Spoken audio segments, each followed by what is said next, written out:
Chair Esquivel, I do not know if you'd like to go ahead and start the meeting. Everyone has been admitted in from the waiting room at this point in time.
Chair Esquivel and Vice Chair Diadamo, are you able to take your cameras live at this point in time? You do have co-host status and have control over your microphone as well as over your video.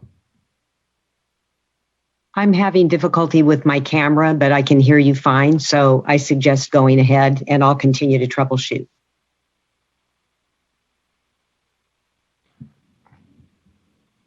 Thanks, Vice Chair Diadamo. We're just holding for Chair Esquivel.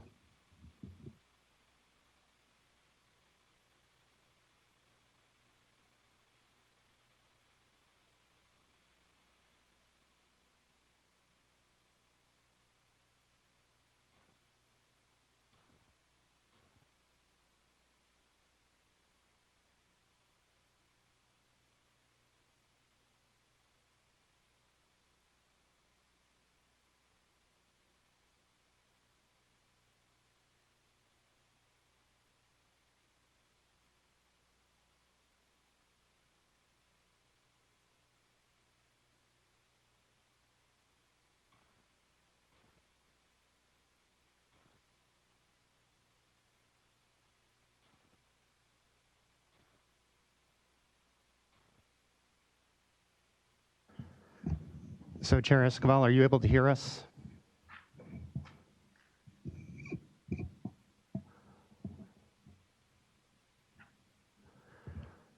So other board members, it seems like I've been heard by Vice Chair Diadamo. Can you either raise your hands or let me know if you're hearing? Could just be we have it. Oh, good. So Chair Esquivel, the meeting is ready to go. Vice Chair Diadamo is having some issues with her camera, so she'll just be joining us by audio today. Thank you, Mr. Loffer, and good morning, everyone. Quick moment here. All right. It's good to see everyone. Good morning. My name is Joaquin Esquivel. I'm chair of the State Water Board. Today is May 5th. It is 9:04, and I would like to call this meeting to order. I'll begin by introducing my fellow board members and staff. With me today are my fellow colleagues, Vice Chair Doreen Diadamo, Board Member Tam Dodak, Board Member Sean McGuire, and Board Member Laurel Firestone. Assisting us as well on staff are the Executive Director, Eileen Sobek, our Chief Counsel, Michael Loffer, our Chief Deputy, Jonathan Bishop, and Chief Deputy Eric Oppenheimer. And Clerk of the Board is Janine Townsend. I'd also like to let you know that this meeting is being webcast and recorded, obviously. So when you speak and say your name, please do so clearly into the phone or either the microphone on your computer. In addition, as you know, we're conducting our board meetings now via webcast. So many of you may be joining us from our traditional webcast on the Cali PA website, and that's appropriate. But if you're looking to comment today on any of the items or participate in public forum, you will need to reach out to the clerk of the board in order to get the meeting ID and password, which can also be found with some instructions on our website and today's agenda meeting notice. What you're instructed to do is send an email to commentletters@waterboards.ca.gov, include a speaker comment in the subject line and the item that you would like to speak on. For those of you in the Zoom meeting already, you will be on mute and your camera is turned off until you're ready to speak. The clerk will then unmute you and ask you to turn on your camera if you have one. When you're done speaking and the board members have completed asking any questions, you will be placed on mute again and your camera will be turned off. With that all of the way, we can move on to public forum. Ms. Townsend, do we have any members of the public wishing to speak during public forum? Yes, we do. Great. So our first speaker is going to be Mr. Barry Nelson.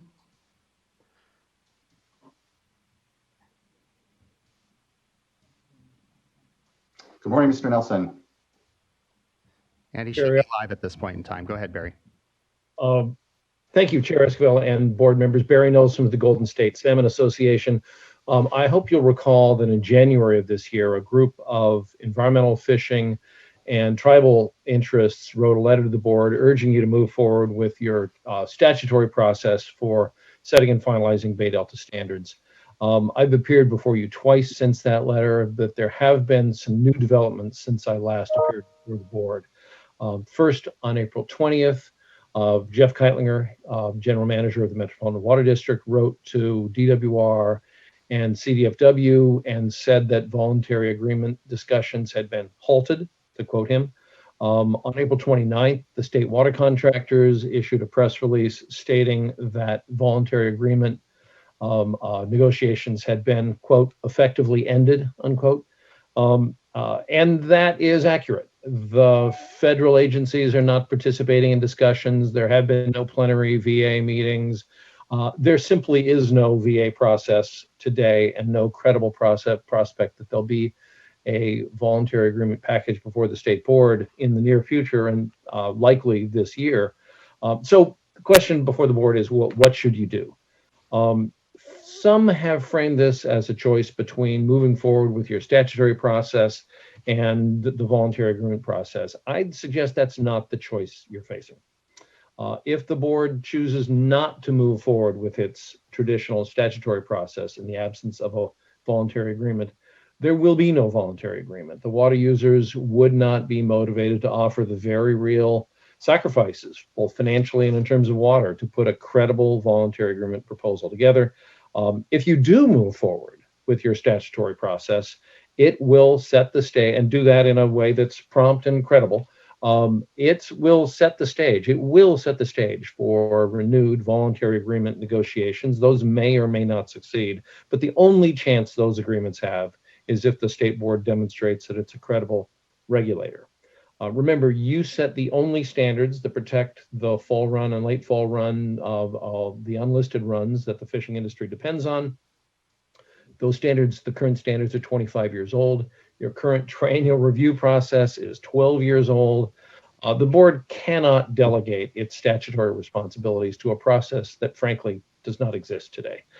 So I would urge you to agendize this issue and ask your staff to move forward as rapidly as possible, both with a recommendation for implementing phase 1 and for finalizing standards in phase 2. Thank you. Thank you as well for your time, Mr. Nelson, and your comments. They're appreciated. Any other public comment items, Ms. Townsend? Yes, Chair Esquivel, there are actually going to be a number of public forum speakers today. Our next speaker is Mr. Robert Gaddis, and at this point in time, we're going to ask him to unmute himself and to share his video.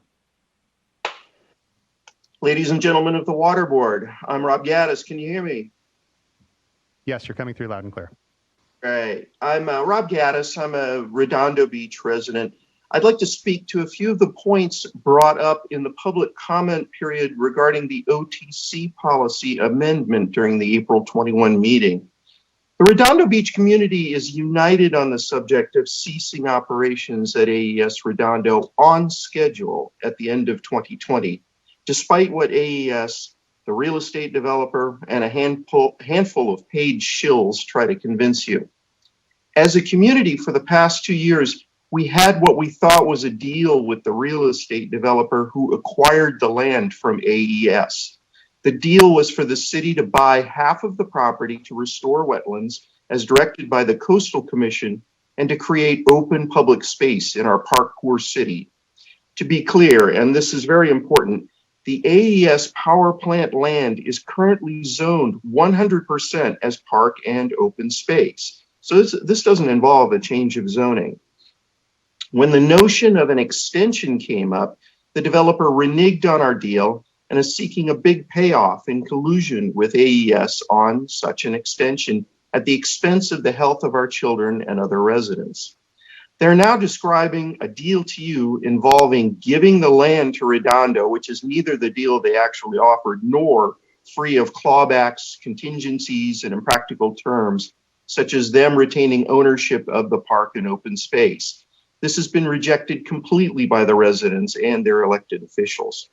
Plus, they now preface all discussions with the demand that the city and residents stand down from opposing the extension before the water board. They refer to offering remediation of the land. We all know that the new property owner and AES are responsible for all the remediation under any circumstance. Any promise by AES to contribute to the remediation just financially benefits the developer, not the city. I want you to know that there is no agreement between the city and the developer. And AES and the developer now broadcast threats of blighting the land, blocking the power lines from being taken down, leaving the current plant as a rusting hulk until they get the entitlements they seek, and not remediating the wetlands as directed by the Coastal Commission. This is blackmail, pure and simple. This is not working with the community, is working against the community while they're poisoning the community. Please do not reward these type of people with the extension they seek. Please retire the plant at the end of this year as scheduled. Thank you very much. Thank you, Mr. Gaddis. Appreciate it. And Chair Esquivel, I'm going to point out, we actually did not know what Mr. Gaddis was going to be speaking on. I think all the board members know that we did have a workshop on this item and there will be a hearing later this year, and it's not actually on today's agenda, but you will have, it looks like, a couple other speakers who are specifically on that item. So the board can take that into account, and we'll make sure this is reflected in the record for the AES Huntington Beach item. Thank you. The next speaker is going to be Brandon Dawson. Mr. Dawson, we are offering you the opportunity to unmute your microphone at this point in time. Thank you. Brandon Dawson with SWRCB, California. Appreciate the opportunity to speak today and want to flag two things. First, we're urging the board and the staff to release a second revised draft provisions and staff report for the statewide toxicity provisions. A statewide toxicity plan is to address both chronic and acute toxicity is desperately needed and is long overdue. Toxicity limits are an important safety net and discharge permits that integrate the actual biological impacts of numerous pollutants. And a statewide numeric toxicity limits that are widely applicable and readily enforceable would effectively address the impacts of individual priority pollutants and also adequately protect aquatic life in California waterways. This plan has been in the making for more than 15 years, and so we strongly feel that the board act as rapidly as possible. I'll follow up with written testimony on this matter later this week to both the clerk and the board staff as well. Second, like Mr. Nelson before, I too am here to urge quick implementation of phase 1 and development and finalizing of phase 2 of the Bay Delta Water Quality Control Plan. It's important to note that things have changed since the last time I spoke to the board on this matter. Ideas and proposals that were once logical and seemed within reach are no longer in place to be achievable. And in light of this, the Water Board has the opportunity to effectively enact strong water quality protections and flow standards that couldn't come at a more relevant time. We're living in a world where public health is paramount and clean water supply is more important now than ever. So the need for certainty and reliability with regards to water supply is key for California communities. We can't delay any longer any strong regulatory actions that protect public health, and we're asking that the board and staff move as rapidly as possible on this issue. Thank you, and I hope you have a good day. Thank you as well, Mr. Dawson. And then our next speaker will be Mr. Peter Dreckmeyer. Mr. Dreckmeyer, we're unmuting your microphone now. And Peter, you should be live at this point in time. Okay, can you hear me? Yes. Okay. Good morning, everyone. This is Peter Dreckmeyer. I'm the Policy Director for the Tuolumne River Trust. And almost a year and a half has passed since the State Water Board adopted Phase 1 of the Bay Delta Plan, but we've seen very little progress while the main focus has been on the voluntary agreements, and we know that they're stalled out now and might not resume. Meanwhile, conditions on the Tuolumne have continued to get worse. We had just over 2,000 spawning salmon this year, and that's compared to the doubling goal of 38,000. We have a lot of lessons we have learned from the 1995 FERC settlement, which focused almost exclusively on non-flow measures, and most of those were optional or dependent on outside funding. But there was one project that was completed. It was the filling of Special Run Pool 9, a pit that harbored bass, and an installation of an infiltration gallery. But the post-monitoring report found that while they were able to remove largemouth bass, the smallmouth bass filled that void. So we still had that problem. And they found that in the higher water years of the late 90s, a lot of those invasive predators were getting washed out of the system, or they couldn't spawn because the temperature was too cold. So we know that flows play a vital role in restoring fish and wildlife to the Tuolumne River. The voluntary agreements have focused on a lot of actions that really should have been done long ago, simply to meet the requirements of Fish and Wildlife Code 5937 to keep fish in good condition below dams. So, for example, the voluntary agreements for the Tuolumne do increase required discharge, but the total discharge is about the same. And that's just focusing on better timing of spill, which could have been done for decades. A number of habitat restoration programs could have been implemented. And I also want to point out that the irrigation districts, when they modeled the State Water Board Bay Delta plan, they looked at 40% of unimpaired flow with no non-flow measures. But we know if at 40% we're not reaching goals and objectives, that would have gone up to 50%. So really, they should have modeled how they would have responded and obviously implemented non-flow measures to drop the required in-stream flow. So I encourage you to jumpstart the Bay Delta Plan process once again. We're running out of time, and the voluntary agreements have sucked up a lot of that time. So please take action soon, and thank you for the opportunity to comment. Thank you for your comments, Mr. Dreckmeyer. And then we have two additional speakers that appear to be here on the Redondo Beach item. We're going to start with Mayor Brand. Mayor Brand, I'm going to go ahead and unmute you and ask you to share your video. And as I indicated after Mr. Gaddis spoke, the board, as you know, has already had one public workshop where you all had a chance to speak, and we'll have a hearing later this summer, I believe. So with that, yeah, thank you. Can I be heard okay? Yes, you can be heard. Oh, good. Yeah. Well, good morning, board members, Chair Esquivel. Appreciate this opportunity to speak again. The reason you're hearing us come back speak under virtually ultimately non-agenda items is because twofold. One, this is a very complicated subject, and it's our only opportunity to speak with you. For some reason, there was a ban on ex parte communications by your legal team, and so we really don't have a lot of opportunity. We weren't able to speak with you personally and individually and explain these complexities. So we're taking advantage of these particular opportunities to speak to you and answer some of the conflicts that I'm sure you heard. It was very confusing for many people who aren't familiar with this. And as I said at the last one, my roots are very deep with this. I've been going back before 2010, really started working on this in 2008, 2007. Couple of points I want to make. Everything changed, as Rob Gaddis said earlier, when these proposed extensions fell on the table. And they're extremely valuable for the power generators. And you need to understand, and I think you should direct your staff to find out exactly how much these are worth to the individual power plants and power generators. One, I mean, I don't know, and apparently it's somehow confidential, but we do see the agreement between the city of Oxnard and GenOn for $25 million for demolition and remediation for Oxnard to stand down in their opposition to the extensions there. Oxnard originally was against any extensions. And when they went to the PUC's recommendation was to only extend Oxnard 1 year. GenOn circled back around with the city and said, hey, how about we commit $25 million to demolition and remediation, and you guys stand down? Deal. And that's what happened. It's a lot of money. So if GenOn was willing to offer $25 million for Oxnard to stand down, you can imagine that GenOn was probably getting another $25 million. And you're talking tens of millions of dollars that fell on the table for these extensions.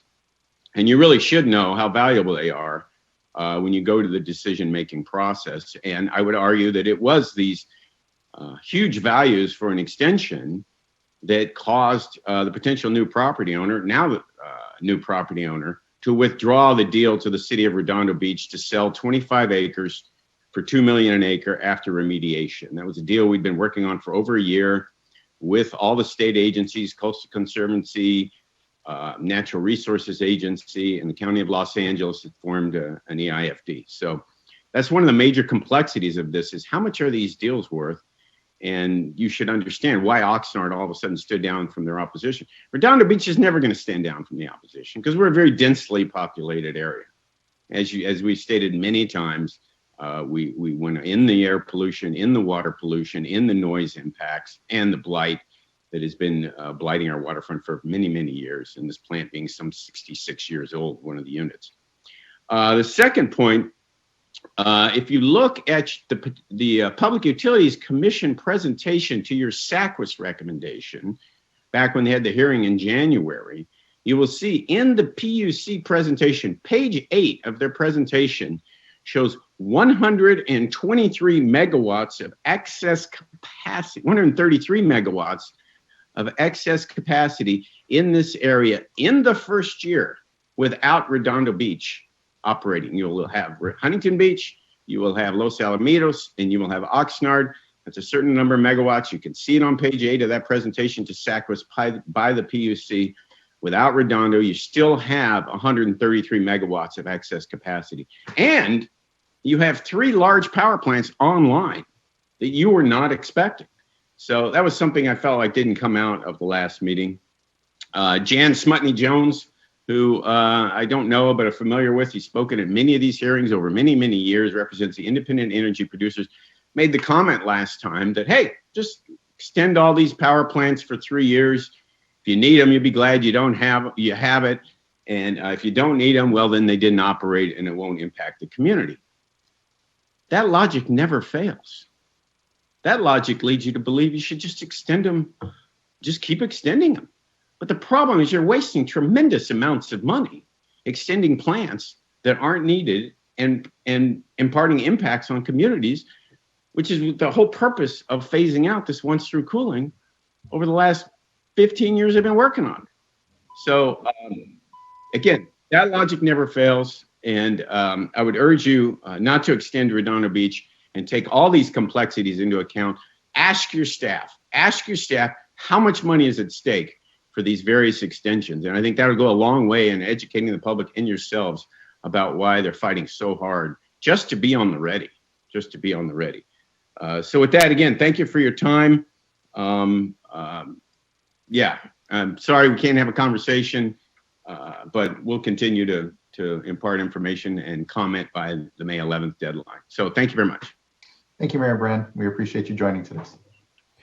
And then our next speaker, and I believe our last speaker for the public forum, is Councilmember Todd Lowenstein. Hi, everybody. Can you hear me? Good. I'm Todd Lowenstein. I'm the city council member representing the district where the AES Redondo Beach power plant is located. And I'll be brief, which are the sweetest words that any board member can hear a public speaker say, actually. So one of my favorite quotes is from the author Upton Sinclair, and he said that it's difficult to get a man to understand something that when his salary depends on his not understanding it. I'm sure you all have heard that quote before. After Mayor Brand and I spoke 2 weeks ago, there were several other public speakers that were addressing you in the workshop. One was an attorney for one of the plant's buyers. One was the head of a local trade union. Another speaker was a staff member for BizFed, which is the LA County Business Federation. And then another speaker was a Redondo Beach resident who on February 9th, 2013, was disclosed in the newspaper as a paid consultant that performed public outreach for AES. So these people or their organizations either currently have or once had a financial interest in asking you to keep the plant open. You also had a former elected official from Redondo Beach that said numerous times he wanted the plant closed, yet he wanted to keep it open for another 3 years. So I'd ask you, what kind of logic is that? That makes no sense. Keeping the plant open so that you can close it. And then another speaker said that they worried that their air conditioning would go off, not to speak that they live at the beach. You know, they're not super dependent on the air conditioner. They were worried about a terrorist attack. They were worried about COVID or whatever would stick in order to make sure that, you know, we had power. And as Bill Brandon said, we don't really use the power in our area. It's sent inland, and it's not even used. Rarely it's used. So contrary to what those speakers would have you say, the community is not split at all. I'll repeat that again. The community is not split at all. These people are at best a minority in our community. And, you know, as somebody else had said, we disagree about everything in our community. We can't agree sometimes that the sky is blue in our community. But all the local officials in our area agree that the AES power plant needs to be shut down. And I'd ask you, if it's such a great deal that they're offering, why is it that everybody is actually against it? I mean, you have supporters that include all of the Redondo Beach City Council and our elected officials. You've got the Hermosa City Council and the Hermosa School Board. You have the Redondo Beach School Board that will be sending you a letter asking you to shut it down. You have the Beach Cities Health District, which represents Redondo, Hermosa, and Manhattan. And you have our state and county local elected officials. You've got Assemblymember Maritsucci, you've got State Senator Ben Allen, and you've got County Supervisor Janice Hahn, all speaking out on any extension of the power plant. So the residents of my area and all of Redondo Beach and Hermosa have no financial interest. Again, we have no financial interest. They just want clean air, and they don't want to be woken up in the middle of the night by really loud noises from the power plant. And not long after we had spoken, the pressure relief system that I described before at the plant went off again. And it spewed all kinds of smoke and all kinds of particulate matter in the area. And it was a huge jet engine decibel noise level. And so we'd hope that you'd see this for what it is, and that you don't extend the power plant's operation beyond December 31st, 2020 of this year. And I'll leave you with this. You have a chance to really change things and to play a big role in the deindustrialization of our waterfront. One of the last places in Los Angeles where you can actually provide open space. And so you'll leave with a legacy that you haven't even dreamed of by shutting this plant, helping us shut this plant down at the end of this year. So I appreciate your time today, and thank you very much. Thank you as well, Council Member. And if you can hold one moment, Chair Esquivel, it sounds like we may have one other public forum speaker. Okay, thank you, Mr. Lawfer.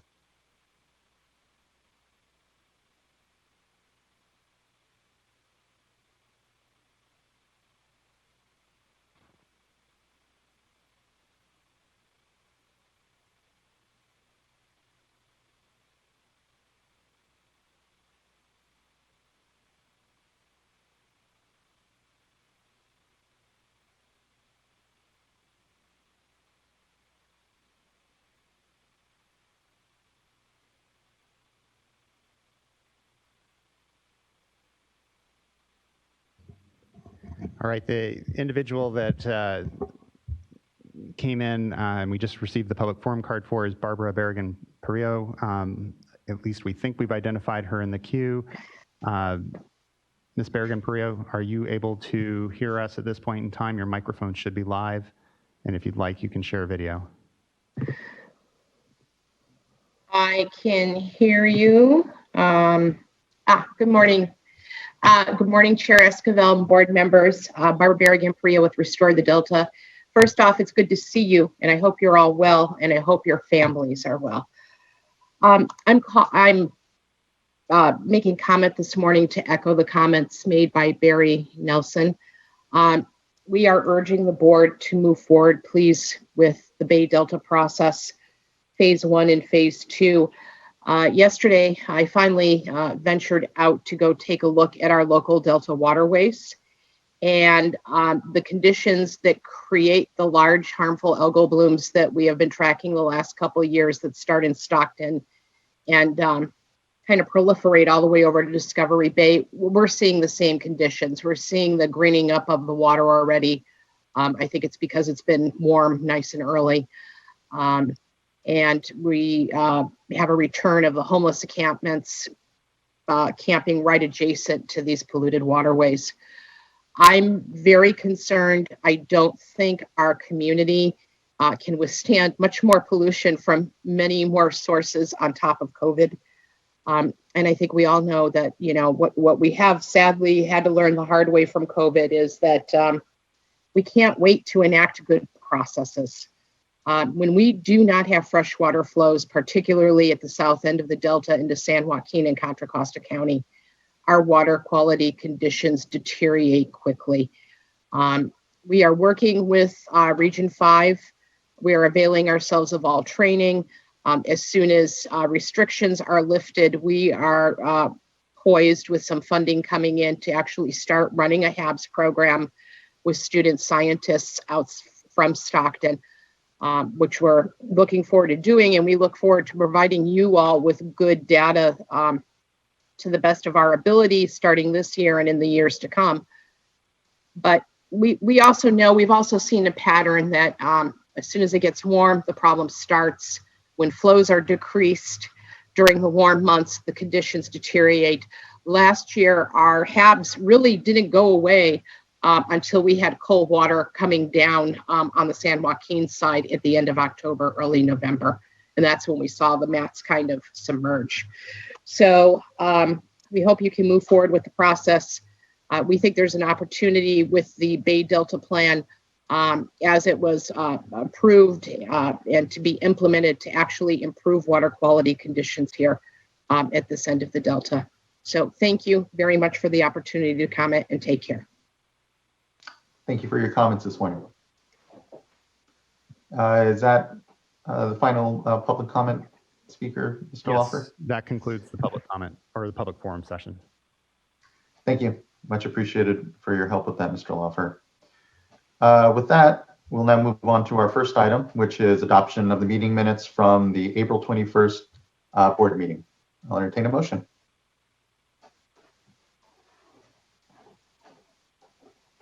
I'll move to adopt.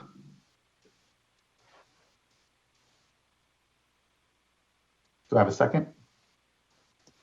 I'll second. Thank you. And Ms. Townsend, can you please call a roll call vote? Certainly. Board Member McGuire. Aye. Board Member Dodick. Aye. Board Member Firestone. Aye. Vice Chair Diadamo. Aye. Chair Esquivel. Aye. Thank you. Thank you as well. Motion carries and the board meeting minutes are adopted, although it was close there for a moment. Ms. Sobeck, would you like to introduce item number 2 for us? It's a board item, board actions and responses on COVID-19. Yes, thank you, Chair Esquivel, and good morning, board members. We're going to have 2 short presentations on this item today, but beforehand, I just wanted to mention one administrative matter. For the past couple of board meetings, we've reported on our progress and process for transitioning people from working in the workplace to working at home, and what we needed to do to get people set up to do that, and to make sure that members of the public and our stakeholder community were able to communicate with us. Now, we and other state agencies are starting to think about the phased back to work scenario. And I just wanted to let you know that we're starting on that planning process. and assure you that it is going to be phased, and it's going to be thoughtful, and it's going to be gradual. We do want to, just as we did with the reason we had the rapid transition to working at home was for the health and safety of our employees. We want to make sure that that isn't compromised as we move people back into the workplace. So we want to do that in a thoughtful way, in a way that can accomplish respect social distancing requirements. That's going to be hard given the configuration of the workplace at the moment, but we'll work through that.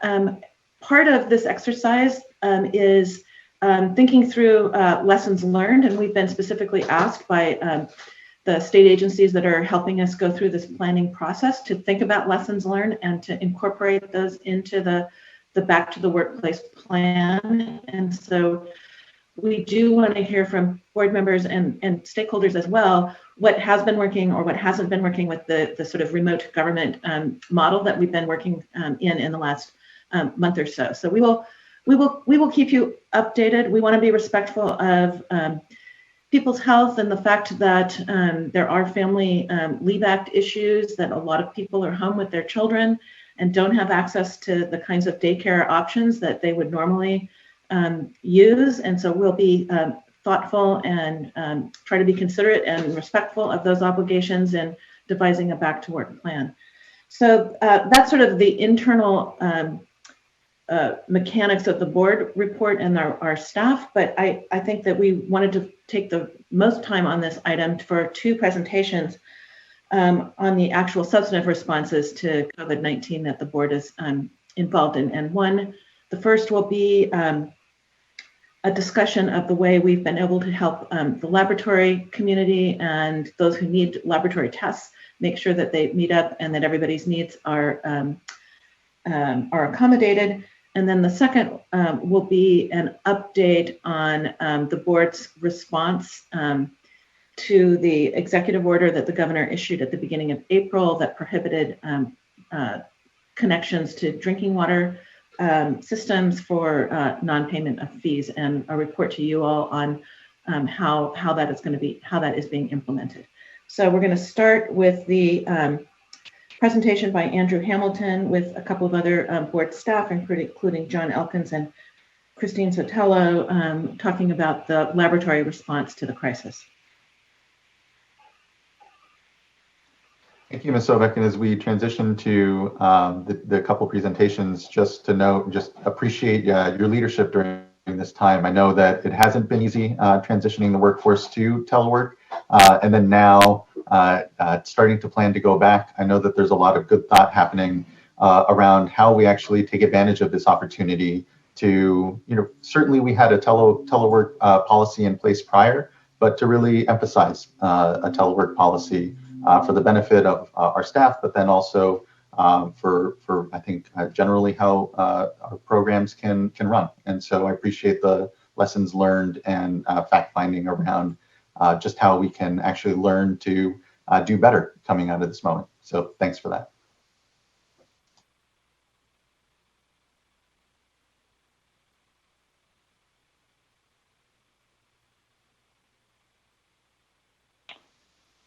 Okay, great.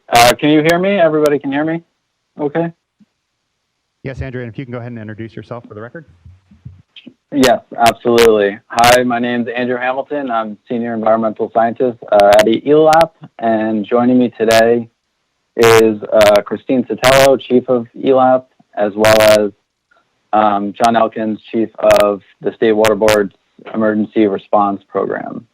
I want to say good morning to everybody, and thank you, Chair Esquivel and Vice Chair D'Adamo and other board members for the opportunity to present today on the response of how ELAP, in partnership with the State Water Board's Emergency Response Program, responded during the COVID-19 emergency. Next slide, please.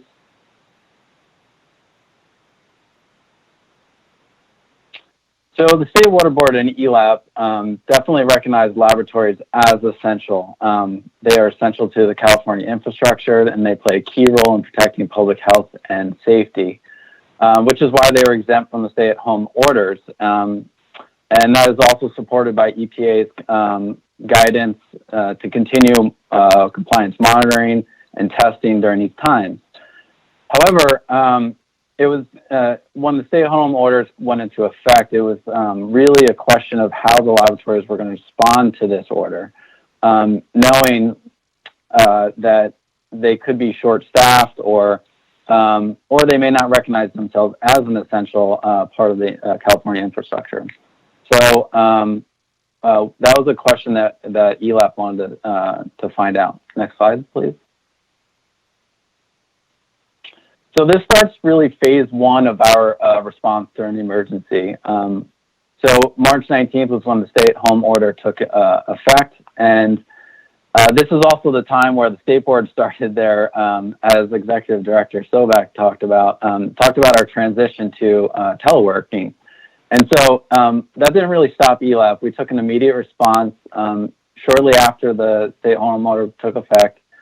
ELAP released a survey to find out how the laboratories are going to respond to this stay-at-home order. And so we recognized that this survey also had limited reach in the sense that not all of the laboratories were going to respond to this survey. And so in conjunction with that, we also started cold calling laboratories to understand the impacts and also to find out what kind of support they needed during these times. With that information at hand, ELAP in partnership with Emergency Response Program, launched an emergency laboratory COVID-19 webpage. Now, I want to take a moment to really plug the Emergency Response Program and John Elkins and his staff particularly. They've been instrumental in our response, and really without their knowledge and experience, it wouldn't have been as effective. So again, really just want to thank them for their partnership in this effort. Next slide, please. So I'm happy to report that laboratories in California really stepped up, and to their credit, that they really took this time and they responded. So only a minimal amount of nominal amount of laboratories actually notified us to let us know that they were suspending operations. It was 8 laboratories total of 650 in our population, our community. So that's huge. Now, the laboratories that did respond to the survey, they represented all different sectors. It wasn't isolated to one, so drinking water, wastewater, hazardous waste. So we got a good representation of the laboratory community there. Furthermore, there was only minimal services that were impacted, and those were really reserved to sample intake and activities or services that may have a potential for spread of the virus, so they really minimize those. Additionally, what I'm really happy to report is that laboratories were open to taking in emergency samples, or they had emergency capacity that they identified. And that's what we utilized to give to reach out to the laboratory community as information for our webpage. Next slide, please. So, like I said, in partnership with the Emergency Response Program, we put together and launched this website, and it identified various information and guidance for them to help them during this time. Most importantly, it identified laboratories in their region that could help out if they, in fact, had to suspend operations, and gave them instructions and guidance on steps to move forward. If, in fact, they identified that they had to suspend services, who to reach out to, who to contact, and then some information about support during that time. Next slide, please. But we recognize that this wasn't like just stop right there in that stage. We understand this was an ongoing process and that it needed continued support. So part of those efforts was continuously updating the webpage. So we were contacted by various laboratories that they wanted to be put on this list of laboratories that could help out. And so we updated that. We updated vendors that were available to help out. When guidance came in from CDC or governor's office or anything that could impact the laboratories, we put that on the web page. So the web page itself was constantly updated. And this is where we really kind of coordinate with the State Water Board's emergency response program to move forward in our support. And one of those support roles was mobilizing laboratory support when we recognized that a laboratory was suspending operations. Next slide, please. So, as I said before, there's only 8 labs that were identified during these times that were suspending operations. But those labs, most of them were not doing regulatory testing at the time, and they were positioned so they could suspend operations, or their suspension was not COVID related. There was a couple laboratories that, before the emergency was even going through, decided that they were going to close down, or they didn't have a laboratory director to continue their lab, so they have to suspend for momentarily.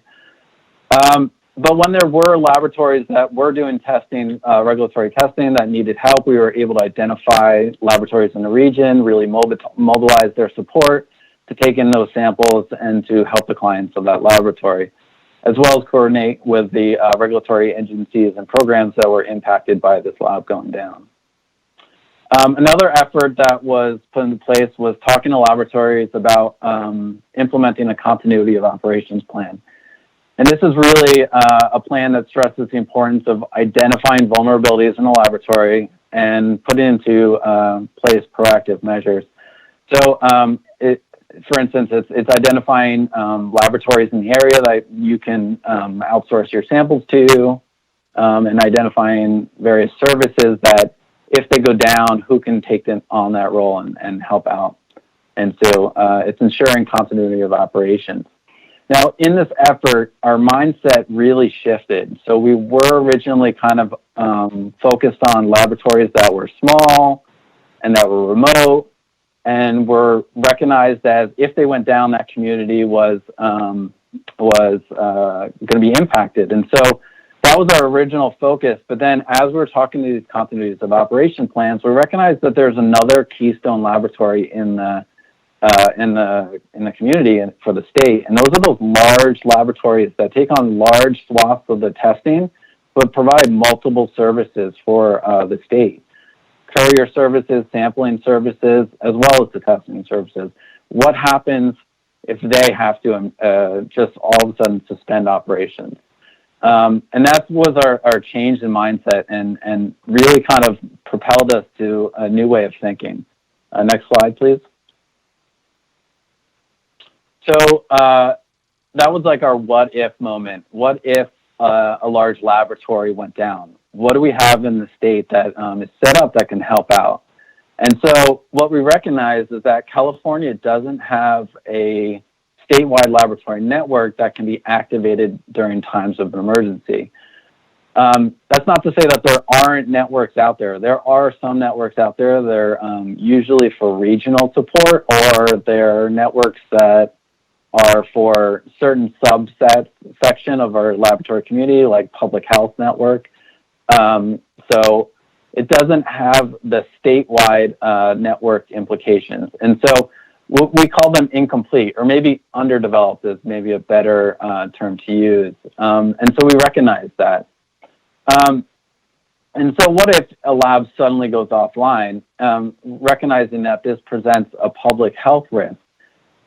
Well, like I said before, it would be good if laboratories have a COOP in place, so they would be able to have a plan for these emergencies. But this also speaks to the need for quality management systems in the laboratories, because having a COOP is one thing, and it's great having those plans in place. But as we recognize in this emergency, laboratories had to do some modifications of their procedures or their policies in their laboratory, some alternating shifts between staff. And this is great, but with a quality management system, it really can evaluate that, making sure that you are still in compliance, that you're conforming to the regulations, and also that your data is still of highest quality. But in this time, we really recognize that we can use what we've done and the efforts that we've had so far to really learn for and prepare for the future events. Next slide, please. And so that would move us into a future phase, which would be really building a California Emergency Response Laboratory network. And this would be a true statewide network that's able to reach all emergent laboratories across the state that do environmental testing. So the Emergency Response Program, with the support of ELAP, has been working with partners to think about standing up a network to fill the gap that was exposed during this emergency. We recognized it as soon as we tried to move on to that next phase. And we started having meetings and talking with future partnerships, specifically the EPA's Water Laboratory Alliance. This is the network set up at the federal level that responds to emergencies. However, it's at the federal level, and they rely on local and regional networks to tap into. And so without that, there's a void. We've talked to Cal Warren, who is an unbelievable network, and they have such they play such a key role in these times, and they're geared towards water and wastewater agencies, not specifically to the laboratory. So again, Cal Warren would be something that we could potentially tap into as an existing network. Speaking with the American Council of Independent Laboratories, they also were on board with this type of network. And hopefully in the future, this is something that we can engage LTAC with and help. So, in California, we're faced with many, many emergencies. I know currently we're in the pandemic, and this laboratory network it's too late to really respond to this pandemic, but we have earthquakes, we have wildfires in the state, conditions of drought, where we have these emergencies in our state that in those times it would be very valuable to have a statewide laboratory network to be able to tap into. Next slide, please. So that ends the presentation, but I just want to say, if anyone out there who's listening wants to ask us questions or something to involve or want to be involved in something like this, the contacts are there. And if there's any questions now from the board members, we'd be happy to take that. Myself is on the line. John Elkins, the Chief of Emergency Response, is able to talk, and Christina Sotelo is also available. With that, I thank you. Thank you as well, Andrew. As we've chatted about it before, this is some of the most critical work we can be doing, and really appreciate Mr. Elkins's involvement and continued leadership as he stands up our new emergency response office. I think the foresight of ensuring that we did have some dedicated staff to really be thinking through what we do with our various programs and authorities and space in emergency situations, and better plug into Cal OES and the other agencies that are definitely in the driver's seat in an emergency situation, but we are here as critical support, knowing how essential our work is. So just thank you, Andrew, for that work, and thank you as well, Mr. Elkins. I don't know if anyone from the other board members have any questions. Glad to, or if Mr. Elkins, you have anything you wanted to add? Good morning. I do. Can everyone hear me? Okay, great. Chair Escobar, Vice Chair Diadamo, and rest of the board members. I just want to take some time to say thank you to Ms. Sotelo and Mr. Hamilton. They are a true shining light for the water board and how they have passion for the what they do for the laboratories and how they continue to protect the people of California. I think I just want to take a few minutes to kind of stress what they said. This is the the emergency management program is only 7 months old, and we've already gone through PSPS events and wildfires and now pandemics, and we're really stepping up. And part of our mission is to identify vulnerabilities throughout California's water, everything the water board does. When Mr. Tello and Mr. Hamilton brought this to me, said, hey, our labs are an essential function, all three of us combined identified this gap and this vulnerability. This is making sure our labs are can set up and can continue the service, it really is, it is a true leg that the wastewater drinking water services that we provide stands on. And there are a few networks out there. There's one with a couple, 13 facilities on it. There's a couple over here. But what we're looking at, it's still in its infancy, but what we're looking at is a network of networks and something to come together and pull together. And I think one of the big gaps what we're seeing in the lab networks is something about mutual aid. Is that when Mr. Hamilton talked about a keystone lab going down and having shut down, where are all the analysis and analytics going to be coming from, how that's going through, and setting up the contracts and the processes and the continuing operation plans beforehand really will get us prepared to step forward in the event. And right now we're going through the pandemic, but we're coming up on wildfire season. We have floods. We have possible earthquakes. I mean, this is not just a pandemic issue. This is an emergency issue. And like I said, the labs are a crucial leg that the wastewater, drinking water, and environmental services that we provide stand on. And so I just want to stress the importance of this network, of bringing together labs for a network. Thank you. And again, thank you for that leadership. Ms. Sotelo, anything you wanted to end with? It's hard to follow what the presentation by Andrew and also what John Elkins said, but I just want to emphasize that we believe laboratories are essential, and we want to do whatever we can to help raise them up and have them succeed in this essential role that they play in California. Thank you very much. Thank you. Much appreciated.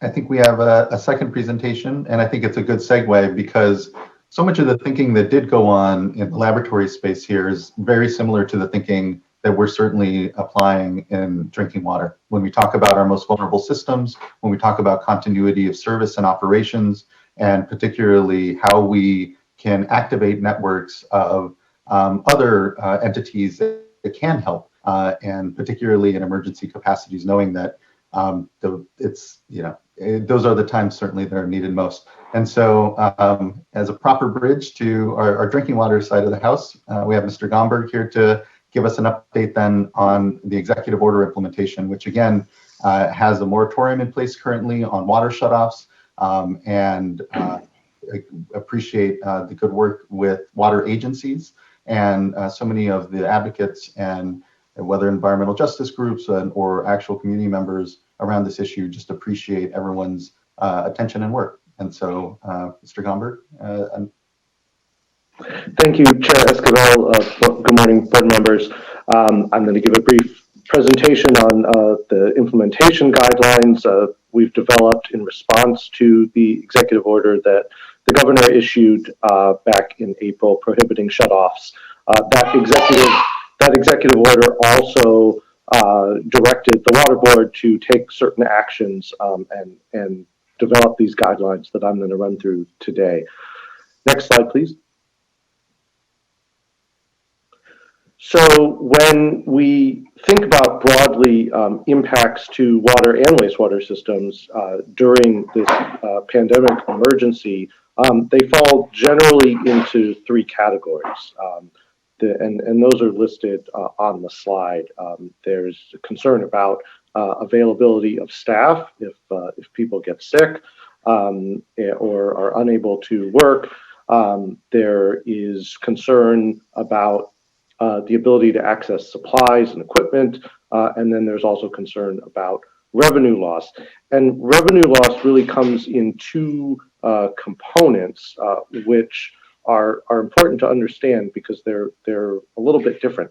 The first is on the residential side, with people unemployed and lacking the ability to pay, there's going to be, and we're already seeing it, higher levels of non-payment from households of their utility bills, including their water bills.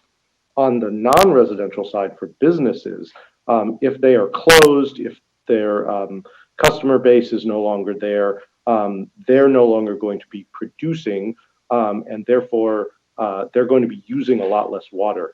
And in some communities, the non-residential customers, even though there are fewer of them, they use the bulk of the water, and they therefore are contributing a lot to the revenues for that utility. So it's those two things combined are really affecting the industry. On the right side of the slide, I just have a screenshot of a national study that was done by a consulting firm paid for by the national associations AWWA and AMWA, and it just looks across the board. It's a pretty good study in terms of the methodology. Of course, a lot of it is estimates, but the numbers are staggeringly large, $13.7 billion in projected losses to the drinking water sector nationally. Next slide. So the executive order required that the board come up with guidelines and best practices in 3 categories to address non-payment and reduced payments by customers, ensure continuity of service by water systems, and then look at measures for mutual aid support of sharing equipment, supplies, and the guidelines that we've developed are at that web link listed on the slide. This is meant to be a living document. This is a very fast-moving, dynamic situation we're in with changes almost daily in terms of what is allowed, which businesses are open. And so we will be updating these guidelines as conditions change and of course, with feedback from board members and stakeholders. Next slide. So in the first category of non-payment and reduced payments, these are the major categories that the guidelines discuss. And so I'm just going to briefly talk about what's there. The first, of course, is the importance of communicating with customers. And I know water systems and their associations really are taking the lead and being proactive about communicating not only the governor's order about prohibition of shutoffs, which many of them did at a local level even before the executive order, but also what options are available for deferred payment, for alternate payment plans, and other customer protections and options, not only during the COVID emergency, but then also after it, which is really important too. It's going to take time even after the shutoff prohibition is lifted for things to stabilize from a revenue and payment side of things. So that's really critical. And of course, it's important for water systems to be communicating in all the languages that are spoken by customers in their service area. On restoration of service, the executive order requires that any residential connection or critical small business that was shut off after March 4 have their service restored. So that's really important, and we want to understand, and I'll get to this in a minute, where we are statewide on restoration of service to those customers that had it shut off after March 4. For customers that were shut off prior to March 4, there are existing statutory provisions that govern how much a water system can charge for reconnection of service, and certain other process procedural requirements. We've got a fact sheet on that as well on the board's website. Payment options, again, it's just really important for water systems to try to be as flexible as possible in providing payment options, because people, if they're not able to pay now, right, if they've lost income and they're not able to pay their utility bill, they're going to have outstanding debt, and they're not going to necessarily be able to pay it all off in the first month after returning to work, or they may not be able to become employed again or full-time employed again for some time. So really looking at extended repayment options that will benefit both customers and water systems is critical. On data collection, we are voluntarily seeking data to inform our response to and our understanding of the magnitude and the dynamics at play here. So we're going to be asking and for the associations to help with this, collecting data on key metrics. How many services are still shut off? What is the actual revenue loss numbers that different water systems are experiencing around the state, and other key elements that will help us with our response measures. Lastly, some water systems have existing customer assistance programs that are funded from non-rate revenues, and we're urging them to continue and expand eligibility for those where possible. Next slide. On continuity of service, some of this was actually covered in the last presentation on ELAP in terms of the testing requirements for the laboratories and the critical nature of that. We've also delayed some reporting requirements for water systems that are not critical right now. And again, a lot of what we've done here has been communicated by the Drinking Water Division early and often on the resources that are available to water systems and the importance of communicating with customers about what resources are available. Next slide.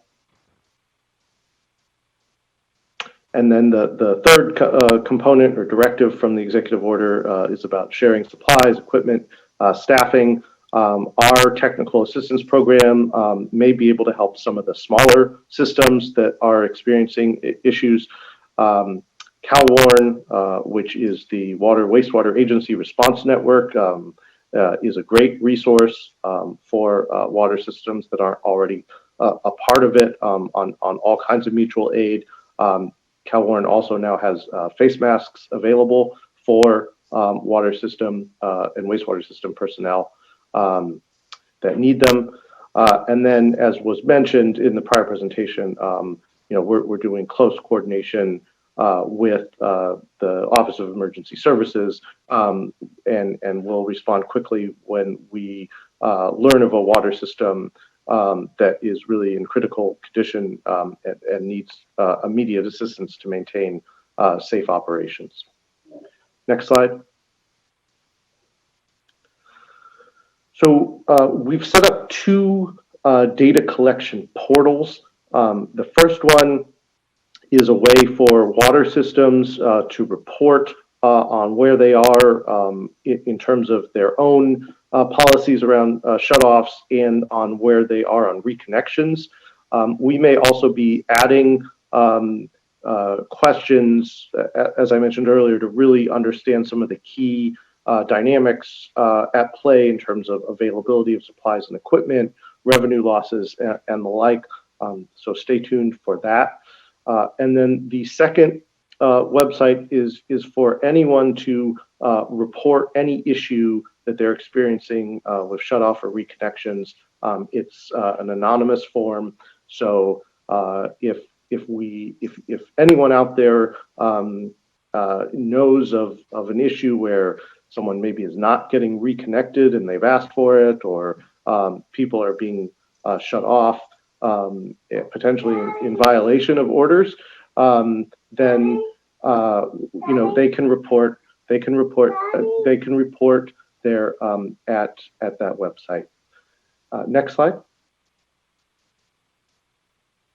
So in terms of the next steps with our work on implementing the executive order, we're going to be collecting voluntarily data from water systems, looking at it and understanding where we can focus our assistance and response. We will be monitoring the reports that come in through those web portals I just mentioned, and responding where needed to facilitate actions, reconnections and such with the water systems. and broadly, we will continue to communicate with stakeholders, with the public, through media at board meetings, and through other modes of communication. Most of the key communications that we've already put out are on the web link listed there on our Division Drinking Water site. So with that, I'm happy to take any questions. Thank you, Mr. Gomberg. Any thoughts from fellow board members?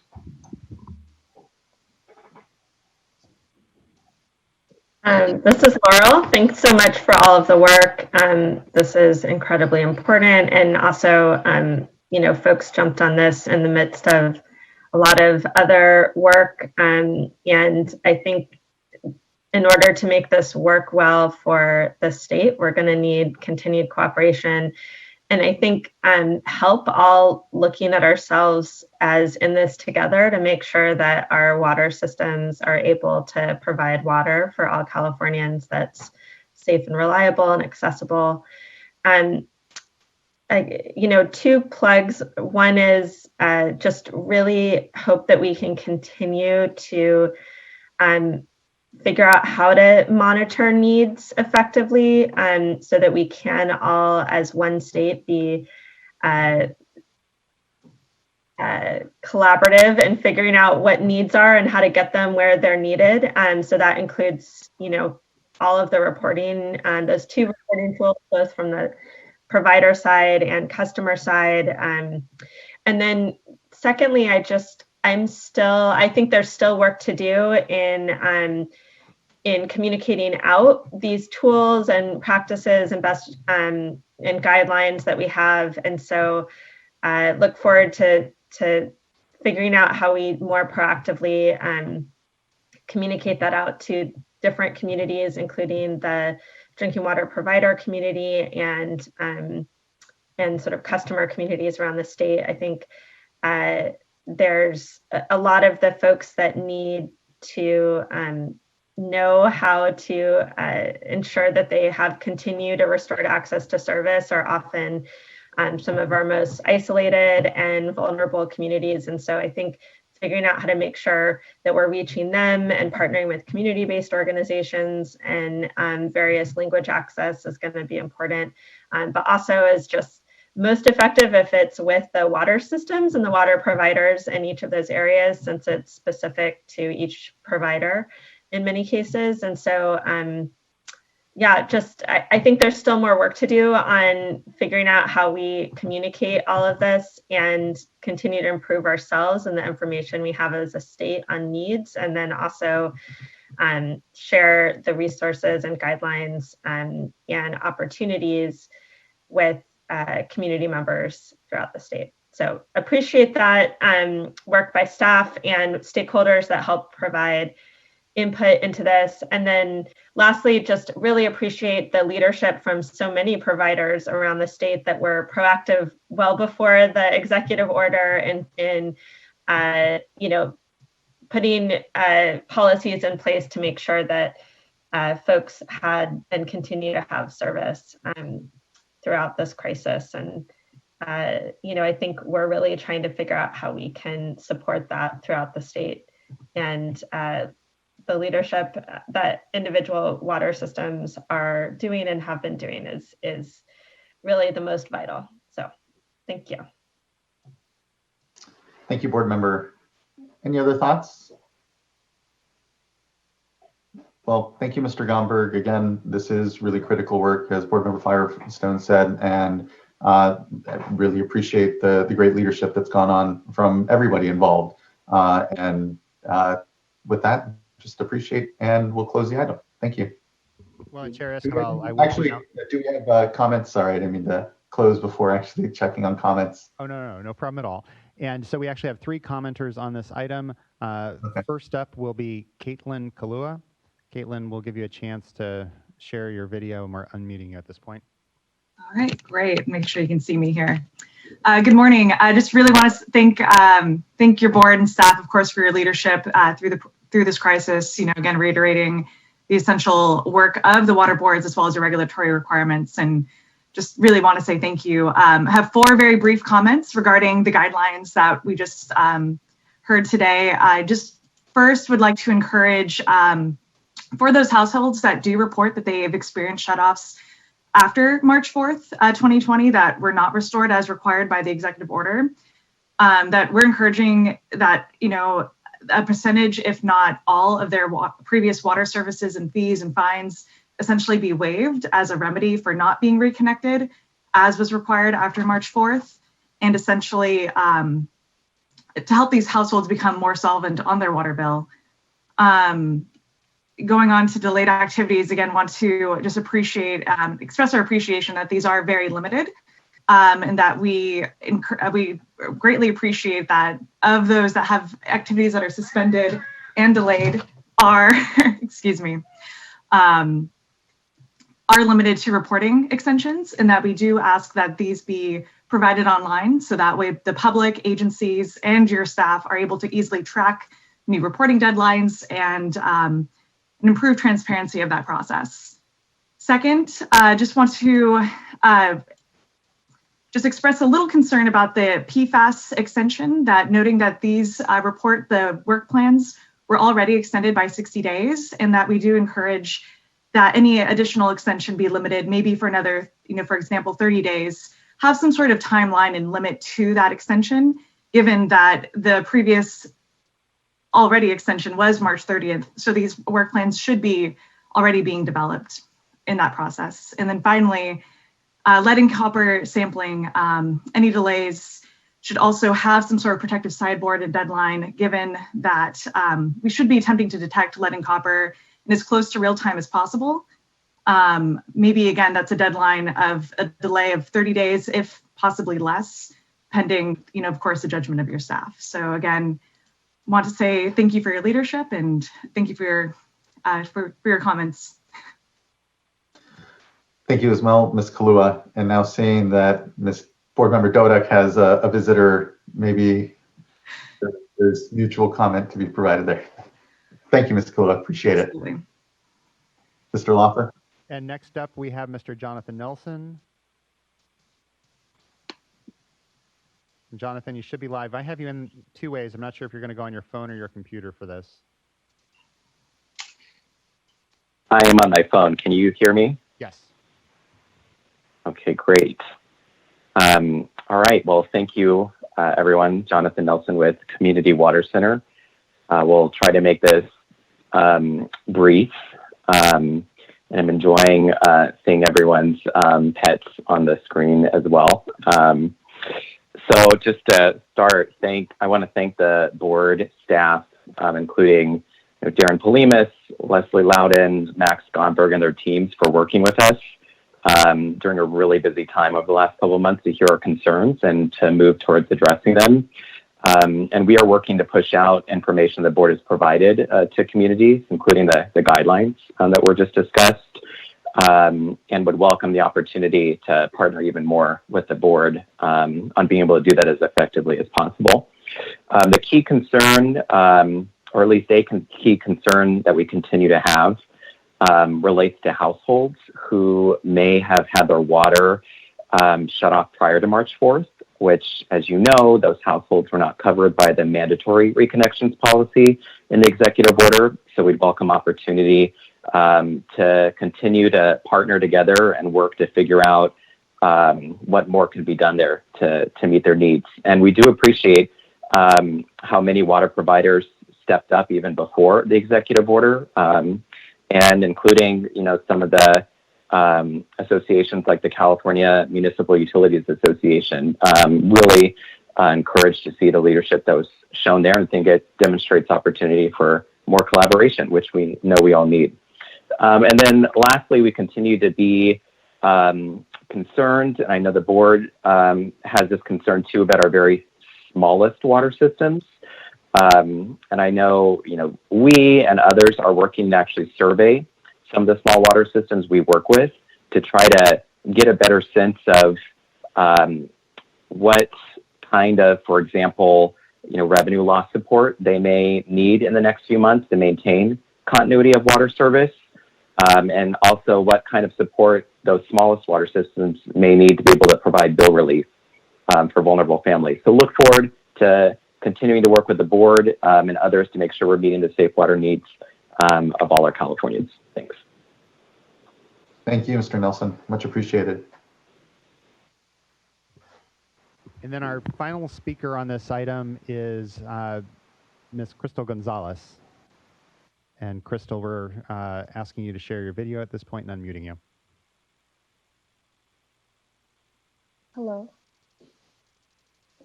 Hi, everyone. Good morning, board members. Thank you for, allowing allowing the space.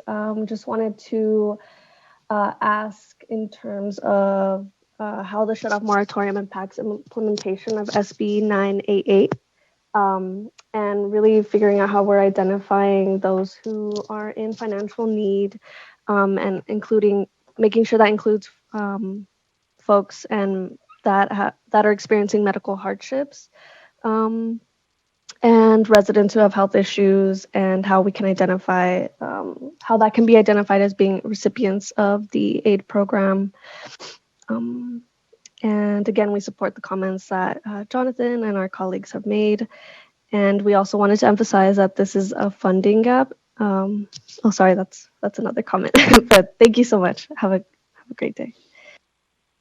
Thank you so much. Really appreciate the comments. And, as I understand, SB 988 is the shut-off legislation that was previously passed. And so I would just comment that I really do see it as a continuum insofar as, I think the executive order on the moratoriums are tied to the emergency. They're in this moment, but they are an opportunity so as to inform both water agencies and customers what their protections are provided with that previous legislation, and kind of help maybe even usher in complete implementation and that space of collaboration, because I know a lot of the water agencies are concerned about those that can least afford it in their service areas, and ensuring that there are consistent protections and everyone is aware of what those are. And more than anything, really getting to the heart of payer non-payment, which is usually tied to the economy or otherwise an ability to pay. And again, I think we can all continue to work well in that space, and I appreciate the comments for that.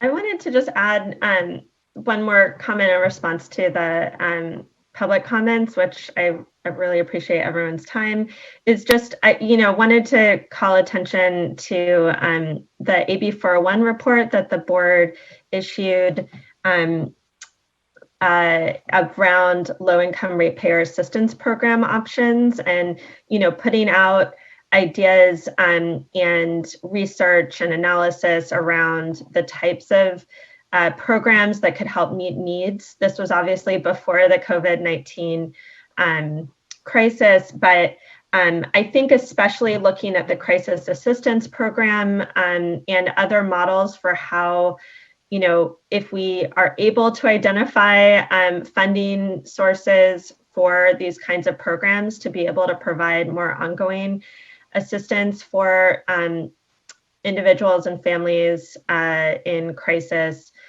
in addition to the just straight ratepayer assistance and tenant assistance programs that were identified. I think, that will go a long way in ensuring water systems are able to get some revenue from, if we're able to identify a revenue source for those losses or reduced payments.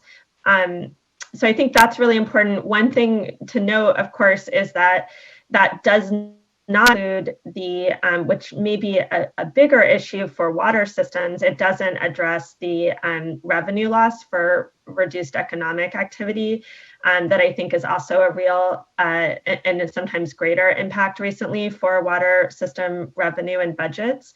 But obviously in the long term, and hopefully as we enter economic recovery and the economic revenue loss hopefully declines, that we are able to provide additional assistance for households in crisis and and low-income households. So just wanted to put a note out there because I think now more than ever, looking at those recommendations and learning is important and relevant as we figure out how to respond. Thanks. I appreciate that, board member. And I know that it is a topic at the federal level in DC as well. Insofar as there are a number of leaders on the House particularly that are looking to try to implement a low-income rate assistance program federally.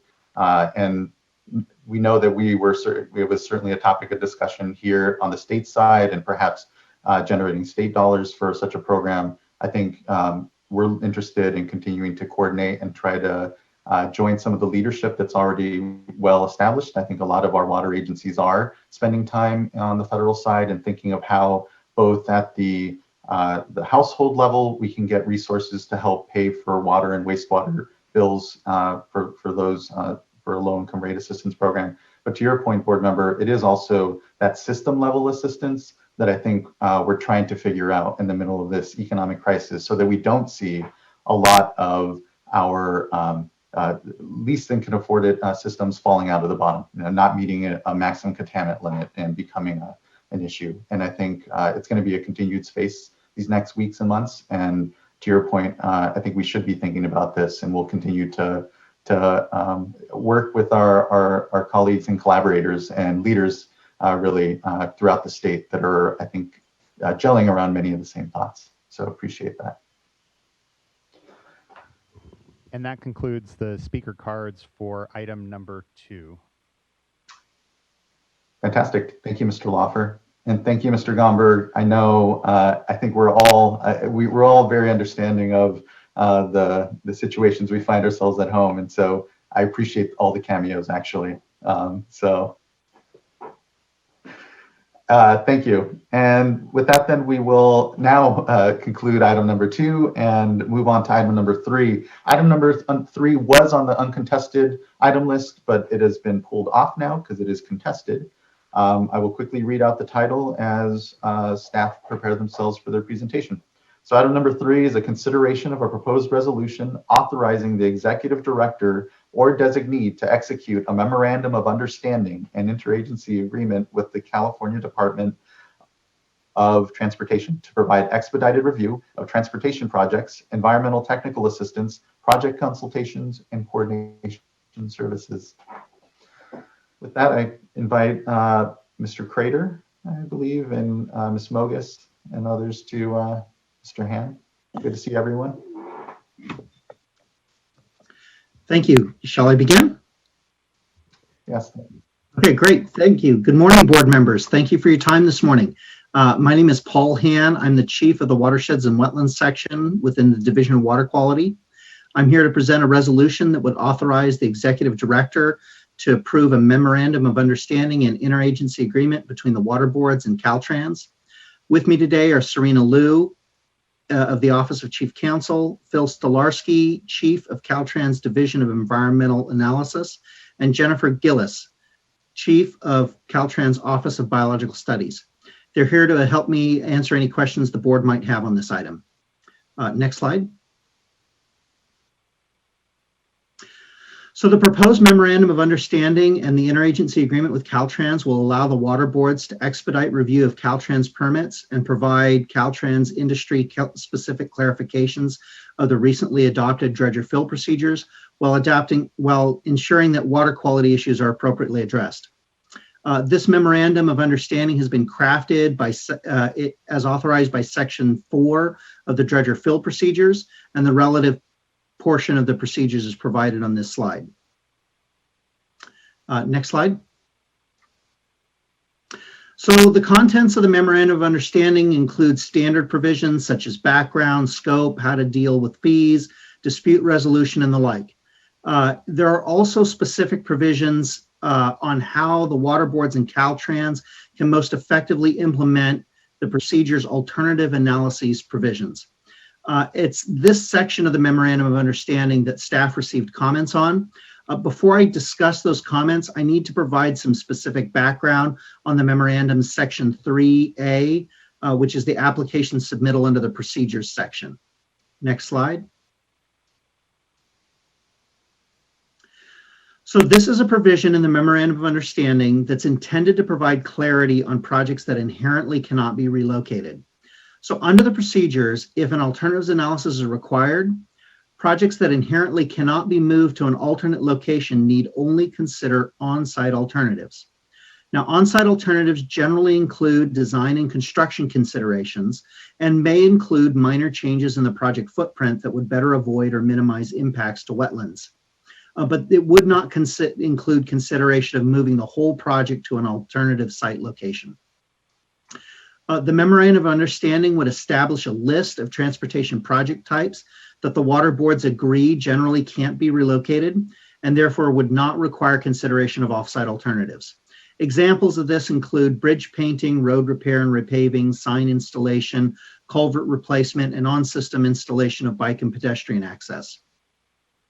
Because the project types are generally broad and cover a range of project scale, staff recommends providing a suitable exception to the assumption that a project can't be relocated. Therefore, the Memorandum of Understanding provides the State Water Board's executive director or chief deputy director or the regional board's executive officer or assistant executive officer. It provides them the ability that they may determine on a case-by-case basis that a specific project is not inherently limited by location. Next slide. So with that background, let me turn back to the comments that we received. We received one comment letter from a coalition of environmental NGOs. The comment letter included comments in 3 basic areas. Specifically, commenters thought that the list of location-limited project types were too broad and the exception too difficult to trigger. Commenters also suggested that the Memorandum of Understanding provide the water boards the ability to require Caltrans to consider a different project boundary. And finally, commenters recommended that NOAA fisheries should be added to the list of agencies that would be included in pre-consultation activities. Next slide. So in response, on last Friday, May 1st, we released change sheet number 1, which the board should have in its possession. It included several proposed changes to the Memorandum of Understanding to address stakeholder concerns. We have discussed those with Caltrans, and Caltrans is amenable to these changes. First, we provided some language updates to clarify that the project types included in the memorandum are those that improve existing infrastructure rather than create new infrastructure. Second, we added language that would trigger an annual review of the list so we can address any issues if they come up. Finally, we also changed the language about the exception from unique circumstances to special circumstances. This is a minor change, but it reduces the burden for rebutting the location-limited presumption. Another change that we made was to add the National Marine Fisheries Service, also known as NOAA Fisheries, to the list of agencies that we would coordinate with. We did not make the requested change to the project boundary language. Instead, we included clarification that on-site means within the Caltrans right-of-way, and that project limits, within Caltrans right-of-way and project limits as determined during Caltrans project approval and environmental document stage. This is the stage where Caltrans does their CEQA document. And it's important to note that the interagency agreement is going to provide dedicated resources to the water boards to better engage with Caltrans at this stage so that the CEQA documents prepared by Caltrans meet the water board's permitting needs. It's also important to note that our dredger fill permit program uses the CEQA project boundary for permitting purposes. So for these reasons, we didn't feel that the requested change was needed or appropriate. Next slide. So that concludes my presentation. I'll be happy to answer any questions that the board may have. Thank you, Mr. Ann. And for the board members and the public's sake, we did have an issue where the computer that was sharing the PowerPoint dropped off, and so we're going to put that language back up very briefly on the screen. Do you need me to repeat the speaking notes for that slide? That might be helpful, Paul, so people can follow along. Can do. I don't see the slide though on my screen. I think it'll take a moment. The computer may be booted back up here.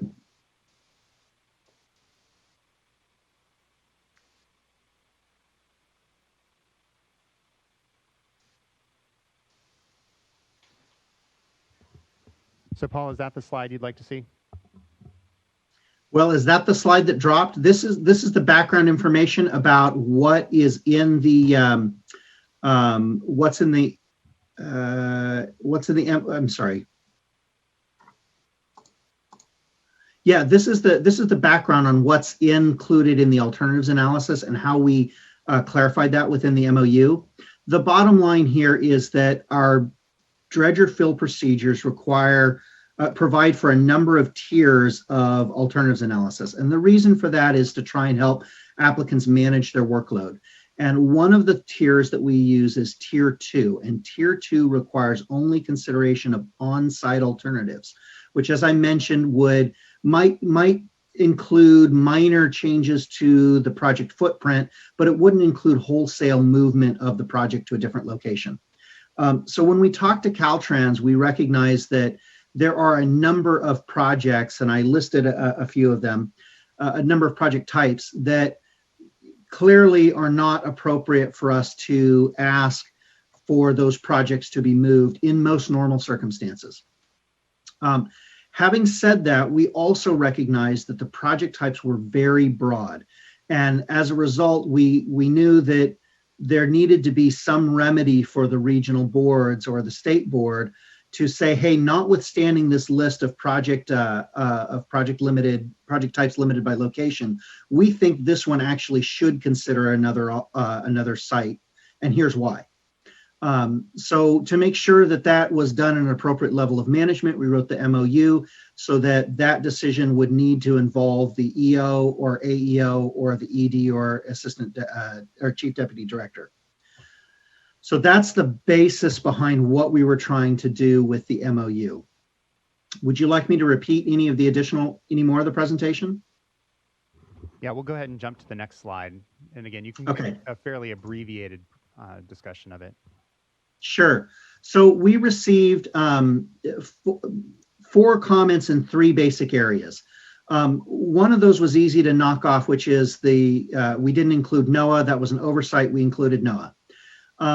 The first 2 bullets on this slide are basically talking about that list of projects limited by locations. And the commenters basically said, hey, your list is too broad and it's too difficult to rebut the presumption that that these items are limited by location. So we added some clarification to the MOU that both reflected that we're talking about existing infrastructure, not new infrastructure, and we added some minor tweaks that would lower the burden for rebutting that presumption.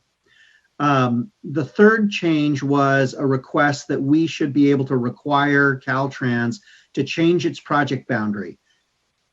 And we have the ability to do that in a sense in that the interagency agreement is specifically intended to provide additional resources to the Water Board to engage with Caltrans earlier in the process when those discussions of project boundary are being decided upon.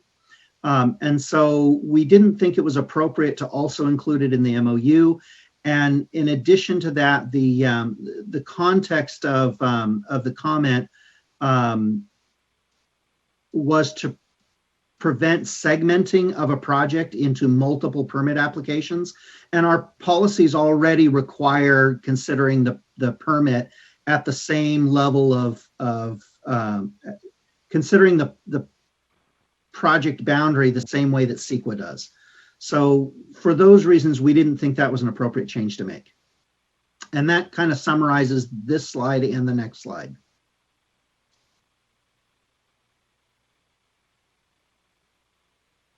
And again, just a quick summary, we clarified existing and on-site. We added the ability to revise the list on an annual basis. We changed, we tweaked some of the language about the rebuttals, and we added an additional agency to coordinate with.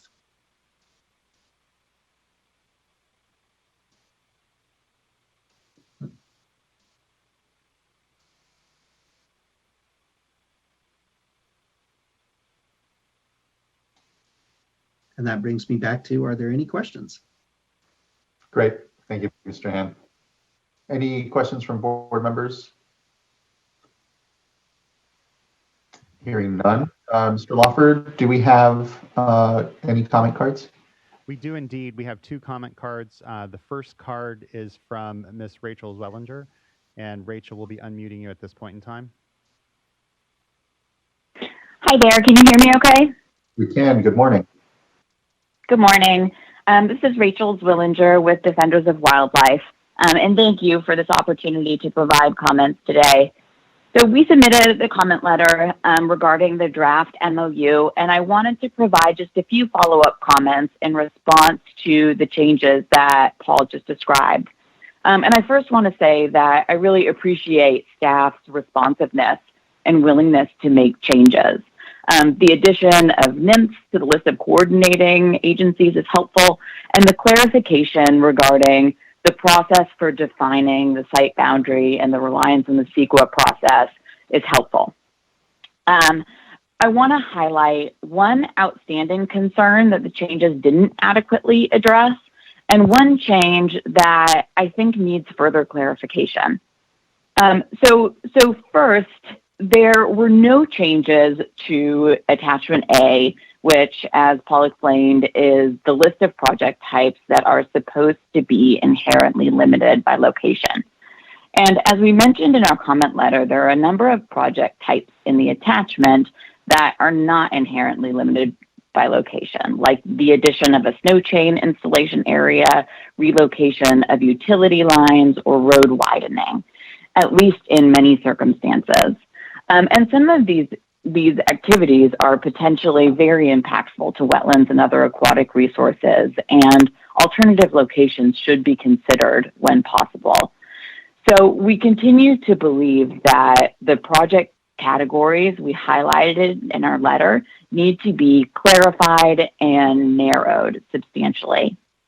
And if that doesn't happen, which I really think it should, at minimum, the board should make it easier for permitting staff to rebut the presumption that something is inherently limited by location. And, changing unique to specific in the criteria and the changes that were made last week is helpful. But I don't think it goes far enough. And I would suggest also eliminating the requirements regarding elevation to management and allow permitting staff to independently rebut the presumption with a written explanation. In addition to that outstanding concern, I want to flag one of the changes that was made that I think would benefit from further clarification. And that is the new language indicating that attachment 1 addresses only projects that improve existing infrastructure rather than create new infrastructure. And the concern here is that attachment 1 includes things that I would certainly consider new infrastructure that is being built adjacent to existing infrastructure, meaning things that require breaking of new ground. These I'm thinking about things like a new turnout, a new chain installation area, a new lane, a new structure at a rest stop, etc. So if we're really talking about only improvements to existing infrastructure and not building out into undisturbed ground, the project types in Appendix 1 should be, or Attachment 1 should be consistent with that. And project types that involve the addition of new infrastructure should be removed from the list. But if that's not what the MOU intends, then I think it's important to be more clear about what the terms existing infrastructure and new infrastructure mean to avoid confusion.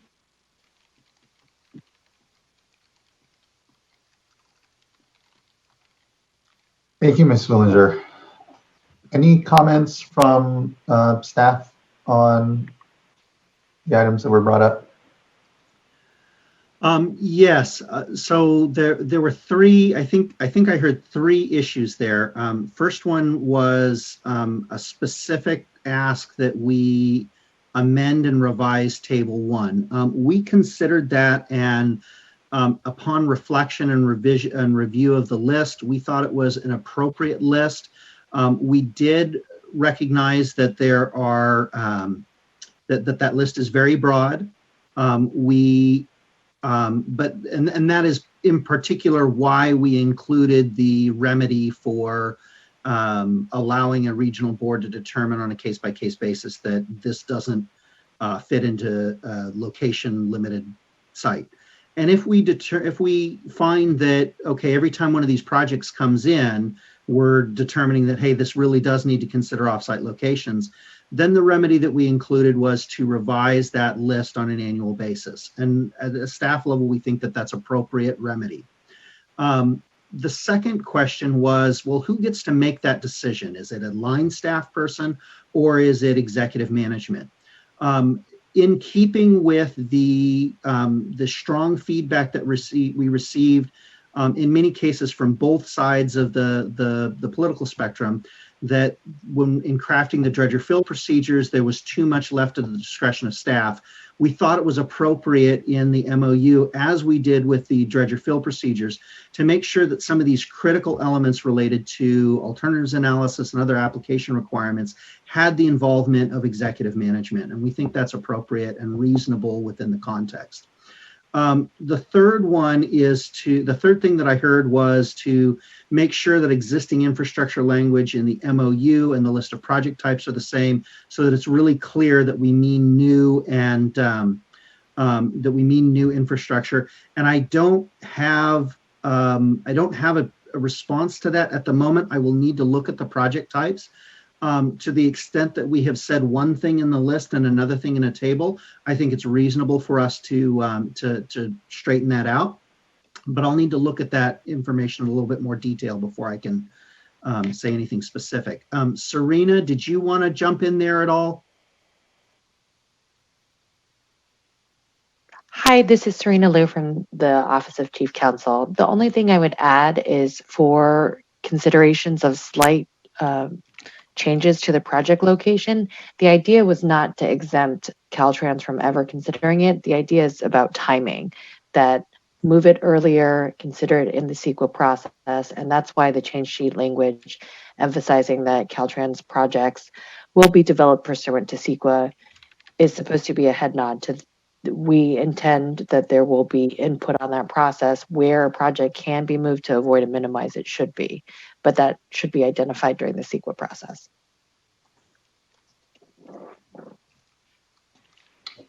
Thank you. I appreciate it. Any other thoughts or comments from fellow board members before moving on to the next comment? Okay. Mr. Loffer?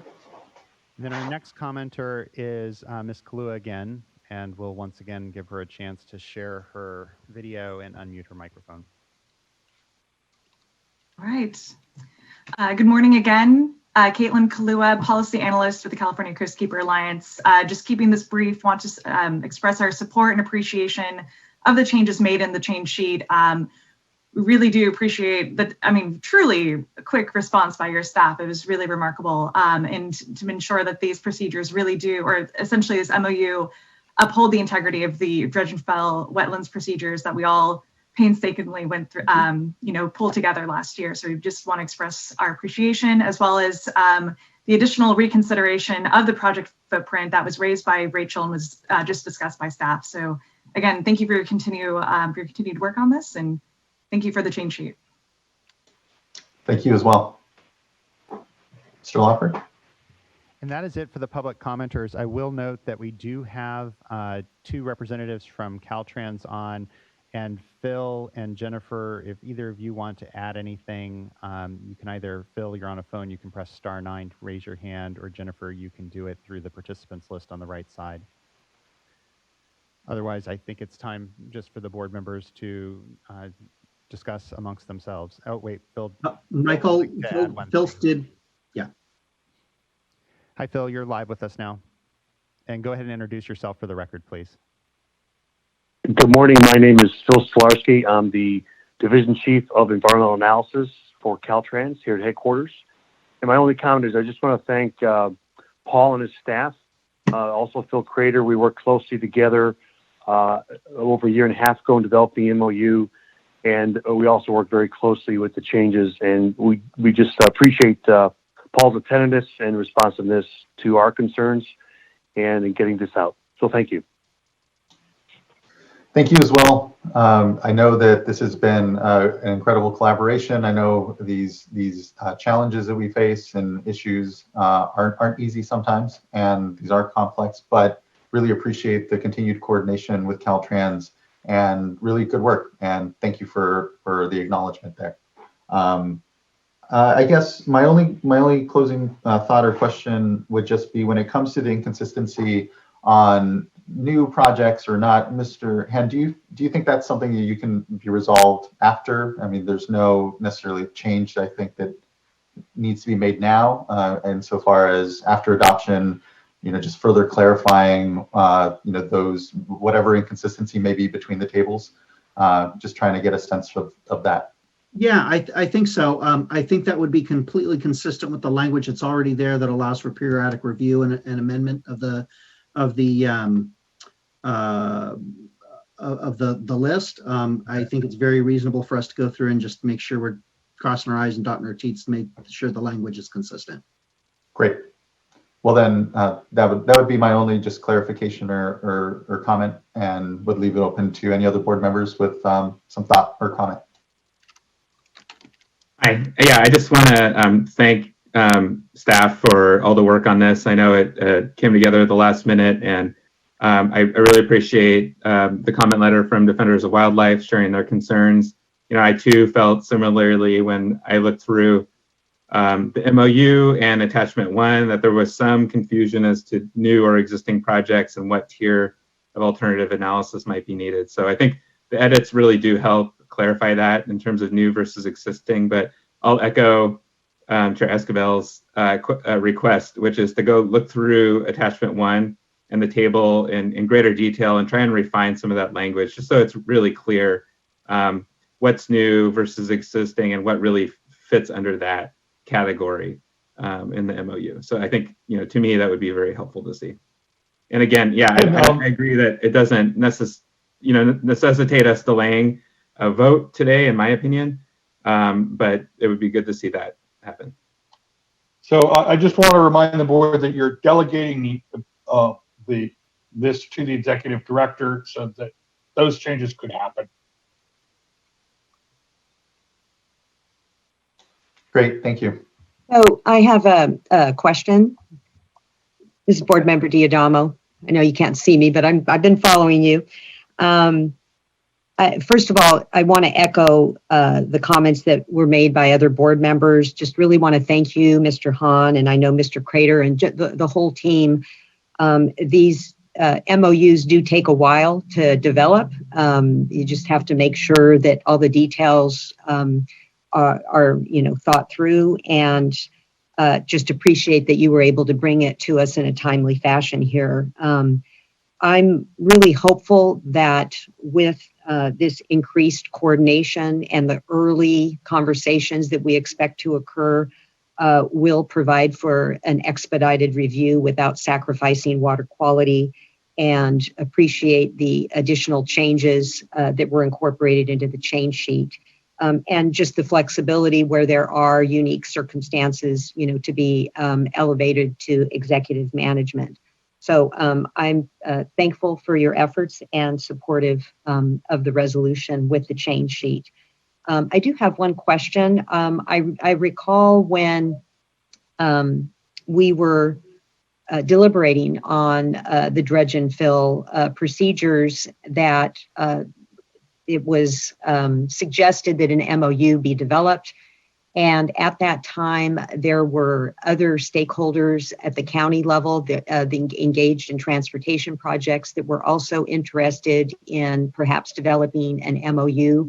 After having some discussions with staff, I think I am in a position to better understand why that wasn't possible in this round, but was just hoping, since others may be watching, if you could comment on the ability. I know it would be a high bar because of the higher standard here in coordination in planning way in advance, but the ability for local entities to also develop something similar if they were willing to achieve that high bar. So I'll jump in here, Paul, and then you can fill in details, which is that there are a couple of issues that we ran into. I think the first is that many of the transportation projects that that locals were concerned about actually are run, they coordinate with Caltrans and would be available under this as Caltrans is the lead agency.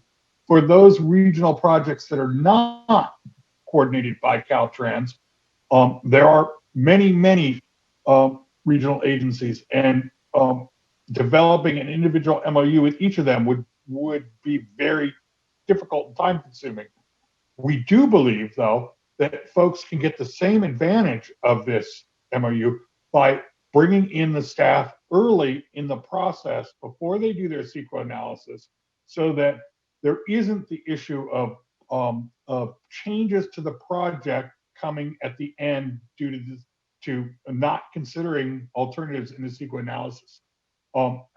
There is a difficulty with that. If it's a large project, we might be able to work out some sort of cost recovery agreement so we can get staff in early. For smaller ones, we probably can dedicate the staff early enough. But that's the issue, is if we're not brought in early in the project, then the potential of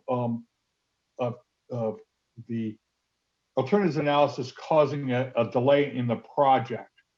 I would say that the dredge and fill procedures already emphasize that to a great extent, and that was part of the reason for putting them out and getting consistent approaches. Paul, if there's anything else you'd like to add? Yeah, John, I think you said it fine. I don't really have anything to add.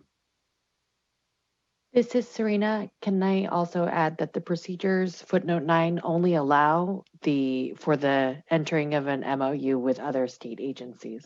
So an MOU with local agencies is not contemplated by the procedures. Understood. I was just talking about in the future. Okay, thank you. Thank you, Vice Chair. Any further discussion or comment from fellow board members? And if not, I'll entertain a motion. I'd like to move adoption of the resolution with the change sheet. And I'll second. And that was seconded by Board Member McGuire, I believe. Yes. The one question I had was Board Member McGuire had made a point, and Chief Deputy Bishop correctly pointed out that this is delegating to the Executive Director the authority to enter into the MOU. It would be helpful to include in the motion any direction to address the clarity issue that Sean McGuire, or the Board Member McGuire, raised, if that's part of the motion and part of the desire of the board.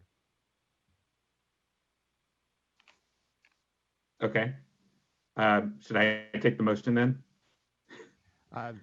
Would that be a friendly amendment for you, Vice Chair Diadamo? Yes.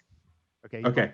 Go ahead and clarify that. So I'll second the motion with the friendly amendment that I would like to request that we delegate authority to the Executive Director to make revisions to attachment 1 to clarify project types as new versus existing for consistency with the MOU.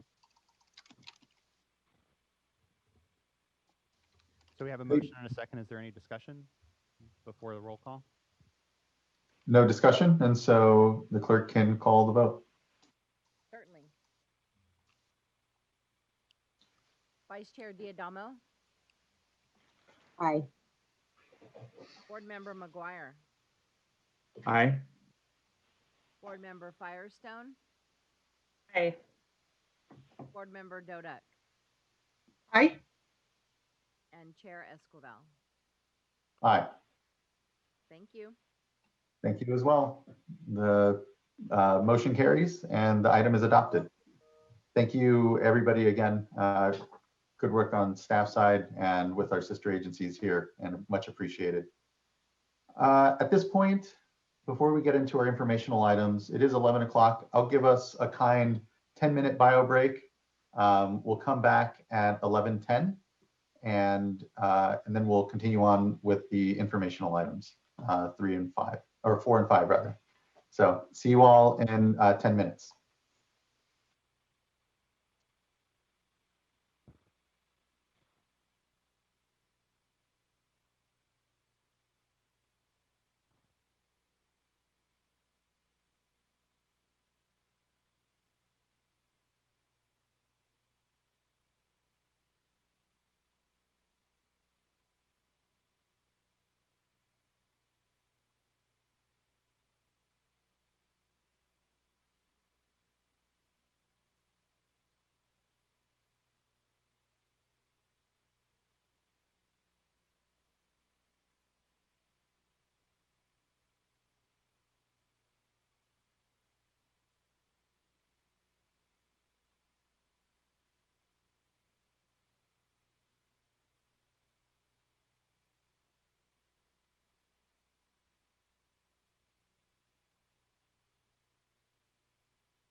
Hey, Dee Dee, glad to see you got your camera working.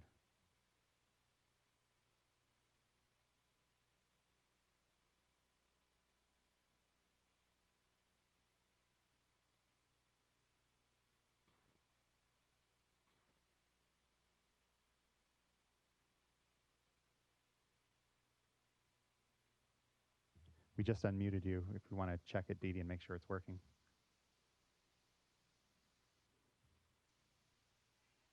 Want to do a mic test? Yes, can you hear me? Yeah, we can. All right. Well, I'm using my iPad, and maybe it just looks different here, but I'm not seeing the camera. Everything looks okay. Okay.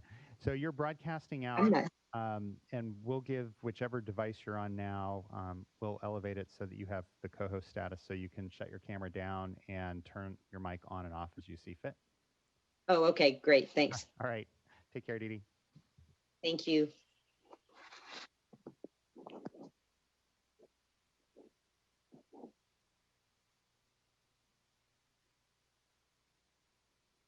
And actually, Dee Dee, I'll go ahead and temporarily turn off your camera. For most folks, we won't be able to see it, but Okay. Thanks.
Hello, everyone.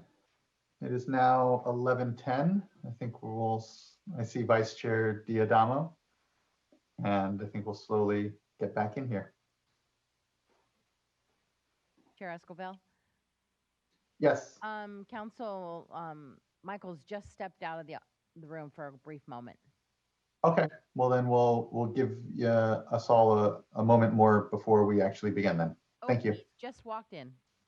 Okay. Well, good to see everyone. I hope you had a productive 10-minute break. It was nice to go outside, walk around for a moment. We now can begin, I think, moving on to our informational items.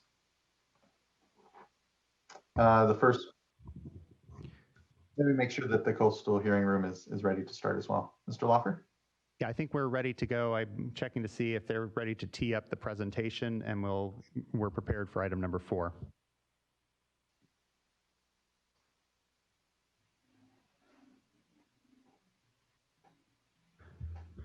So Alicia, Craig, and Diane, you all have control of your video cameras and microphones. If you all would like to begin the presentation, we're bringing it up onto the screen here in the room now.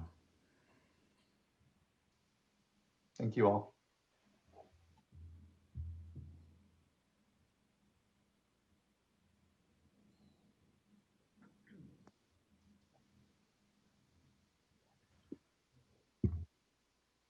Hello, good morning.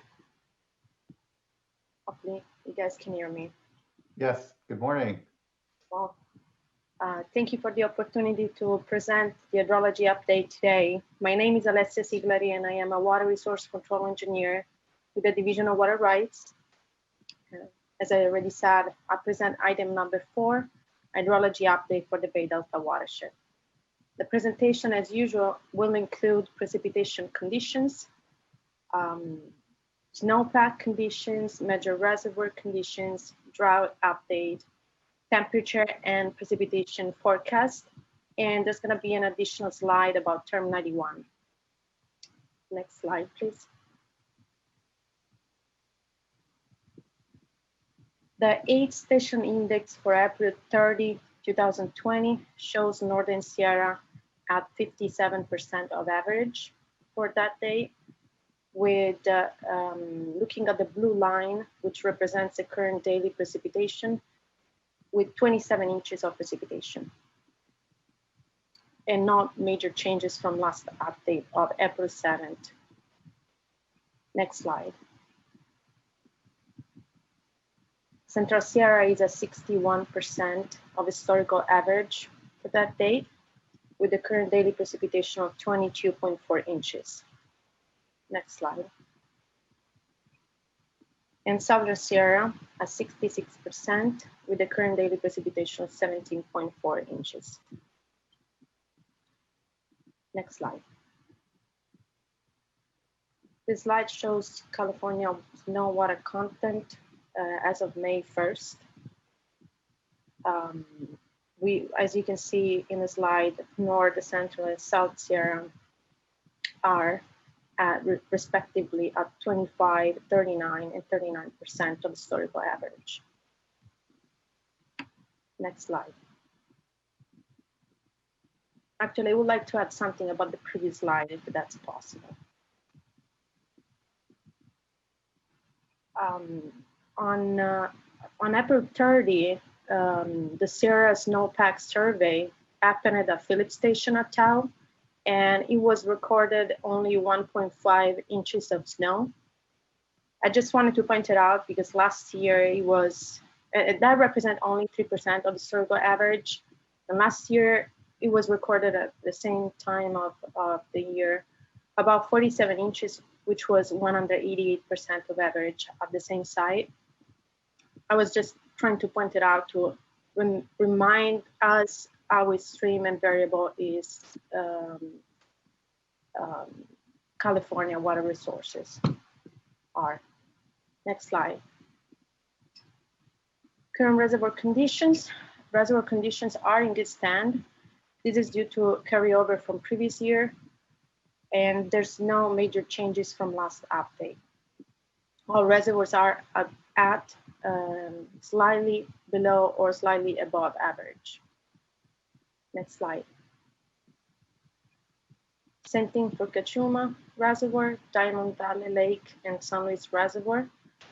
Cachuma Reservoir is at 81% of capacity and 91% of average. Diamond Valley Lake at 95% of capacity, and San Luis Reservoir 74% of capacity and 83% of average.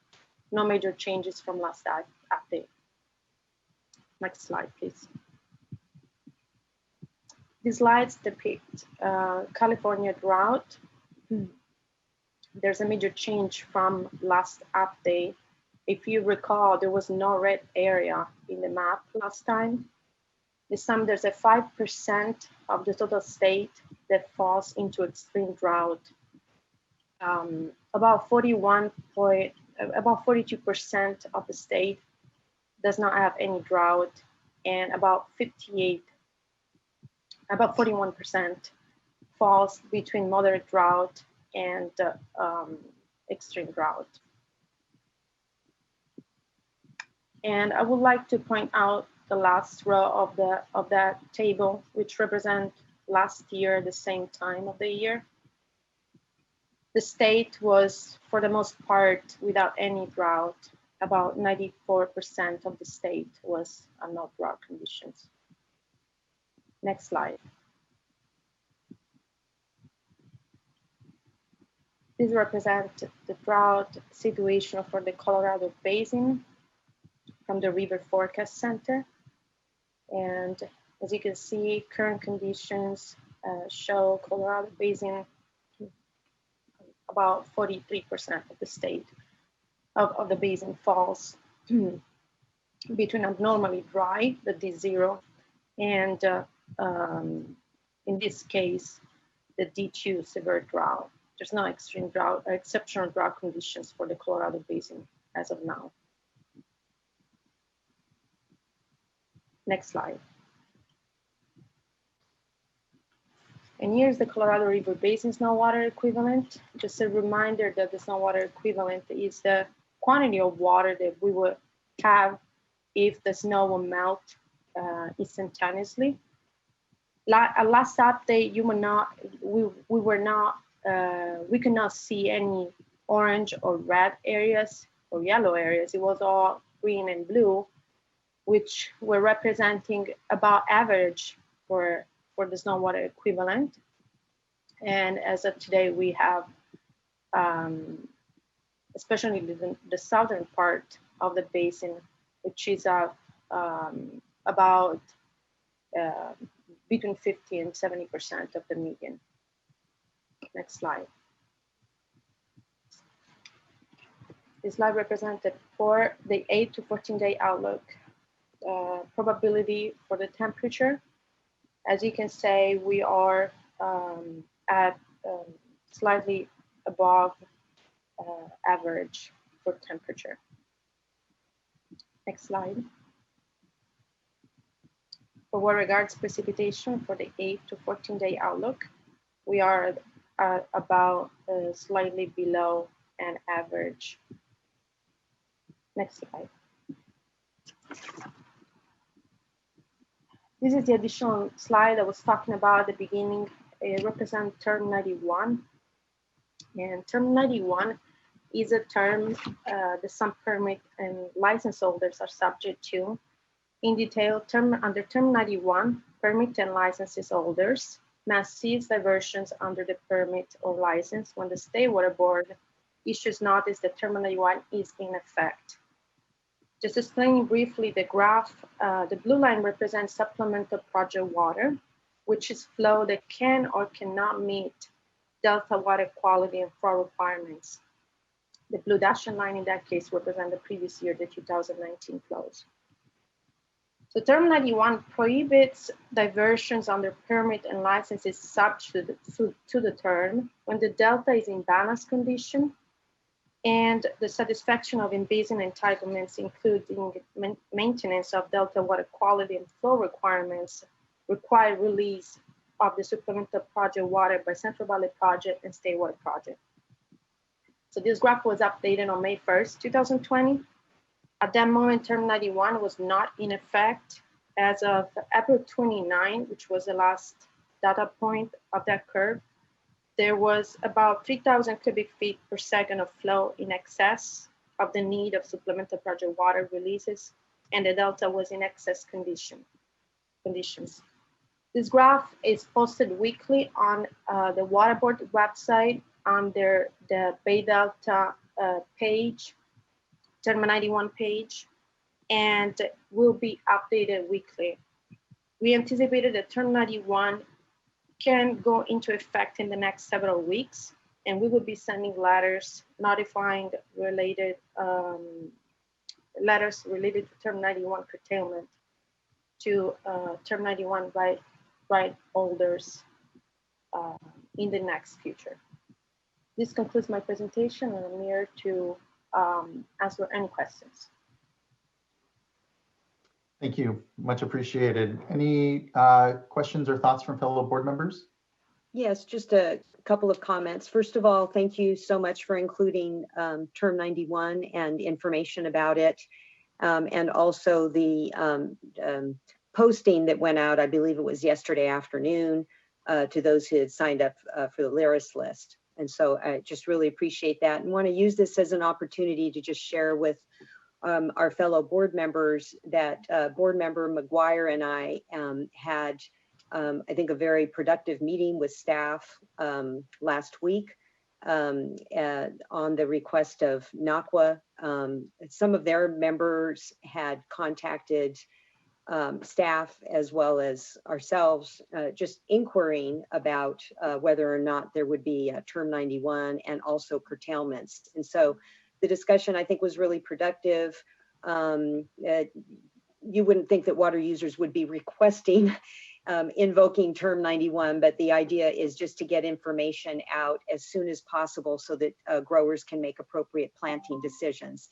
And so it was a good discussion about Term 91 and then also curtailments, which I believe are, unlikely to occur this year. But as Board Member McGuire, myself, and I think others of us have been very anxious in conversations with you as well, Mr. Chair, that want to make sure that we're planning as much as possible and being prepared for the next drought. And so NACWA offered up its services with MBK to work with our staff to just better understand curtailment and some of the charts and information that go into the charts that we had used from the last drought. So just wanted to use this as an opportunity to update you all about that meeting. Yeah, so just to point out another thing, the website has been updated with further information than the one I provided today. So I invite everybody to go and give a look at the website. Fantastic, and really do appreciate that. I think that the more we can engage early, and I think we see that with many of our programs, and communicate and help others understand our processes, what needs to be seen and done, I think is really critical because in the middle of a drought, as we well know, it's difficult to try to really have those sort of discussions. So although curtailment isn't happening now, and Term 91 is a continuum of those sorts of activities and signals, it's important that we continue to plan for those dry times when we know the board will be called to curtail, and it'll be incredibly important that we have had these conversations prior so that we're not, so we benefit from the pre-thought that can be put into it, the trust, and the understanding and certainty around how we would proceed through various curtailment scenarios. But I think certainly being aware of Term 91, again, engaging earlier and more often on discussions and what folks are seeing can have a tremendous benefit to just having more of a certain understanding of what the water year may be looking like, or what the expectations are from water users within the state and water rights holders. So thank you. Really appreciate the work and discussion. Anything else? Well, and just one other point, the conversation was just with Northern California Water Association. Of course, this could potentially impact every watershed in the state. And so I know our staff is interested in engaging in conversations with other stakeholders. It's incredibly complex, what information goes into determinations on curtailment. And so it's not just an issue of getting the information out, but also having the conversation be a two-way conversation where, you know, perhaps modelers with some of the water agencies can provide some assistance. And then also potential for voluntary agreements similar to what we saw in the Delta in the last drought. So just an open invitation to encourage folks to be thinking about these things. Much appreciated, Vice Chair. I just would like to add thanks to adding additional information about Term 91 and as conditions develop throughout the state. And, you know, the Bay Delta watershed obviously is incredibly important, but we have also many other streams and watersheds around the state that we're responsible for administering water rights for as well. And so, you know, for example, I noted the area in the North Coast and the Klamath, looked like the Klamath River Basin area, maybe some other rivers in that area that are now in extreme drought. And so as, you know, those conditions developed and we get a better understanding of what stream flow conditions are there and impacts to water right holders, also important to communicate about curtailments or other actions that might be taking place in those watersheds as we move forward. So just really important to continue this conversation. I appreciate you continuing to come back with us to these with these reports. They're very helpful, and look forward to continuing this. Thanks. Thank you, board members, again for your leadership and continuing to engage and work in this space. It's again, you know, I think of our drinking water work as extremely critical. I think certainly of our water rights work is that as well, and it is really foundational and needing some work. It is not easy, rather, to administer the water rights system in the state of California, given, as Board Member McGuire said, oftentimes the lack of just data and understanding of what's happening in various watersheds. So again, I appreciate the leadership and work, and thank you again. I think any other discussion from fellow board members? Hearing none, I think we can then move on to item number 5, which is an update on urban water conservation. And the staff for this item should already have their cameras and microphones under their control. Yes, all right. Good morning, Chair Esquivel and members of the board. My name is Marielle Pinheiro, and I'm a research data specialist with the Office of Research, Planning, and Performance. I will be providing the Urban Water Conservation Update for March 2020. This month marks the 70th month since the State Water Board began monthly tracking of water conservation for each of the state's larger urban water suppliers, those with more than 3,000 connections. Next slide, please. The response rate of 75% is slightly lower than last month's response rate of 77% around the time of the April 7th board meeting. However, during the month of April, we also received 20 new reporter registration requests in preparation for when the regulation goes into effect in October. Next slide, please. This graph shows the statewide urban potable water production over the past couple of years. 2017 was the last year that reporting was required prior to the adoption of the regulation that will be taking place in October. So for 2018 onwards, we used the previous year's information for missing reports in order to estimate the monthly total production. A lower than average number of reports means that the reported total production for March is lower relative to February, but the estimated total is in line with reported production values from past years. This can be explained by a series of storms in March, which ended the dry conditions experienced in January and February. Next slide. The statewide residential per capita use, according to the data, is 67 gallons, which is less than the 2019 March RGPCD, but similar to that of 2017 and 2018. March rain decreased demand relative to January and February, but the statewide stay-at-home order went into effect in mid-March, transitioning a large portion of deliveries from the commercial to the residential sector. As suppliers update their March numbers with more current information, we might see this RGPCD value change to reflect that transition. Next slide. We are in the process of finalizing the regulatory documents, and we will be submitting the rulemaking package to the Office of Administrative Law. In response to comments that we received during the rulemaking process, we are updating the data quality assurance methodology and reporting guidelines. This will include redesigning the reporting portal to reflect the changes implemented in the regulation, such as the ability to indicate when quantities are preliminary estimates. Next slide. The regulation was adopted at the last board meeting on April 21st. In preparation for the October 1st implementation of the regulation, we are planning to hold an instructional webinar in September. This webinar is intended to highlight changes to the reporting form and provide instructions on how to fill out the new form. With that, I'm finished with my presentation, and I welcome any questions or comments. Thank you for the presentation. Any comments or thoughts from fellow board members? Hearing none. Well, thank you. I really do appreciate the great work, and we'll acknowledge that, again, just last board meeting, as we know, we adopted our monthly reporting regs. And so just, again, appreciate the leadership from staff on the work. All right, with that, we will move on to item number 6. And Board Chair Esquivel, all of the staff who are associated with this item should have their cameras and microphones under their control at this point in time. And so we're ready to begin item 6.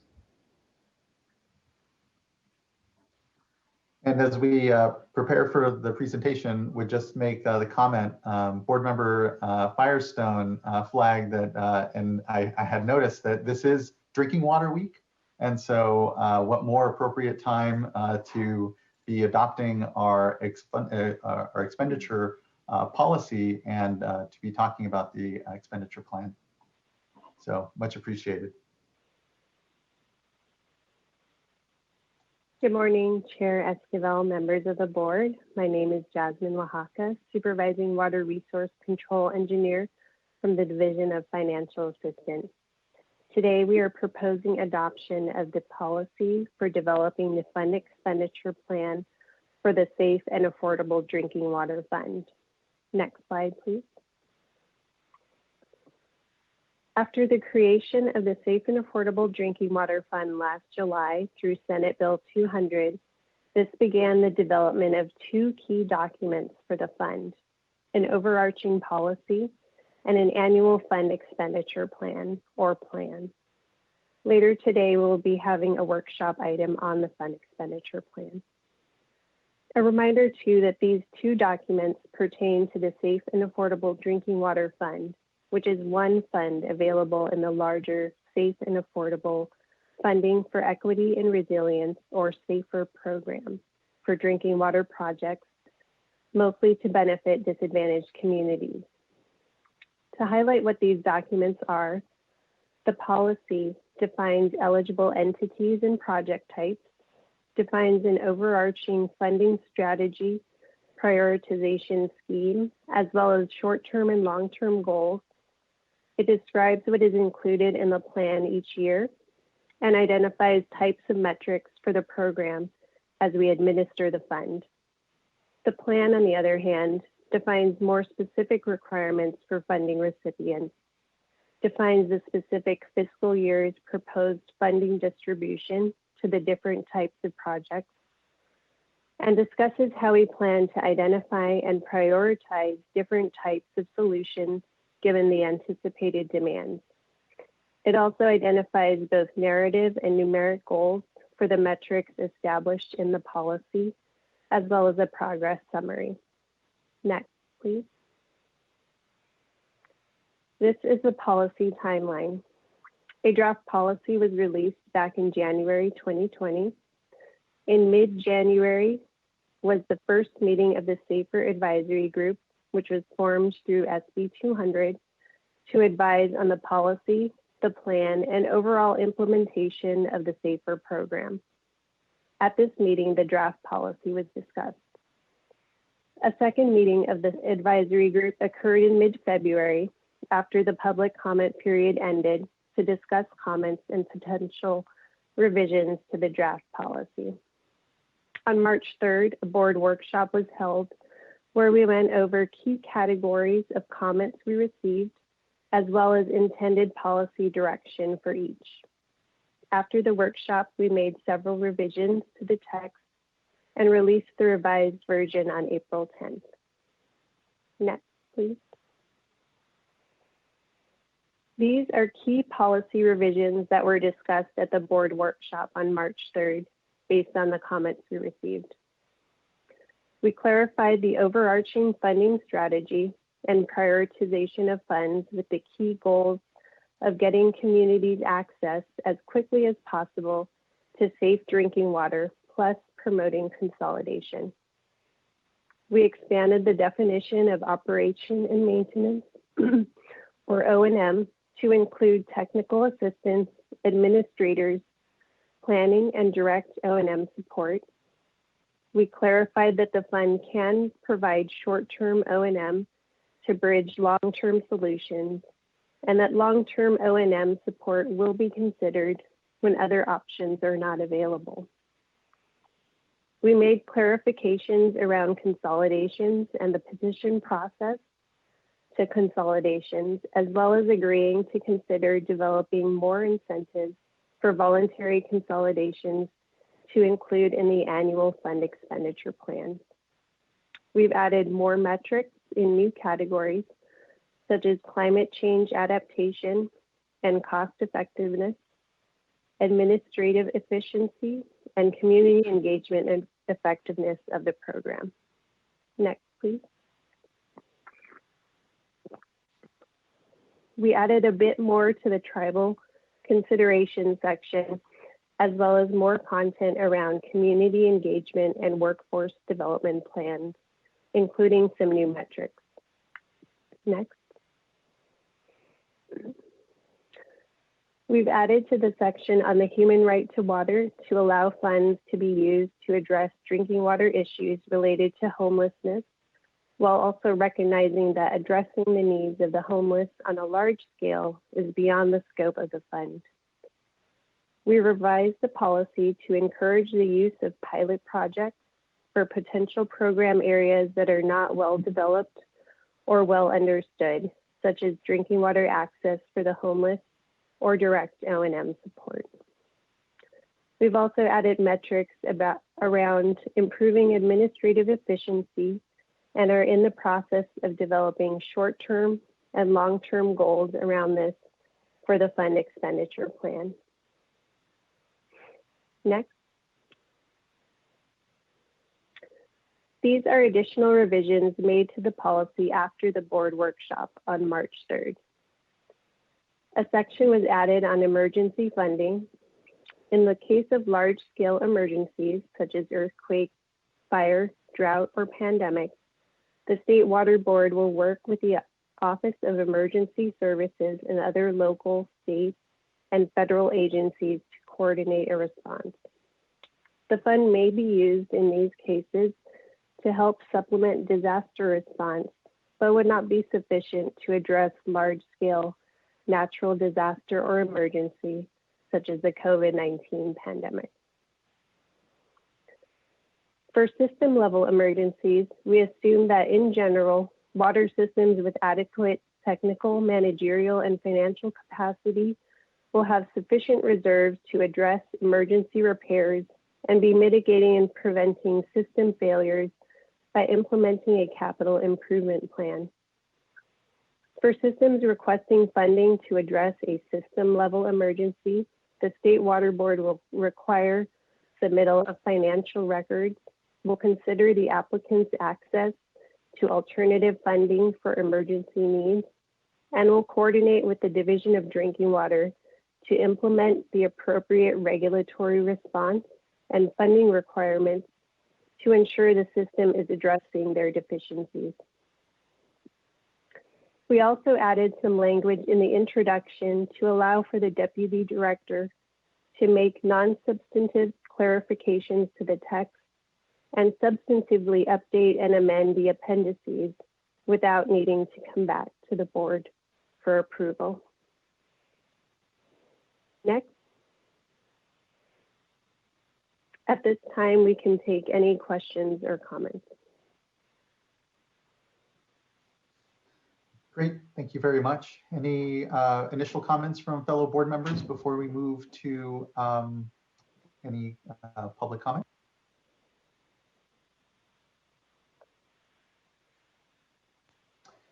Hearing none, Mr. Lawfer? Yes, our first speaker on this item is going to be Mr. Michael Claiborne. Michael, we're about to take your microphone and camera live.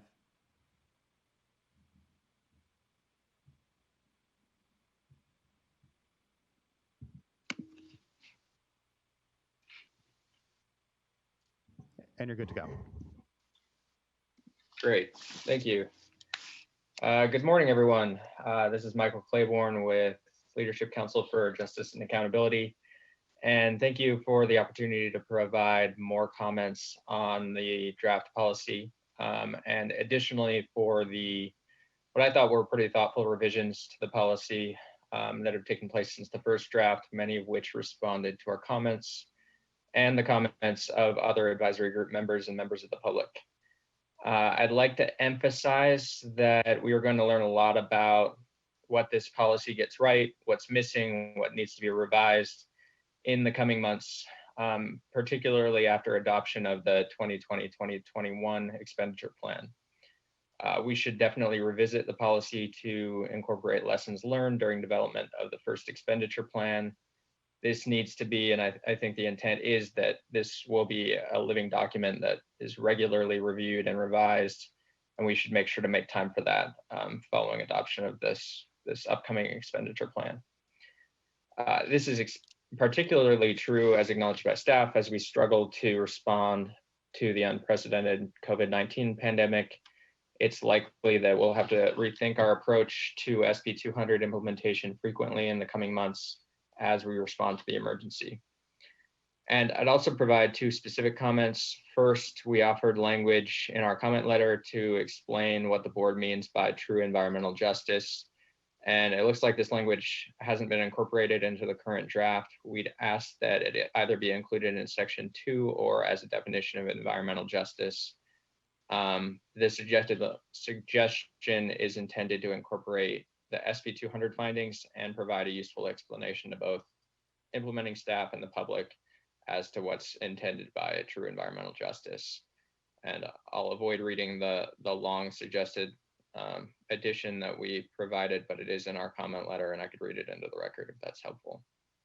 And then second, with respect to the petition process for consolidation, we'd ask for inclusion of a process for appeal of a decision and a requirement for the state board staff to meet with those who filed the petition in or near the community to explain the decision and discuss possible next steps to achieve safe drinking water if consolidation isn't going to be ordered. Thank you for the opportunity, like I said, to provide additional comments and for the opportunity to provide comments in the advisory group. We look forward to revisiting this document regularly and moving forward to the expenditure plan. Thanks. Thank you, Mr. Claiborne, and for your continued involvement and leadership in these discussions. I know they're critical to be able for us to synthesize everyone's longstanding history and commitment to so many of these programs and these discussions. So just appreciate your continued engagement. On your point about the iterativeness of this document, definitely, at least from my perspective and opinion, especially in this first year, especially as we just adjust to what are, we know, increasingly complex economic and other situations that our water, small water, particularly agencies face, we're going to need to adapt. And I think we're all quite concerned about, well, first and foremost, we knew that this was going to be an incredible lift prior to the current crisis and pandemic. And certainly now, given the economic downturn, all the more concerned as to the adequacy of our resources to adjust for what may be an even larger number of systems going out of compliance or struggling than we were even already assuming. So I think we're going to have to be very iterative with the expenditure policy and the plan. Again, just appreciate your continued engagement and all that. So our next speaker will be Ms. Melissa Sparks-Krantz, followed by Jonathan Young. Sorry, before we just go on to those, can I just ask staff if they have feedback on why on the suggestions around the definition of environmental justice, whether those changes, if they have a position on making those changes that were recommended by stakeholders.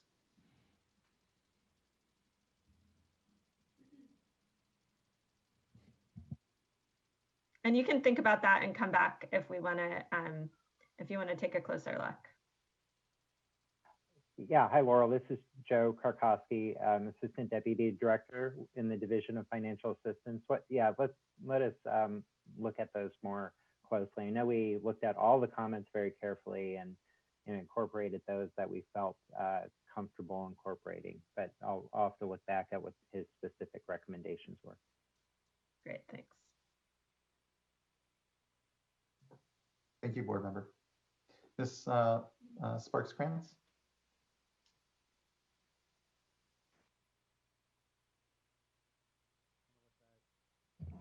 Melissa, your microphone should be live now, yeah. Can you hear me? Yes, we can. Good morning. Good morning. Thank you so much for the opportunity to provide public comments today. My name is Melissa Sparks-Krantz with the Association of California Water Agencies, ACWA.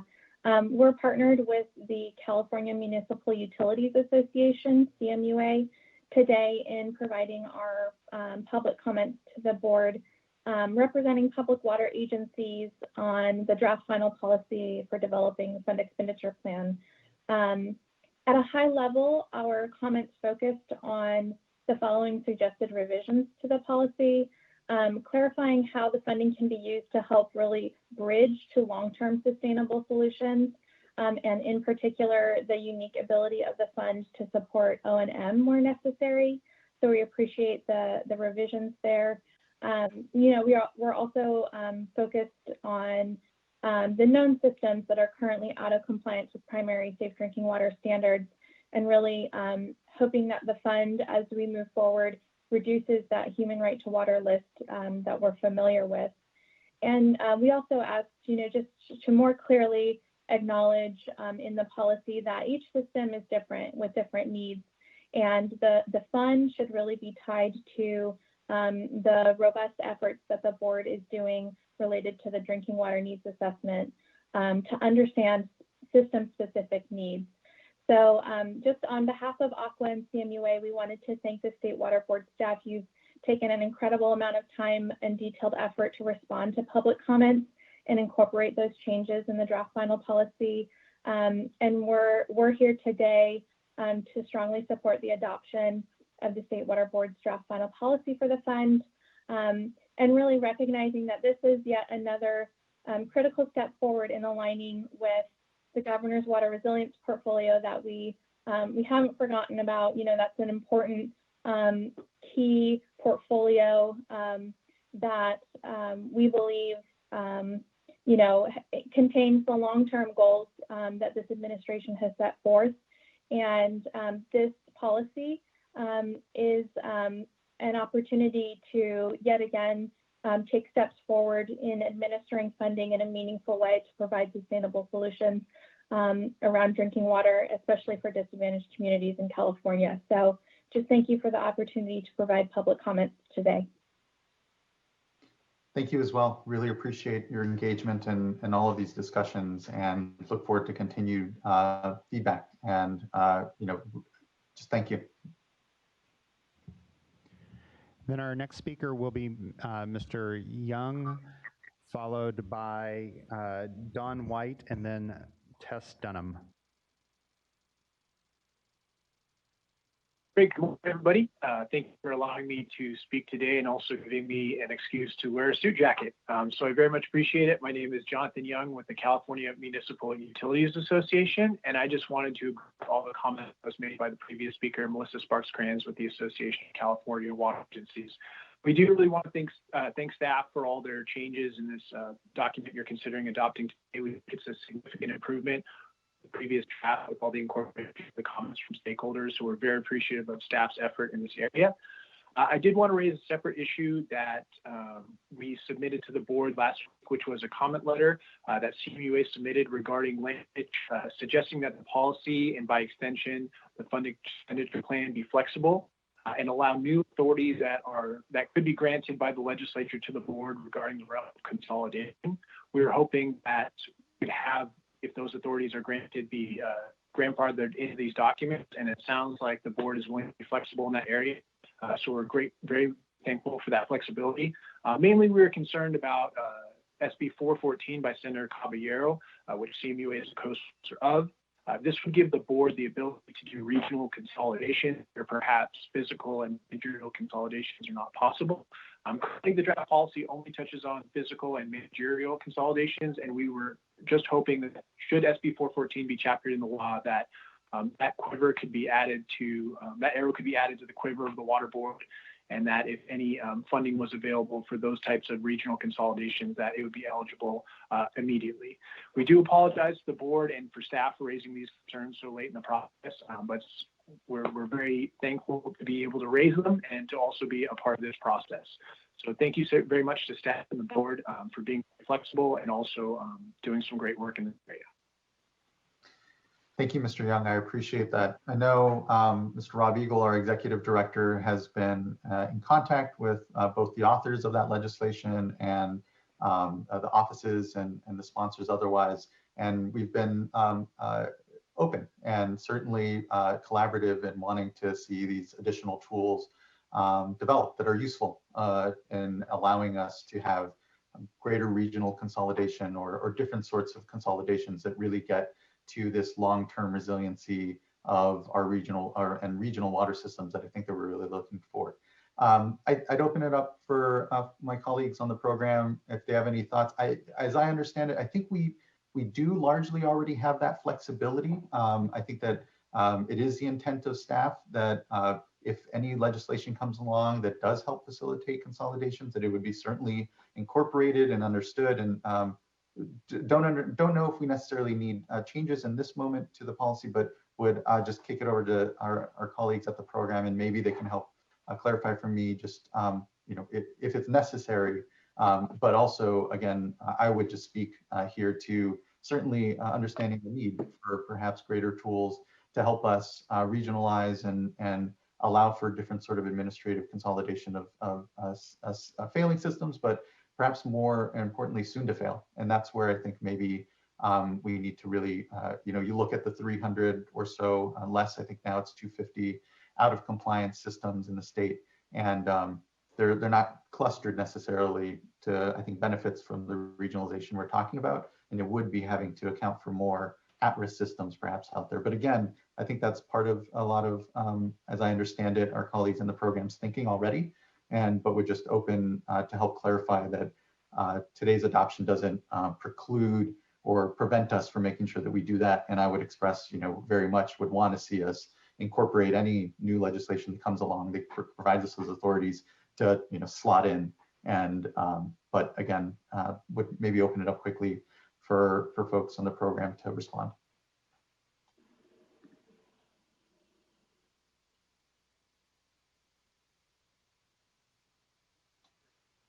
Or we can also wait on a response if folks feel otherwise, but I see maybe Joe is coming unmuted here. Yeah, I'm sorry. I was looking up Michael's comment and how he responded. So I didn't catch part of what you were asking us to respond to. But that's fair. That's fair.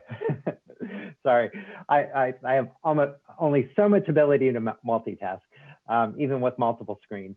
So in terms of his comment, we did put in a direct reference to the part of the SB 200 that refers to environmental justice. And I think he was, in looking at his comment quickly, I think he was mostly requesting that we directly include the quote. So, I mean, certainly we could add that, you know, the direct quote from the statute. We just included the reference to environmental justice. Yeah.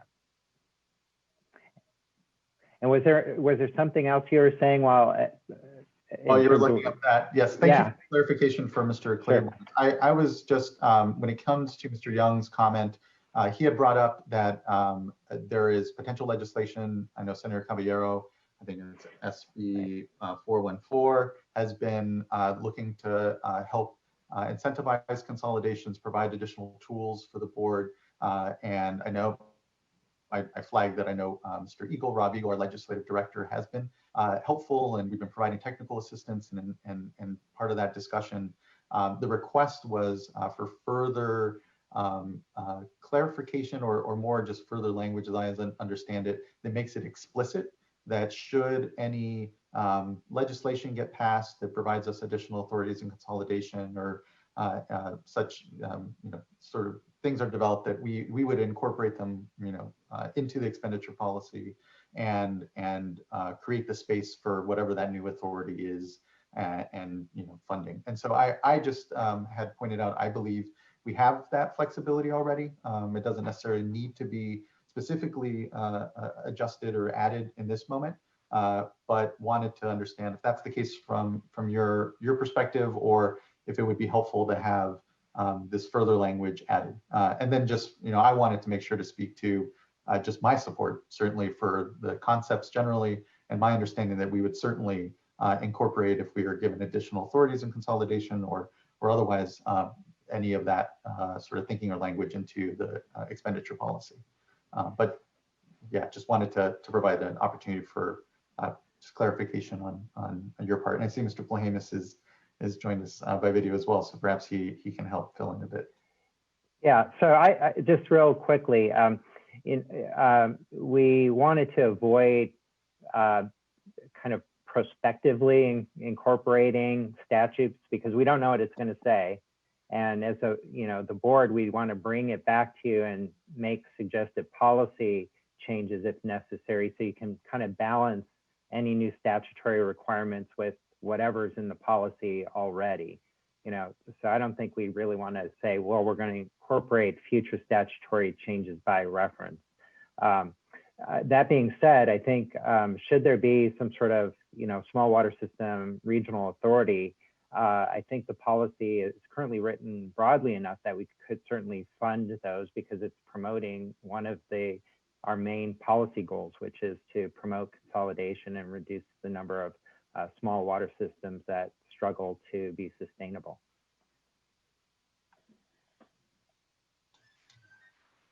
That's an explanation enough. I appreciate that. I'm satisfied by that. And just as a reminder, Chair Esquivel, of course, one of the nice aspects of this is we can be fairly nimble in terms of how we incorporate any future changes into the policy. And as you've alluded to several times throughout the discussion, we expect this to be an organic document. We're going to have a lot of lessons we'll be learning over the next couple of years, and we'll be making adjustments. As much as we've tried to lay a solid foundation, we'll be making adjustments fairly regularly. Thank you. Yes. So thank you again, Mr. Young, for your comments. And so Mr. Loeffler, we'll move on to our next speaker is Ms. Dawn White. And Ms. White, we're starting your camera and offering you the chance to unmute your microphone, or we're giving you the chance to start your camera. Yep, thank you very much. I was going to say good morning. It's just at noon, so I'll just say thank you, Chair Esquivel and board members, for hearing my comments. I appreciate that. My name is Dawn White. I'm a member of the SAFER Advisory Group, and I also work for Golden State Water Company. I'm also representing today the California Water Association. CWA is a statewide association of utilities regulated by the Public Utilities Commission. I provided comments on the original draft, and appreciate that this final version has addressed my comments as well as others received. I think that was noted earlier. At this time, I'd like to just comment on one section that was added to this final draft policy since the comment period was closed. I also recognize that the similar language that I'm going to comment on already exists in the SRF intended use plan. The section I'm referring to is section 6B3. It's entitled Communities with a Large Proportion of Secondary Homes. The section states that a community that includes secondary homes that are greater than 50% of the total number of dwellings will not be considered DAC for funding purposes.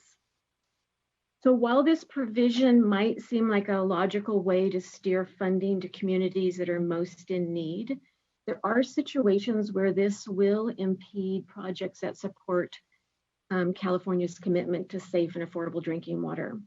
So I'd ask that you consider waiving this requirement under certain conditions, whether it's in this version of the policy or in a later version. The areas I'm looking at specifically are consolidation projects for one, also projects that bring the system back into compliance, and then third, for projects that would cause a system to increase rates above what is affordable for the community. So looking for a little bit of flexibility. And I'd like to speak specifically to the case of consolidation projects, because that's such a important criteria right now. In the case of consolidation projects, if an out of compliance or at-risk system has secondary homes in their community, the receiving system's customers would end up paying for the cost of consolidation. I'm working on a situation like that right now. If this project doesn't qualify for funding, grant funding specifically, or some portion or flexibility there, those costs would then be shared with our receiving system. And in this case, that particular system serves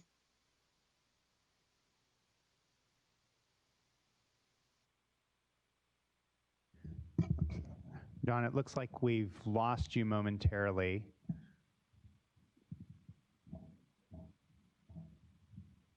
And what we're going to do, if your Wi-Fi doesn't, or internet connection doesn't reactivate, Janine will send you a phone number where you can call in and we can get the balance of your testimony that way. So in the meantime, we'll move on to the next speaker, which is Ms. Tess Dunham, and then she'll be followed by Jonathan Rash and Michael Bailey. Tess, we're going to be giving you the opportunity to share your camera in just a moment. Oh, hold on a second. It looks like we may have Don back. Hold on one second, Don. We have to unmute you again. I'm so sorry. I'm just about finished. I was just going to say that if we can't apply these exemptions at this time, and I understand the water board to make exceptions maybe on a case-by-case basis, and this could be accomplished during an appeal process where the water board could waive certain requirements if the project helped achieve state goals of safe and affordable drinking water. And I really appreciate your consideration. Thank you. Thank you, Ms. White. And just for clarification, that exemption you were talking about is referring to the 50% secondary home ownership criteria when it comes to disadvantaged communities? Correct. If yeah. And the remaining customers there are disadvantaged, but I'm specifically concerned about that being an impediment to certain consolidation projects, because if that community we can't get support for that consolidation project in that way, then the receiving system is going to be the one having to fund it. And in some circumstances that might be acceptable, but I know in many others it will not be. I appreciate that. I guess my question for clarification from our colleagues at the program would just be, is there an ability, how I guess firm is this criteria within the expenditure policy, and does there allow for some flexibility there in the if you're at 51% ownership, are you automatically kicked over what what sort of flexibility, I guess, do we have on a project by project basis there? Mr. Karkowski. Yeah, thank you. So basically what this is laying out is saying that we would not consider that community a DAC community.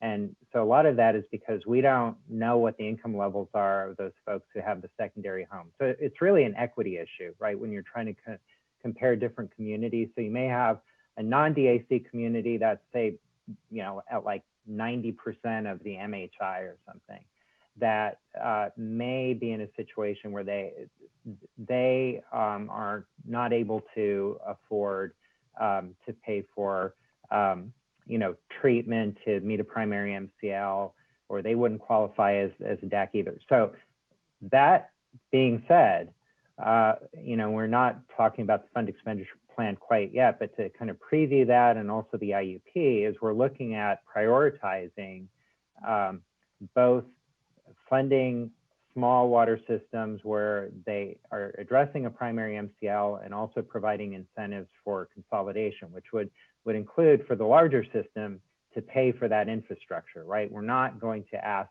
a larger water system to burden their existing customers. So what this really comes down to is when we are looking at our overall priorities, we're prioritizing for DACs. Plus, when we're using any GGRF funds, if the system is not a DAC, then there has to be a nexus to greenhouse gas reduction.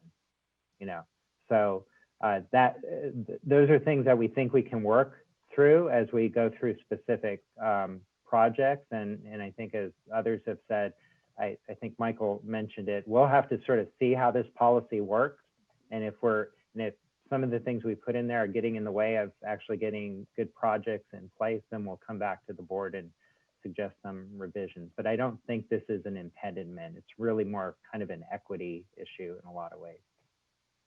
Okay, I appreciate that. It's good to know. Thank you very much. Sure. Thank you for your comments, Ms. White. And so our next speaker after that little feint will be Ms. Tess Dunham, and she will be followed by Jonathan Rash and Michael Bailey. Tess, at this point in time, your camera should be live and you're unmuted. Of course, and then my phone rings for the first time all day. Thank you. Tess Dunham with Consories in Conway.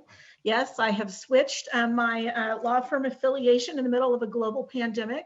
Not recommended for those of you that are thinking about job changes, but good to see everybody and everybody's smiling. Just have a few very brief comments to make. First, would iterate some of the comments that have already been stated by others as far as the need to be iterative.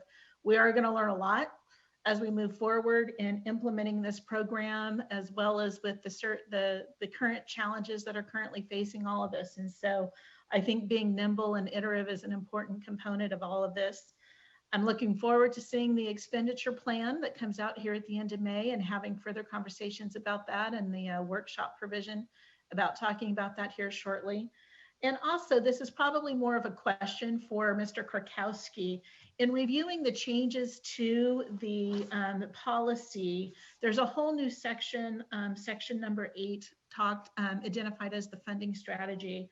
And within section 8, there are a number of special considerations that are outlined and summarized within the funding strategy. And my question is merely as just how does the board decide, or how are they going to take into consideration these special considerations? How do they play into the prioritization and the fund expenditure plan? So really just looking for some understanding and clarification with respect to there are a considerable number of now special considerations that have been added. So just looking for some clarification on that. Thank you. And thank you very much as well. And hopefully the transition continues as smoothly as it can for you, Ms. Dunham. Mr. Karkowski, do you have any thoughts as to how we should see that list of special considerations? I know for my own purposes, I know it's just so that we're flagging for others that we are aware of what can be complicating or special considerations here. But anyway, I'll let Mr. Karkowski maybe give us a little more thought. Yeah, sure. So a lot of this was trying to be more transparent about what our overall approach is, because those were some of the comments that we received from the advisory group, and also in comment letters, like, what are we really thinking? And so it was kind of a tension between, we didn't want to just throw in everything, so this policy is, you know, everything to everyone, but wanted to highlight some of those main issues that are important, we feel, moving forward. So that's why, you know, you'll see we have some different categories that we outlined, and we're explaining a little bit more about what we had in mind in terms of when we are considering those types of projects.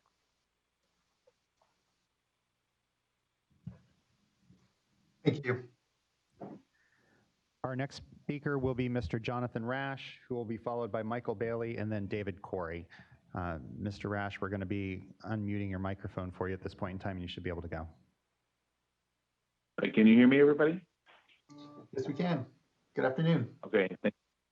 Good afternoon. My name is Jonathan Rash. I'm with the Indian Health Service Sanitation Facilities Construction Program in California. We're a federal government agency under the Department of Health and Human Services.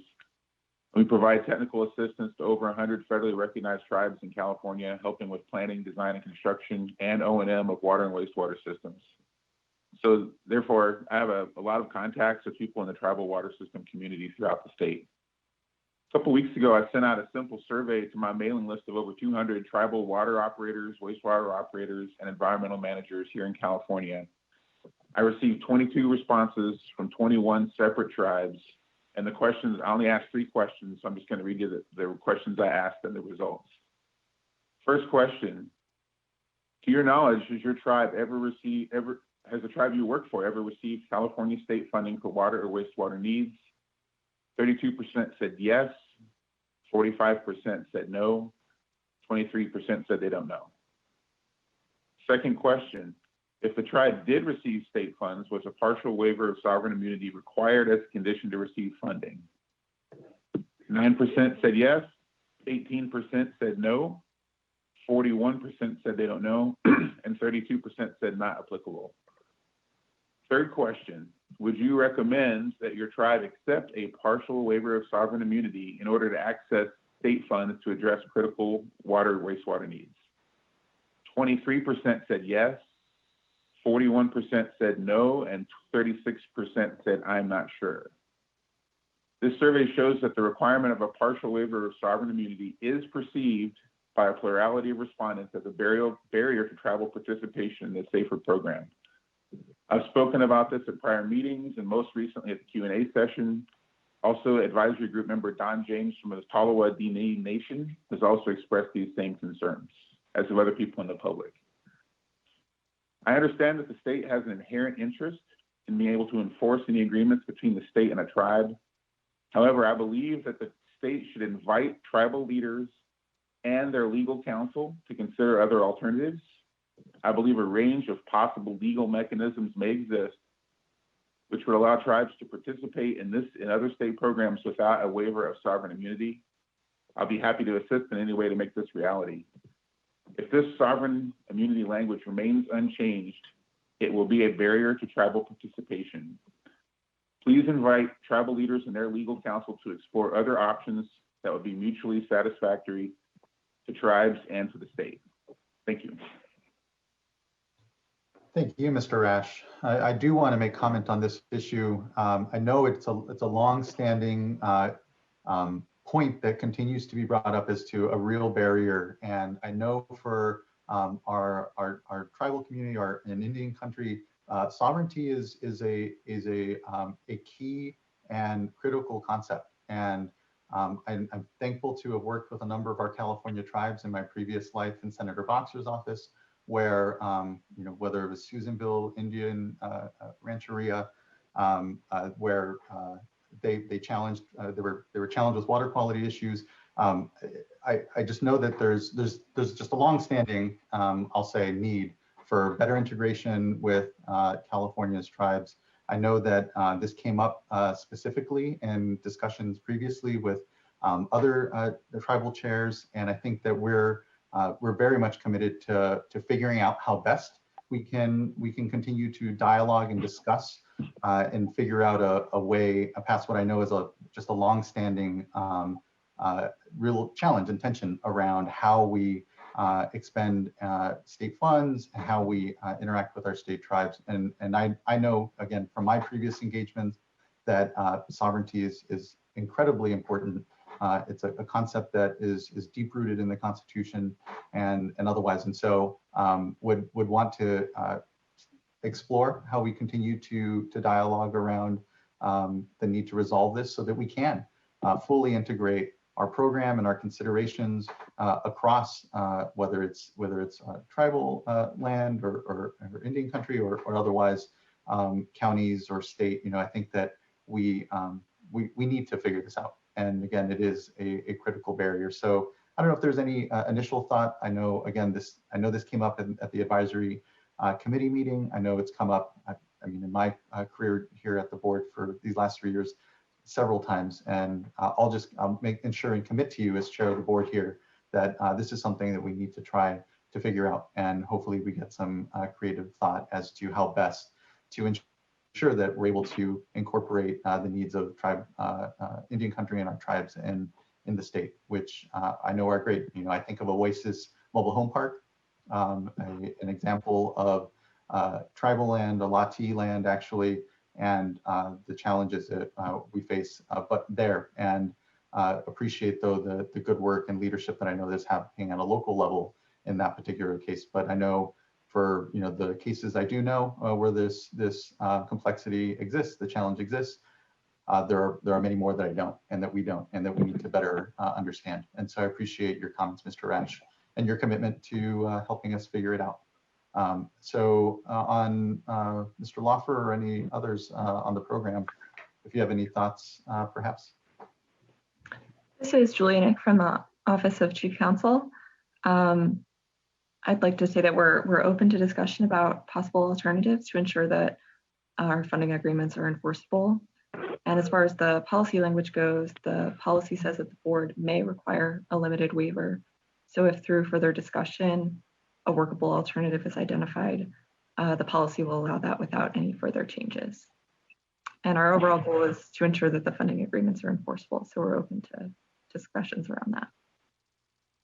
Really appreciate that, and particularly the flag that we have a word may there. And so when it comes to further dialogue here, we acknowledge the sensitivity around these waivers and these requests. We know that they can be a barrier. And so I commit to making sure that we follow up on this discussion specifically and see how we can best resolve it. I look forward to that follow-up. Thank you very much. And I'll just say that we do have recent history of finding alternative methods whereby the Indian Health Service took on responsibility for making sure that the agreement was enforced and no partial waiver of immunity was required. So my concern is that whenever you lead with that in the document, may require a waiver of partial waiver of sovereign immunity, that's going to be radioactive to a large number of tribes. I'm not saying it shouldn't exist. There are some tribes who are okay with that, but I believe if we should have other options on the table, and I believe there are other options that we could work out that would be acceptable to all parties. And thank you very much for the opportunity to comment.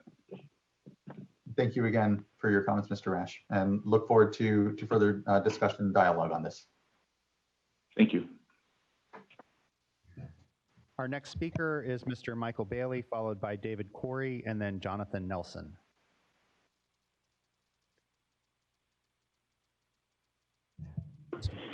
Hello, my name's. Can everybody hear me? Yes. Yes, we can. Good afternoon. Okay. My name's Michael Bailey. I represent a community in Ramona, which is in San Diego County. And we are one of those communities that's in desperate need of some of this funding from Senate Bill 200. I sent a letter to the board, which you guys will have, that'll have more details in it. But to kind of summarize, the situation that we're in is we have a lot of contaminated wells in our area. We're a little bit unique in that right through our property runs a major sewer trunk line that supports about 20,000 residents to a sewer treatment plant real near us. We've been able to acquire documents that show this is in desperate need of replacement, is damaged, and has ruptured in the past in a creek bed area that's near here. We also have septic in our area. We have some of our neighbors that are on sewer, some on septic, some on well, some on city water. So we have a very hodgepodge mix. We're in the process right now working with the San Diego Water Board. They've come out and spot tested 10 of our wells. 9 of them came back unsafe for drinking with levels 4 times the safe limits of nitrate, and we also have high levels of uranium. We've also had wells tested positive for E. coli. What I'd like to encourage you to do is we are one of those communities that's right on the cusp of that, the DAC level. So there's been discussion of we need to do income surveys before we can proceed with funding. What I'd like to encourage is a little bit of flexibility in our case. A lot of our water problems are really no fault of our own. I don't have a septic tank on my property, for example, and our well has progressively just been getting worse over the years. The water district in our area is very expensive to get wells. Get city water connections. A few years ago, we tried to get a city connection, and the cost was $50,000 to $70,000, and that didn't include the construction of a spaghetti line, which would be our only option. The streets are dirt, so we're not doing a lot of pavement cutting, and what I would encourage you to do is when you're looking at the DAC levels, like I say, we're right on the cusp. Also look at the expense of somebody that would need to, what their expense would be to do it, because none of my neighbors could afford this. And that would be my pitch, is just please look at the overall expense for people when you're looking at the DAC level, and don't make that a limiting factor. Thank you, Mr. Bailey. Really appreciate your comments and perspective here. Thank you.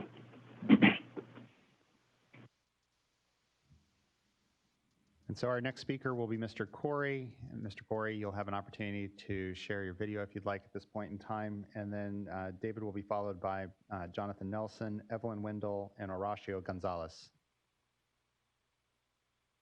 Hello, this is David Corey with the Central Valley Salinity Coalition. Can you hear me okay? Sounds like okay. Anyway, I don't have a lot to add. I just wanted to thank you very much for the opportunity to participate in the advisory group. I think we've made a lot of progress in that group in helping develop the policy, and we're going to begin to work on the plan. I think the work the group has done has been exceptional, and I think the work that staff has done in that effort has been very good as well. Especially the Zoom meetings and what we're doing here online right now, and also in the advisory group. They did an excellent job in facilitating those meetings and putting us into breakout groups and making efficient use of our time. So again, thank you for all the work you've done, and we're going to keep working and address this issue as we all are committed to do. Thank you. Thank you as well, Mr. Corey, for your continued involvement and leadership as well. Yeah, these are generational challenges that we're facing for sure, and just appreciate the long-term commitment. I know a lot of leadership and folks in California have demonstrated, so thank you. And Jonathan, your mic should be live at this point.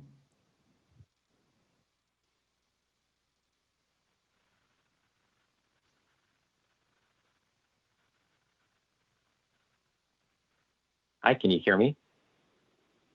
Okay, great, seeing heads nod.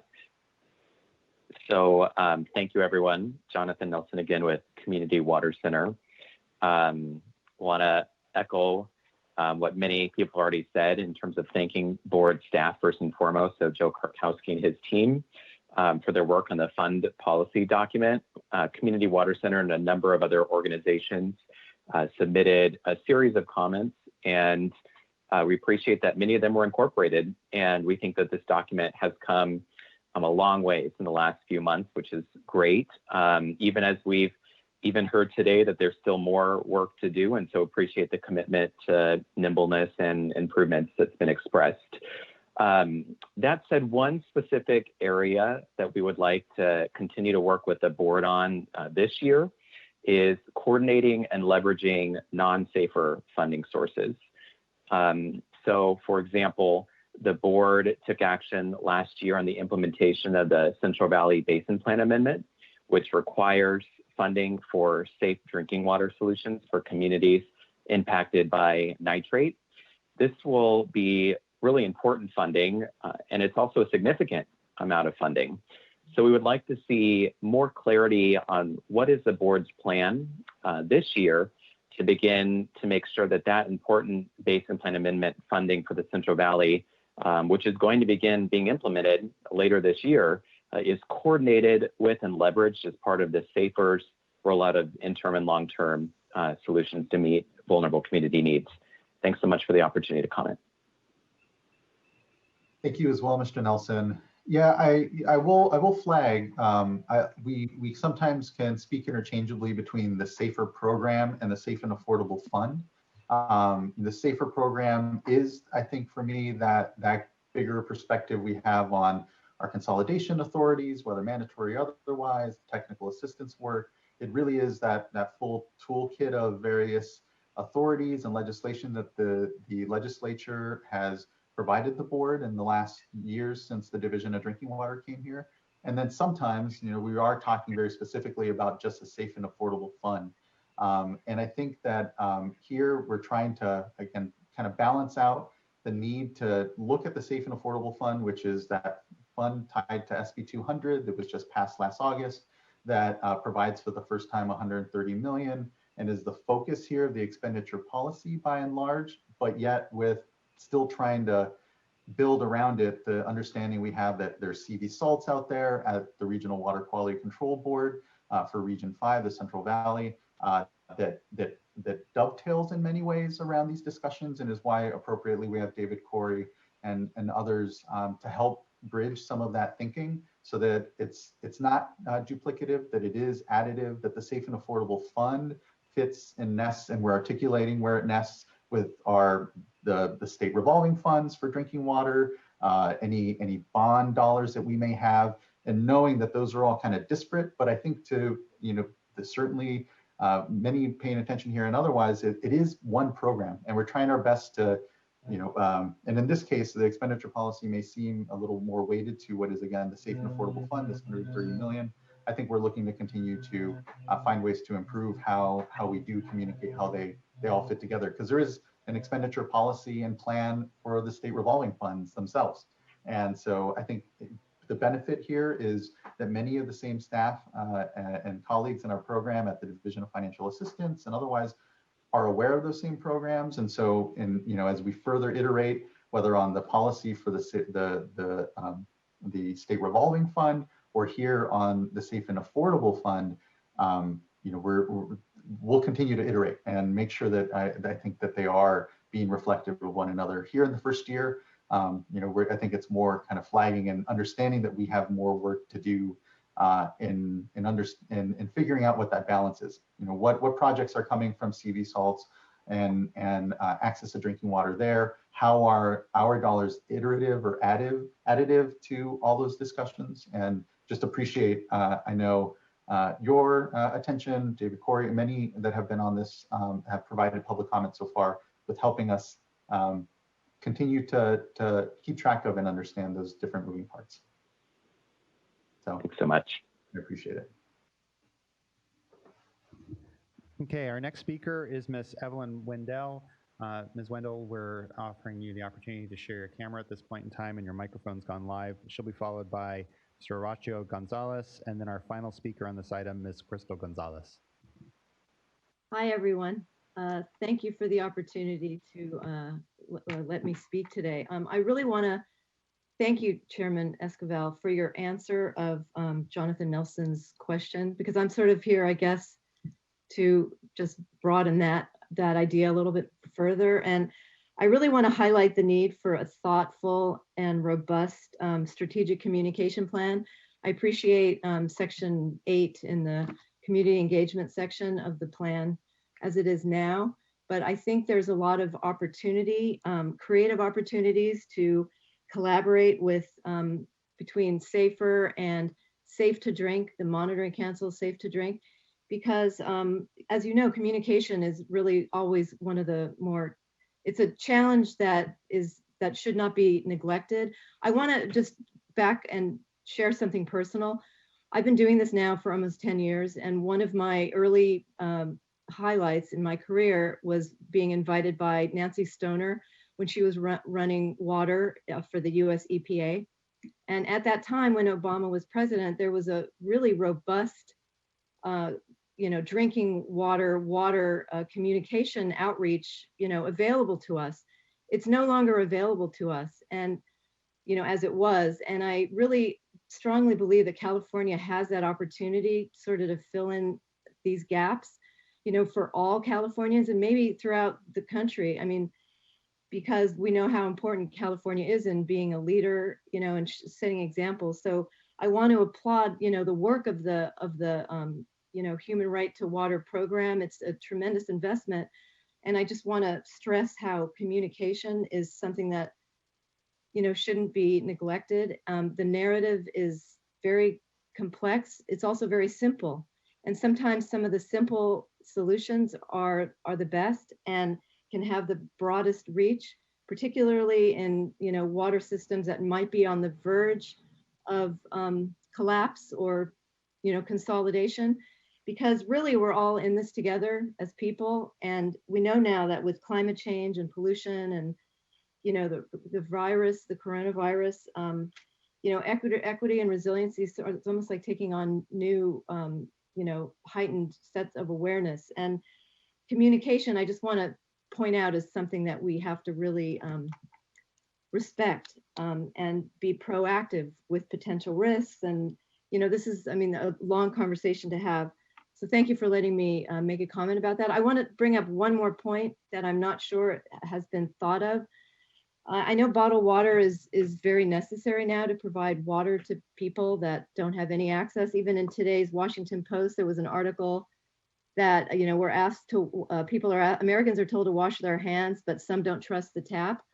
But I think bottled water is, dangerous because it could become a permanent, instead of it being an interim use, it could become permanent use for lack of trust or for many other reasons. And I'm not sure if trucking water has been thought of, if there's been an analysis of trucking water into communities.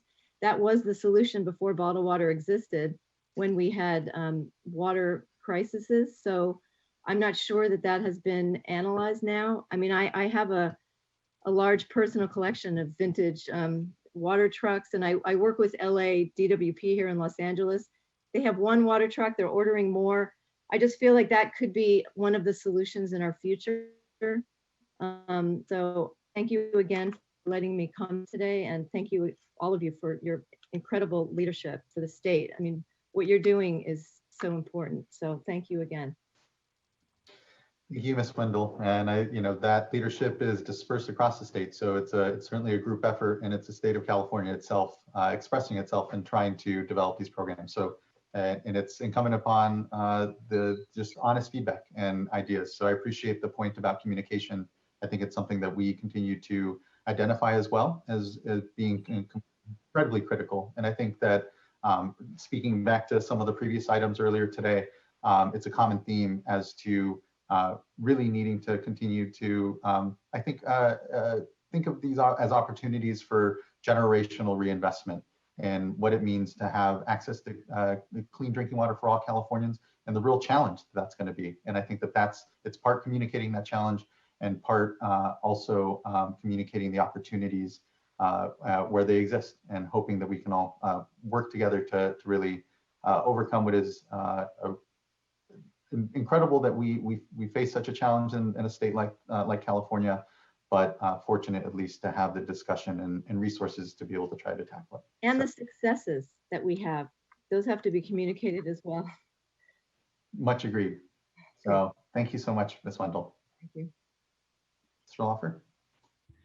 Yes, our next speaker is Mr. Horacio Gonzalez. At this point, your camera is going live, and you've been given the opportunity to share it and unmute your microphone. Mr. Chairman and members of the board, thank you for the opportunity to comment. I represent the city of Coachella in Eastern Riverside County. And the city continues to believe very strongly that technical assistance should be available to agencies like the city and its water authority to permit them to carry out activities such as contract management for engineering and coalition building. In addition, we wanted to thank you for the very instructive webinar on April 17th on methodology for identifying at-risk water systems. It gave us a real sense of what the tools are that are driving the SB 200 policy and how they were developed. It also, however, raised some concerns as it appears the tools may be limited in identifying the needs in our communities. We would respectfully request further direction and clarity as to how to share our data so that our region is accurately represented. As it relates to the budget, we believe that the $10 million that has been set aside for at-risk systems is really not enough for the needs of the community. In the city of Coachella itself has 6 wells that supply approximately 50,000 people. All the wells have chromium-6 levels above the 10 ppb MCL. And we just don't feel that the current amount of money that's been allocated is enough to meet the needs of the city and other communities like it across the state. So we urge you to consider raising that amount. Thank you for the opportunity to comment. Thank you as well. Much appreciated. And then our final speaker on this item will be Ms. Crystal Gonzalez, who has just joined us from the waiting room again. So hold on one second while we get her admitted.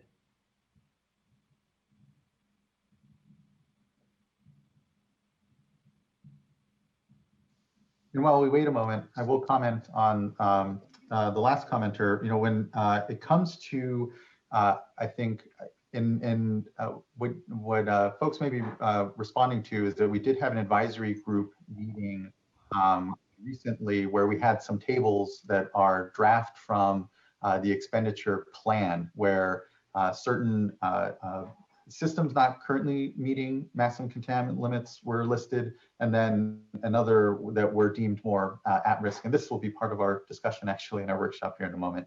But, and so this first year, again, I think we want to just emphasize that we're being iterative. So to the extent that a system isn't listed there or is not captured, you know, we'll go over again in a moment how we came up with those items, but know that we are looking to further our needs analysis and complete that by next spring, which will be that more thorough understanding and representative of the additional data that cities or others may have on their systems that help us really get a comprehensive picture. So we just want to make that point and appreciate the comments though, and continued engagement by our colleagues in Coachella. And so at this point, Ms. Gonzalez, we have you back in the meeting and we're giving you the chance, if you'd like, to unmute your microphone and join us. Yes, hi, good afternoon, board members. Thank you again for the opportunity to provide public comment. And yeah, my name is Crystal Gonzalez and I'm speaking on behalf of Clean Water Action. So just a brief comment and to reiterate what has already been mentioned. We would like to emphasize that the fund is a gap fund and it's important to identify and maximize use of other funding sources as part of the fund expenditure plan. And thank you for your time. That's it. And Mr. Chair, that completes the commenters we have on this item. Thank you so much, Mr. Loffer, for your excellent MC abilities as always. And any comments from fellow board members or thoughts? I had 2 questions for staff. One is just on the comment from Indian Health Services and the many concerns on the sort of explicit policy flagging the need for limited partial waiver of sovereign immunity that may be needed. I'm just wondering, I know we are all, as the chair said, committed to finding alternative pathways, including, you know, potentially granting through Indian Health Services so that we can avoid that need. And I'm wondering if there's a way to incorporate that reality into the language so that it doesn't just because I do think that, you know, especially policies, they tend to be somewhat a statement of our intent. And so I think if there's some way of reflecting the commitment and ability to provide some kind of alternative pathway for tribes without, providing too much details and directiveness, I guess, in fleshing out that entire process and not wanting to limit things more. I know that's just an optional clause in there, but I do think it flags, it's a real concern that I think may prevent people from feeling like it's an inviting and accessible program, even if that's not the intent. So, so I guess what I'm asking, and there may be more discussion, but is just for staff to think about that, and maybe if you don't feel like you can respond immediately and need a little bit of a few minutes to think about it, it'd be great to get your thoughts on that. And then maybe while you're thinking about that, I will say, I think one thing that was brought up around communications, I think is such a good point, and beyond this program is just figuring out how we better communicate access to safe drinking water and the quality of water for people and consumers is so important. So I don't think, I know that we issued a statement with COVID-19 around that, trying to help people be able to trust their water where it is safe and meeting standards. And I think continuing to work with our communication staff is important. And we are committed and doing that and would love partnership and how to do that. And especially, I think, an area of collaboration potentially with water providers that are also trying to do that for their customers effectively. And I guess lastly, similar to the issues of sovereign immunity, I think it is nice to, in the policy, certainly, especially if it doesn't change the meaning in any way, to be explicit about the policy around the definition of environmental justice. I think it helps to educate people on specifically what we're talking about, rather than like a code statute definition. So, my understanding that isn't a substantive change, but I think it is a opportunity for us to communicate and educate folks around the intent and meaning of these policies that we are referencing and using to guide this. So I would want to just suggest that a non-substantive amendment suggestion to what staff have done, as well as if we're able to come up with any tweaks to the language, helping to alleviate some of around sovereign immunity and the intent to provide and pursue alternative arrangements where needed or appropriate, or again, I don't know the right language on this. So those are the two things I would love to see if we can tweak before final adoption of this, with the understanding that neither of these should be substantive changes in meaning. So if I can, I have one option for the board to consider on this. Let me get my camera turned on, Board Member Firestone. And that would be, rather than trying to wordsmith, and I hear the concern that you have that with the language in there at this point in time and that it's discretionary, a concern that perhaps this issue gets lost in everything else that's going on. And one way, without trying to wordsmith the policy on the fly, would be to add an additional resolved clause to the resolution to actually flag this issue. And in this particular resolved clause, I'm anticipating that it would both send a signal that the staff really need to continue to engage on this issue to find alternative pathways, and also send the signal that it's not a matter of waiting until the next policy update, that they should be prepared to implement it. As Chair Esquivel noted, and as Council Julia Nick had identified earlier, it is discretionary with that may in the current policy. So one possibility is to add a new Resolve 2 that reads, directs staff to continue work with tribal interests to identify funding pathways that promote tribal participation without requiring a limited waiver of tribal sovereign immunity, comma, and where appropriate, comma, to implement those pathways prior to the next policy update. That sounds good to me. Comfortable with that? Any other board members have some thought?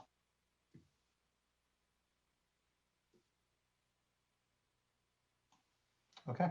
Well, sorry, this is Ann Hartridge from the Office of Chief Counsel. I apologize, you can't see me. I don't have a camera on my laptop, but to address board member Firestone's point about environmental justice and the definition, I did a search for the statutes, and there are actually a variety of definitions of environmental justice, and I think Mr. Karkowski didn't identify this when he gave comments, but the attempt that DFA made here was to link back to the statute that's part of SB 200 that refers to true environmental justice without trying to open up a new definition of environmental justice that hasn't been added to the process yet.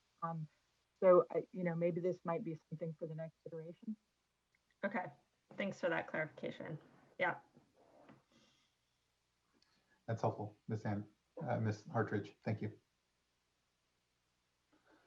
Any other thoughts or considerations from fellow board members?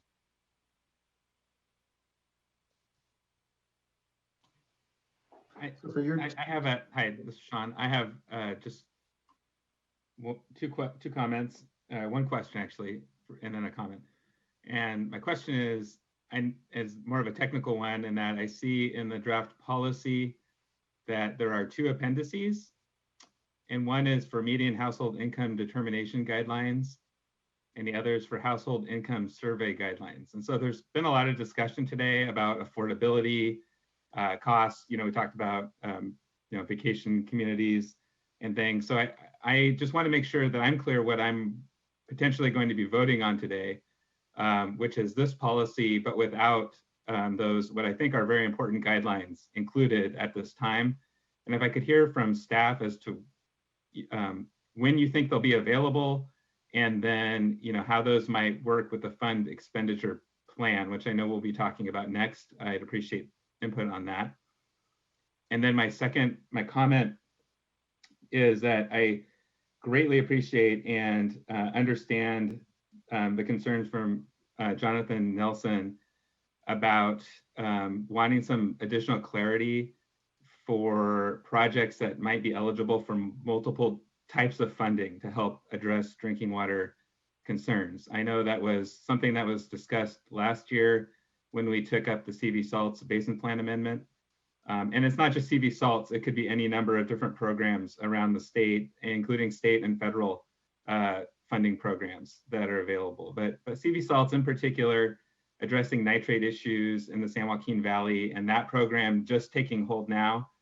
Again, I don't know if it's best to address in this policy or maybe save this discussion for the expenditure plan, but I do want to have a better understanding for how communities, individuals who are eligible for funding under either programs would be prioritized and sort of categorized in a way that we can make sure they're getting the help they need, either from a management zone in the CV Salts program or from the SAFER program, but finding some way to help untangle that potential confusion with both programs starting at the same time. It's a concern for me. So just want to flag that.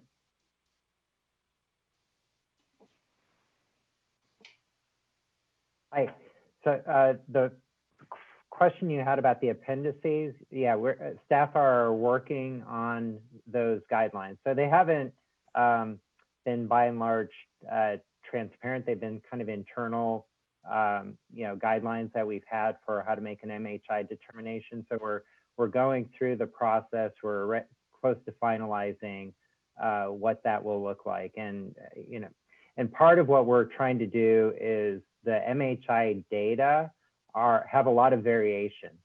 And so when you actually look at what we're basing these decisions on, we're taking the number given as like an actual true number when there are error bars around it. So we're trying to incorporate those potential error bars when we're making a decision. But certainly, once we get those in place, we can report back to the board whatever is appropriate through the ED report or an information item, because it's certainly important. And then, the household survey, again, that's something where there have been guidelines. We're updating those guidelines on how to conduct an income survey. We're actually hoping through changes in how we do the MHI determination, we'll have less need to do income surveys, because income surveys, they add a relatively minor cost, but they often add a lot of time. And so we'll certainly update those, but we're hoping the changes in the MHI determination will limit the circumstances under which we have to do a household income survey. Okay, yeah, no, thank you. I appreciate that. I would like a report back on that. And I didn't hear, I don't know what your estimated timing is, but some report back would be helpful. And this is all compounded, of course, with COVID-19 and the issues we're dealing with there, and the discussion earlier about economic impacts and affordability to pay rates and things. So yeah, please do come back. Okay, will do. Thanks. Thank you both. Much appreciated. Any other thoughts or comments from fellow board members?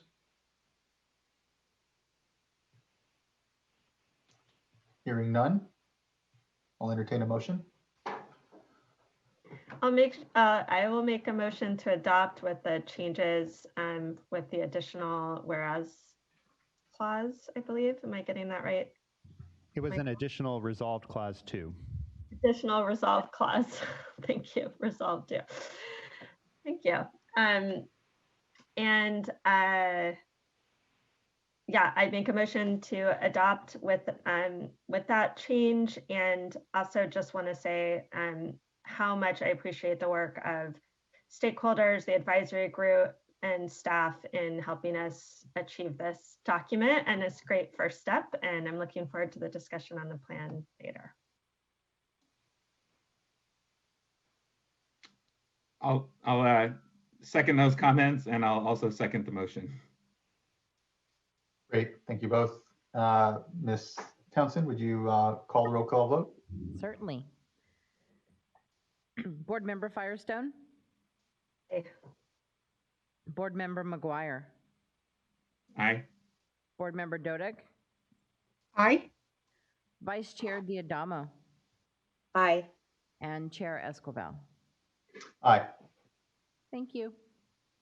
Thank you as well. Motion carries, and the first expenditure policy of the Safe and Affordable Fund and the SAFER program is adopted. And it wouldn't have been able to be adopted without the incredible work of so many leaders throughout this state, water agencies, community members, board members, and particularly our colleagues in the program who are standing up an incredible resource that we're fortunate to be able to steward in a time that certainly has incredible need.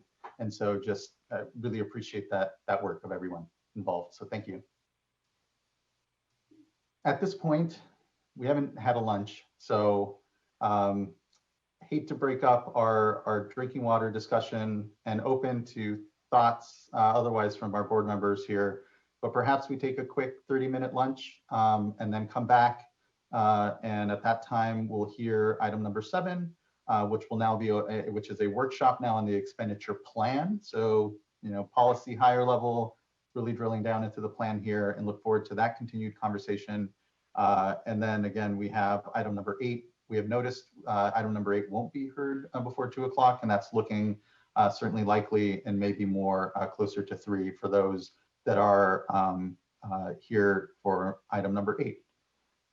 With that said, if there isn't any other thoughts or considerations from fellow board members or Mr. Lawfer, anything, we can break here for 30 minutes, have a nice lunch, come back and continue our discussion on drinking water. Thanks. And the only thing I will add is for folks who are sticking around, you are welcome to leave your Zoom connection live. All the microphones will be turned off and muted during the break, but that will save you the pain of coming back in through the waiting room. Thank you for that. And we'll see you all here then at 1:30. Looking forward to it. Appreciate it.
So one of the participants who just joined us from an iPhone, and we do not know who you are. I'm going to give you a chance to unmute yourself, and if you could identify yourself just so we can identify you in the participant queue later.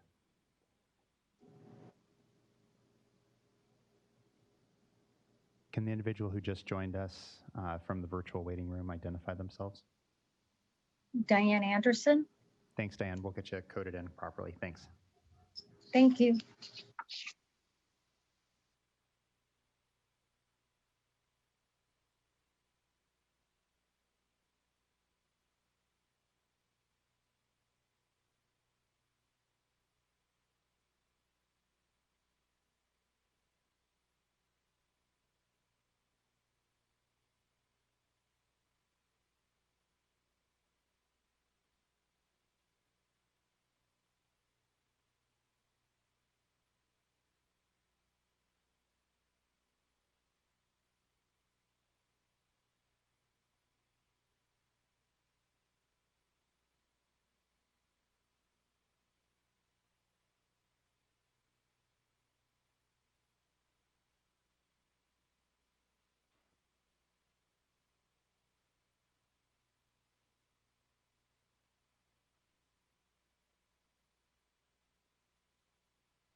And so, Chair Esquivel, we should be good whenever you would like to start.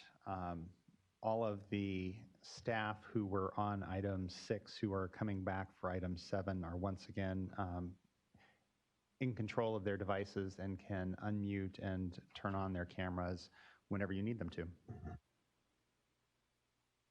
Very much, Mr. Loffer. And I hope everyone had a nice lunch. Appreciate everyone coming back. Where we last left off was adoption of the expenditure policy for the Safe and Affordable Fund. And now we'll move on to a public workshop on the expenditure plan, which is nested within the policy being the more overarching guiding document, and now the expenditure plan getting into the specifics as to where the board anticipates to spend in the next year. But again, acknowledge that it's Drinking Water Week, and there can be no more appropriate time to be having this workshop and discussion, and wanted to turn it over to Ms. Oaxaca and thank everyone for their incredible continued work on what is an incredible amount of detail, particularly here in the plan. And so I appreciate today's discussion. Thank you. Chair Esquivel, members of the board, Jasmine Oaxaca again, Supervising Water Resource Control Engineer from the Division of Financial Assistance. This item is a workshop on the fund expenditure plan for the Safe and Affordable Drinking Water Fund. In today's workshop, we want to share with the board and stakeholders the information that we have available to develop the fund expenditure plan, discuss our initial thoughts on priorities and how the fiscal year 2020-21 resources should be allocated, and get feedback from stakeholders and direction from the board prior to the release of the draft fund expenditure plan later this month. Before I get started, I wanted to thank the advisory group and stakeholders who provided us with feedback during our meetings last Thursday. That feedback helped us make some improvements to this presentation prior to our workshop today.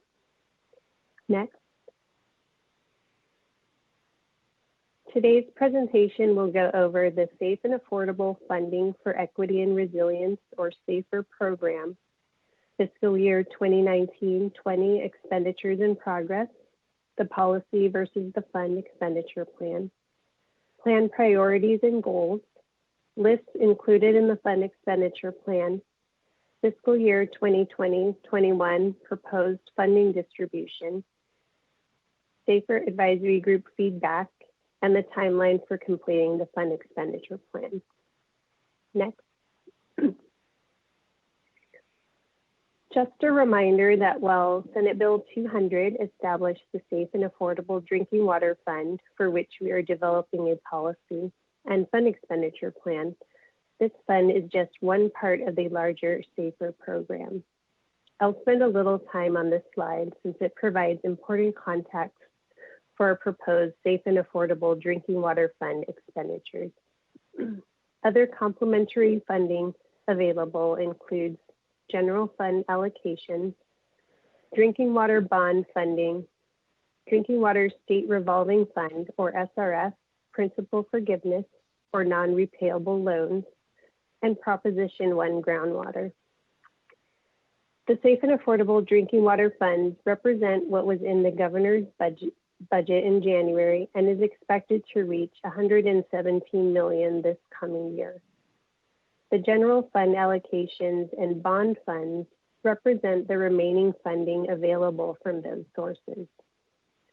The SRF principal forgiveness portion represents remaining funds from prior year US EPA capitalization grants and anticipated funding for fiscal year 2020-21. We receive SRF capitalization grants annually. In sum, the chart shows that funds that are available to us this next fiscal year, 2020-21, to go towards drinking water projects, both capital and non-capital, in small disadvantaged communities is approximately $480 million. Based on the applications that we have in-house for capital projects for small DACs, we have 138 pending applications for $335 million and about $347 million available in our various funding pots that are dedicated to capital funding. Once completed in spring 2021, the Division of Drinking Water, DDW, and UCLA needs analysis will provide the initial estimate of overall capital demand, as well as estimates for interim solutions, state smalls, and domestic wells. Next, please. This table shows a breakdown of how we committed funds from the Safe and Affordable Drinking Water Fund, which is also labeled as SADW Fund, for the first year, for a total of $130 million. Most of the funds went towards construction projects and new technical assistance agreements for new services related to safer program implementation. Next. During fiscal year 2019-20 and ahead of the needs analysis, one of our big efforts between the Division of Financial Assistance, the Division of Drinking Water, and local primacy agencies has been the assessment of the 300 public water systems that are in violation of primary maximum contaminant levels, or MCLs. DFA, DDW, and the LPAs have been having quarterly meetings by district to evaluate the systems that are on this list. Through these discussions, we are identifying which systems have compliance projects that are delayed and need action from either DFA, DDW, or the LPA, those systems that are on track to compliance, and those that have returned to compliance. As of April 2020, more than half of the systems are on schedule, and 17 have returned to compliance. We are currently in round 2 of our quarterly discussions. This chart also shows that in general, the larger systems return to compliance faster, and the larger of the small systems are on track to come into compliance. Next.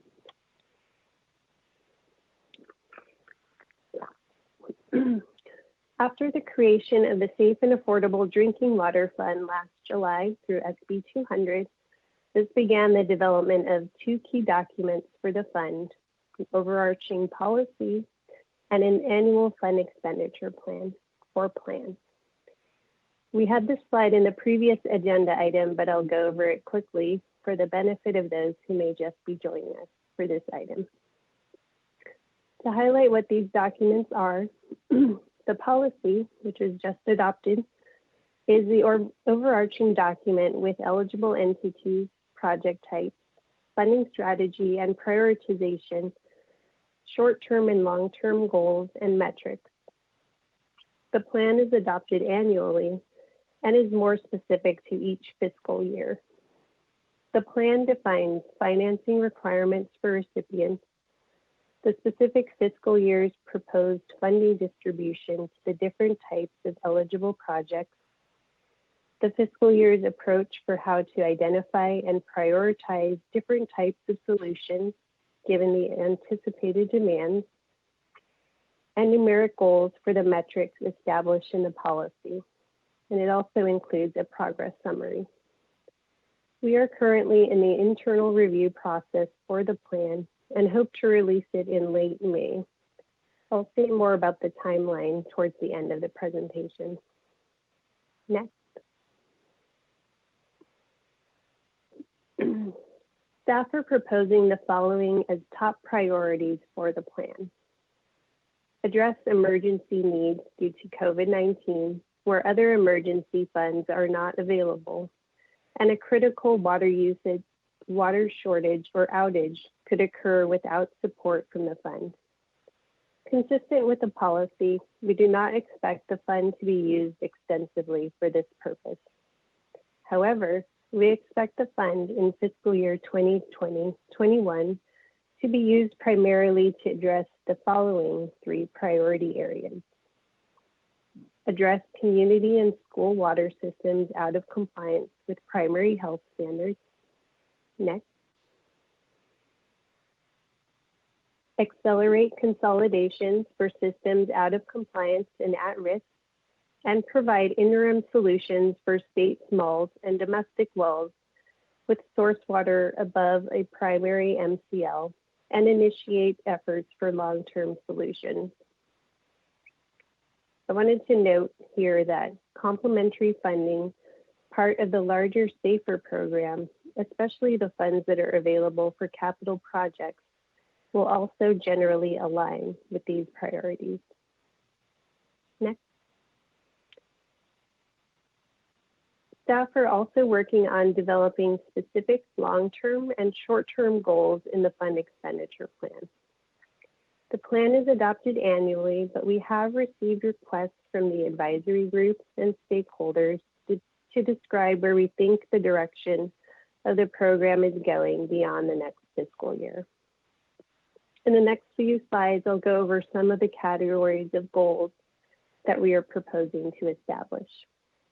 The first category is prioritizing funds for public health benefits by addressing risks to public health, reducing the number of unsustainable small water systems, promoting Safe Drinking Water Act compliance, and improving affordability and sustainability.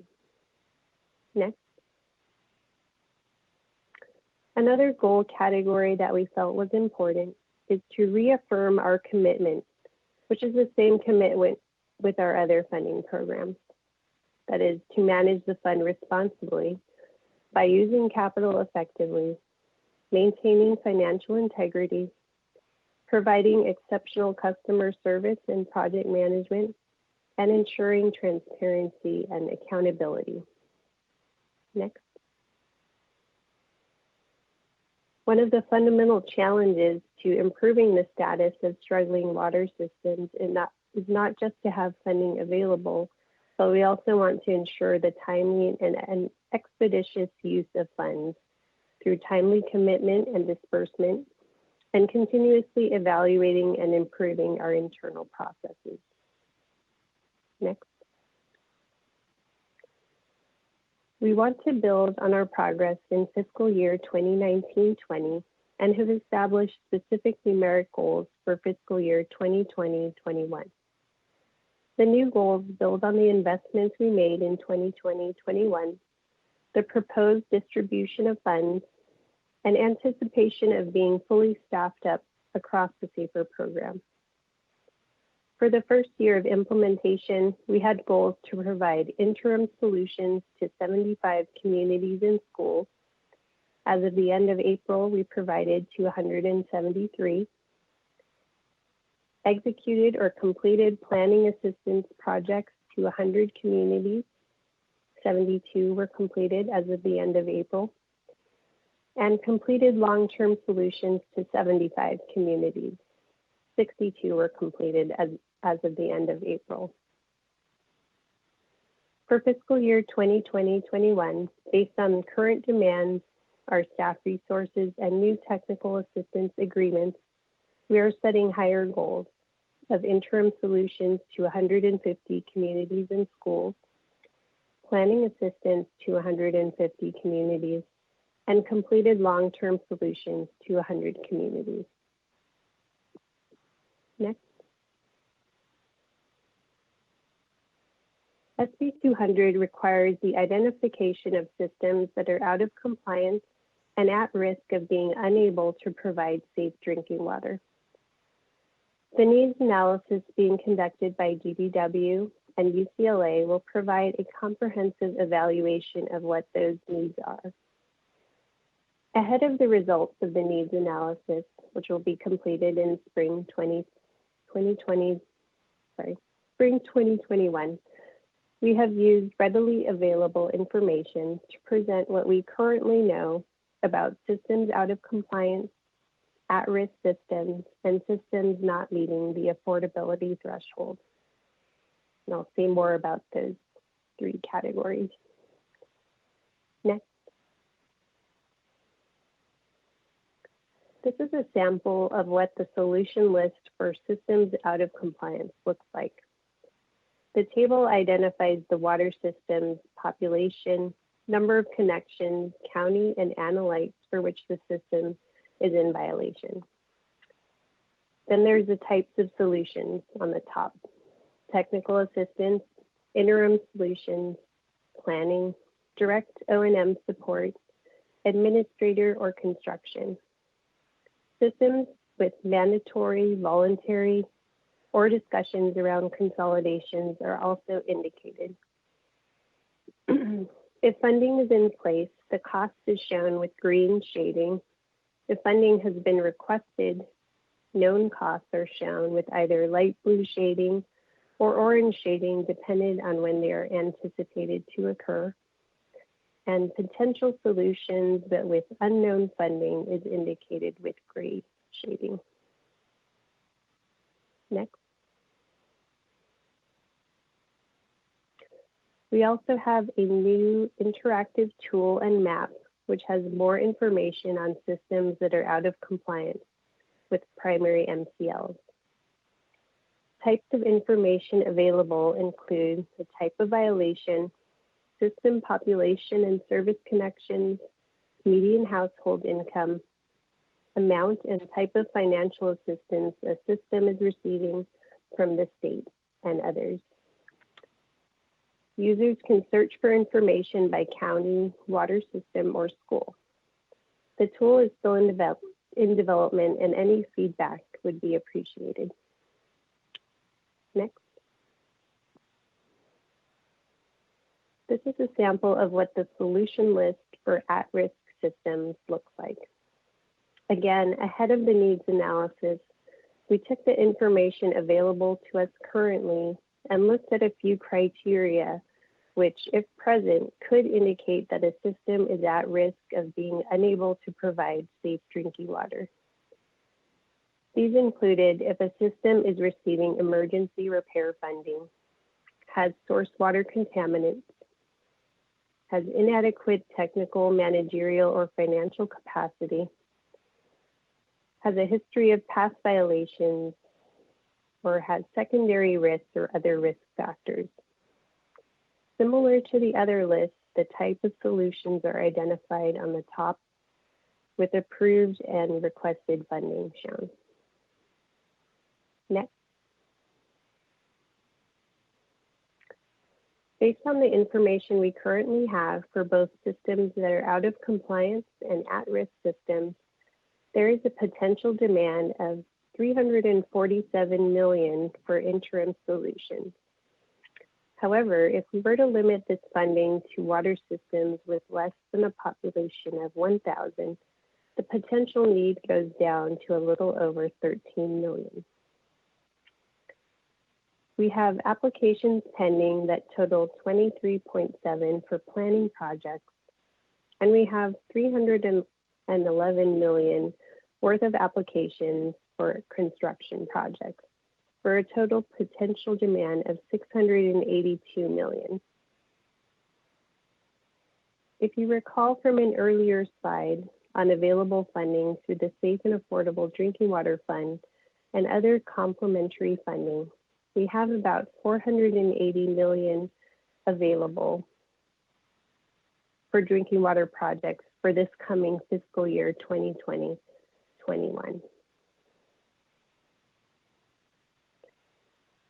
And then I just wanted to clarify that for the interim solutions, these are just estimates that staff is providing based on an assumed water usage and an assumed household size per month.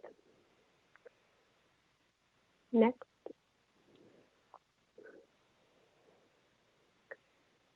So staff developed a straw proposal for the distribution of safe and affordable drinking water funds for fiscal year 2020-21 for our recent discussions with the advisory group and stakeholders. We are considering the feedback that we received and potential changes. However, we wanted to share this same proposal with the board and get any direction that you might have.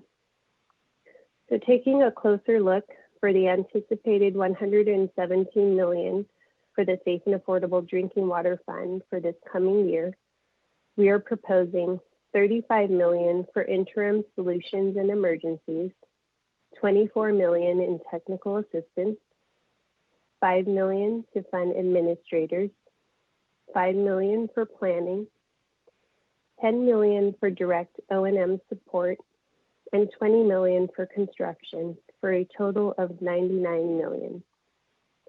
The remaining funds will be going to workforce development, pilot projects, and to cover staff costs, to total the $117 million. Again, this is only our initial proposal, and there is also the possibility of needing to shift our efforts to assist more with COVID-19 response if needed. Next.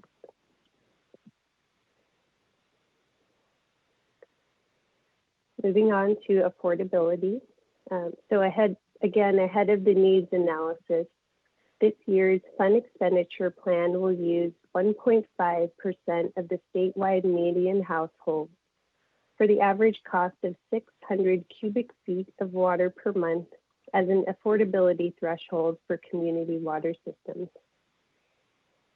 600 cubic feet is an indoor water usage of approximately 50 gallons per person per day for 3 people in a household for 30 days.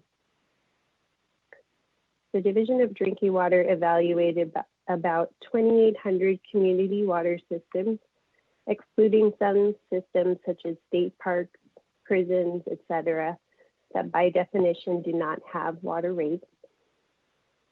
The division continues to refine the data, but based on available information, there are approximately 364 systems over the threshold, 1,280 systems below the threshold, and about 1,140 systems with inadequate data.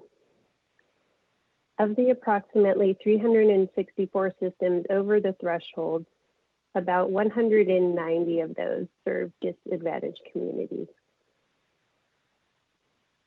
Next. 1.5% of the median household income is currently used by several funding organizations, including the Water Board's Division of Financial Assistance, as to whether an entity will qualify for a grant versus loan. Water Board staff do recognize the limitations in using percentage of MHI as a sole metric for measuring household affordability and financial capacity of water systems.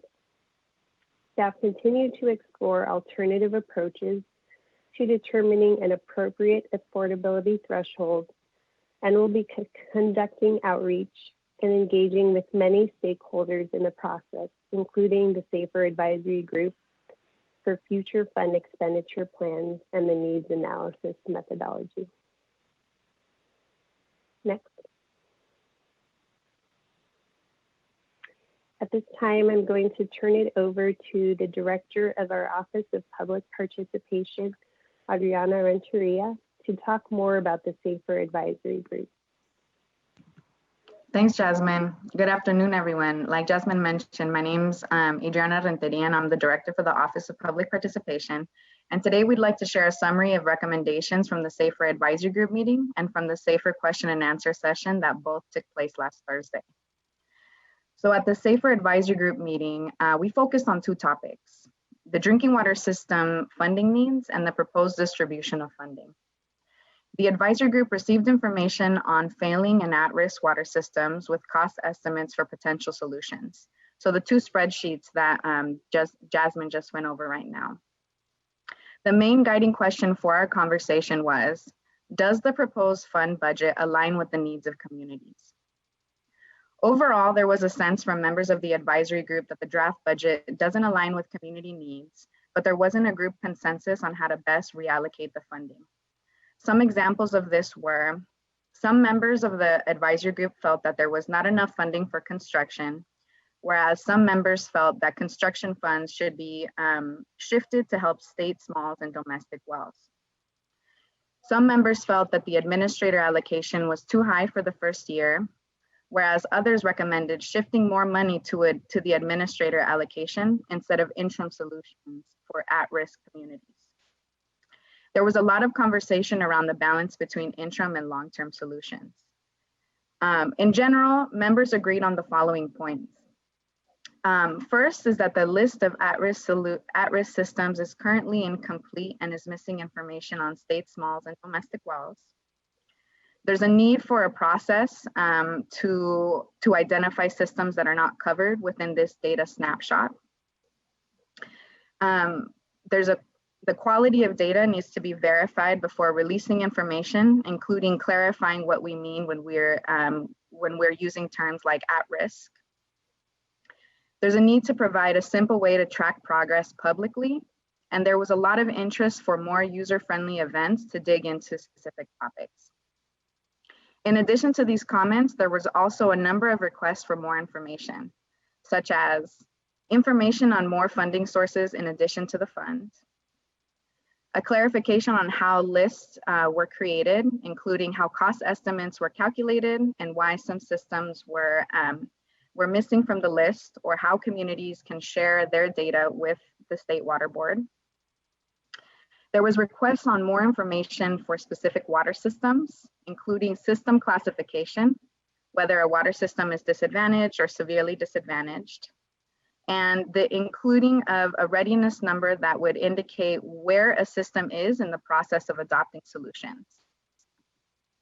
There was also requests for more information on the coordination between SAFER, the Sustainable Groundwater Management Act, and CV salts. There was a request on a clearer process for engaging with and funding tribal water systems.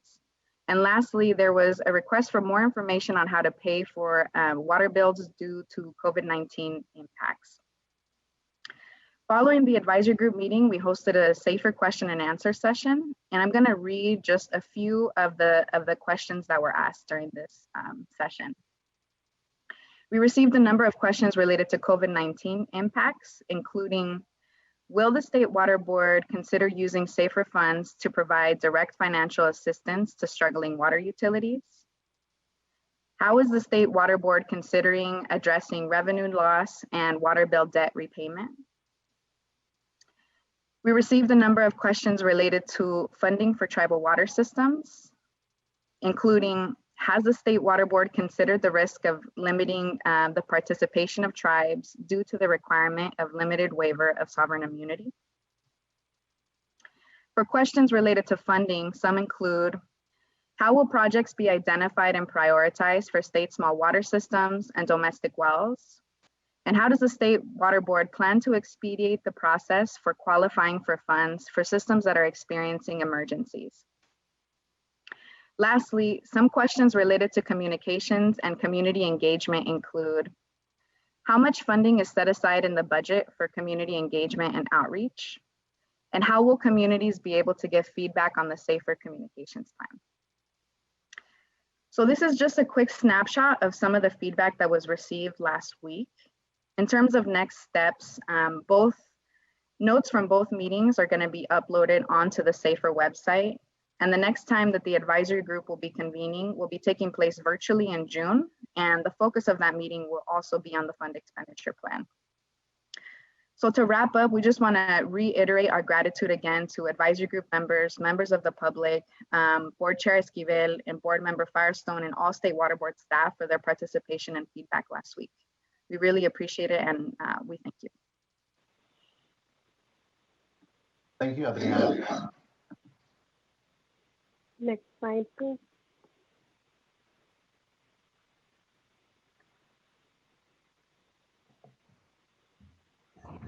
We're getting it up in just a second.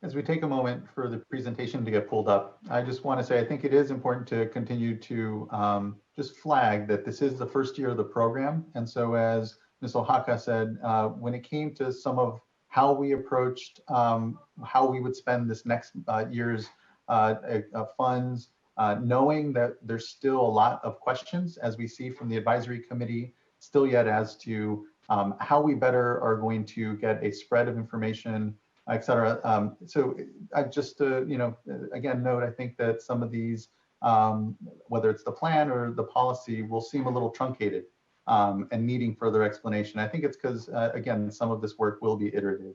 And so the blunt tool of MHI and going off of just that data point, as we've said, we've acknowledged, I think, is incomplete, it needs to be more comprehensive and refined. And we're looking to gather the data that allows us to comfortably shift over to a more just comprehensive understanding. So with that, appreciate it. Looks like our slides are back up, and I'll let Ms. Oaxaca continue on. Thank you, Chair Esquivel. To conclude our presentation, this is the planned timeline. We are currently in an internal review process for the draft plan. We discussed some draft plan ideas at the advisory group meeting last week. We plan to release the draft plan on May 26th. In June, there will be another advisory group meeting to discuss the draft plan, and we hope to bring the plan to the board for adoption at the July 7th board meeting. At this time, I'd be happy to take any further comments or questions from the board members. Any comment or question from fellow board members? Yeah, I was just going to ask a clarifying question because I know this came up with the advisory group discussion too. So and part of this is, since we don't have the full draft plan out, I think there's some of this may be more apparent once we have the full draft out for folks to look at.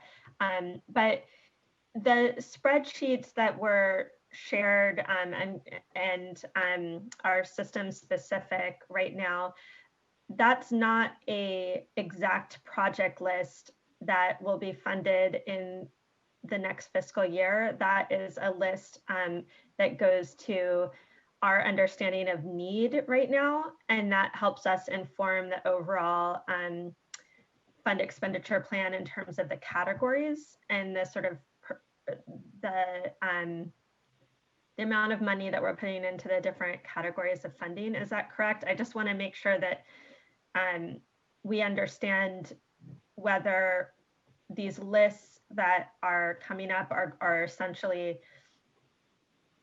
fixed project lists, or are just used in terms of an estimate to help inform what is the expenditure plan amounts and categories.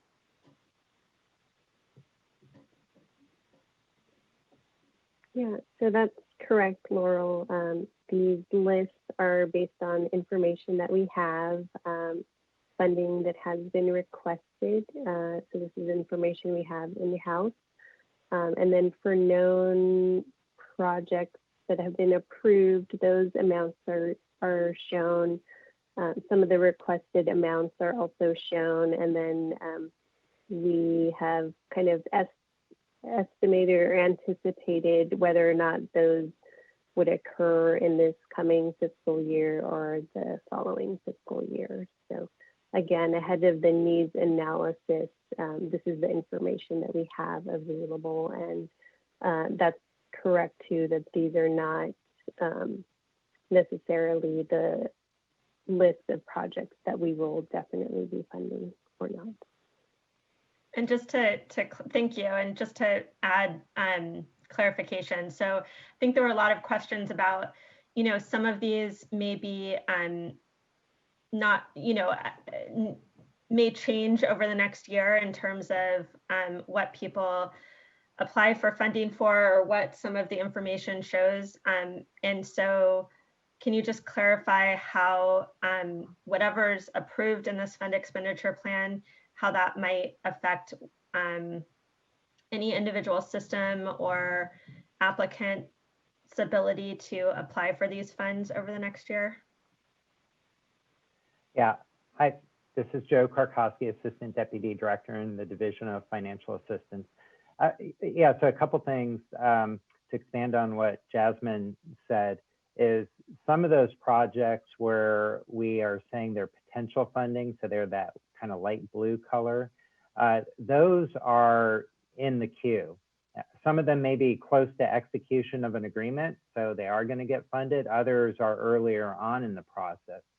So the other thing for the board to be aware, and a lot of those projects are not going to get funded with the Safe and Affordable Drinking Water Fund. They'll get funded with those other funding pots that Jasmine went over, you know, the bond funds, the principal forgiveness, and that sort of thing.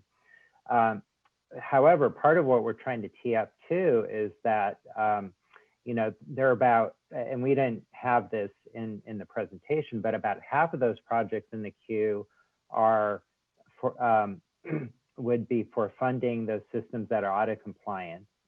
And about half of the projects we have in the queue are more in another category. So not an immediate sort of public health issue. So the other kind of policy issue we need to think about in terms of, well, what do we do with those projects that are kind of in the queue that maybe aren't addressing a primary MCL and aren't addressing a consolidation issue?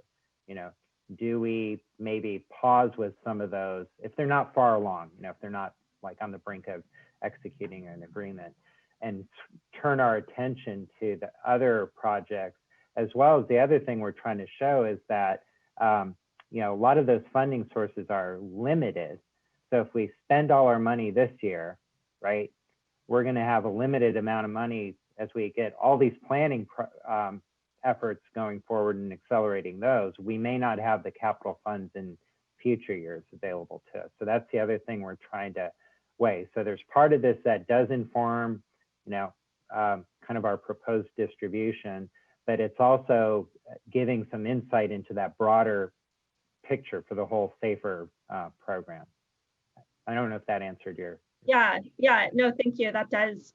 So just to summarize, then my understanding is, you know, what we approve in the plan will essentially be these overall allocations for categories of expenditures, and then any individual project or applicant should be applying regardless of whether they're on this list or not. So this doesn't, if they're not on the list now, or if there's something on this list that isn't correct, certainly they should contact staff about that. But in addition, they should be just applying and trying to work on getting in the queue if they're not yet, or correcting that. Is that right? Yeah, exactly. So there are going to be a couple different ways for them to get funding. You know, so we made a huge investment in technical assistance this fiscal year.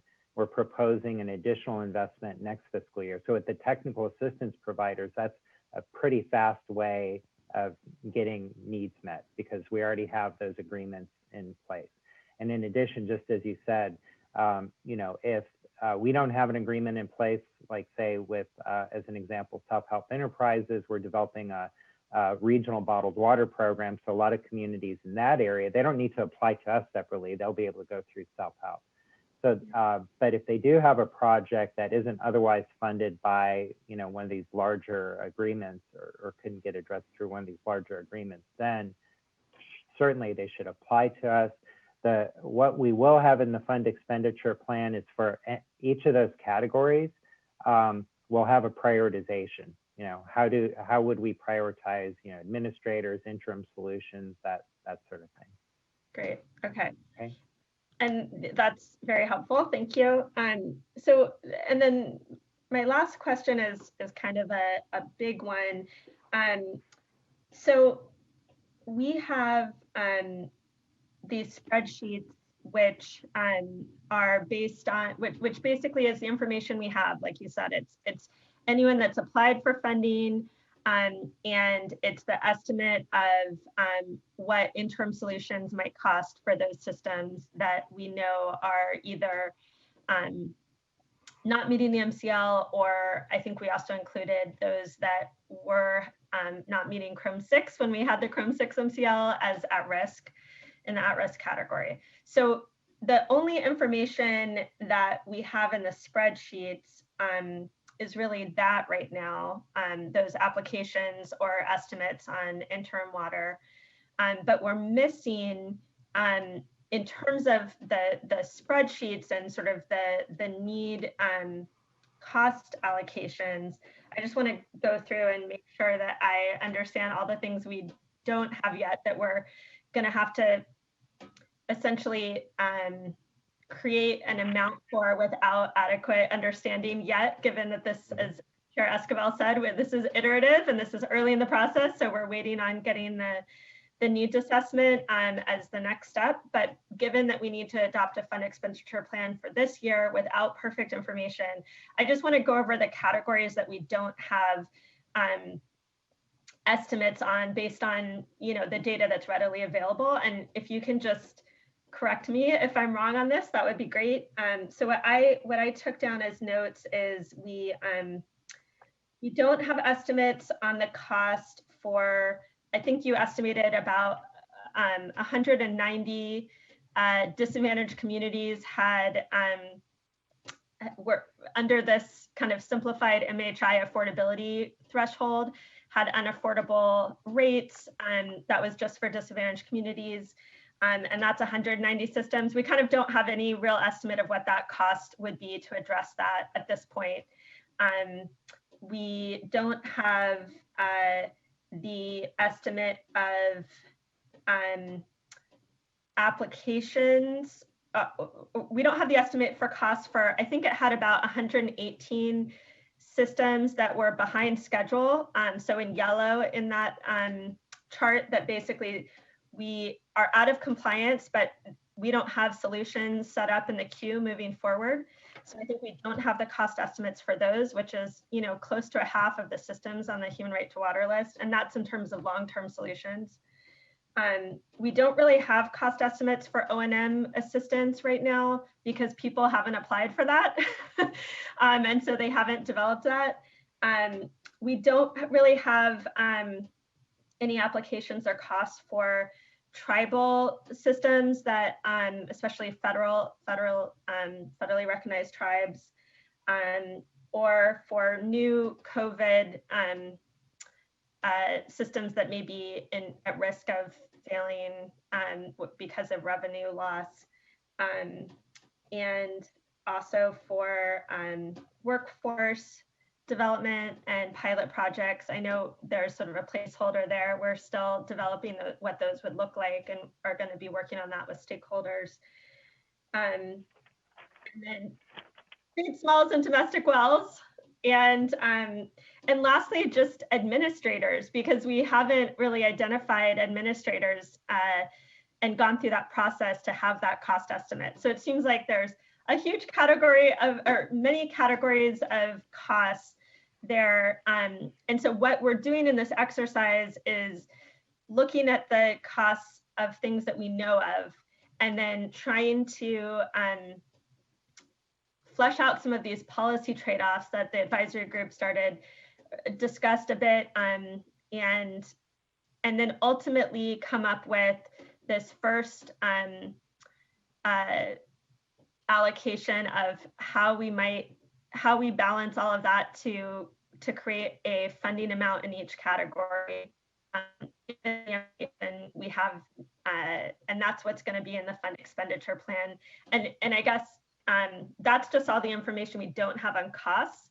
On revenue, there's also a lot of complications because in addition to the bar chart around existing funding, there's also, as many people brought up, things like the management zones that may be funding projects in their area, or if there's 123 TCP recovery, you know, there may be other funds that aren't things that we administer. So I guess I just want to make sure that you know, first of all, if there's any categories of things that we do know, and if I got that list right, and then you know, more generally, if I'm characterizing my understanding of where we are in this process and what this plan would be. Yeah, so that's the challenge, right?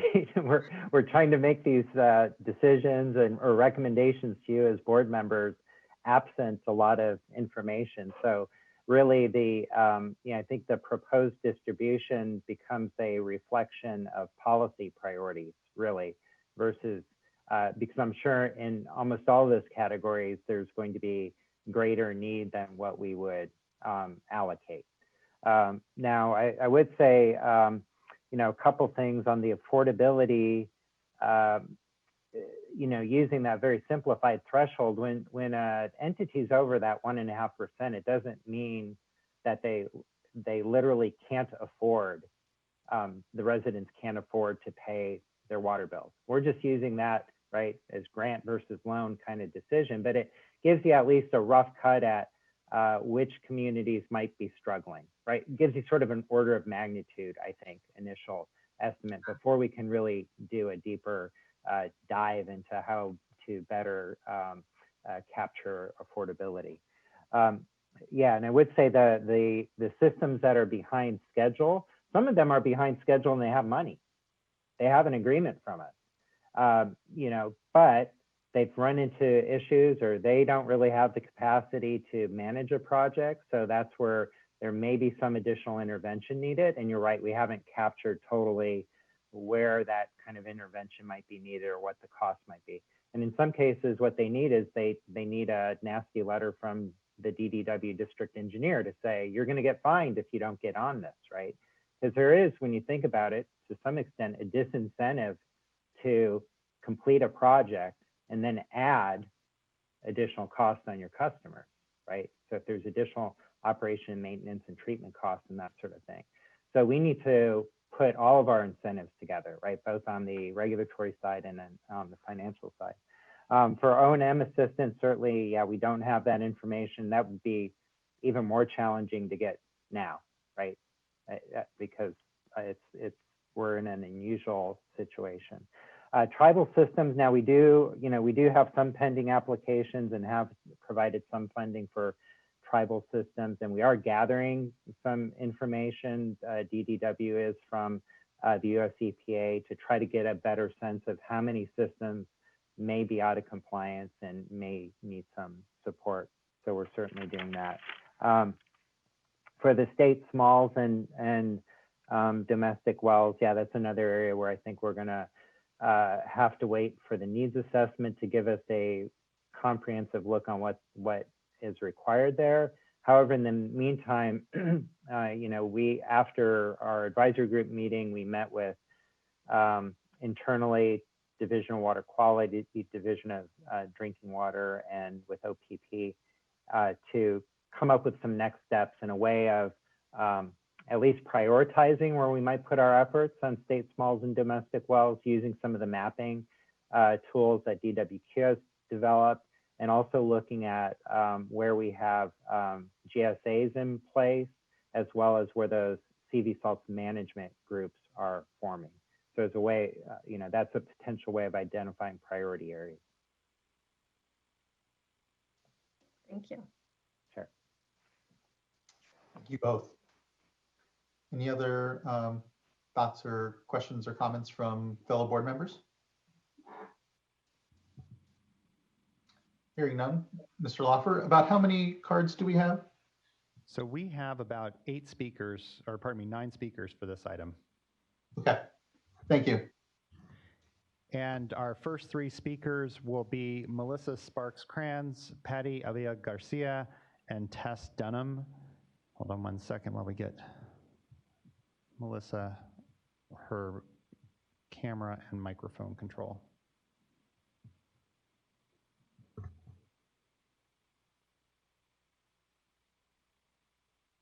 And you're live, Melissa. Can you hear me? Yes. Hello, good afternoon. Good afternoon. Great to see everybody again. Thanks for continuing this discussion from item number 6. Melissa Sparks-Kranz with the Association of California Water Agencies. And we've been, as we mentioned earlier, we've been working with the California Municipal Utilities Association to prepare and provide helpful concepts related to the draft fund expenditure plan. We've been participating in the advisory group meetings where concepts have been presented by the board, and we just really see the plan as a critical part of the efforts for the fund. This is the opportunity to track and monitor all of the administrative work that goes into administering this funding. So it's a really important part for us to make sure that the funding is used in the best ways possible. And we have 4 key comments today, but they're going to follow some of the themes that have already been brought up in the discussion so far. So first, our first comment is the plan should categorize funding in a way that really helps track which systems are in need, which systems have received assistance, and then the estimated funding needed for that next fiscal year. And this, it's been mentioned, it's hard to do without a needs assessment as part of that perspective. But we are very pleased to see the draft materials that the board staff have presented at the advisory group meeting and today in the discussion. And, you know, we just recognize that those tables, those lists of systems, we anticipate those continuing to go through further refinements, you know, with the draft plan being released, you know, operating with the draft plan once that's in place. But we believe these are going to be really helpful tools as we move forward, just to really track our solutions and a solution-driven process to make sure that a system has received funding to implement moving forward.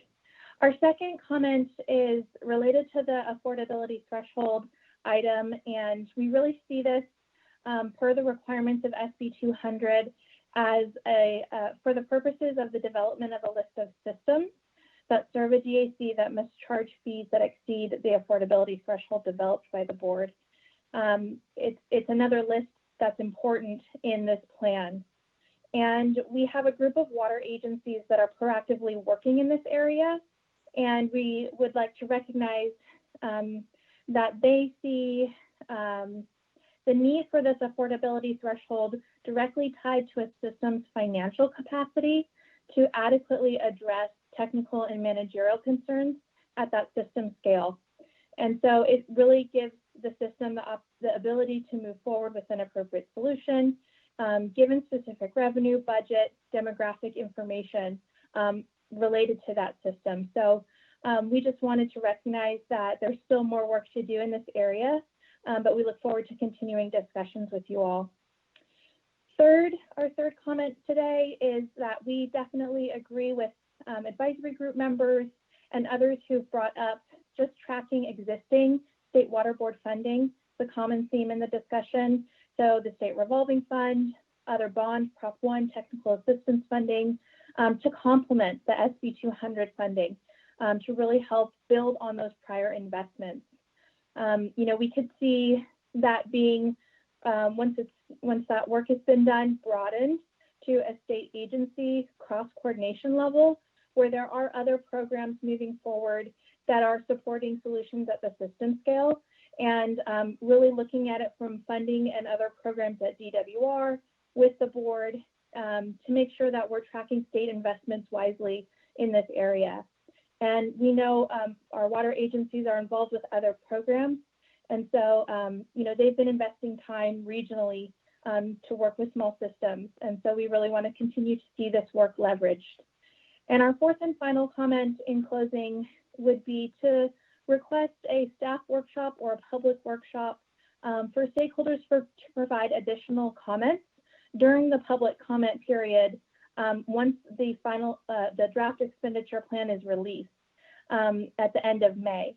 So this would allow additional opportunity for stakeholders to engage, ask questions of staff, provide input once we actually see the draft plan, since this is such a critical component.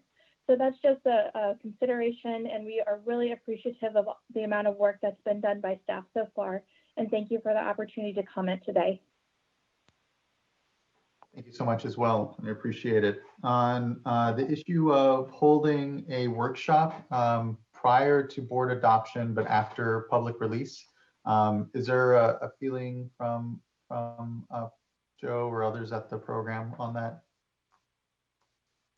Yeah, we've talked about that, and we'll likely hold it in conjunction with the advisory group meeting. I think Jasmine had mentioned that in the timeline. So it's kind of a similar setup that we had before. So yeah, definitely that we find that really valuable, getting that stakeholder feedback before the board decision. Perfect. Thank you. Appreciate the clarification. And so our next speaker is Patty Avila Garcia, followed by Tess Dunham. Ms. Garcia, your mic should be live now. Great, thank you. Good afternoon. My name is Patty. I'm with Community Water Center. Thank you for the opportunity to provide comments this afternoon and for holding the advisory group meeting last week and the questions and answer session. I really appreciated your response to the questions during that session, and also that they were summarized earlier in this workshop. I provided some comments during that SAFER group last week, but just wanted to bring these to the full board and emphasize their importance. So the first, it's really important that the State Water Board develop the solution list for the state smalls and the domestic wells. And that process should be prioritizing projects that obviously this funding has not been available for state smalls and domestic wells, and they're the most vulnerable, and they've been waiting a very long time for safe drinking water solutions. And so we're expecting a process that identifies these communities and prioritizes them in a way that's transparent and reflective of the needs of these communities. And second, the SAFER program must center community needs and have a community-driven process through which impacted residents are meaningfully engaged and included in the identification and development of the short-term and long-term solutions and their implementation. Community engagement must be incorporated into every step of the implementation of the fund in order to really bring solutions that are reflective of community needs. These are just the two things I wanted to comment on as you're considering the development of the fund expenditure plan. And again, thank you for the opportunity to comment.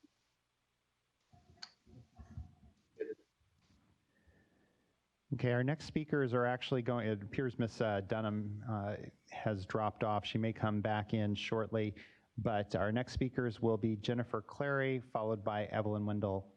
And Ms. Clary will get your microphone live.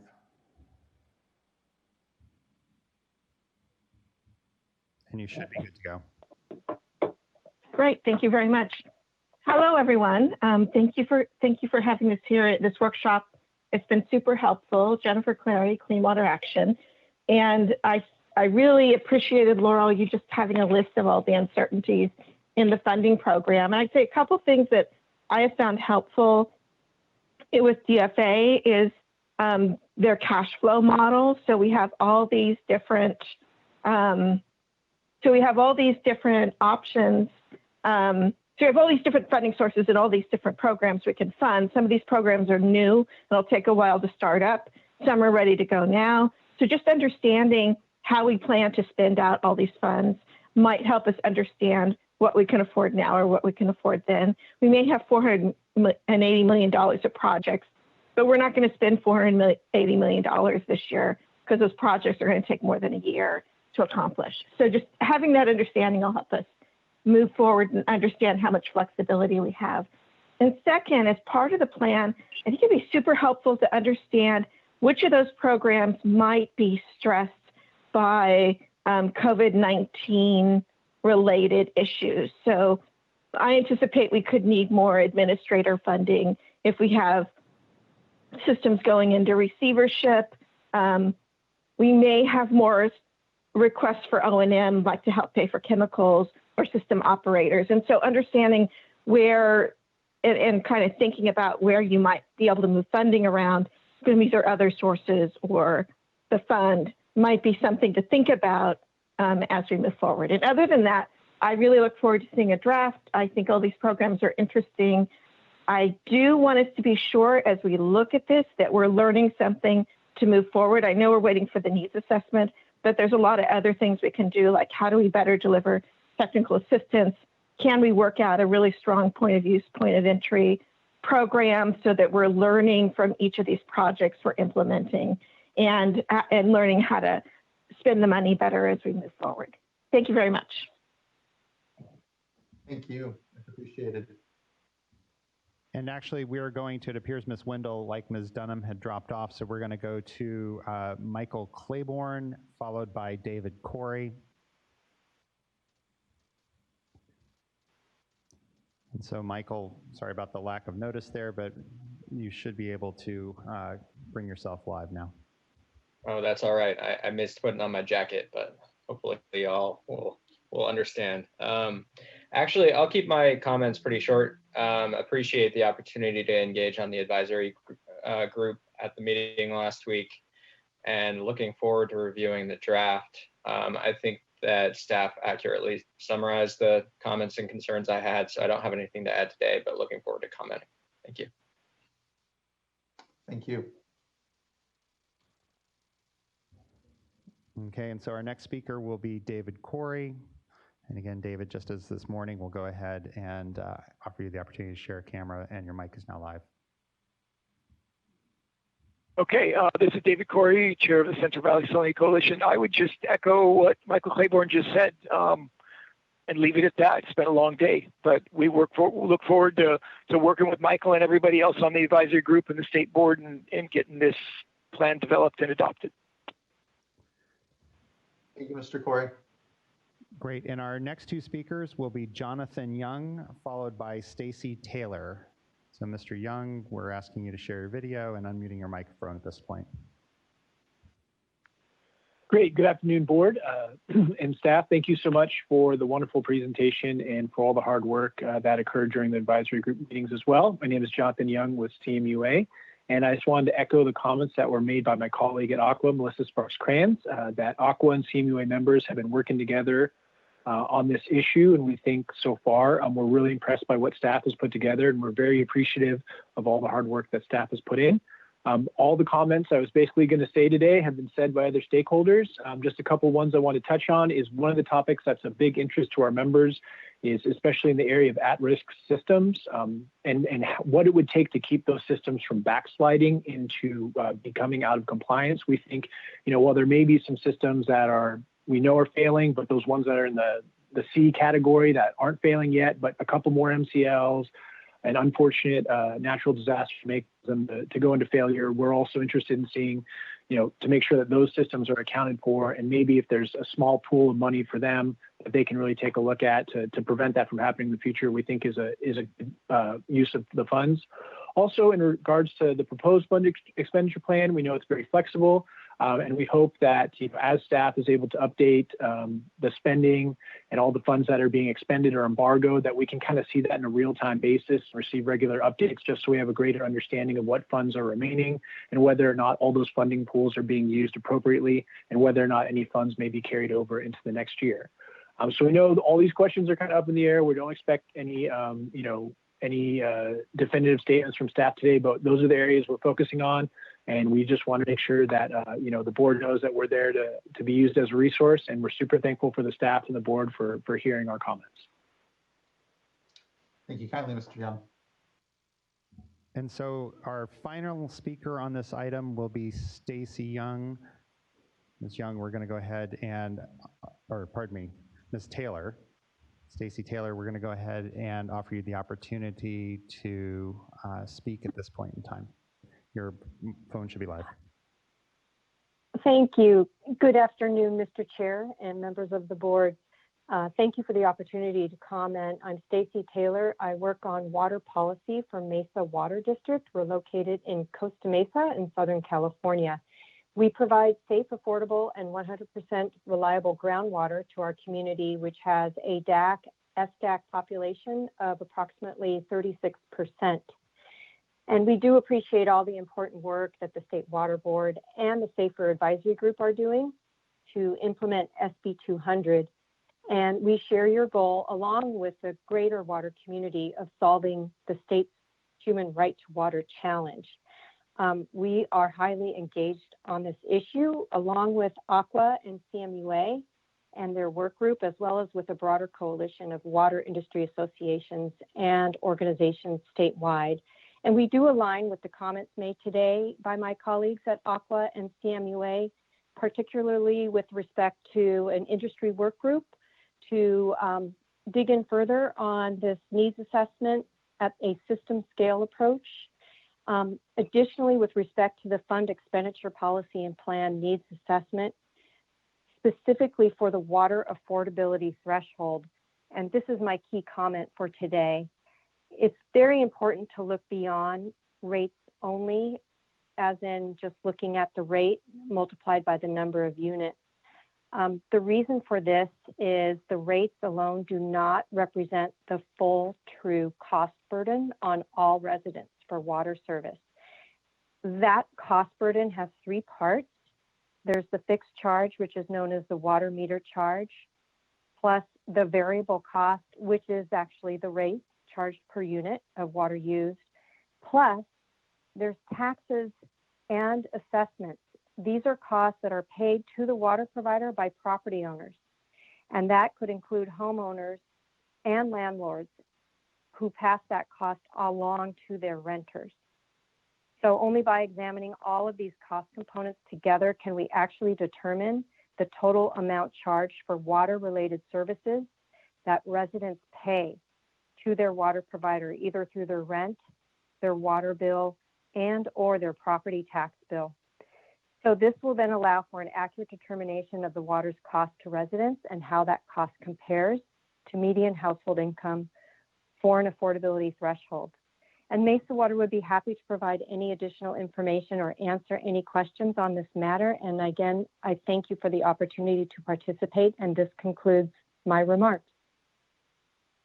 Thank you, Ms. Taylor. Thank you for the incredibly constructive comment and suggestion. I think that as this next year unfolds, as we again iterate on the expenditure plan, this particularly, I'm looking forward to getting better data and having a more nuanced and clearer understanding of what the need is and how we best get these dollars and maximize their benefit for the state, for our communities, and just thank you and again the water agencies and community members and many of the other community groups as well as for working with us in this space. And it isn't an easy discussion certainly, but we can continue to come to a better program by collaborating transparently. And I think that that's what I want to thank our colleagues in the program for being so thorough on and showing our homework and continuing to show that homework and inviting everyone else to check our answers and help actually contribute to it as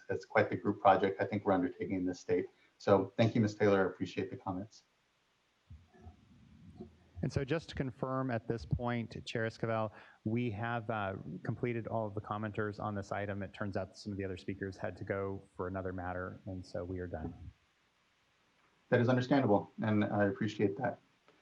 I don't think I have too much to further add. I think today's conversation between this workshop and the prior adoption of the policy, again, for me, I continue to feel fortunate that we have this space, that we continue to be able to work on what is a very critical program for this state, but that understandably, these are issues that we're gripping with at the national scale as well. And so I think there are ways that we can continue to work with our partners in other states, learn from them as well, knowing that we all have a certain unique set circumstances rather for the state agencies that are involved, the resources, the dollars.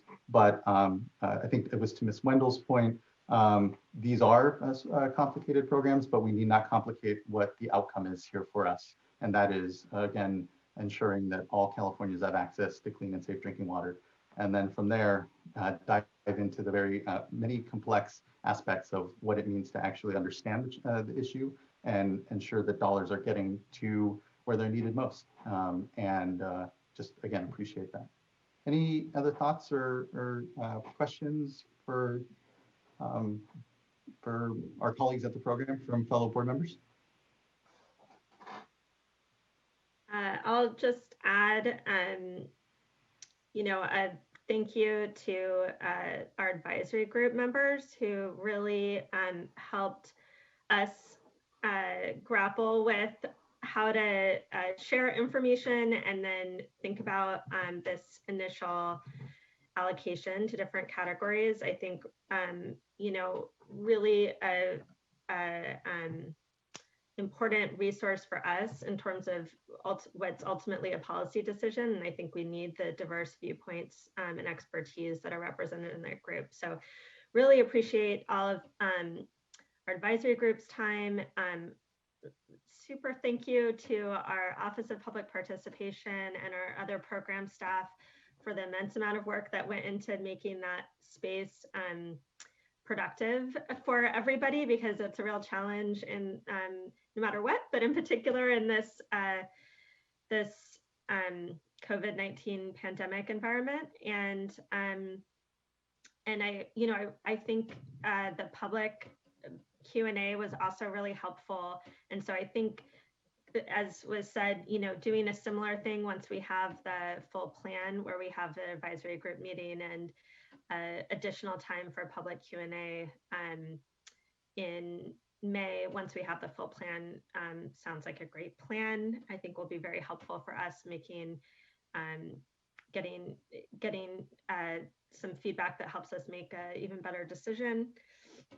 And then just wanted to flag, given, I think what's really clear with all of this is that, with each big step, whether it's adopting the policy or when we adopt the plan, it's really just one step in this huge amount of work we have to really accomplish these goals. And the work continues, and there's more work each step of the way. And so just given that, I just want us to think about, what with staff, I know there's, we're doing a huge lift to get through adopting the plan in a couple months. And I think soon after that, I would like to see us be able to start more substantively engaging with our advisory group and others around some of these issues that we haven't been able to get to yet, where there is a lot of uncertainty or ideas. And that includes around workforce development, these pilot projects to think about how we administer operations and maintenance, thinking about homelessness, and thinking about how to create an affordability threshold that is more appropriate, and craft what assistance might look like to address those needs. And then finally, around domestic and state small well needs assessment and assistance and what that looks like. So I think there's a lot of work still to do, but just, wanted to make sure that we're flagging that we do have the intention to work with our advisory group and members of the public and stakeholders to work through those things after adoption of the plan, and that we really appreciate the input and help trying to balance these difficult things without adequate, full information that we would all love to have, but needing to start somewhere and build on that. And finally, just reiterating thank you to staff and stakeholders. I think I just have been really impressed with the work and time and expertise, and just so appreciate it. Thank you, board member. Well, with that, that concludes our workshop for item number 7. And again, thank you for everybody's participation and contributions. At this point, we'll move on to item number 8, which is with the Division of Drinking Water. Before we move into the staff presentation for this item, which is consideration of a proposed resolution to adopt proposed environmental laboratory accreditation program regulations. As I understand it from Mr. Loffer, our colleague from US EPA will have to leave at about 3 o'clock for another engagement or be unable to participate otherwise. And so we wanted to go ahead and provide an opportunity for them to speak before the staff presentation is proposed. Yes, and that will be fine. And I see that Ms. Sotelo has joined us, and she can do the appropriate introduction. The one thing I did want to ask, and Christine, I don't know if you know or if Jacob knows, but we were expecting the court reporter on. We obviously are recording this and can make that available for the court reporter later, but have either of you heard from the court reporter?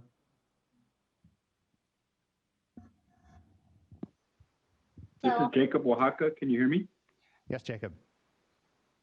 Yes, the court reporter is viewing through the video feed. She did not check in through the Zoom.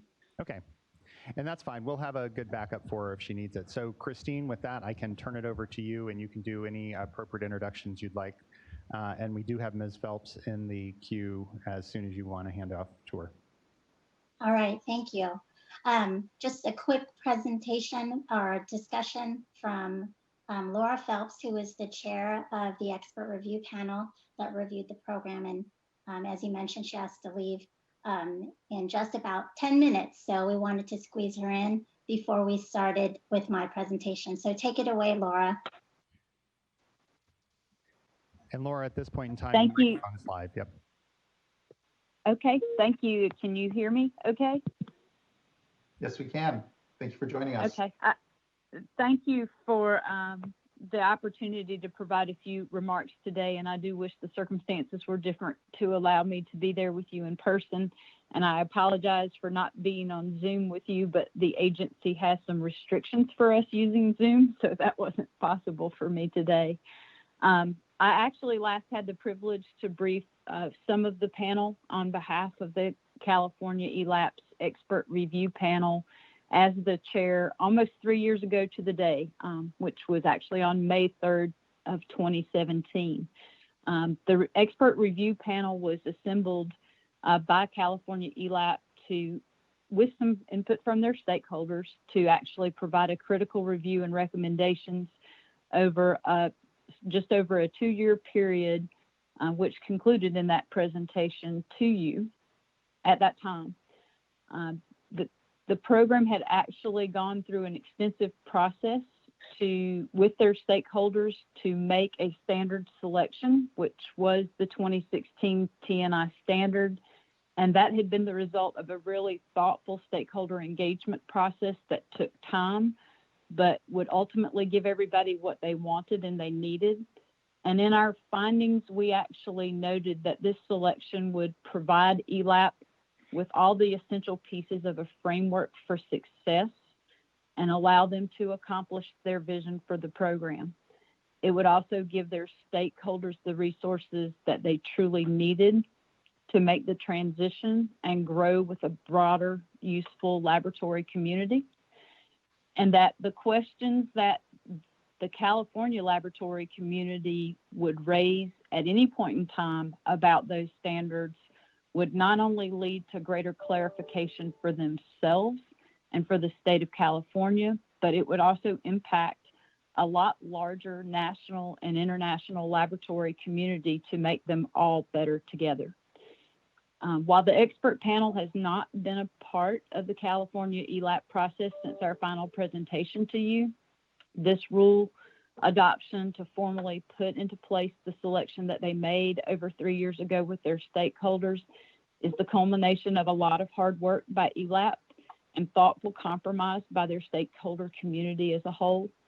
It has been vetted considerably, I know, by the State Water Board yourselves in prior hearings, in addition to their stakeholders, which have also made additional proposals, but none of those come with the extensive support network that's necessary for both that stakeholder community and ELAP to have the necessary tools for full success. In my final remarks to some of you 3 years ago, ELAP, we noted that as the expert panel that we supported ELAP having made this standard selection to have a path forward. And it was absolutely critical that both the state support their efforts, but also hold them accountable. I truly believe from the things that I have heard and seen in my staying in touch with Christine and other members of the ELAP community, in addition to their stakeholder community, that you all have certainly done your part in holding them accountable for their work. And they now have a critical need for you to help support them in taking this final step to adopt this rulemaking to allow the program as a whole to fully move forward. So I appreciate your time in allowing me to make a few remarks to you today, and I wanted to keep them brief, but I am happy to answer any questions if I can, and I will certainly stay on through Christine's presentation to help answer any then as well. Thank you so much, Ms. Phelps. Really appreciate your commitment and assistance and leadership throughout the years at this point, as we have discussed how best to proceed with the Environmental Laboratory Accreditation Program, what we were seeing and needing to adjust to as the board transitioned the program over, and it has not been, as I know, an easy discussion at times. But I know that the recommendations of the review panel, the expertise and discussions that have gone on these years have really prepared us for a moment here should the board decide to adopt the standards. But just appreciate again your attending today, and again, your work through the years. Actually, that May meeting 3 years ago, I recall quite well, was one of my first still as a new board member then. And so just want to thank you and acknowledge again your work. Thank you very much, and I did want to congratulate you on your role as being chair now. I had noticed that in the board makeup and did recall that that you were fairly new to the board at the time. So congratulations on your work as well. I appreciate that, Ms. Phelps. Any questions from my colleagues or fellow board members before Ms. Phelps departs us here? Well, thank you. Ms. Sotelo, I'll hand it back up to you. All right. We're ready here. Okay. Good afternoon, everyone. Board Member Esquivel, good afternoon. Vice Chair Didi Diadamo and fellow board members. I'm Christine Sotelo, and I am the Chief of California's Laboratory Accreditation Program. I'm here today with Darren Polhamus and Robert Brownwood, Assistant Deputy Director of the Division of Drinking Water and Deputy Director.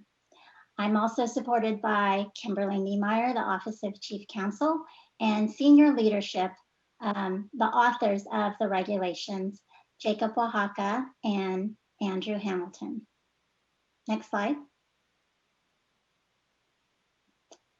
So let me take you back to the 80s really quick. In 1988, the Environmental Laboratory Accreditation Act was created. And what it did was it basically pulled together different accreditation programs because there was a lot of inconsistency to ensure that there was one program, ELAB, to evaluate the competency of labs to make sure that the data submitted to them was defensible and the laboratories were competent.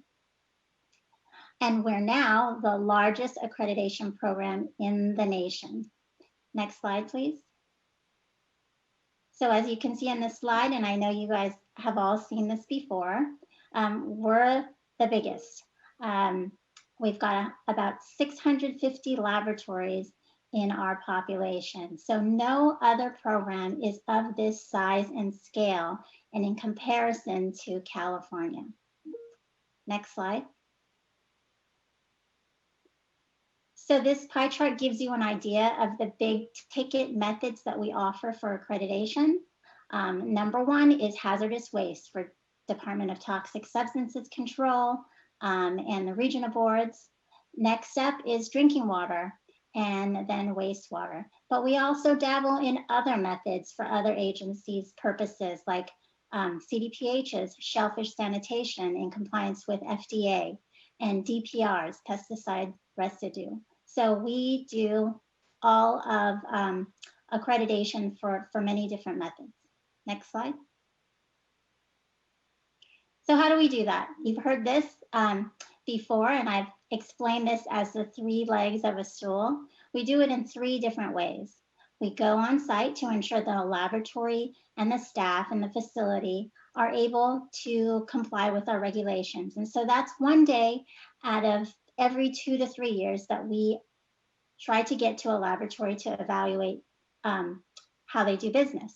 And then we monitor the laboratories through blind testing to ensure that they know how to run the method that they're accredited for. And then the last element that we use to evaluate labs is through the quality management system. So this is an important aspect that is not in our current regulations, but what it does is it allows us to evaluate a lab all the other days that we're not there through documentation. Next slide. Which brings us to why we're here today. We need regulations, and it really is hamstringing our program. We need clear direction on how to run the program. The laboratories need clear direction on how to comply. And you have all invested in us over time. You invested in a contract to train our staff, to help us chip away at our backlog. You also supported making us a whole program when we developed a proficiency testing unit, which we never reviewed proficiency testing before. And last is we need a quality management system. And so this is one of the decisions that we'll need to make today, which is to adopt which quality management system or which direction we should go. Next slide. So this slide shows you the long history that we've been on in the journey to get to this standard. You heard from Laura talk about the expert panel. And I think the message here, and I hope you all see it, is that we've spent a lot of time with our stakeholders. We were listening. We've had many LTAC meetings, many workshops. This doesn't include all the other points of engagement that are not in the public process, meetings, conferences, other interactions that we've had. And so we just wanted to highlight that we've been through a long journey to get us to where we are today. Next slide. And through that process, we considered multiple options for a quality management system, but we have detailed only 2 and made comparisons between these 2, which is the 2016 T&I standard and another alternative, which is titled the California QMS, which is developed by mostly municipal laboratories. And through this, we have reached out to the stakeholders, as you saw in the timeline since 2015, and we've come to the conclusion to recommend T&I into our regulations package as by reference. Next slide. So why did we choose T&I and T&I's quality management system? Well, we can use it right now. It's off the shelf. Laboratories can begin implementing it. We accredit almost or over 150 laboratories for the T&I standard now. So it's been tested. There are existing resources developed by the laboratory community themselves, and the national community is at the ready to help us since many other states and laboratories are implementing T&I right now. And we just don't have the resources to develop our own consensus-based standard. And if we did, it would take quite some time. I've talked about Wisconsin. They wrote their own standard and it took 10 years to develop. And what we believe is that if we went down that path, it would largely follow a lot of the experts throughout the nation who have a deep understanding of laboratory accreditation and consensus-based laboratory standard development. Next slide. And so the customers want it as well. These are the state agencies. That is why we were created in 1988, is to accredit labs and ensure the data that these clients, our agency partners, can use and be confident using. they've been emphatic and they have been unanimous in their opinion about TNI as the standard. However, our laboratory community as a whole has been split. Primarily, the municipal laboratories opposed the implementation of TNI. And I wanted to show you, just get a glimpse of the laboratories that use ELAP accredited data. There are many of them, some that we find out new every day through the program. Next slide. And we know that TNI works. This is tested. About 1,300 labs throughout the nation already implement TNI. There's lots of resources. And you've heard from laboratories in California, small, that have implemented the TNI standard without additional resources or to hire staff, and they can do it in under a year. Next slide.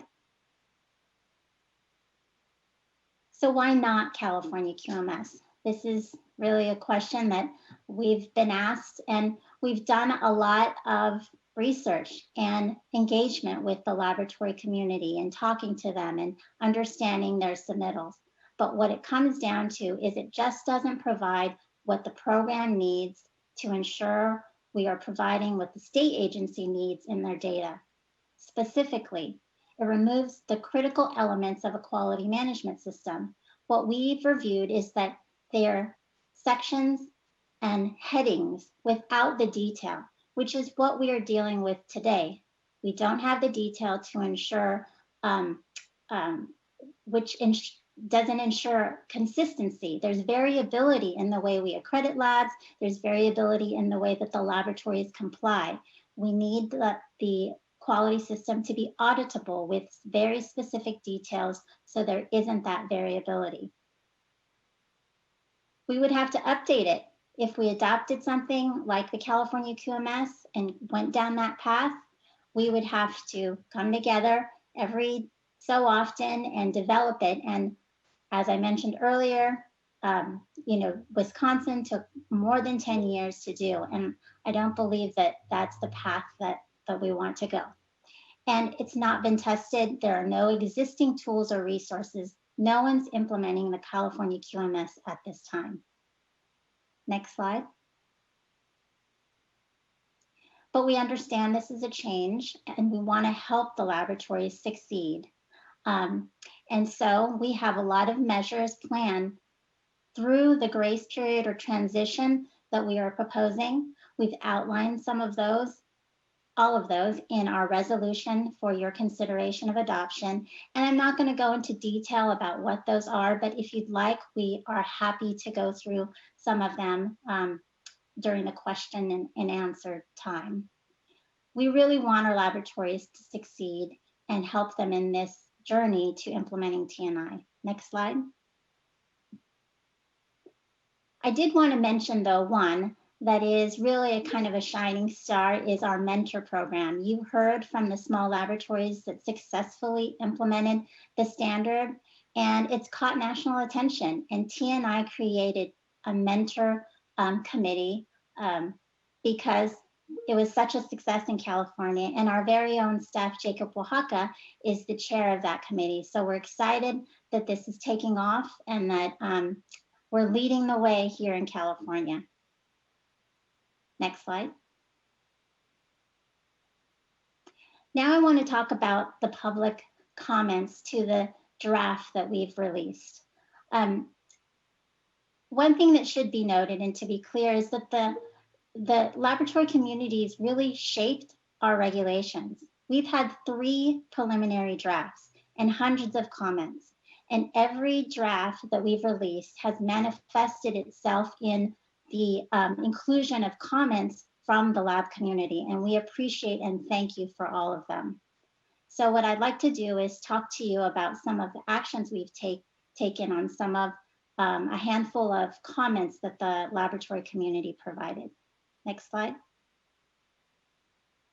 So first we heard laboratories say we need more clarification in the definitions. So we added it and we edited sections for clarification. There were some labs that said that we didn't have due process during our enforcement actions. And so we added more information so it's clear what the due process is whenever we take action. Some laboratories said that we needed to increase our estimated cost of compliance, and so we modified it and increased the cost. Next slide. Some laboratories were concerned that they didn't know the process to add and remove methods in our accreditation offerings. And so we will hold a stakeholder meeting to ensure that the lab community understands the process to add and remove methods. We saw some comments that identified concerns about how we monitor and oversee our third-party assessors, since that is proposed in our regulations to do assessments for ELAC.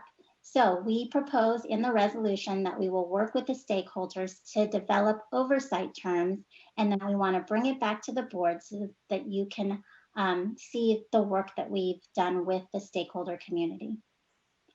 And then last, there are objections to the selection of TNI as the QMS. And we're committed to working with the stakeholders to provide support to the laboratories so that they can succeed in implementing TNI. Next slide. As a matter of detail on the comments in the OAL process, we made those changes and then they were substantial. So we released the draft for another 15-day comment.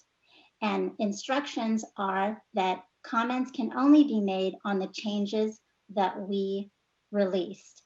And we received 6 letters during that 15-day comment period, and 1 addressed the changes that we made. Next slide. Which brings me to my last slide, and why we are here today is to recommend to you adoption of the proposed resolution for our regulations with 3-year grace period or transition period for labs to adopt TNI. And I want to say thank you to the board members for your support. I want to thank you all of the ELAB staff, especially Jacob Oaxaca, leading this regulatory effort, Andrew Hamilton, who is helped tremendously, and the lab community for working with us throughout these 5 years. And I'd like to hand it over to Darren to make some closing comments. Thank you, Christine. I just wanted to wrap this up quickly with a couple points just to remind everybody. We are moving forward with this regulation. We understand this is a very trying time with COVID attacking basically a lot of our communities and the government entities that fund the labs and whatnot, but we do think that this continues to be important in that light. We had previously already built in some timeframes associated with understanding that it was going to be a hard transition nonetheless, and so those are even more important now, and we believe there for consideration.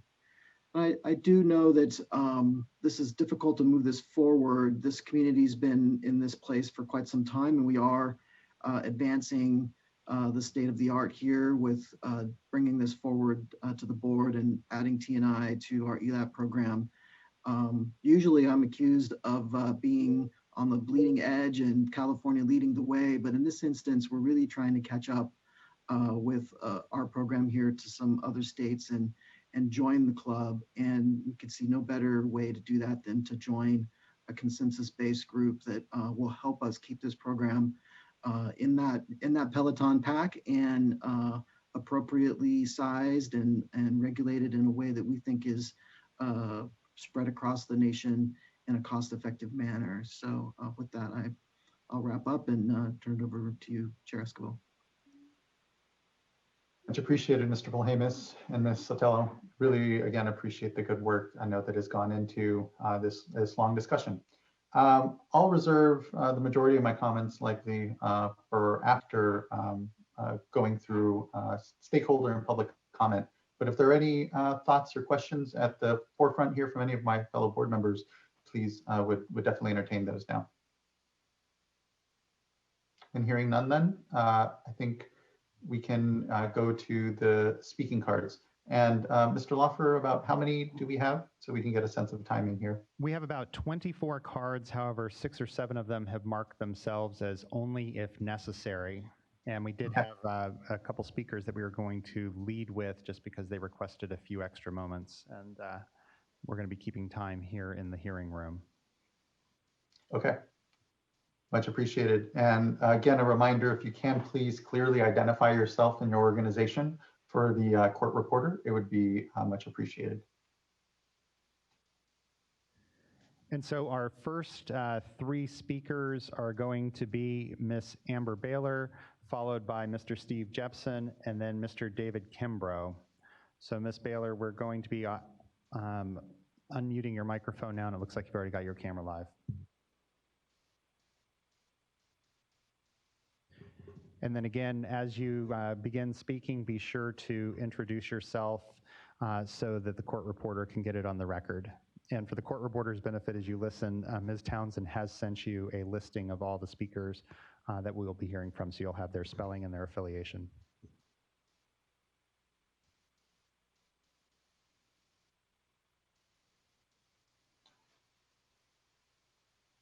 I don't think we can hear you yet, Ms. Baylor.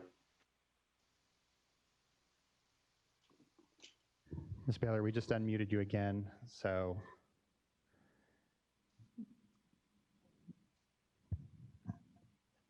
There you go. You should be live now, Ms. Baylor. No, it seems like we still, it is unmuted. Perhaps we can get you a phone line and you can call in here. So Ms. Townsend, perhaps.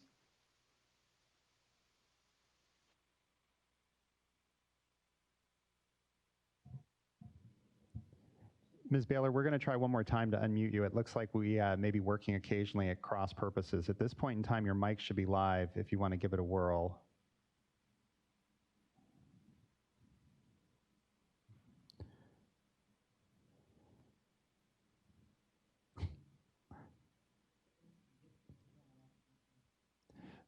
Okay, so Ms. Baylor, what we'll go ahead and do is Ms. Townsend's going to send you a phone number that you can call in, and you'll need to put in the passcode. And also, when you put in the passcode, it will, well, just go ahead and put in the passcode, and we'll get you married up with this video, and then we'll hear from you.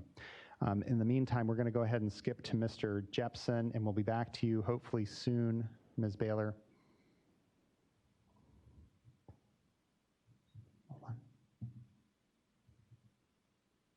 So, Mr. Jepson, we are now going, your mic should be live at this point. Thank you. Can you hear me? Good. Hello, Chair Esquivel and board. This is Steve Jepson from the Southern California Alliance of Publicly Owned Treatment Works. We appreciate the opportunity to comment on the proposed laboratory accreditation regulations. We are not in support of the proposed ELAP regulations using the NELAC Institute TNI 2016 standard. As we've heard by TNI advocates in the state water hearing rooms, TNI was designed for large commercial labs to conduct interstate business. As such, it's not suitable for municipal environmental labs that are a component of a larger municipal agency and not an independent entity. SCAP has received communication from labs that have indicated they will forfeit accreditation if faced with TNI implementation due to the administrative burden. ELAP staff have not denied that some small labs will forfeit accreditation if faced with TNI compliance. The group created by the State Water Board to guide ELAP, LTAC, has convincingly voted on several occasions against TNI and in favor of a California quality management system. ELAP has not accepted those recommendations. The Environmental Laboratory Accreditation Act, AB 1438, specifically calls for a dual accreditation system. The current proposed ELAP regulation is inconsistent with this requirement. We've repeatedly pointed out the questionable legality of ELAP's proposal to incorporate TNI into the California Code of Regulations as the sole accreditation system. TNI is copyright protected and covered by a very restricted license. Our position has been that laws cannot be copyrighted, and the recent ruling by US Supreme Court in Georgia v. publicresource.org reinforces that. The State Water Board has sufficient confidence in California water and laboratory systems to proclaim our treated water as COVID-19 free. We're fortunate to have such robust systems and testing to confidently make this public announcement.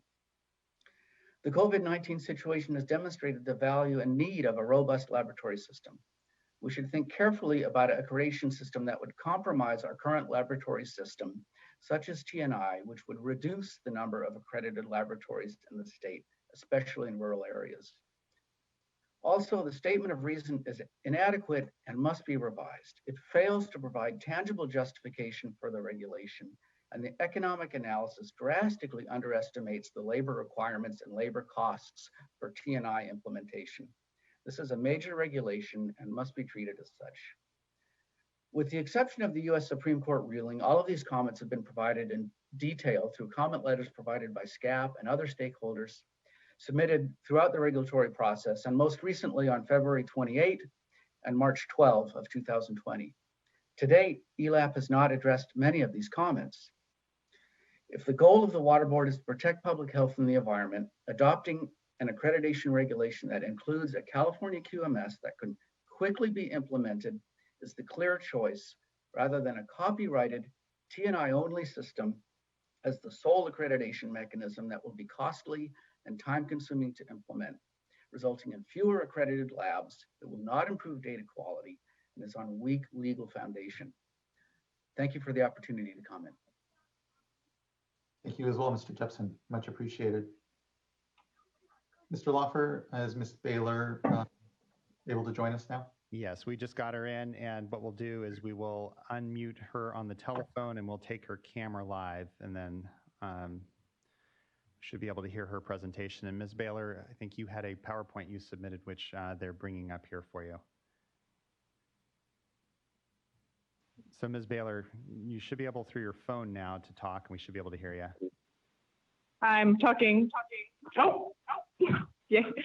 I help my children with long division on their Zoom meetings, but apparently I couldn't get into my very first hearing on this testimony, so I really appreciate the additional support this morning, or this afternoon. It's been a long day.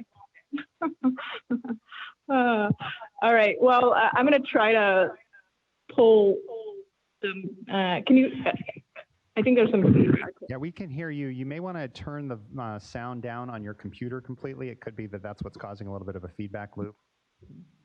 So if you can just turn off the speaker on your computer, you should be good to go. Okay, excellent. Well, thank you so much for the additional support on the technical difficulties that I was clearly having. Thank you, Chair Escobar and members of the board, for the opportunity to comment on item number 8 today. And I appreciate the additional couple minutes as I address some additional concerns that we had and some comments that were provided by ELAP staff. So with that, I'm going to get started. So I'll just say next slide then, please. Okay, before you today is the policy issue is, should the State Water Board adopt the proposed resolution and accompanying regulations? So I'd like you to please consider an alternative option at this time and to delay the proposed regulations due to the legitimate legal and regulatory issues that still remain. If this policy is adopted, please consider the requirement for an annual report. As detailed, I submitted additional written documents, written comments to accompany my presentation. I included a list of metrics and would be happy to work with the board on additional metrics to support the analysis of this policy moving forward. Next slide, please. So there's some significant economic considerations that have been alluded to throughout this throughout the hearing today. AWWA and the Association of Metropolitan Water Agencies estimate that the revenue shortfalls for our water industry could result in $33 billion reduction in nationwide economic activity. SWRCB has also cut the funding for planned full-time employees due to the economic downturn and loss of revenues from our member agencies. The state of California, as you know, also reports a 25% reduction in the general fund with a loss of $35 billion. California simply cannot afford this expensive policy that's not based on real legitimate evidence. Next slide, please. This is a quote that I really like from Douglas MacArthur. A true leader has the confidence to stand alone, the courage to make tough decisions, and the compassion to listen to the needs of others. He does not set out to be a leader, but becomes one by the quality of his actions and the integrity of his intent. Next slide, please. With that, I want to take a moment and thank the State Water Resources Control Board. This is a fact sheet that we've also provided to our member agency elected board members, as well as our board members. This fact sheet was very helpful in letting the public know that the California recycled water and treated wastewater is safe from the COVID-19 virus. Labs form an important component of testing to ensure that water is safe. Utility labs in particular in the public sector represent the majority of labs in California, and there are over 300 labs in California that perform the fecal indicator bacteria testing to ensure safety of COVID-19. The Water Environment Federation in one of the recent webcasts indicated that fecal indicator bacteria monitoring is the best tool that we have to ensure safety in drinking water, which supports this fact sheet. As ELAP presented earlier today, the importance of a network of labs to ensure safety for California is our #1 goal. Therefore, any policy that shuts down labs should be rejected without just cause. Next slide, please. This is the public health surveillance and some technical needs. I was very interested in how many tests are actually performed on an annual basis because we don't have any published statistics. And my estimate, which I'll go through my methodology in just a moment, there are between 25 and 50 million, yes, I said that million, compliance tests that are ran each year in the state's over 7,000 drinking water systems and the 900 wastewater treatment facilities, which represent an early warning system should engineered infrastructure fail. So based on that methodology, I used to support the 25 to 50 million test numbers. SWRCB has 10 member agencies, and one of the member agencies is we run the drinking water analysis for, and it's a small community water system. But we ran about 6,200 compliance tests last year for our member agencies. So extrapolating that out based on Figure 2, which you see to the right, in the State Water Resources Control Board's publication, there's about 18 million tests ran for the 40% of public water systems.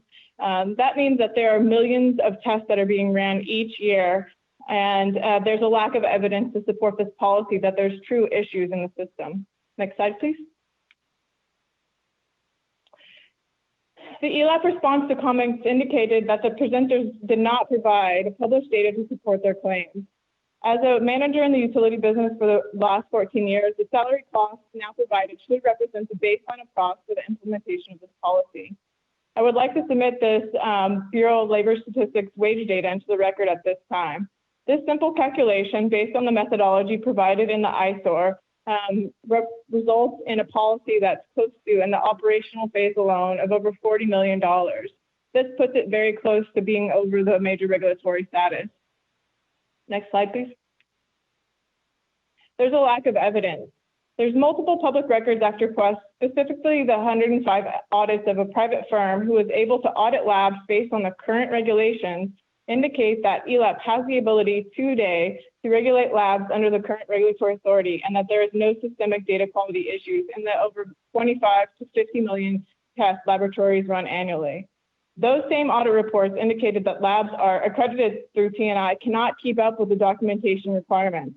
If large labs cannot be proficient in the documentation, how do you expect small labs to do it once they fail under the weight of long-term needs of this policy? There are industry groups such as AWWA, WEF, CAL, WERF, CWA, SCAT, FACWA, Civicwa, CASA, and CLIA who work to inform their members of technical updates to strengthen the roles of laboratories. These groups have been in existence for decades and can deploy additional technical resources should systemic issues be found. We have those resources in California today, and we do not need to rely on other additional national resources that are the foundation for the change in this policy. Switching gears for a moment, EPA audits indicate that ELAP is 900% behind in auditing labs, and that responses to address the backlog is inadequate. This is the most immediate issue to address and not the regulation update. The legislature set up a dual accreditation system in California, AB 1438, and this change in policy is not supported by either the necessity test under the APA the reason decision-making test, or the arbitrary and capricious test. So today, next slide, please.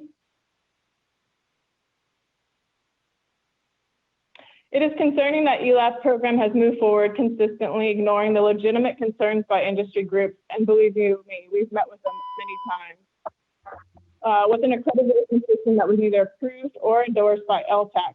These regulations are in policy without evidence to support the change. If, in addition, legitimate legal concerns remain and are ignored, I ask to request the board to stop this policy from going forward and get ELAP back in the business of auditing labs for the next 3 years. And at that time, it can reevaluate the true needs for California. As an industry, we need the protection of public health through testing and not excessive documentation for no evidence-based reason. Please take a moment in this time of economic crisis and access to safe drinking water if this policy is a true need for California residents. As leaders in the water and wastewater industry, our view is that it's not a true need. We'll look forward to assisting staff to address and solve the most pressing needs in the laboratory community moving forward. And with that, I appreciate the 2 additional minutes and the technical support for delivering my testimony. Thank you so much for your time. Thank you very much, Ms. Baylor. And so the next speaker will be Mr. Kimbrough, followed by Mr. Parr and Mr. Liddell. So Mr. Kimbrough will be taking your microphone live in just a moment.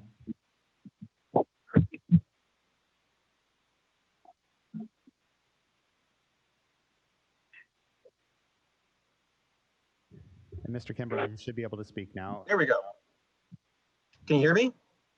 Yes. Great, thank you. And I'll warn the person who's operating the computer, I will move briskly. Are we ready to go? Hold on, they're bringing it up right now and you should be good. Excellent. Well, thank you all very much. Good afternoon. My name is David Kimbrough. I'm the president of the Coalition of Accredited Laboratories. And we'd like to thank the board for this opportunity to present our comments on the proposed regulations for ELAP. Next slide, please. Why does ELAP need these regulations? What is the necessity here? Next slide, please. According to the initial statement of reason, current regulations are unnecessarily vague, nondescript, and broad stroke, and lack specificity in details. Next slide, please. But additionally, in other venues, the issue of data quality, legal defensibility, and reciprocity has been raised as reason for these regulations. Thank you. To begin at the beginning, TNI does not claim that by using their documents, laboratories will produce better quality results, only known and documented quality. Thank you. Next. All of the, skip one, that's okay. All of the details that are thought to be concerning are in fact found in the methods. The methods are part of the regulations. And they are full of details. And I had a slide up that just went right by. Method 314.0 has many pages of requirements. I'm sorry, it's sort of throwing me off. Yeah, what's happening, Mr. Kimbrough, is apparently the slideshow is trying to run on itself. So our clerk is going backwards now and trying to get it to stop. Okay, I guess that's my fault, and I apologize. It didn't run auto when I ran through it. If we can go back 2 more slides. Is that you wanted to go back 2 more slides? Yeah. There you go. We'll start right there. Okay. Okay, we'll try here. So there are, for example, 9 pages of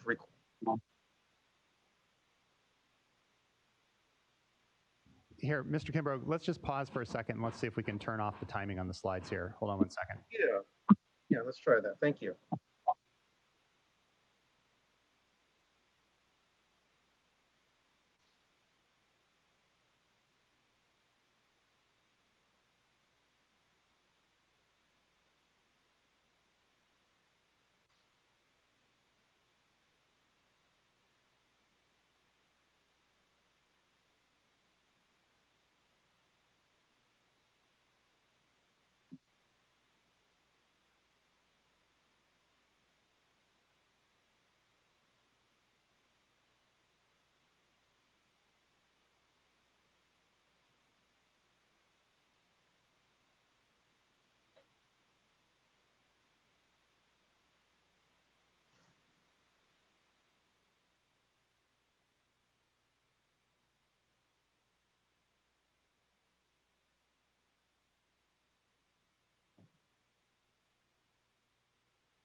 Okay, we think we've disabled the timings in the PowerPoint, so hold on one second, and it should be coming Thank back. you so much. Appreciate it.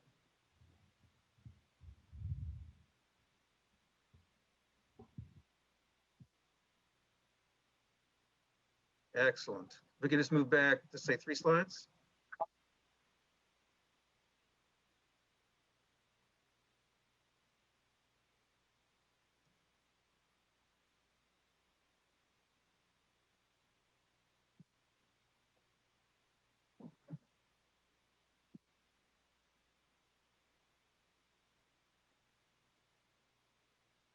Okay, let's try it from here.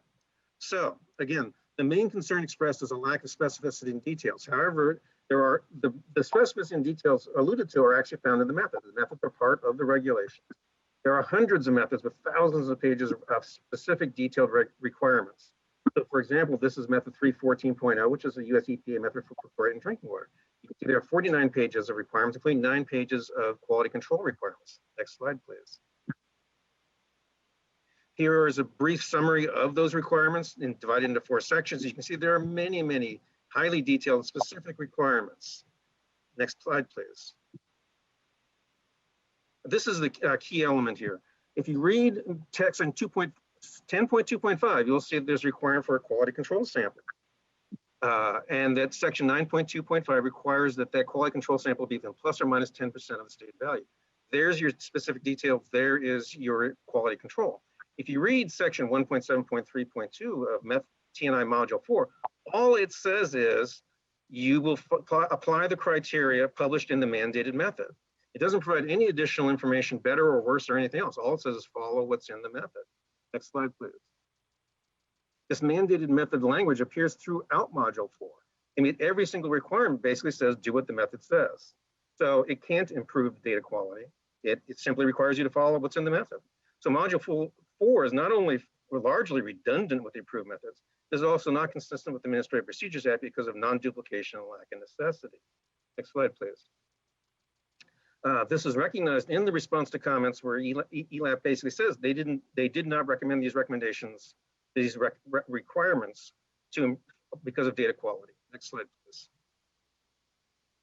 Another issue is legal defensibility. Again, TNI does not claim it improves legal defensibility. The purpose of lab accreditation is not to produce data for court actions. State regulatory agencies have their own laboratories for that purpose. And there's really no definition for legal defensibility. It's sort of a broad, general term, doesn't have a specific meaning. Next slide, please. And again, it's not mentioned in the ISOR or in the response to comments. Thank you. Next.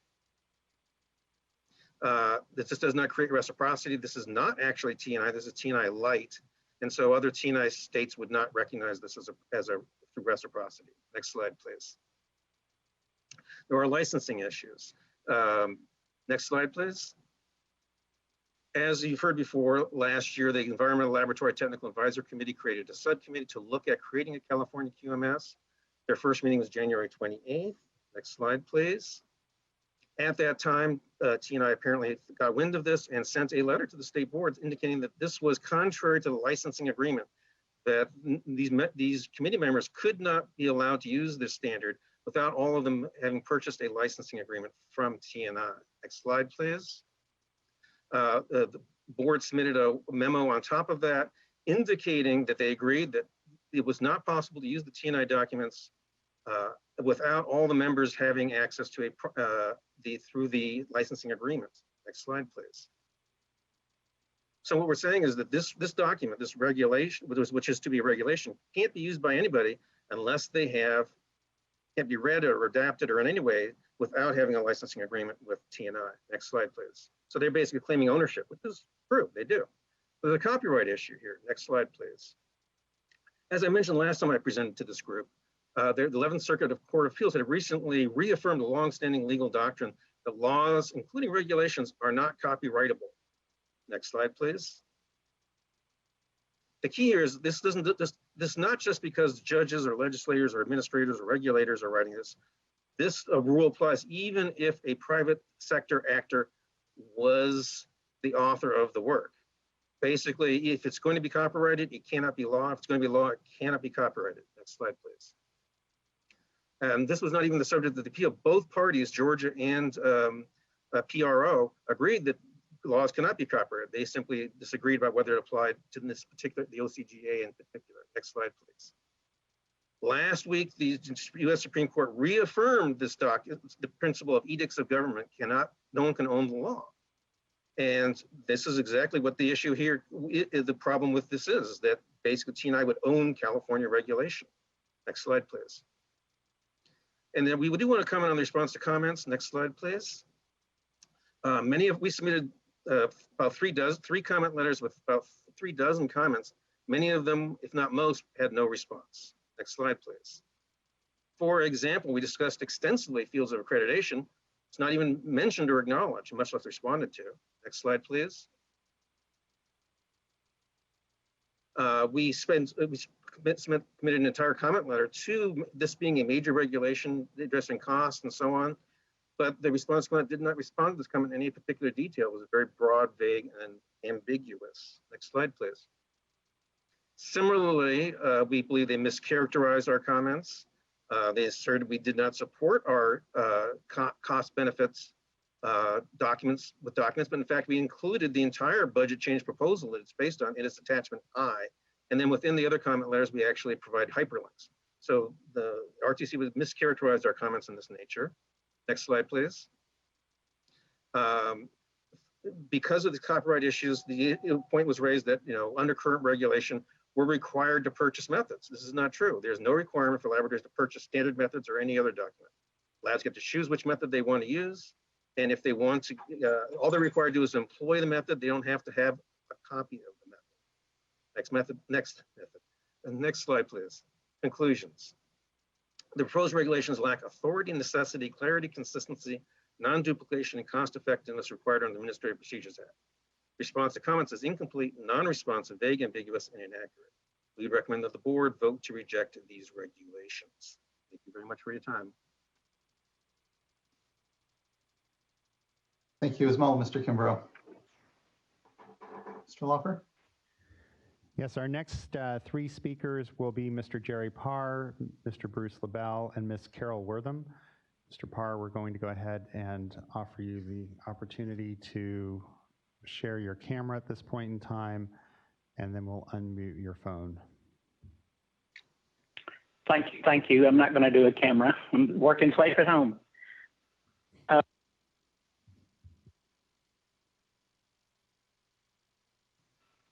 Hold on one second, Mr. Parr. We're going to have you unmute again.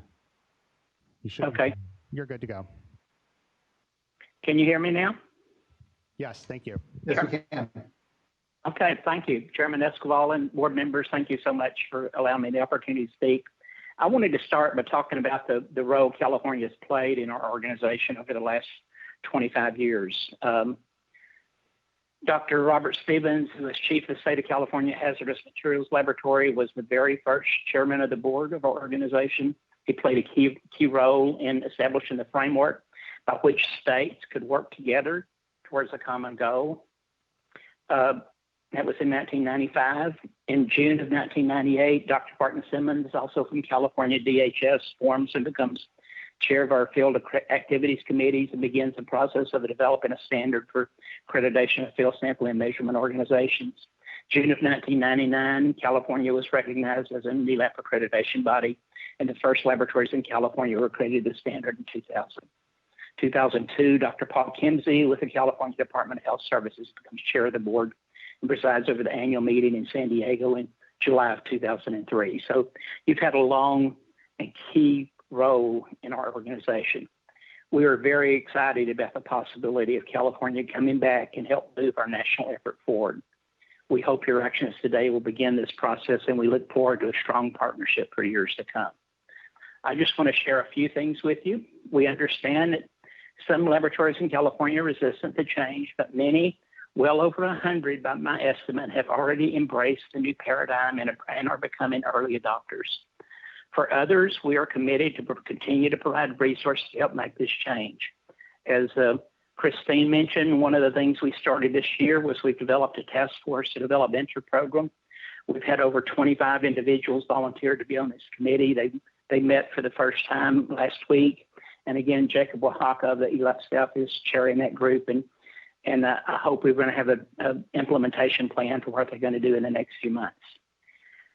We started another initiative in August of last year that really focused on, does accreditation make a difference in laboratory performance and data quality? And we had some great workshops at our meeting in Newport Beach this past February. And we've really have changed our mantra on this topic, and we expect to publish a new white paper. As Dr. Kimbrough said, for too many years, our mantra has been this data of known and documented quality. We are now expanding that slogan to include the concept of data that can be trusted, a concept that arose from the comments of your regulatory partners during this long process, and we want to thank you for expanding our vision. We congratulate the Water Board and ELAP staff on your proposed revisions on the rule to use the TNI standard as the basis for your program. It has a strong quality management foundation and represents the consensus opinion of federal agencies, state agencies, laboratories, and many other stakeholders.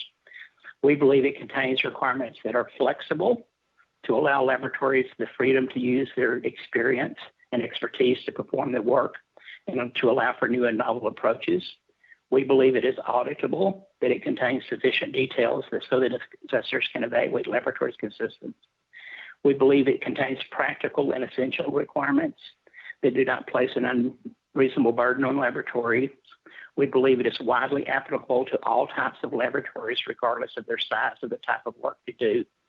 And we believe it is appropriate to ensure that laboratory data is adequate for regulatory compliance. The revisions proposed in your February 2020 notice all help clarify the regulation without undermining the fundamental requirements that laboratories implement a strong and viable quality management system. Thank you so much. And thank you, Mr. Parr. And so next we'll hear from Mr. LaBelle. Hold on one second. At this point, we're asking him to go ahead and share his video, and we're unmuting him. Thank you, Board Chair Esquivel and members of the board. I'm Bruce LaBelle with the Department of Toxic Substances Control Environmental Chemistry Lab. I'll be reading excerpts of a joint letter from the state regulatory agency partners to the board on the proposed regulations. Collectively, we are California's environmental and public health regulators who use environmental lab data for our decision making. The state regulatory agency partners work at all levels and fill many roles in our agencies. We protect public health and the environment for this and future generations. Each day, our agencies make critical decisions with far-reaching implications. We understand the burden we carry and do not take this responsibility lightly. We are compelled to speak out about the quality of California's environmental testing laboratories. These laboratories generate much of the data that provide the foundation of all of our regulatory decisions. For decades, ELAP has been an ineffective regulator that has allowed laboratories to operate without adequate regulatory requirements or oversight. This fact was most notably articulated in a 2015 audit report of ELAP by the external review panel, you heard from the chair earlier, commissioned by the state board that, quote, identified a number of fundamental weaknesses in ELAP that hinder the program's ability to achieve its mission of ensuring the state has access to quality data for use in its environmental decision-making.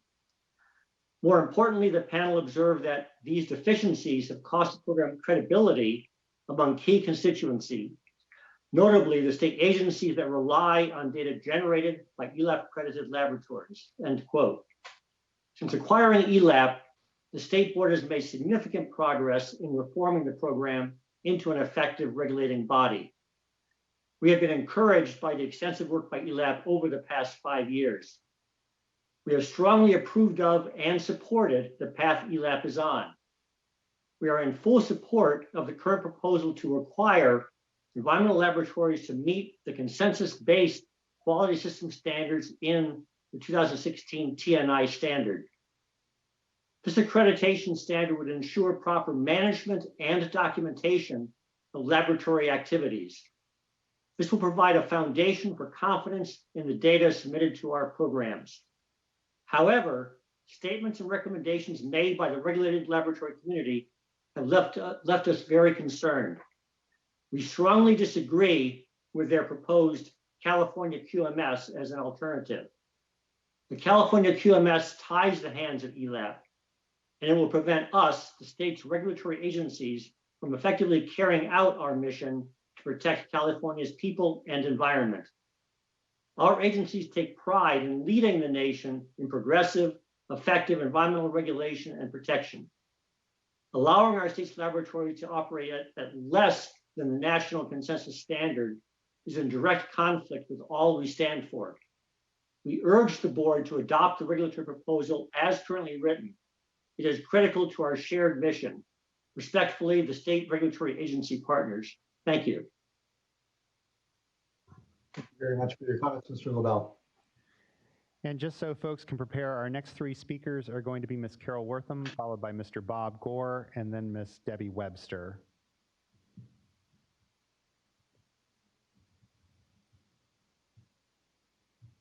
So Carol, your mic should be going live now and video's optional. Good afternoon. I appreciate you allowing me to speak at this time. My name is Carol Wortham. I'm the Quality Management Officer for the Environmental Chemistry Laboratory connected with the Department of Toxic Substances Control.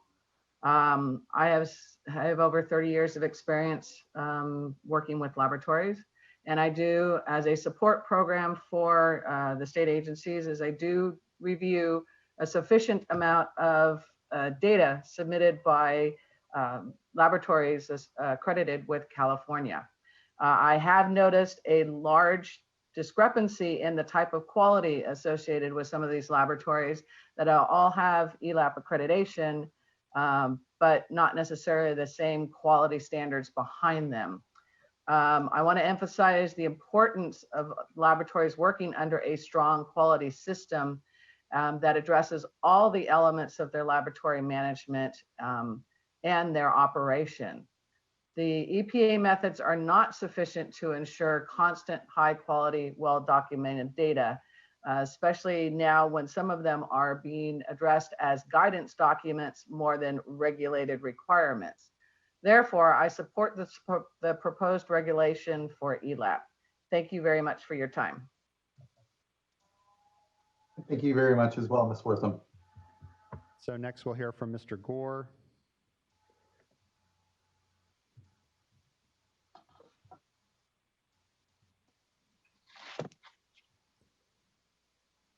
Mr. Gore, you should be live, and if you'd like, you can share your video feed.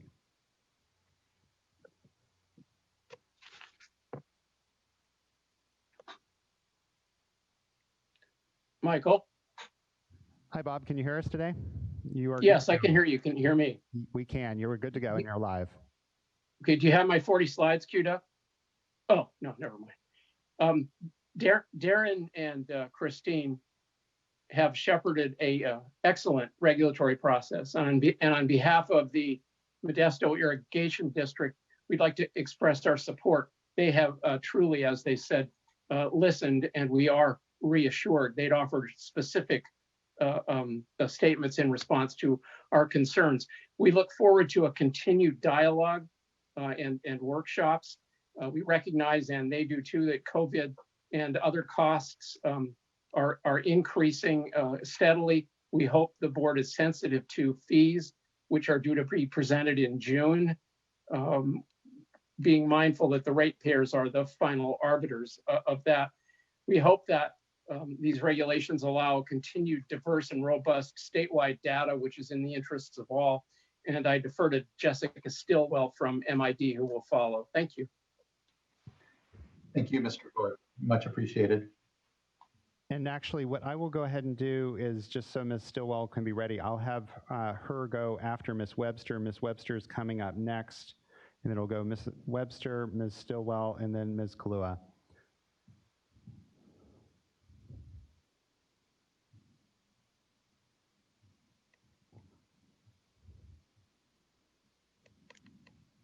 So Ms. Webster, your camera is available for you, and we have your presentation up as well. Okay, great. Thank you. Good afternoon, Chair Esquivel and board members. My name is Debbie Webster. I'm with the Central Valley Clean Water Association. And the Central Valley Clean Water Association represents many wastewater treatment plants in the Central Valley. Many of them have their own on-site laboratories, and most all of them depend on ELAP accredited laboratories to meet their compliance obligations. Can I have the next slide, please? So today, we've commented quite extensively on this process and provided significant written comments to address some things.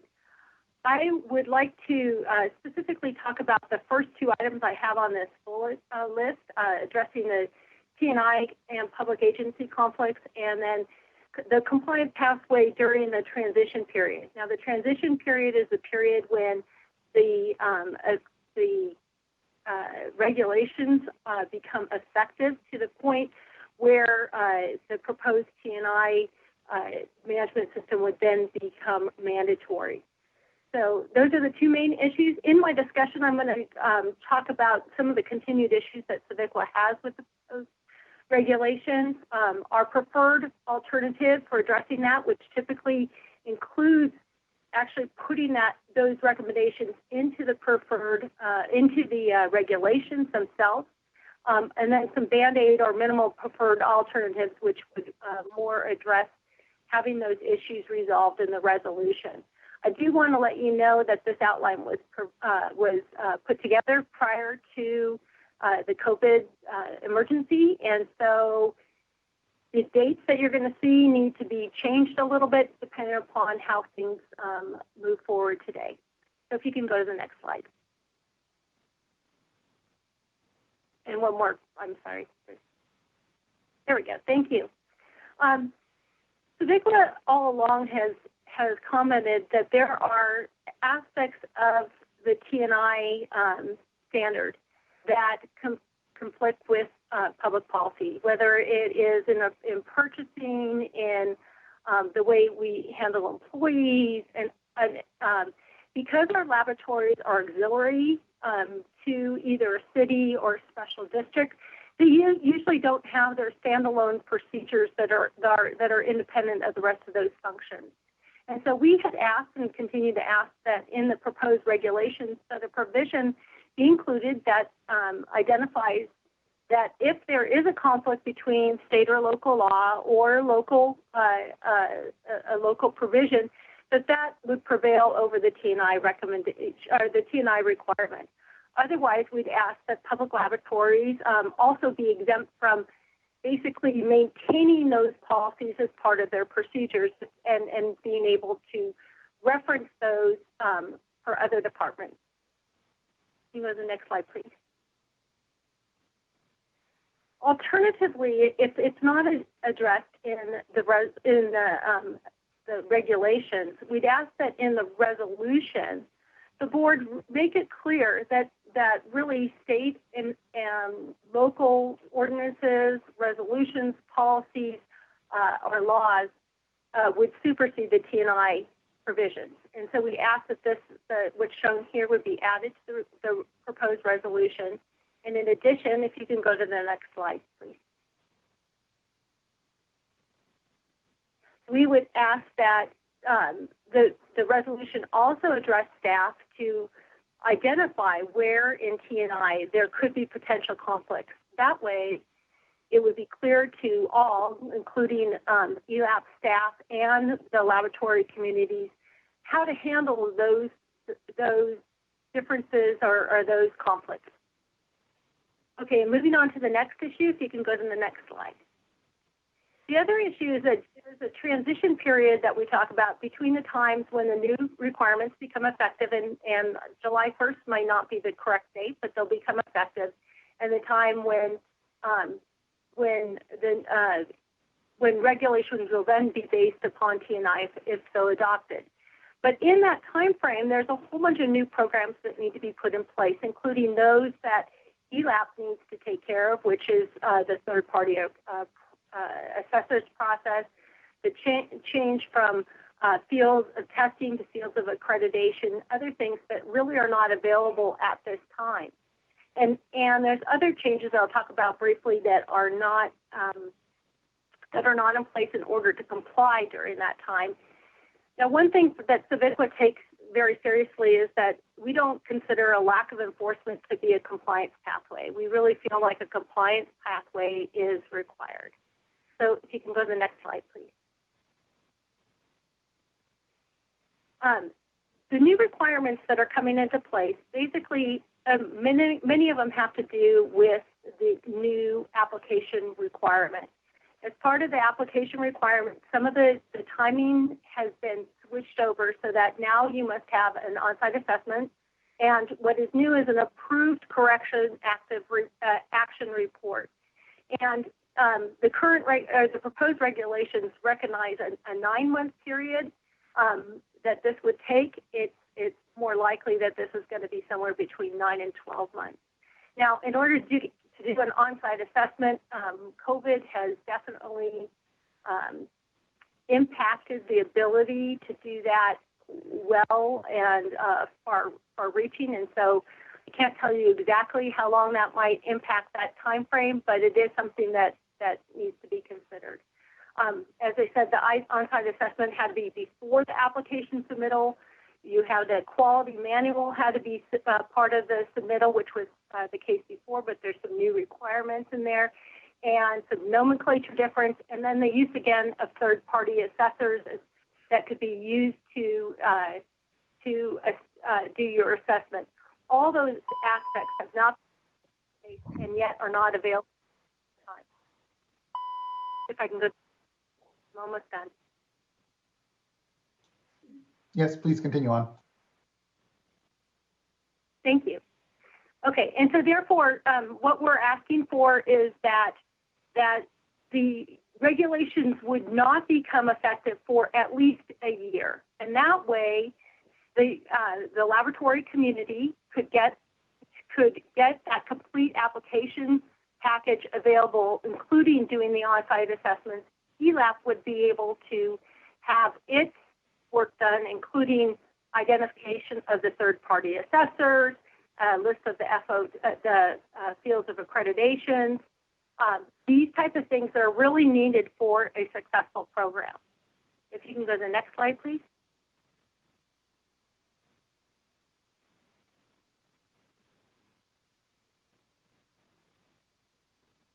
Oh, there we go. I'm sorry. I was looking at it. And then the second part would be is at least in this first year, that first part is some of this transitioning is still occurring, is to deem as complete and deem as complete applications that come in where they've had an on-site assessment, but they're still waiting for other aspects including approved corrective action reports within the first year of that effective date of the regulations. Just because we think this transition is going to take time, and having a complete application is key for ELAP to move forward. They can reject applications otherwise. So just in summary, these are two main aspects that we really think are important in the resolution. We still support the other comments and the other concerns that have been voiced both by SWRCB and by our partners, and would urge to the board to at least revise the resolution at minimum to incorporate these. And I'd be happy to answer any questions if there are any. Thank you, Ms. Webster. I appreciate the comments. Actually, I do have a question for Ms. Webster. Yes, by all means. If we could put her presentation back on and go to slide number 3, please.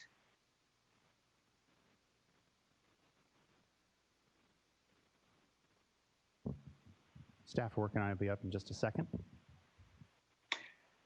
As staff is putting it up, Ms. Webster, this is a point that a concern that I've heard raised by many of the stakeholders who are concerned about what staff is proposing.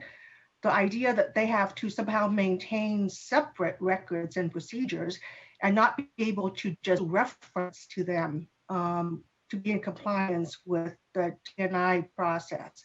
My understanding, and this is why I'm asking you for clarification, is your recommendation with respect to this particular concern, is that based on your interpretation that you are not able to make references, but instead have to duplicate and maintain duplicate procedures and records in your facilities rather than just being able to not only reference but direct any staff or anyone who's doing the auditing process to that information?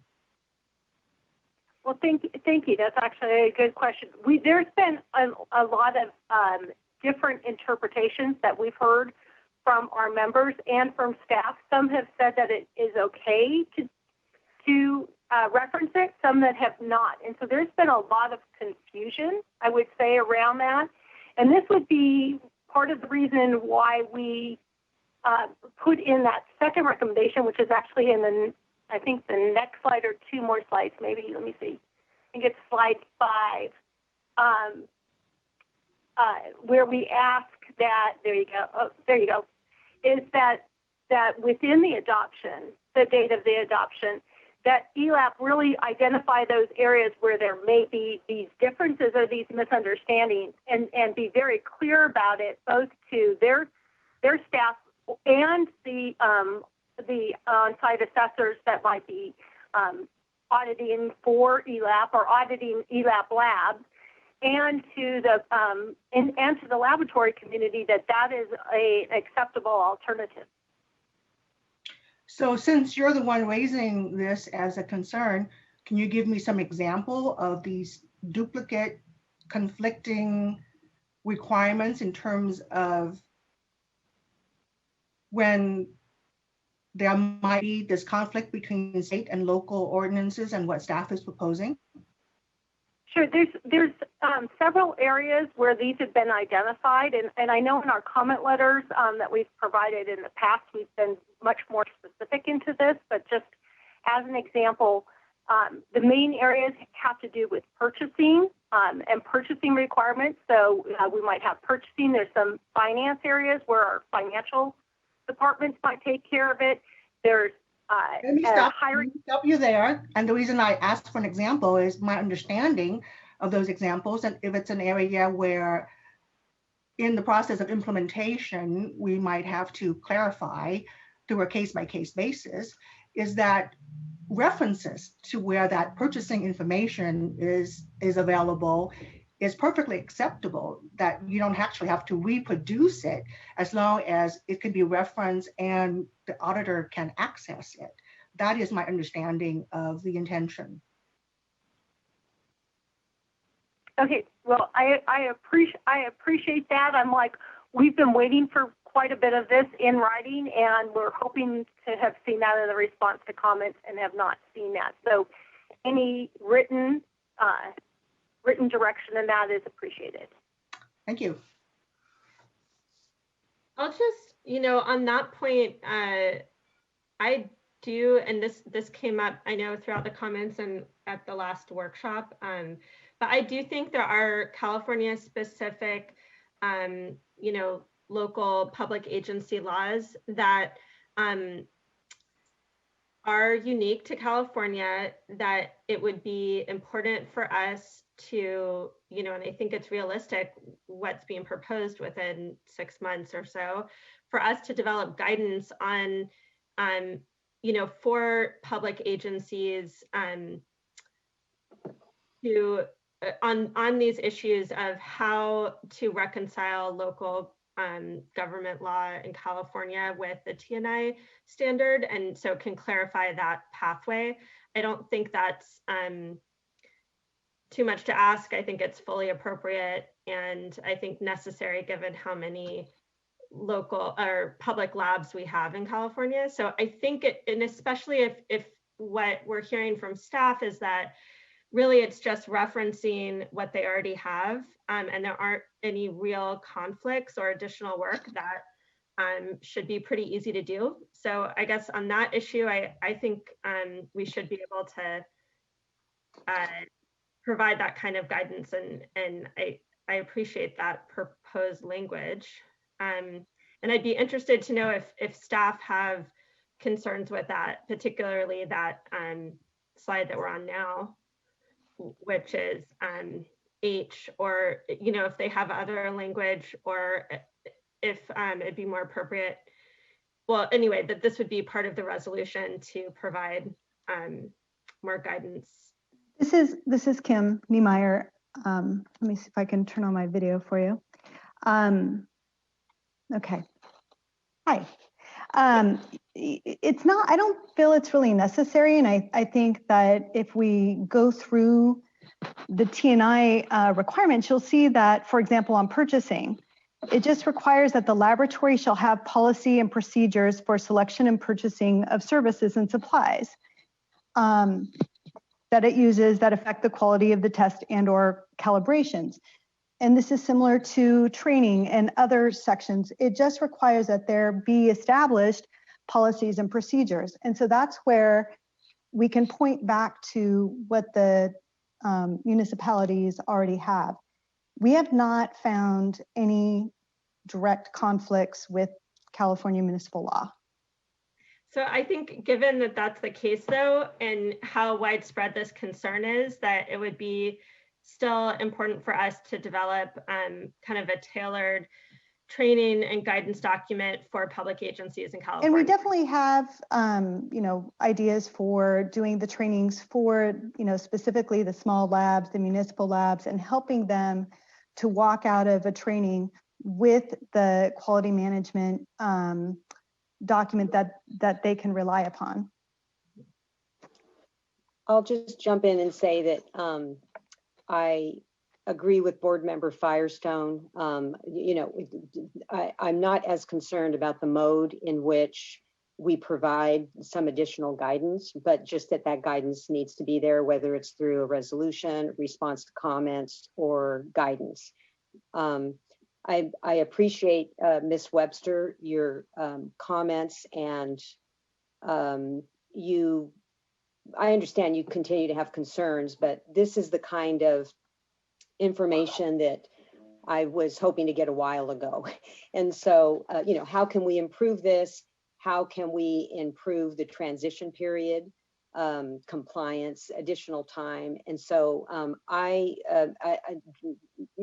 Mr. Chair, I don't know if you want to have this dialogue now or just wait for the additional commenters to wrap things up, but I'm also interested in the other point that you brought up regarding the transition period and perhaps additional time. I do appreciate that even if we say that we've got enforcement discretion, that there's a concern that entities will have that they feel that they are technically not in compliance. So whether it's additional time on the transition period or this idea that you had about deeming applications as complete, again, it's a way to kind of transition into the newer system. So just want to hear from staff regarding that suggestion.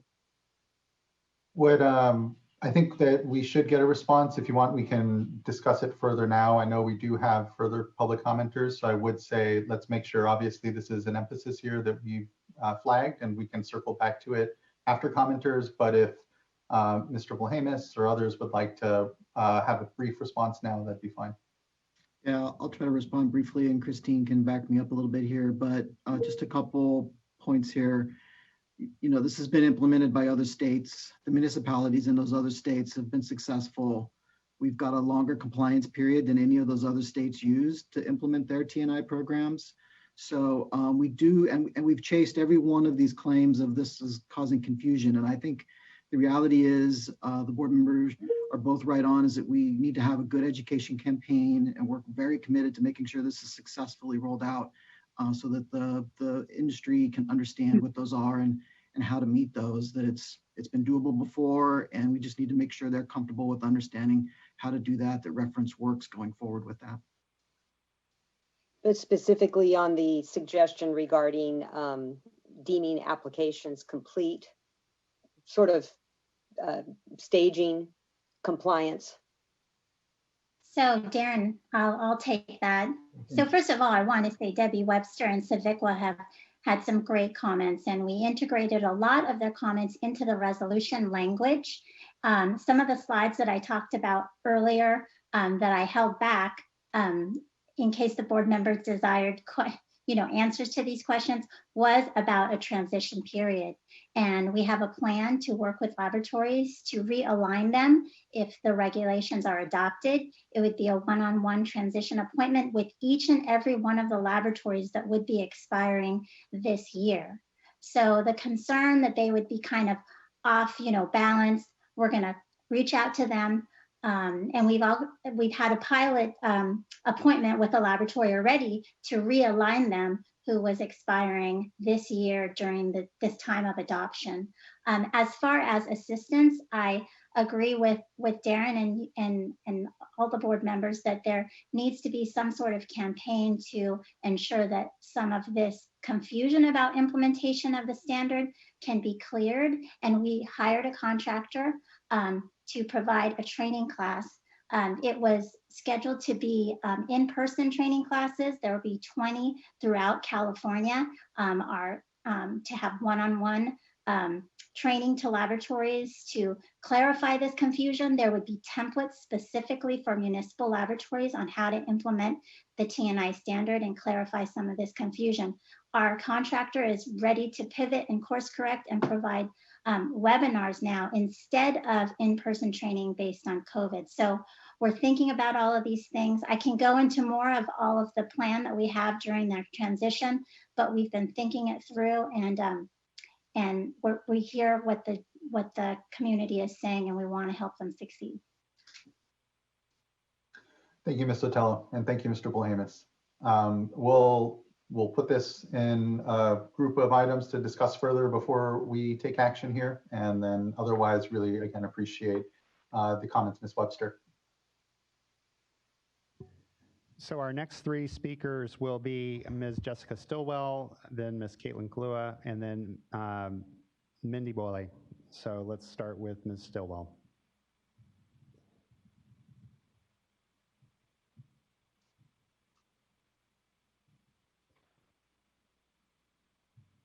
So Ms. Stillwell, you should be live at this point.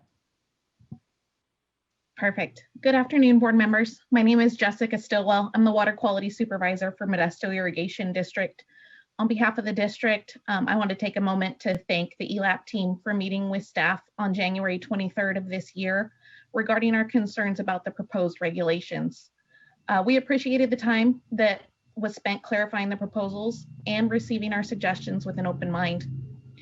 From that meeting, we understand that workshops were in consideration to be held in the near future, or I suppose when it becomes convenient amid COVID-19, in order to provide guidance for laboratories on the new regulations. And we wish to offer Modesto Irrigation District as a possible location.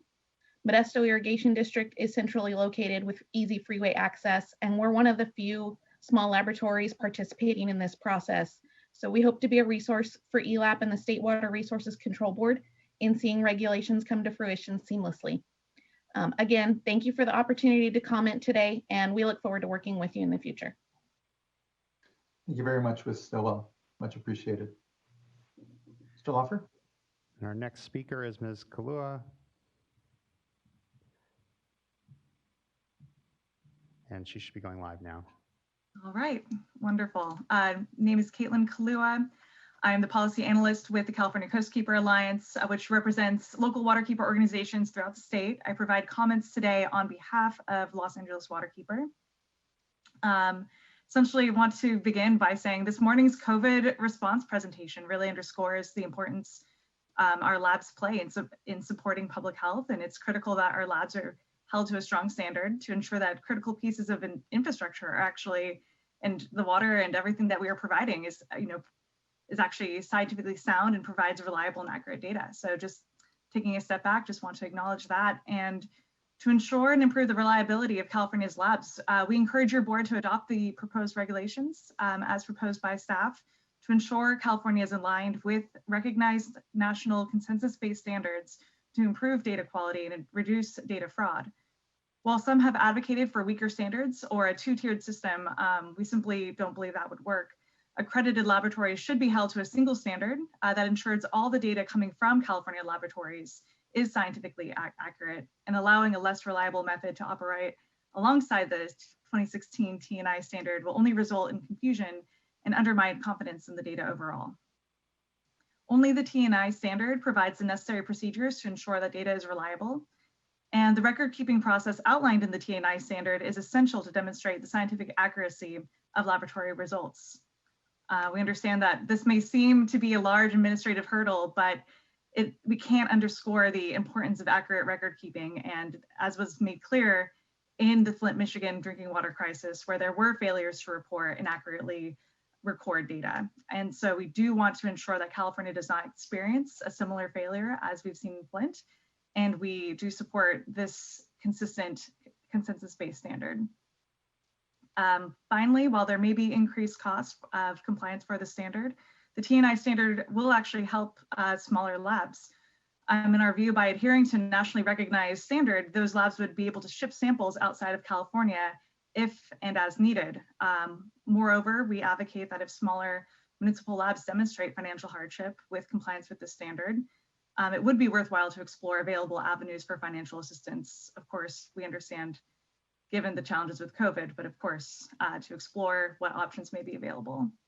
All Californians deserve to have access to laboratories that produce scientifically reliable data and are entitled to have decisions by policymakers based on said accurate data. Thank you for the comment or the opportunity to comment this afternoon, and we appreciate your consideration of these regulations. Thank you very much, Ms. Kalua. Can I ask Ms. Kalura what she did with her cat? This is the first time you've spoken before us that your cat has not made an appearance. I missed the cat. Oh, hold on a second. I'm sure Ms. Kalua would love to pop off, but when she mutes herself, she cannot unmute. So we brought her live again. There we go. Apologies. Yes, he's no longer allowed in this room.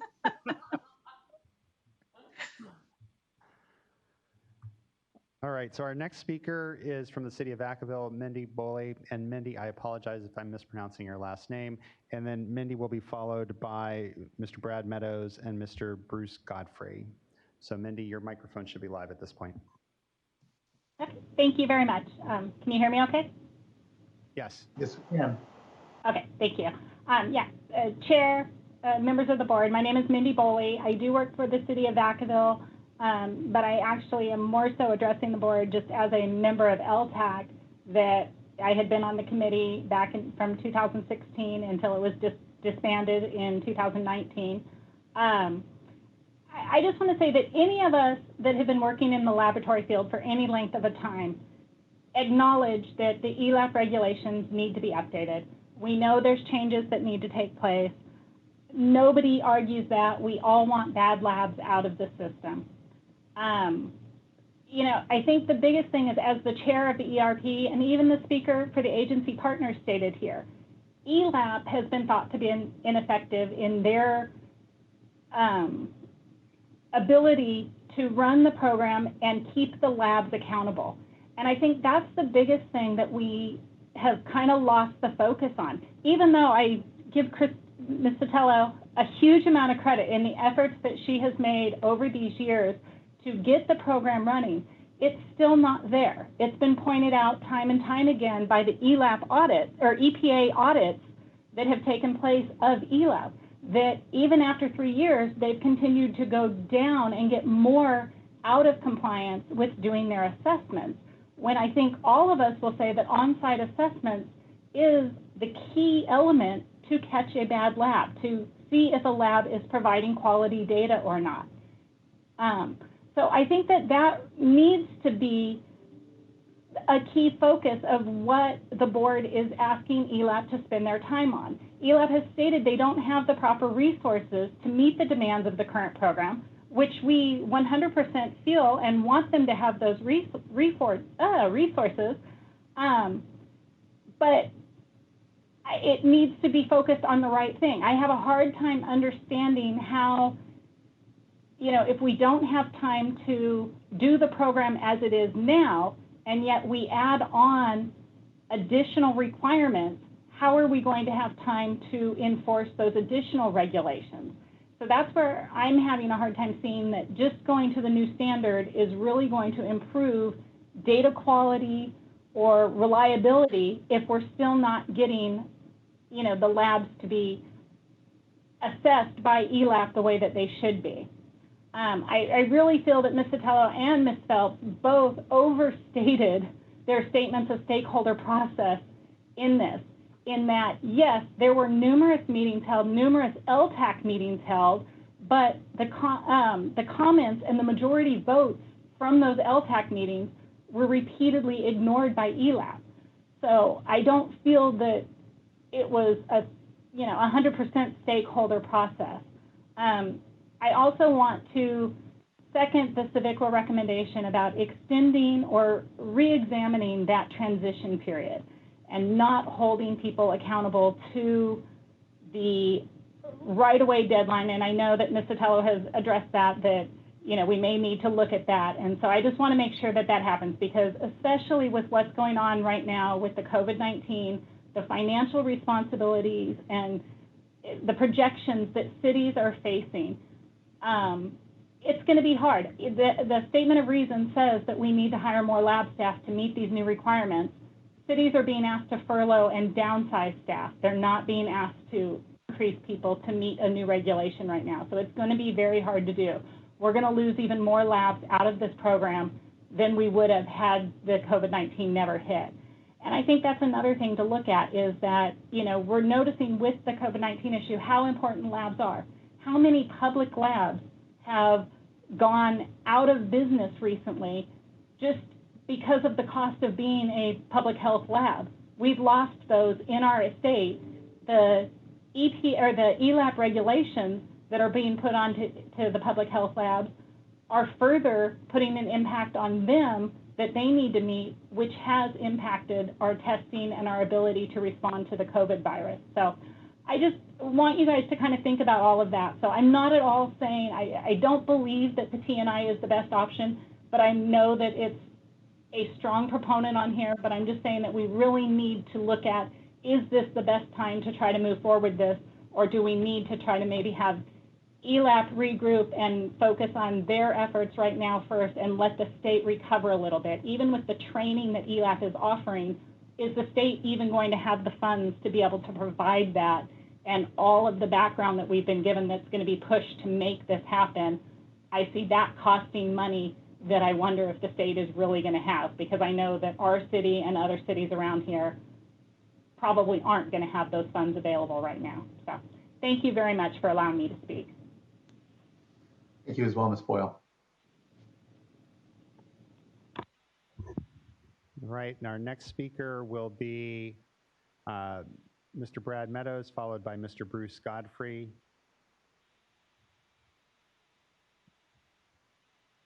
Mr. Meadows, you should be unmuted now. Thank you. Well, good afternoon, Chairman Esquivel and members of the board. My name is Brad Meadows. I'm from Babcock Laboratories down here in Riverside.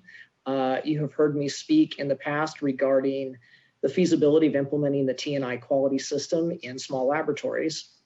And I'm back here today really to support the adoption of this regulatory package that would establish the TNI standard as the accreditation standard for the California Environmental Lab Accreditation Program. Now, when ELAP left NELAC in 2014, the program was failing in its obligation to protect the public health and the environment by ensuring the competence of California's testing laboratories. To address that problem, the board commissioned an expert panel to be convened to provide recommendations on how to improve the accreditation program. In October 2015, the panel made recommendations in a one-year report for improvements, with a strong recommendation that ELAP, I quote, should adopt an existing standard for conducting laboratory accreditations as an immediate remedy. Now, fast forward 4.5 years, we are finally at the point where this recommendation can be fulfilled. Now, you've heard these, but why is the TNI standard, why this standard and why not another one? The TNI standard, as you've heard, was developed over 20 years ago and based on a well-known international standard to ensure the competence of calibration and testing laboratories. It was developed using a consensus-based approach, a collaborative effort where all stakeholder input is taken into account, and it's been refined numerous times since its inception. The standard not only includes the technical specifications associated with the laboratory testing, but also a management systems component, which was identified in the expert panel's findings as critically important, where The long-term benefits far outweigh any short-term inconvenience of establishing that system. The standard is scalable, both to large and small laboratories, and you've seen evidence that it can be implemented in the small laboratory without significant additional resources. The standard is established and it is ready for use. It will continue to be refined by those in the industry and therefore will require no state resources to create, maintain, and update the standard in the future. Now, the argument has certainly been made that small labs cannot afford this program. And given our current situation, I'm sure that this argument is only more emphatic. However, at some point, all laboratories, public, private, large, small, have to invest in the operations. And whether that's in a piece of equipment, an expansion of the facility, a staff member, or in this case, a stronger foundation on which to base the laboratory. I have spent the better part of the last 60 days doing very little but contingency planning for COVID-19 down here at Babcock. And not much related to the laboratory, really about protecting our business. And there are two primary reasons where I could step back from the laboratory and focus on this contingency planning. One is we have a great management team down here that knows how to run the laboratory. And two, that we have a strong T&I-based quality management system that provides that team the requirements of the guidance to steer that laboratory down the road on a day in and day out basis. This process started over 6 years ago with ELAP's departure from the NELAC program. Since that time, we have heard the recommendations from the board's expert panel. There have been numerous meetings with the Technical Advisory Committee, LTAC, on this matter. There have been multiple hearings on different quality system options, multiple options presented for alternative or dual accreditation standards. We've had a mentorship program that demonstrated that the T&I standard can reasonably be implemented in small laboratories. It is time to put this effort to rest and move ahead with the T&I standard as the best option for laboratory accreditation. Allowing this opportunity to pass will only further result in extensive delays in bringing California's laboratory accreditation program up to par with those already in place in many other states across the country. I encourage the board to adopt this package and push this endeavor across the finish line. Thank you. Thank you, Mr. Meadows.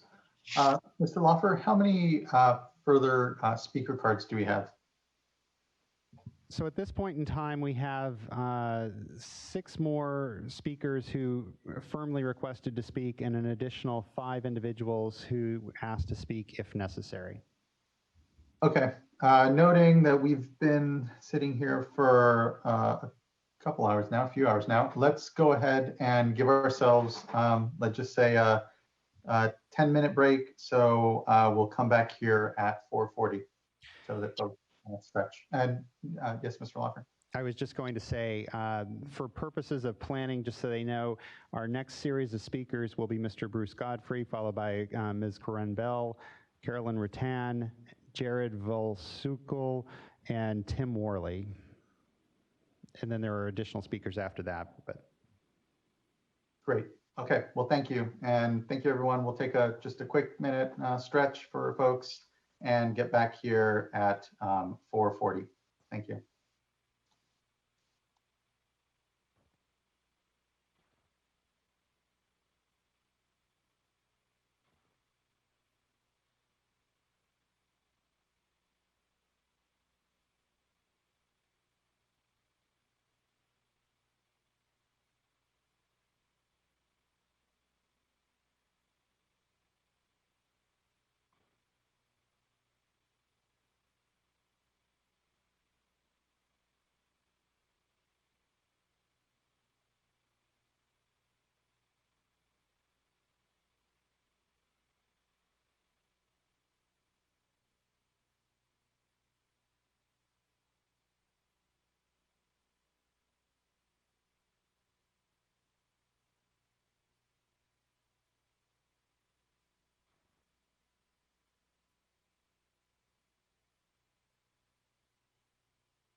while we're waiting to resume here, Mr. Godfrey, we want to make sure we've correctly identified you in the participant queue because the way you came in.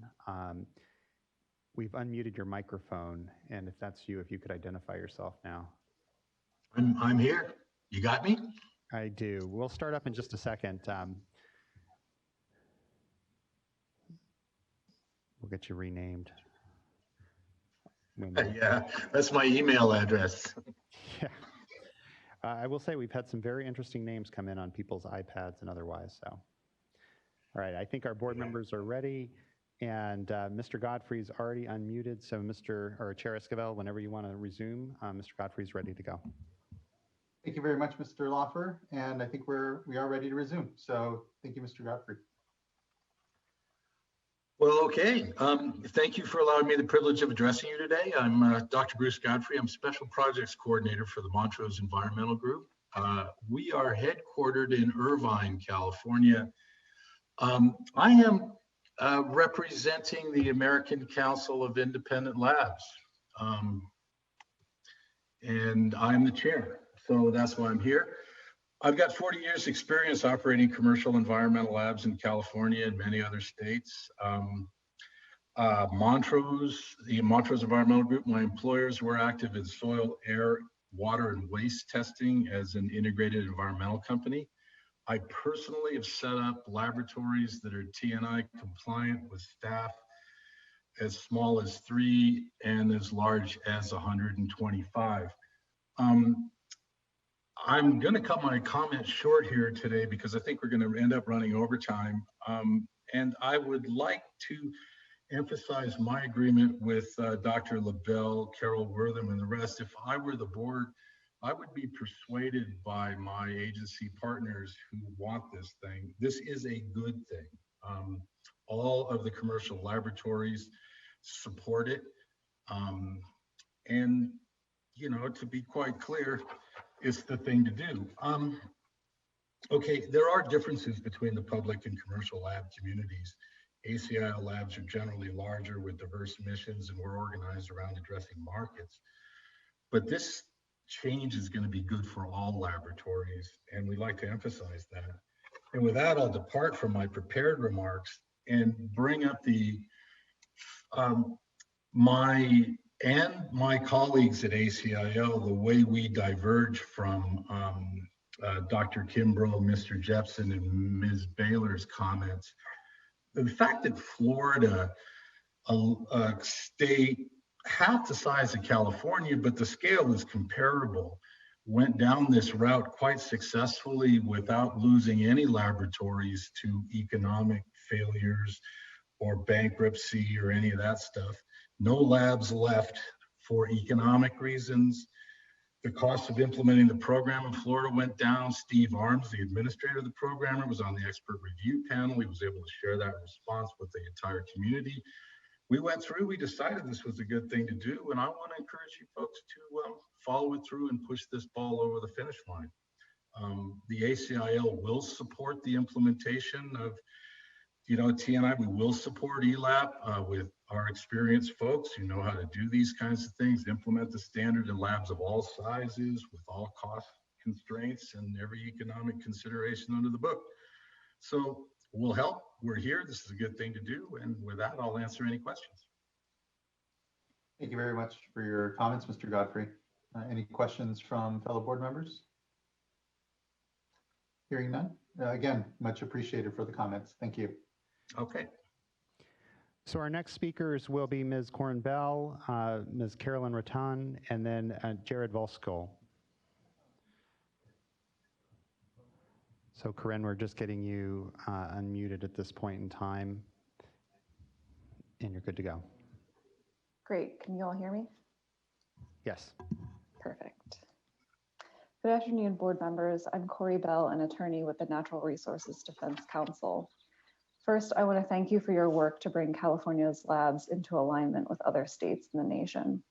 The COVID crisis has shown just how important it is that labs generate reliable data, and the proposed ELAP regulations will help build confidence in the data created by California labs. As you know, reliable data is the foundation for sound agency decision-making and protecting the public interest.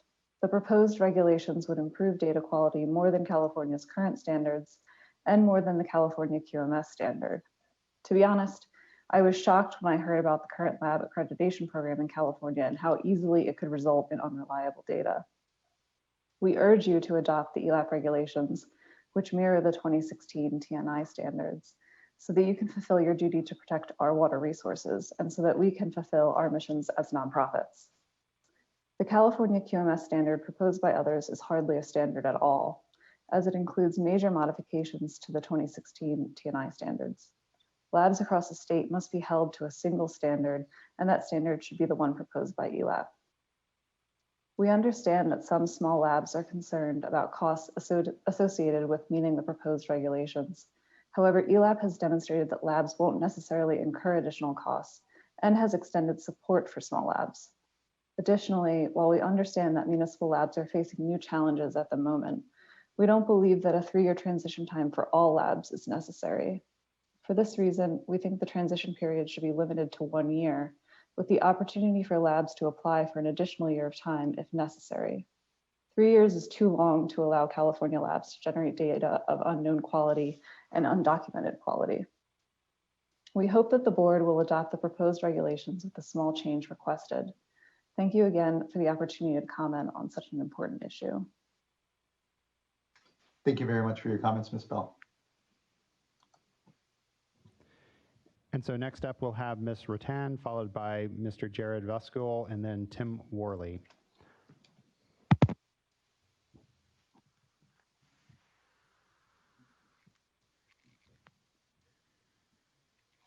Ms. Rattan, your microphone should be live now.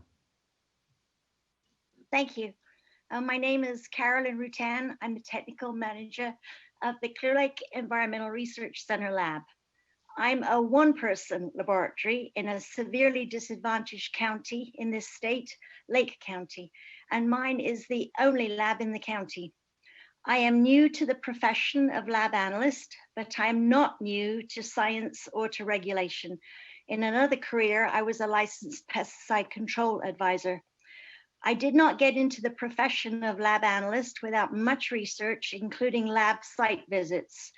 I took advantage of associations' training offerings, including a 6-day TNI 2016 training course. It was during these trainings and my own personal experience and conversations with water and wastewater municipalities that would be my customers that I realized we currently have a broken accreditation system, and the reason why ELAP was going to move toward TNI 2016. And I want to say thank you.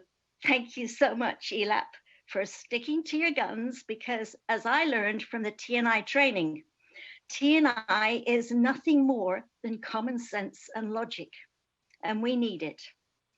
And it's dead easy. Templates are there. There's many, many templates and help from practitioners, any practitioner in the nation. My one-person lab had a quality manual in a very short time. I used the TNI 2016 quality manual template. And that helped me develop and improve many other elements of my lab's analytical work, including the SOPs, so that I am proud of the work I do because I am confident of its quality. Thank you again to ELAP for choosing logic and common sense. Thank you, board. I have a question for you. Yes. Thank you for your comments. Can you just describe in a little more detail how much time you had to invest into the improvements before you could see that it was possible for you? So my laboratory is a new laboratory. It was necessary for me to choose to go into this profession and to create a laboratory in Lake County because all our testing was going out of county to laboratories that I have to say I was a little bit unhappy with, or at times very unhappy with. So I chose to step up to the plate and say, okay, I can do this, I'm gonna do it. And then, so because my laboratory is new, I didn't have to change anything. And so that's what makes me a little bit different in this situation. However, it was made so easy to create a quality manual. I had that done in probably 2 weeks off and on. So it to me, it was no big deal. It was just a very easy, logical, well understood way of going about performing my testing, and in a way that I want to be proud of the work I do. I really do. And this methodology, this TNI system gives me that confidence, because I know I'm doing it right. And I also know that anybody could come into my laboratory and use my quality management system and my SOPs to do exactly what I do. And that is very important given my age. Thank you. I appreciate you taking the time. And I think that your comments can be especially helpful for some of the other labs that are hesitant or have concerns. So thank you very much.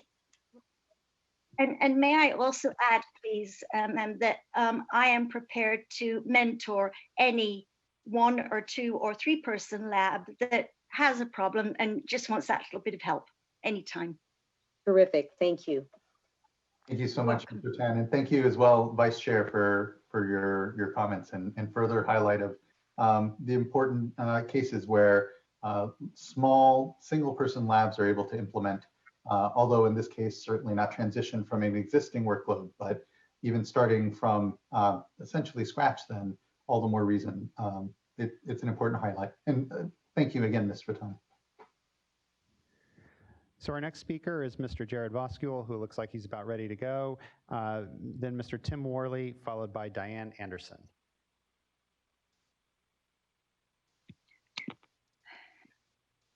Hi, good afternoon. Are you able to hear me okay? Yes, we can. Hi, okay, great. Good afternoon, Chair Escobar and board members. Jared Voskuil on behalf of CASA, the California Association of Sanitation Agencies. Thank you for the opportunity to provide comments today, and thank you for your leadership through these times of the crisis. Our sector has especially appreciated your formal statements about the effectiveness of wastewater treatment and the safety of recycled water, and about not flushing wet wipes into the sewer. Over 275 public wastewater labs in California are accredited by ELAP, and many of our CASA members and will be impacted by these proposed regulations. The last time I appeared before you on this matter, I was a little long-winded, and I'd like to apologize, and also thank you, Vice Chair D'Adamo, for granting me the extra time then. Thank you. I'll try to keep it short today, as Mr. Polhemus indicated at the beginning, that this policy will be pursued in spite of the changed circumstances in the state. We've submitted a comment letter highlighting our concerns, but just to reiterate a couple briefly, our principal issue has been with the underlying policy eliminating the dual track accreditation choice in statute for environmental labs in California, and the subsequent costs and impacts to small and very small labs around the state to level up to the TNI standard, which is forecasted to disrupt the existing historical statewide network of public labs. Environmental labs at wastewater treatment plants are valuable resources, and before COVID-19, you'd heard from our community about the economic imposition of these regulations, and the premium being placed on known data quality was steep. We're concerned still with the ISOR's estimate that only half of the accredited labs in the state will have to hire 1 new person. We think that that 355 figure should be closer to the total 650 labs which ELAP accredits. Only right now 5% of labs in the state are accredited by TNI, so we expect there to be more. We would like to recognize and thank staff for the draft response to comments that updated the base salary figure from $47,000 to $68,000 for the new hire that's expected. Unfortunately, we think this estimate's still low, as the median salary from a survey of our membership for entry-level lab tech was $78,000. And the administrative documentation and work required to ensure compliance with that standard likely will require a higher grade employee. DDW's own BCP request for new staff to implement the TNI system was for 3 personnel at an estimated annual cost of over $500,000. When the Modesto Irrigation District appeared last December, they testified that their costs will be approximately $1 million annually for compliance, either because of a 2/3 increase in their lab staff to comply, or 180% increase in new and redundant outside lab services.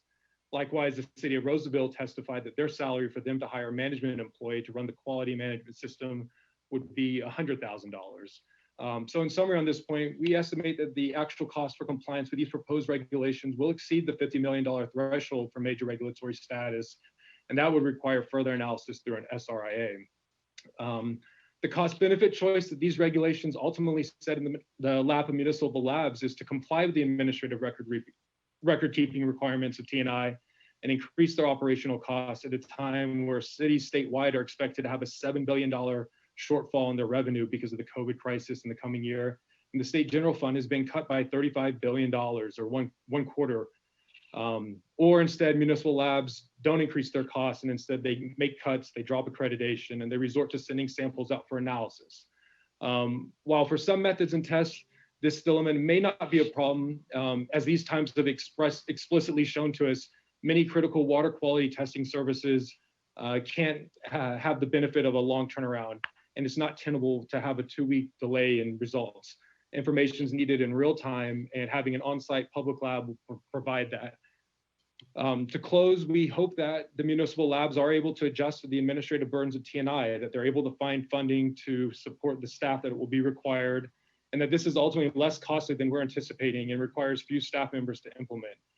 We're also hopeful that the TNI copyright doesn't create problems for those seeking to access the new California regulations, and we're hopeful that the very small labs aren't forced to close in various vulnerable locations across the state. We stand by ready to support through CWA and through CASA and the Clean Water Summit partners, and we thank you for this opportunity to comment. Thank you. Thank you very much. Much appreciated. So our next speaker is Mr. Tim Worley, followed by Diane Anderson, Annalise Moe, and Sonia Palmer.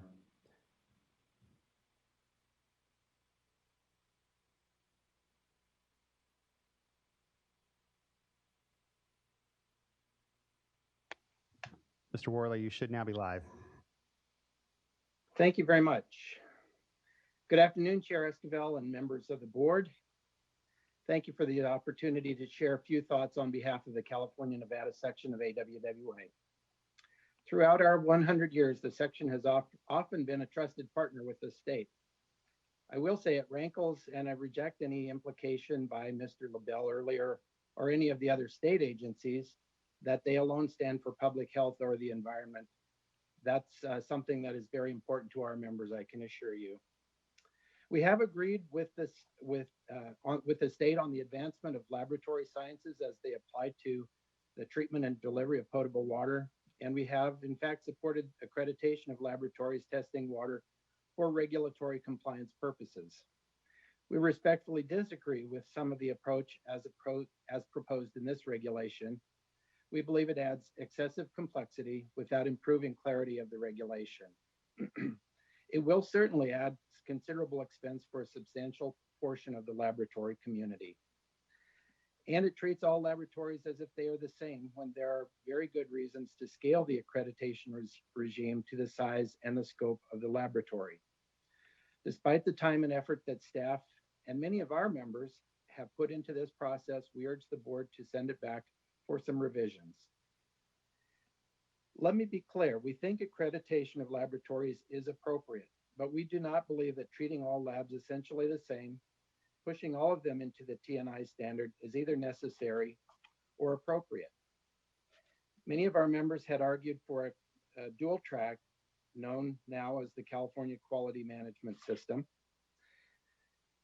Utility labs that limit their work to a smaller subset of tests following the proper procedures established by the US EPA, and that can meet the proficiency testing and on-site assessments should have a path to accreditation without being subjected to the excessive administrative overhead that characterize the TNI standards. This follows a relevant precedent. Not all drinking water treatment plants are the same, and this fact is recognized by state policy. Treatment plants are placed in categories depending on their size and complexity. Operators of those treatment plants are required to hold a certification commensurate with the work they perform. The same principle should apply to ELAP accreditation. Very large and sophisticated laboratories are essential to our utility members, as well as the other state agencies that depend on them. For these labs, we could certainly support a higher standard for accreditation, and TNI may be the appropriate standard. Many other laboratories, mostly associated with water and wastewater utilities, are perfectly capable of performing many tests routinely needed without delays. These labs should be accredited in a way commensurate with their work, with the work they perform, that does not entail the excessive paperwork, the expense, and the increase in staff time to comply with the TNI standard. We do not have complete information from all of the water utility labs in the state, but what we do know causes real concern about the loss of laboratory capacity from the ones that will close instead of taking on the extra staff and expense to meet this regulation. This would be especially troublesome in more remote and underserved regions. Utilities have given us estimates on the cost to comply with the TNI standard. They report their laboratory budgets will not increase for the large labs in some cases, but for many of the labs, up to 25 to 30% increase in budget will be incurred. Many of the smaller municipal or public labs will just simply close, and evidence from other states suggests it will be more than the 10 estimated originally in the ISOR. The reason labs will close is not necessarily that they are incompetent or fraudulent. Rather, the upfront investment of time and money and the ongoing expense of compliance may simply just be too much for them. All regulations proposed by the California regulatory agencies must be compliant with the Administrative Procedures Act, or APA. The APA says that regulations must have certain features: authority, necessity, clarity, consistency, and non-duplication. Necessity has been questioned, but adding the TNI standard as a component of accreditation adds a great deal of complexity, but without improving clarity of the ELAP regulation. The regulatory package's central thrust is to include the 2016 TNI documents, which comprise 180 pages of text. This, we contend, does not increase clarity. Instead, it makes it much more difficult for laboratories and other interested parties to sort through the regulations and figure out what applies to them and what does not. The TNI standards place literally hundreds of new bookkeeping and reporting requirements on laboratories. This does not help anyone: the laboratories, the regulatory agencies, the customers of laboratories, the general public, or even ELAP achieve greater clarity. As has been mentioned previously, much of the problem with the ELAP program has been with its own administration and performance, not necessarily with the laboratories they regulate. So as a final point, it seems to us that the proposed regulatory package is in some ways inconsistent with the APA. These regulations lack clarity and cost effectiveness. They lack clarity as the size of the regulations would increase from about 20 pages to over 200. They lack cost effectiveness as the cost of regulatory compliance with accreditation will rise dramatically, while no quantifiable benefits are identified. This regulation should likely be classified as a major regulation, and it is not. The section respectfully requests that the board take the time to get this regulation right. To us, that means to have ELAP develop a new regulation in which the TNI requirement applies only to the laboratories over a threshold based on their fields of accreditation, and a more appropriate accreditation apply to the small and medium-sized laboratories. Thank you very much for this opportunity to share our views. I appreciate your indulgence. Thank you for your comments and time, Mr. Worley. So our next speaker is Ms. Diane Anderson, followed by Annalisa Moe.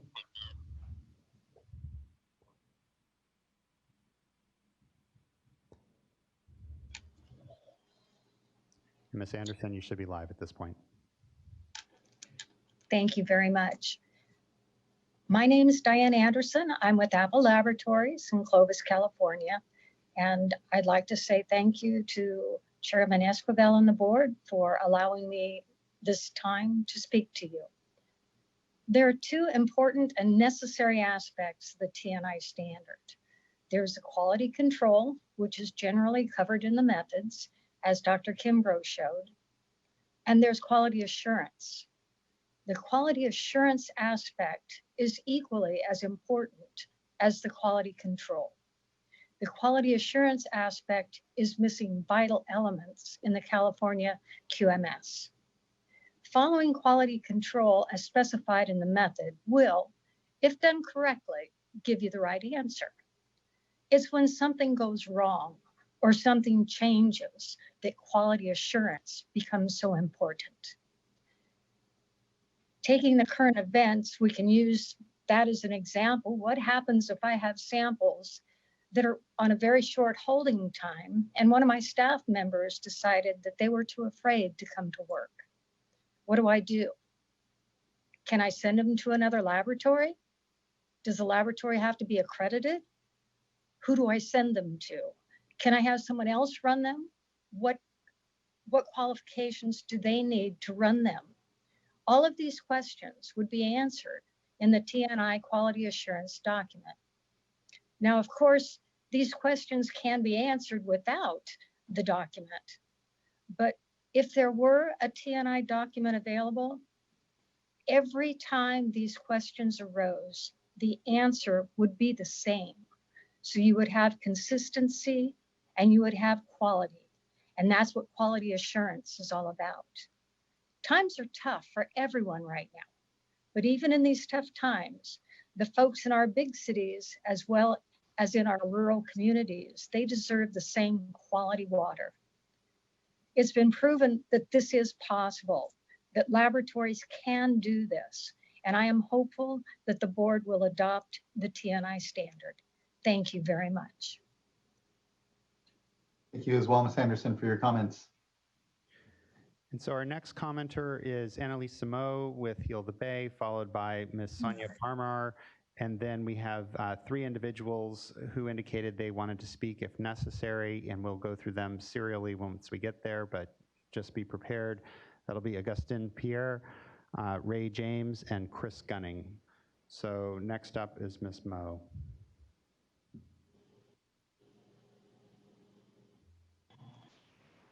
Should be good to go. Yeah, thank you very much. Good afternoon, Chair Escobar and members of the board. For the record, my name is Annalise Simo, representing Heal the Bay. And I would also like to thank the board for hearing us out today. I know some of these meetings do go late, and I'd really like to applaud you for your commitment to hearing out every member of the public. Heal the Bay is a science-based environmental group.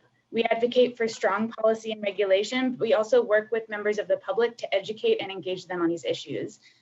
We use data for both sides of this advocacy work to push for science-based policy and to engage the public with the facts. We know from our 30+ years of science-based environmental advocacy work that consistent, reliable data is absolutely essential to protect public and environmental health. The proposed ELAP regulations for lab accreditation would improve the quality of our data. So we urge you to adopt these regulations as proposed by staff for the sake of public health and the sake of the water resources ecosystems on which we depend. Additionally, these ELAP regulations have far-reaching effects on many policy issues that the board has and will weigh in on, including the toxicity provisions that are likely to be up for consideration this year. That specific issue will be discussed further at future workshops and hearings, so I will simply remind you that the incredible positive impact that these ELAP regulations can have on the effectiveness of all water quality policy throughout California. Finally, I would like to reiterate a point made by Corinne Bell with NRDC earlier. Now, we do understand that small labs have concerns about their ability to come into compliance and about the associated costs, particularly during these unprecedented times. However, these regulations will not necessarily impose any additional costs on laboratories and actually provide clear guidance. We recommend that the ELAP continues to offer assistance to small laboratories as necessary so that each one can come into compliance as soon as possible. And we also recommend that the state board offer no more than 1 year of leniency unless there are specific extenuating circumstances. Thank you very much for the opportunity to comment and for your time today. Thank you as well, Ms. Mo. Much appreciated. Then our next speaker is Sonia Parmar. And you have the opportunity now, Ms. Parmar. Good afternoon, board members and everyone who's online, and thank you for giving me the opportunity to speak today. I cannot disagree with all the points pro the adoption of the TNI regulations by ELAP. And I totally agree with what Deanne Anderson mentioned earlier and explained the difference between the QC and the QA. So I strongly support the adoption of the TNI standards in the ELAP regulations. However, I would like to bring up an important point regarding the internal audits. Right now, the California regulations require, I think the third draft requires an annual audit, internal audit of the quality management system. However, TNI standards that are mainly normative references to the ISO 17025 standard requires the lab shall have a periodic internal audit schedule in accordance with a predetermined schedule and procedure. So that may be a year or 2 years. This is especially important for the labs who actually have a lot of items to audit. And it is not very much possible to audit all of them in 1 year time frame, so they can spread it out through 2 years, which makes the internal audit procedure robust and effective. So I would like to point that out, that this is one of the requirements which is not really in alignment with the TNI requirements. So if ELAP can revise these regulations to maybe align more with what is already required in the TNI or ISO 17025 references. Thank you very much. Thank you as well.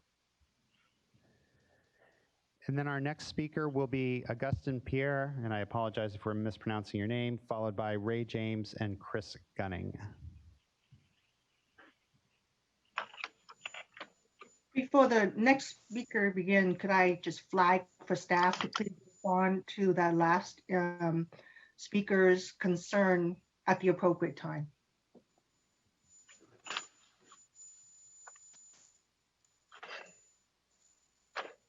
Sorry, can you hear me okay?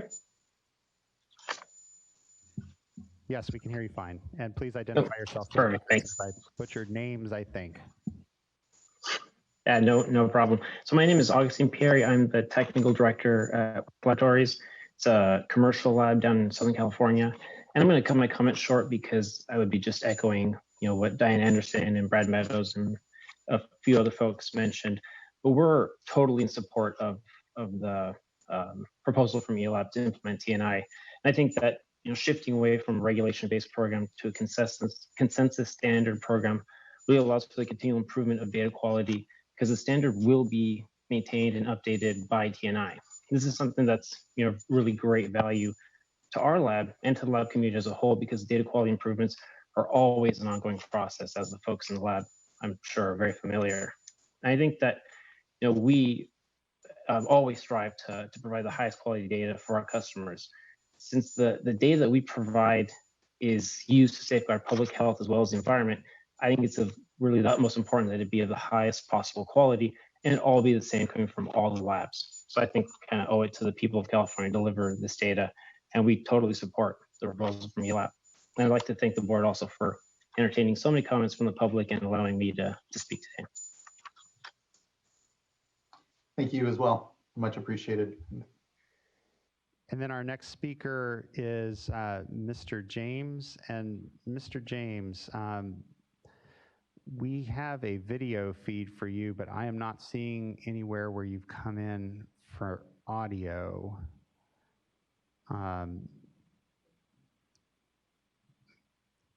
So I tell you what, it's possible through your Zoom application that you could go ahead and in the lower left corner where it says join audio, you should be able to connect up to any microphone that you have with your computer.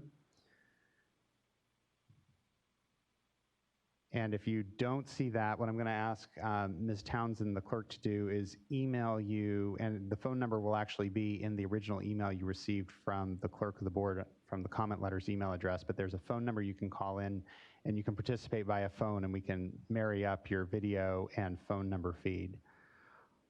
So why don't we go ahead and do that, and then in the meantime, we'll switch over to Chris Gunning and then come back to you, Mr. James. Is that okay?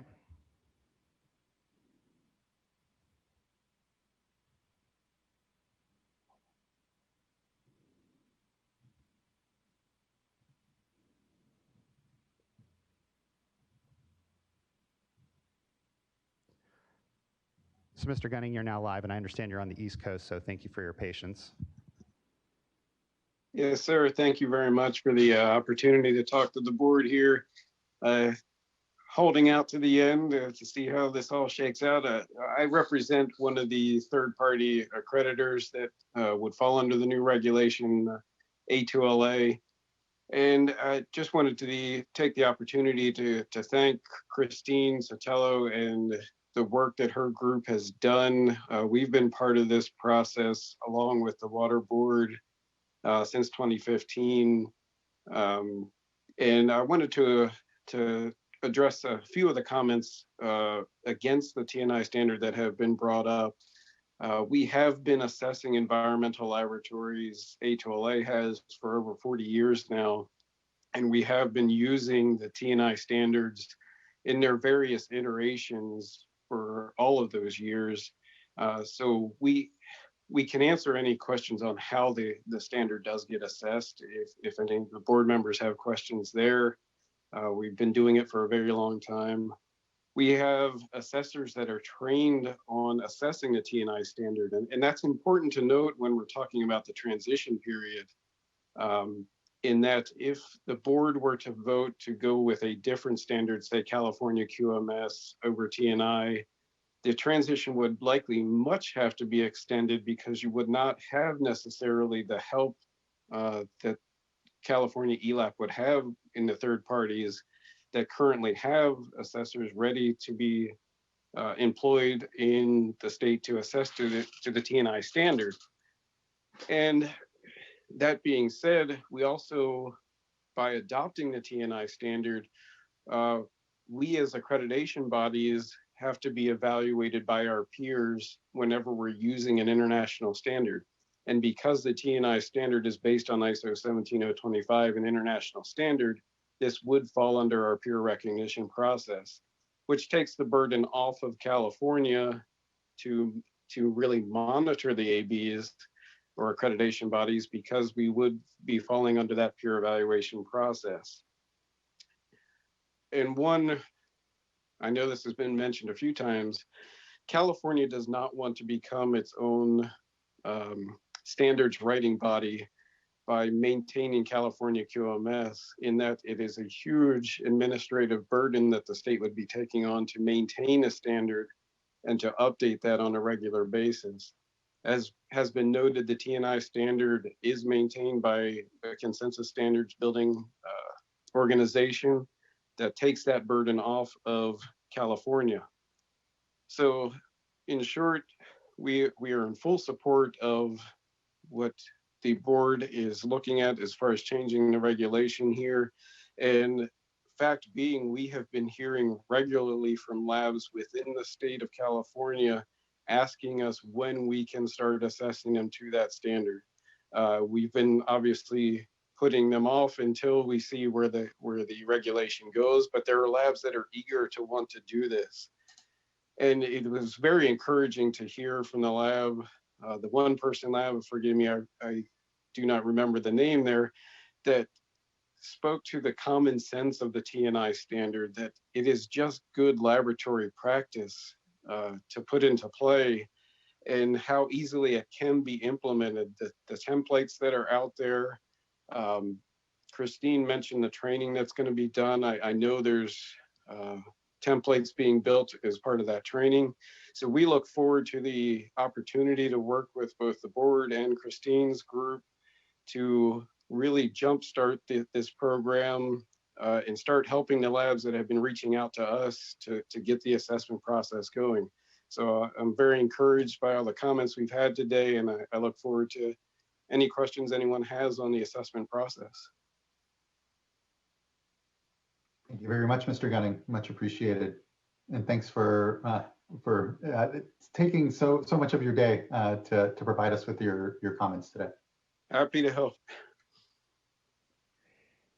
And Chair Esquivel, I'm happy to report that it looks like we've got Mr. James back. Mr. James, your microphone is live now. And I'm also happy to report that Mr. James is the last of our speakers today. So Mr. James, you get to bring us home.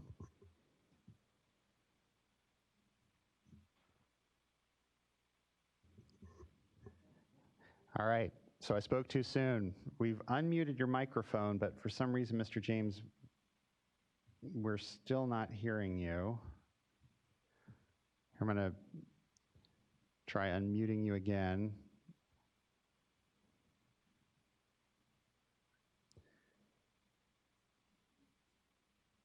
So Mr. James, let's see, it looks like at least Zoom thinks your microphone is live.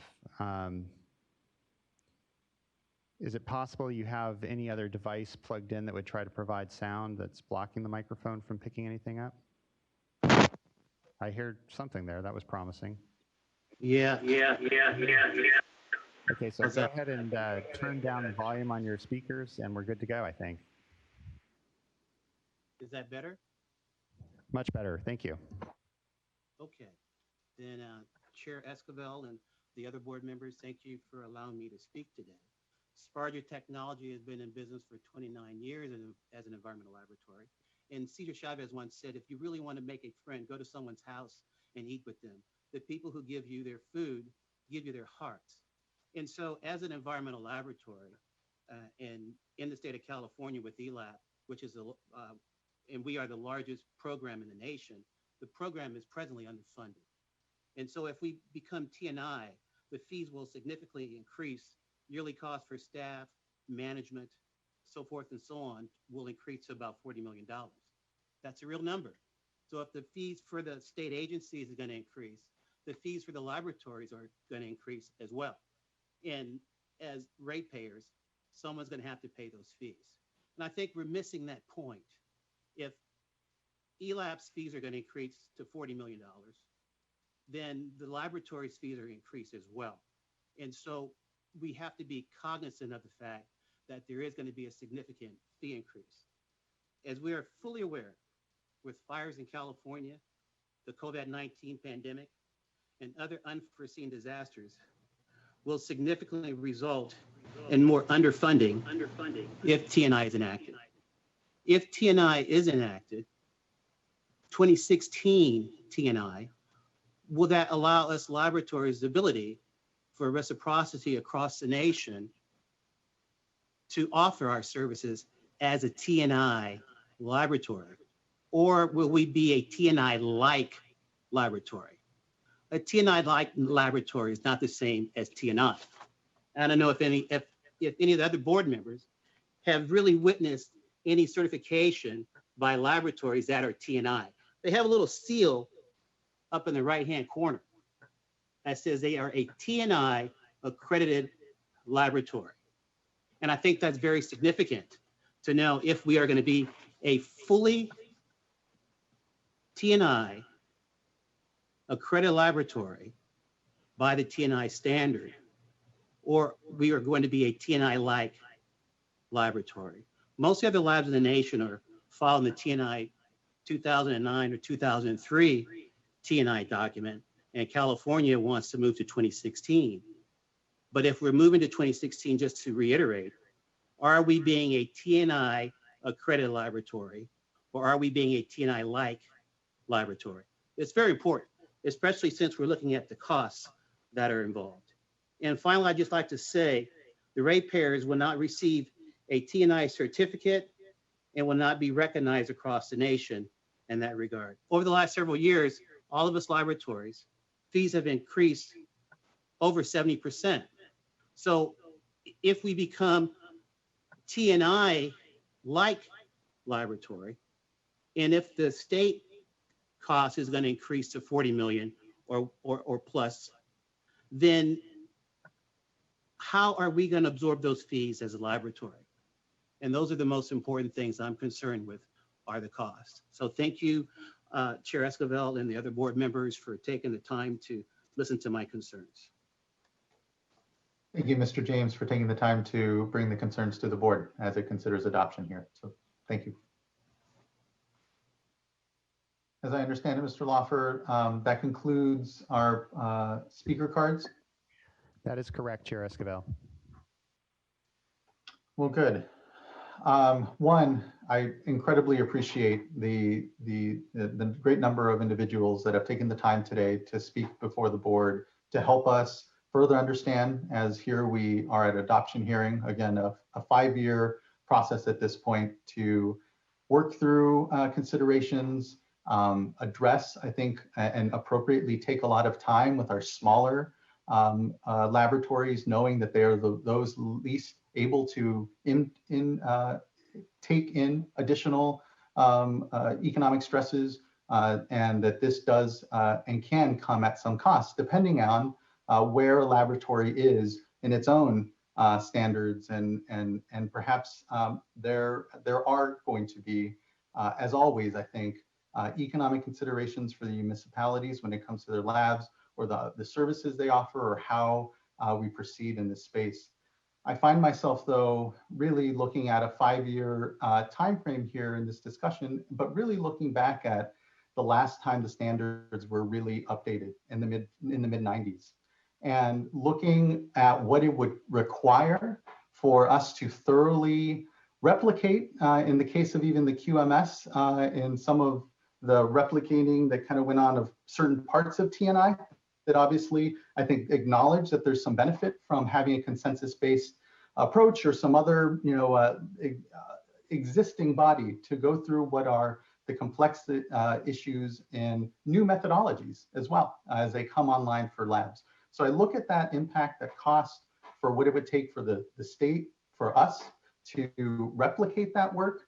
Perhaps not exactly, because we never could replicate the work of a national consensus-based and international then linked set of standards, but perhaps do an okay job. But to the extent that there are concerns or sensitivities around fees that might be increased just now with this current proposal and the discussion that we've been through, would be even more to bring that expertise to hire up a staff that would and could thoroughly update regulations at this point are so outdated from the mid-90s that it does create confusion. It does create difficulties in enforcing on the program, but still yet can. And I think there is a plan and bridge in place for that.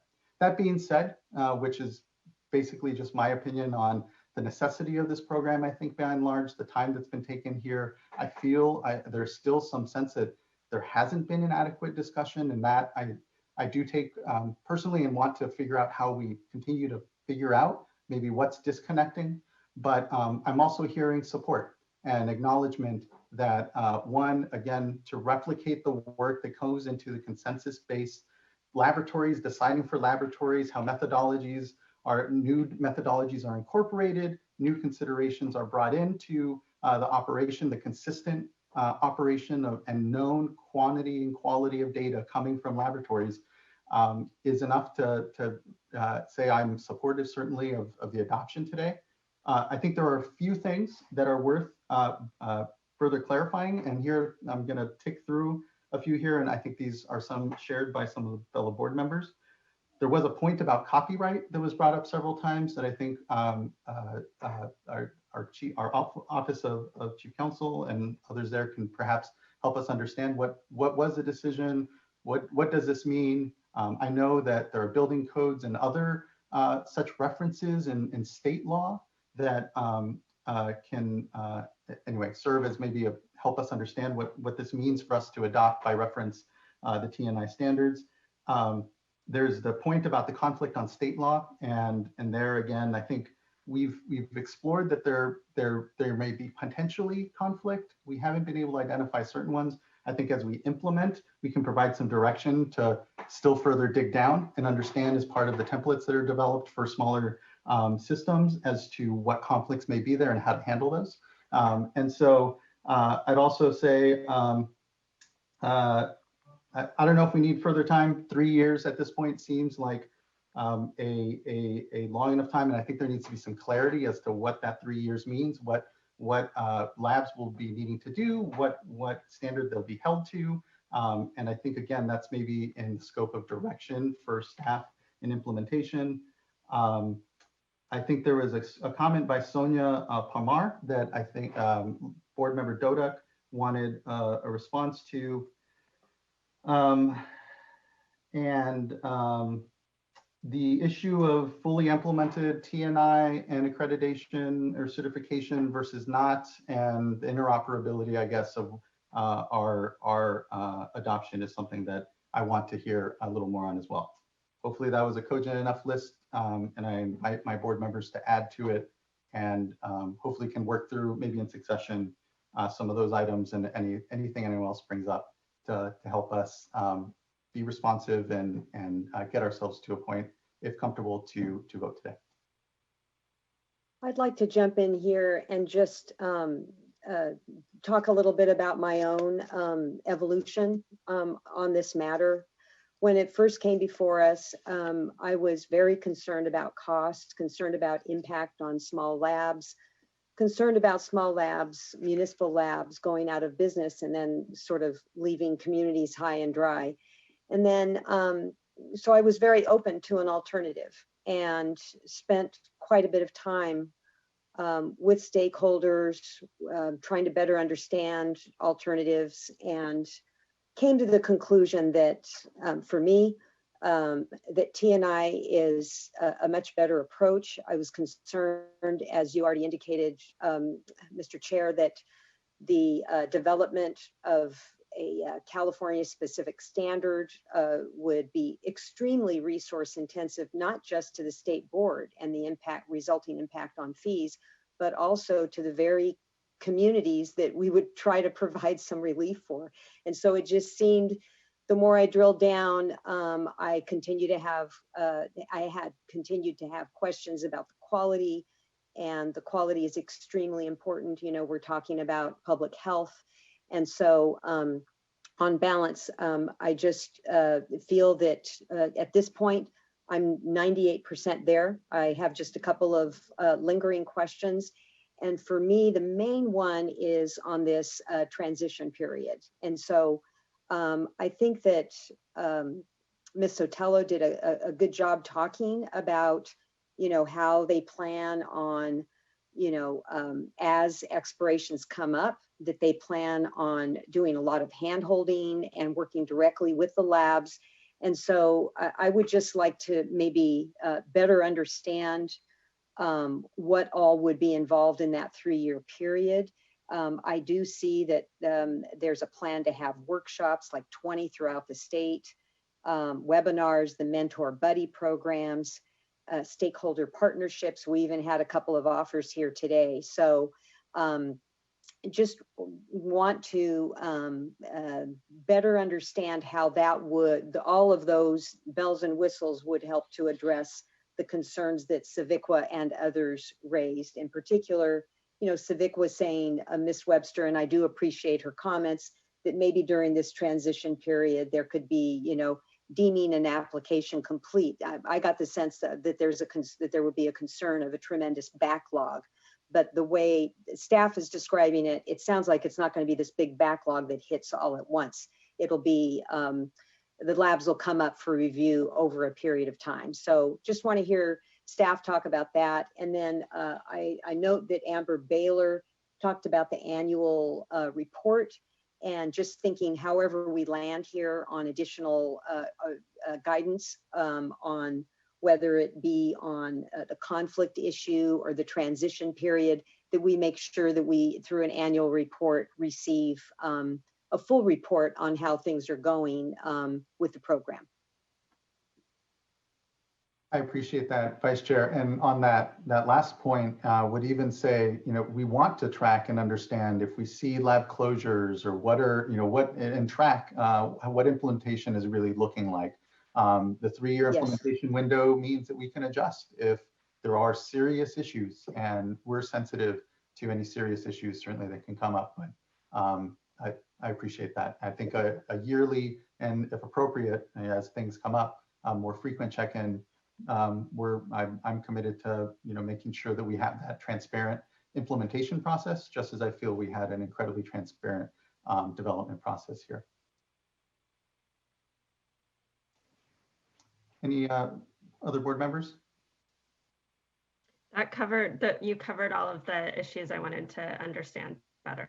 And just to make sure on the last point you mentioned, Chair Esquivel, on the, I think this is what you said, but just to clarify, is that one of the last speakers, maybe it was the last one, was talking about whether the TNI Light or TNI like, what that certification would mean for their ability to provide services out of state or be TNI certified. And I just would like clarity, because I do, my understanding is this is a TNI light, but I don't understand exactly what implications there are, and if labs wanted to be able to serve, to get full certification, what that would mean for labs in terms of costs and work and compatibility with this program. But otherwise, I think your list is the same as mine, and both Vice Chair Diadamo, I share your thoughts as well.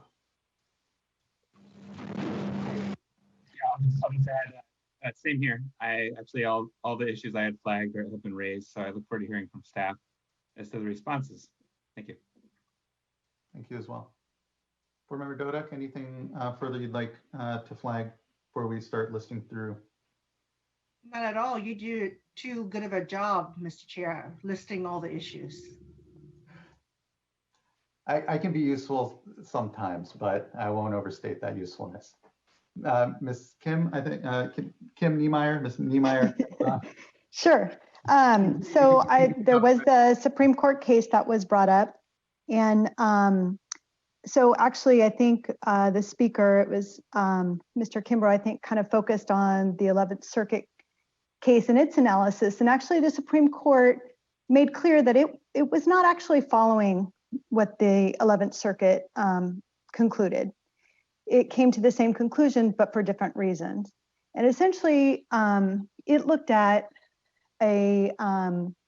annotations that were prepared by LexisNexis for a contract that the state of Georgia had. It oversaw that contract and had strict requirements for what LexisNexis had to do to annotate its laws. The court really there focused on, in its conclusion, who the author was, and found that because that this work was done under a contract and highly overseen, and the copyright was kept with the state of Georgia, that Georgia was the author, the state of Georgia. And the holding was very limited in terms of the court finding that works that are done by judges or legislators during the course of their work can't be copyrighted. So the court did not address in any way works such as the TNI standard or many, many other standards that are incorporated into law by states and the federal government about those standards, what happens to them, what happens to that copyright when it's incorporated to law.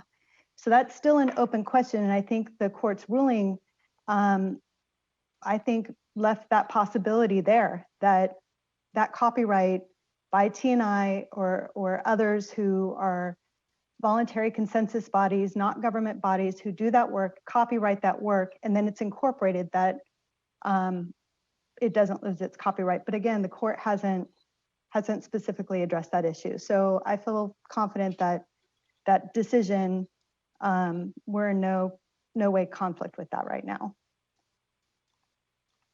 I think there was another question about just the conflict with the municipal laws. Again, the T&I standard, I think we've read through it, we understand what it requires, and really it's just wanting there to be established procedures identified for how things are going to be addressed, such as training, such as purchasing, and really the municipality is able to point to those requirements. There haven't been any conflicts that have been identified, and I think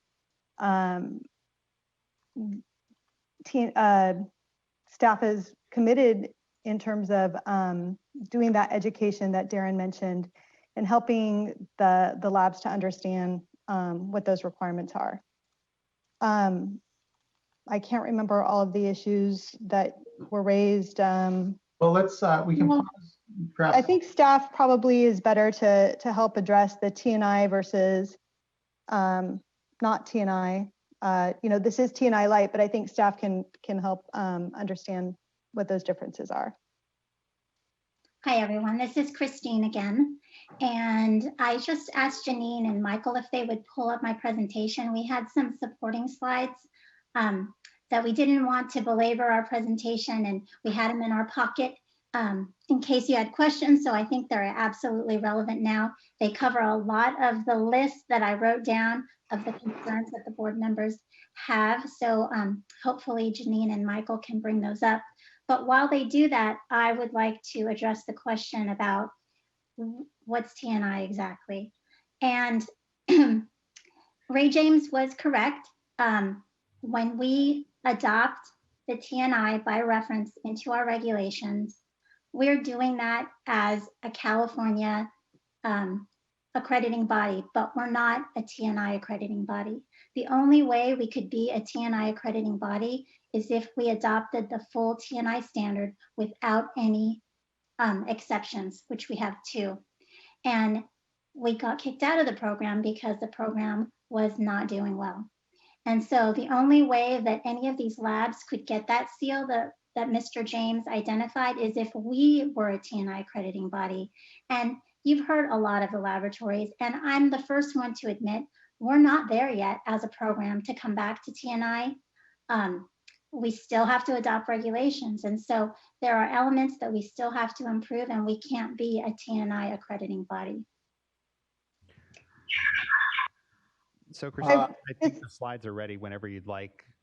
I would just jump in there. This is Kim, and just note though that any lab could become T&I accredited by going to a T&I accrediting body, getting that assessment, and actually at this point they would be saving money because labs currently that are T&I accredited that want to also be California accredited have to pay for our assessment on top of the T&I assessment. And that the way our regs are going to be now, they can hire that third-party assessor body and get that assessment and become T&I accredited by that assessor body. And there are currently several laboratories that go to the state of Utah that have hired folks like Chris Gunning from A2LA to come to their laboratory and accredit them to T&I. You heard from WEC Laboratories, Augustin Pieri, you heard from Diane Anderson. They all go to a T&I accrediting body or a third party to have that level, the national level of standard, the minimum level of quality in a laboratory, because they just can't get it from California.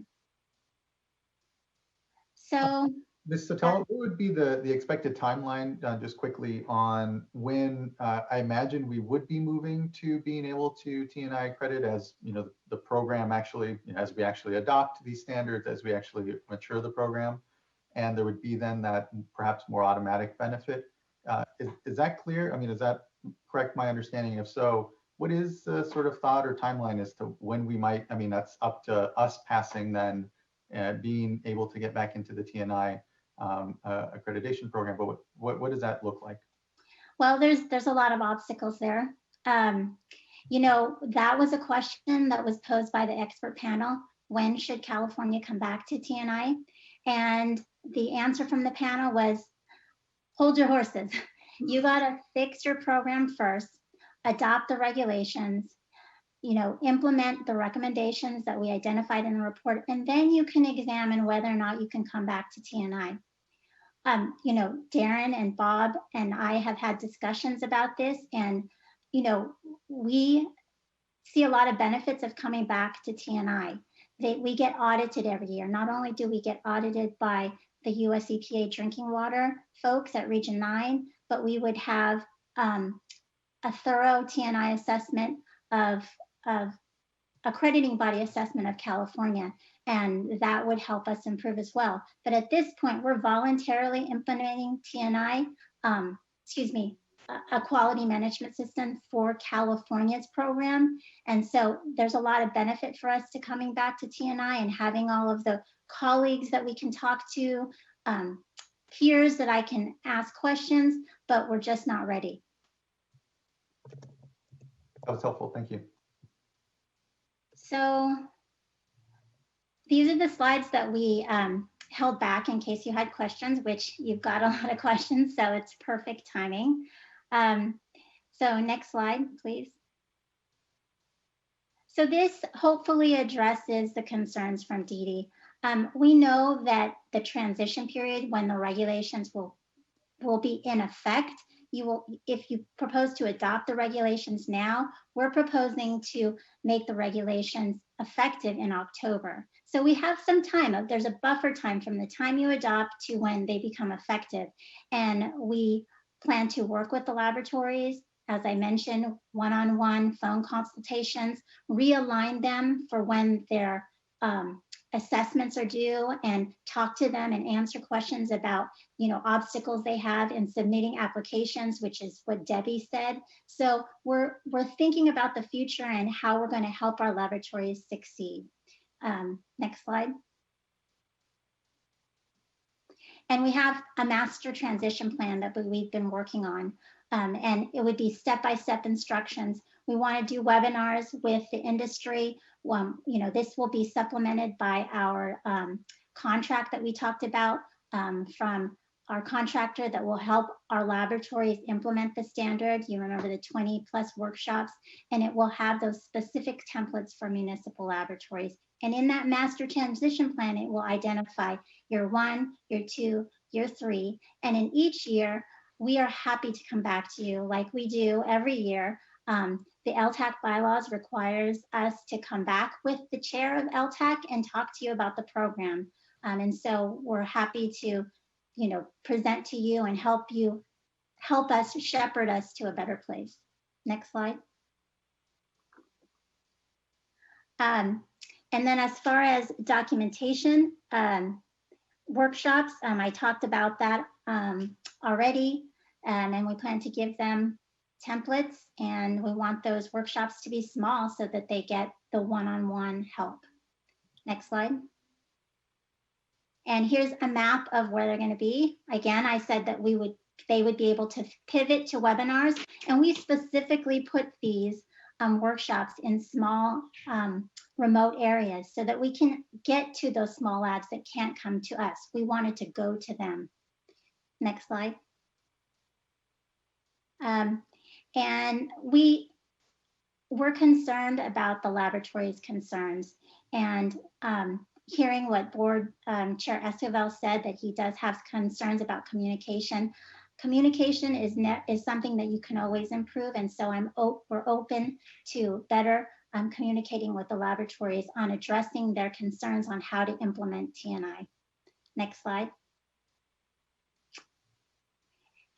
This slide is the slide that Kim talked about briefly, is the confusion about this part of the standard, in that laboratories would have to create a whole new policy that already exists in the municipal agency. It's very simple. Identify it in the quality assurance manual. Tell us what your parent organization does, and that's what we audit you to. You don't have to create anything else. And here are the 2 examples that you've heard today during this board meeting: purchasing and subcontracting. Insert here, and that's what you would do in your quality assurance manual.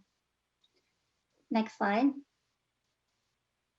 And then we'll provide those gap analysis for laboratories. We're still doing audits. We're not giving away the farm. Only the sophisticated laboratories would use the third-party assessors that we don't have enough staff to perform those audits, but we're going to still go into laboratories and give them a gap analysis report, tell them, you know, what they need to work on, and they will have the roadmap for the next 3 years on what they need to comply with TNI. Next slide. And we are thinking about that transition period. Labs, they won't be held to the TNI standard, and in the resolution we say that no enforcement of TNI will happen during that period. And you know, we're open to any more assistance that you all can suggest to make this transition better. Next slide. And then we have the idea for a 1-year implementation period afterwards. So once the regulations are adopted, we will take sort of a light touch with enforcement. In talking to the other state accrediting bodies when they adopted TNI and their laboratories implemented them within the year after that, they were not so heavy with them. They really listened to them and to their concerns and help them, because the ultimate goal is to comply and succeed. So it's no different than what other states did. We can do the same thing with this light touch after adoption, after full implementation. Next slide. That's it. I don't know if Darren or Bob want to add anything. I think. Christine, this is Kim. Do you just want to mention too our ability to offer interim accreditations in case on-site assessments weren't available? Yes, correct. So we have the ability in our law and our regulations to offer interim accreditation, which is a 1-year certificate instead of a 2. So we can extend, if labs are having the problems that with application during this transition period, we can give us and the laboratories an extra year on their certification so that we can realign them. And so we have that ability. So it's not something that can't happen. We have that ability.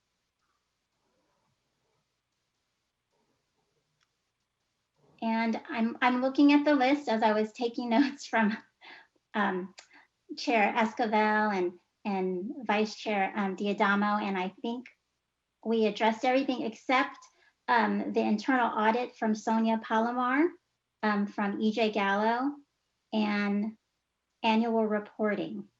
So I think Jacob or Andrew were going to take that question. Maybe before we go to those, can I just, I still don't totally understand. I know Savicwa was made the point that it's one thing to say there's no enforcement, but that's not the same as compliance. And they were suggesting to be deemed in compliance, I think in this first year if they submitted, and I don't have the exact language in front of me, but I know Vice Chair Diadamo brought this up as well. I just want to I'm not understanding where in the process what we are requiring in this first year would make labs out of compliance when we're giving them this 3-year grace period, and how we could maybe address that more clearly. So I believe Jacob is going to take that. Yes. Yes, thank you. Yeah. Good afternoon. This is Jacob Oaxaca. I'm the supervisor for the Program Development, Research, and Enforcement Unit. And, you know, that's really inherent. To get at your question, Board Member Firestone, it's really inherent within the accreditation process and assessment process, in that when we, as ELAP goes out and performs an assessment, when there is a finding, the laboratory is notified and given the opportunity to correct. And so there is no, at that point, we're not taking any enforcement action. We are working with the laboratories to give them the opportunity to correct any findings where they're not in compliance with ELAP regulations or the current ones or any moving forward. So from that perspective, you know, it's inherent within our program already. And so I think maybe this may be just, and I apologize if I'm, you know, going out of line here, but I think it may just be, this is a new standard, and there's, you know, going to be some transition period, and that's where a lot of these things will become clear, and then moving forward, there shouldn't be any real issues. So, sorry, just so are we saying that if we just deemed it in compliance, then that would not allow us to flag adequately corrective actions to help labs be able to come into compliance, even though we're not going to enforce that? I don't think we're really clear on what she means, because for applications, for example, they already have to submit an application, the requirements of what needs to be included in the application are being changed a little bit. Maybe it was the concern that the change would be so significant they wouldn't be able to do it, but it's really the same information that they're already providing us. You know, what is the name of your lab? What are you asking to be accredited for? The only real process change that's going to happen is that eventually we want the laboratories to provide us an on-site assessment prior to with their application. And so that's one of the changes that may be somewhat difficult, for example, for those labs that all of a sudden they need that on-site assessment to apply. And we're saying, hey, we're going to help you with that. And we have the ability to do the interim accreditation. If you have your proficiency tests already done, if you have your application complete, we can give you this interim accreditation. So I'm not sure what she meant by deemed complete, because we do need minimum amount of information to feel comfortable that a lab has the capacity to be accredited.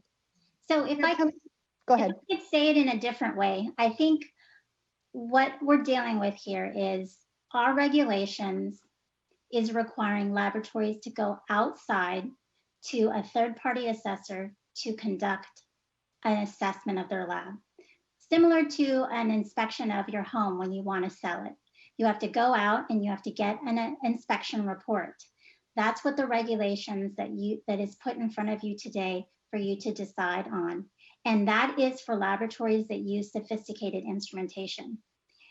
The problem is this first year during the adoption after the adoption of the regulations, some of these labs are going to be off track. They may expire next month and their application is due, but they don't have this new assessment, and they may be one of those sophisticated laboratories. That's the sort of realignment that we're talking about within this first year. We're going to work with each one of those laboratories, identify, are you inside ELAP or are you outside of ELAP? And then we will talk to you, we'll work with you on your application, and then we will shepherd you through the process so that you can succeed. So I hope that made sense. So I would take that to mean that it would be, instead of the Debbie Webster approach of deemed and compliance, that instead you would utilize this interim accreditation. But I'm just not understanding what, depending on which side you're on, you're close to TNI or you're not close to TNI. What happens with the interim? Well, I guess there's two parts about interim also, just to clarify. Well, I think we should, if I could just jump in, sure. It's not about TNI. When we need to subtract TNI at this point, because you're not required to comply with TNI for 3 years from now. Mm-hmm. So the assessment that you're going to have is following the current regulations. TNI, you're not required to comply with it for 3 years from now. I think that I'm looking at my notes here, she was asking for an additional year, and during that year to have applications deemed as complete. So let's get past the 3 years. And would you have the ability to utilize an interim at that point, once we're at the effective date? To comply with TNI or not? Yes. Because I think that the flexibility she was looking for was assuming that we provided an additional year, even within that year, that the applications could be deemed as complete. So I guess the question can be posed to Andrew or Jacob. If the regulations as written, if laboratories don't comply with TNI after the 3 years, are we able to issue an interim certificate? And they still be in compliance with the regulations? So I'll jump in. Yes, this is Jacob Oaxaca with ELAP, and that's what the assessment process is about. Is going into the laboratories and finding out whether or not they're in compliance. Now, if there is a finding, the way it works is the laboratory is given the opportunity to correct. They also have the opportunity to provide a plan for how they're going to make that correction, because sometimes things can be corrected with, in a short amount of time. For example, they may have to order supplies or something of that nature. And so we do allow for them to provide a plan, which would give them the opportunity to be in compliance when they submit their application. I'm just wondering, is it possible to have Debbie Webster be able to clarify or bring back her suggestion? I just feel like I want to make sure we're talking about the same thing, and I'm not clear that we are. So Ms. Webster is still in the queue, and we have offered her the chance to share her video, and her microphone is live now. Okay, great. So the clarification is actually in the very first year, or even before the TNI process is put in place. And I think Ms. Nietmeyer said it well, is when she said, we can give an extension if the application is complete. The problem is during the first year, you don't have the ability to, or you're changing what's required to give a complete application, including those on-site assessments, and then the now it is an approved corrective action report, which means that you've got to get the assessment, you've got to come back and have that the assessor body, whether it's ELAP or it's a third-party assessor, has to review it, give you a report. You have to respond to the report, and then ELAP's got to approve that. And all that has to be in place in order for your application to be deemed complete, starting on day one of the effective date of the application. And as Ms. Niemeyer said, is yes, they can extend, they can give an interim certificate, but only for complete applications. And so I think it was slide 5, I believe, but let me just double check. No, that's not it. It is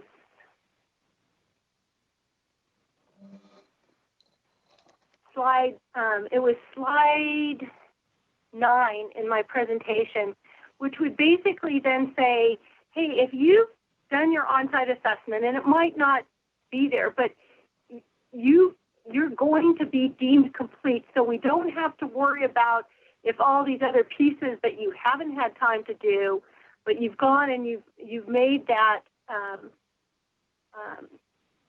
the wording I'm looking for, but you've made that effort to get that on-site assessment, and I appreciate the way the regs were written. They were the most recent on-site assessment is the way that they were written. You can put that in the package, the rest of the stuff can go, and you can go on.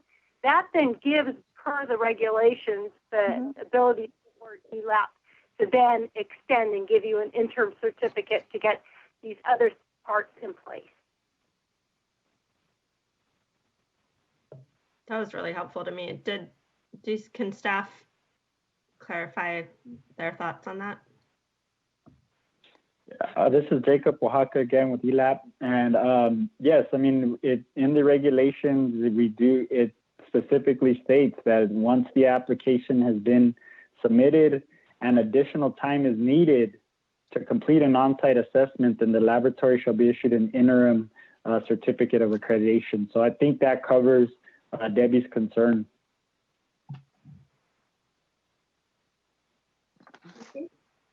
That makes sense to me. I don't know, maybe Debbie, anyway, I don't know. I think that addresses my concern, or what I was understanding you were saying, Debbie, but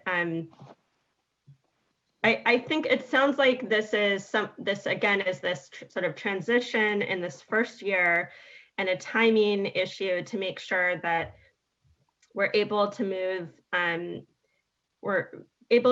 smoothly in this transition period. And it sounds like there's enough flexibility there and tools for staff to be able to support labs to, move through with in this, 3-year period while we're transitioning to TNI with the certification and the language that Mr. Oaxaca was just talking about. I can just add in, it's in our best interest to make sure that the implementation goes smooth. And I think we've tried to cover all those bases, at least the way we're interpreting it. Obviously, it's a little complex, but our commitment is to make that happen in the most efficient way. We want them to be QMS, and have TNI. And so I think we're at her purpose, exactly what she's saying, whether we're understanding the exact little way that it's read. I do think we're on the same track. It's also reflected in our responses to comments. It is definitely not our intention to put anyone into a situation where they can't get reaccredited or accredited during this time period that they're trying to get that on-site assessment and we're transitioning to the new requirement.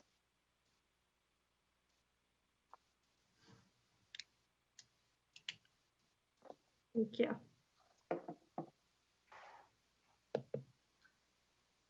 Are there any comments or thoughts from board members? Mr. Wilhamus, were you going to say something further? Well, there was one lingering question on my checklist here. It was the one about the internal audit that I think Andrew was going to jump in, or maybe Jacob.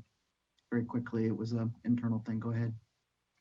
Yeah, and I don't know if Ms. Pamar is on the, again, well, pardon me, let me take a step back. This is Jacob Oaxaca with California ELAP.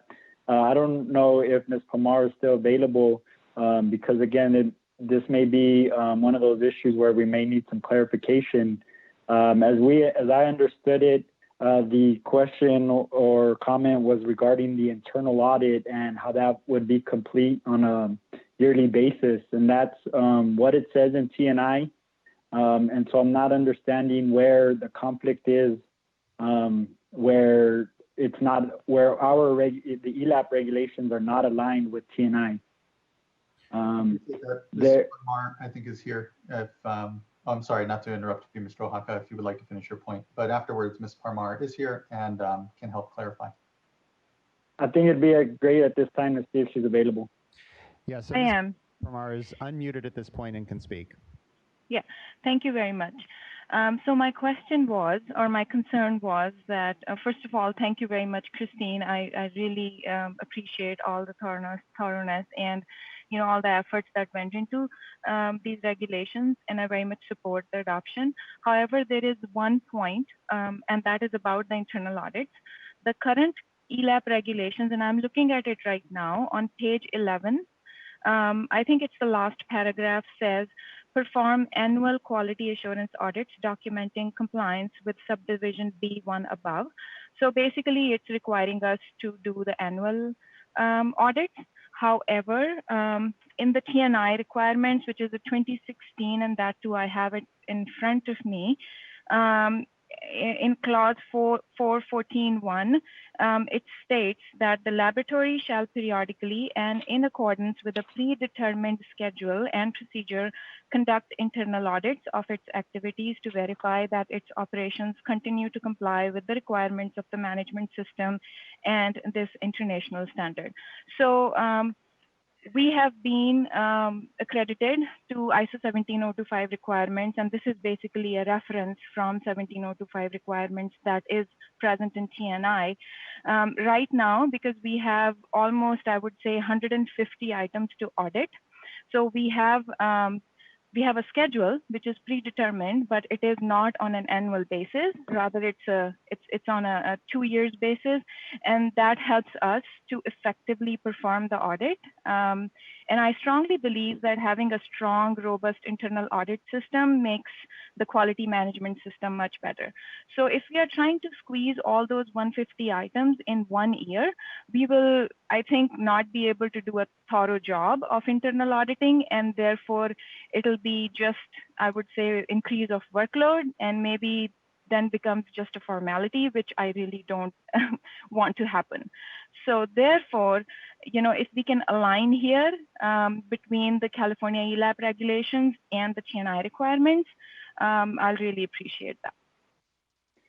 So this is Jacob Oaxaca with California ELAP. I'm gonna just say something real quickly, and then I want to hand it over to Andrew Hamilton, who, you know, as a former lab director, can really speak on this in a way that the laboratory community can really relate to.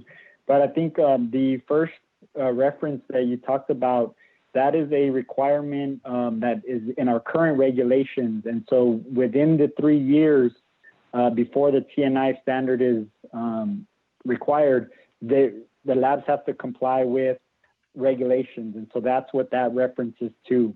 And then Andrew now can jump in and finish off with the explanation. If I can quickly interject, I was actually looking at the third draft of the ELAP regulations and not the current regulations. So this actually is the third draft. No, I understand, but what I'm explaining is that because we're allowing a 3-year implementation phase for the TNI regulations, we have to have something in place during that time.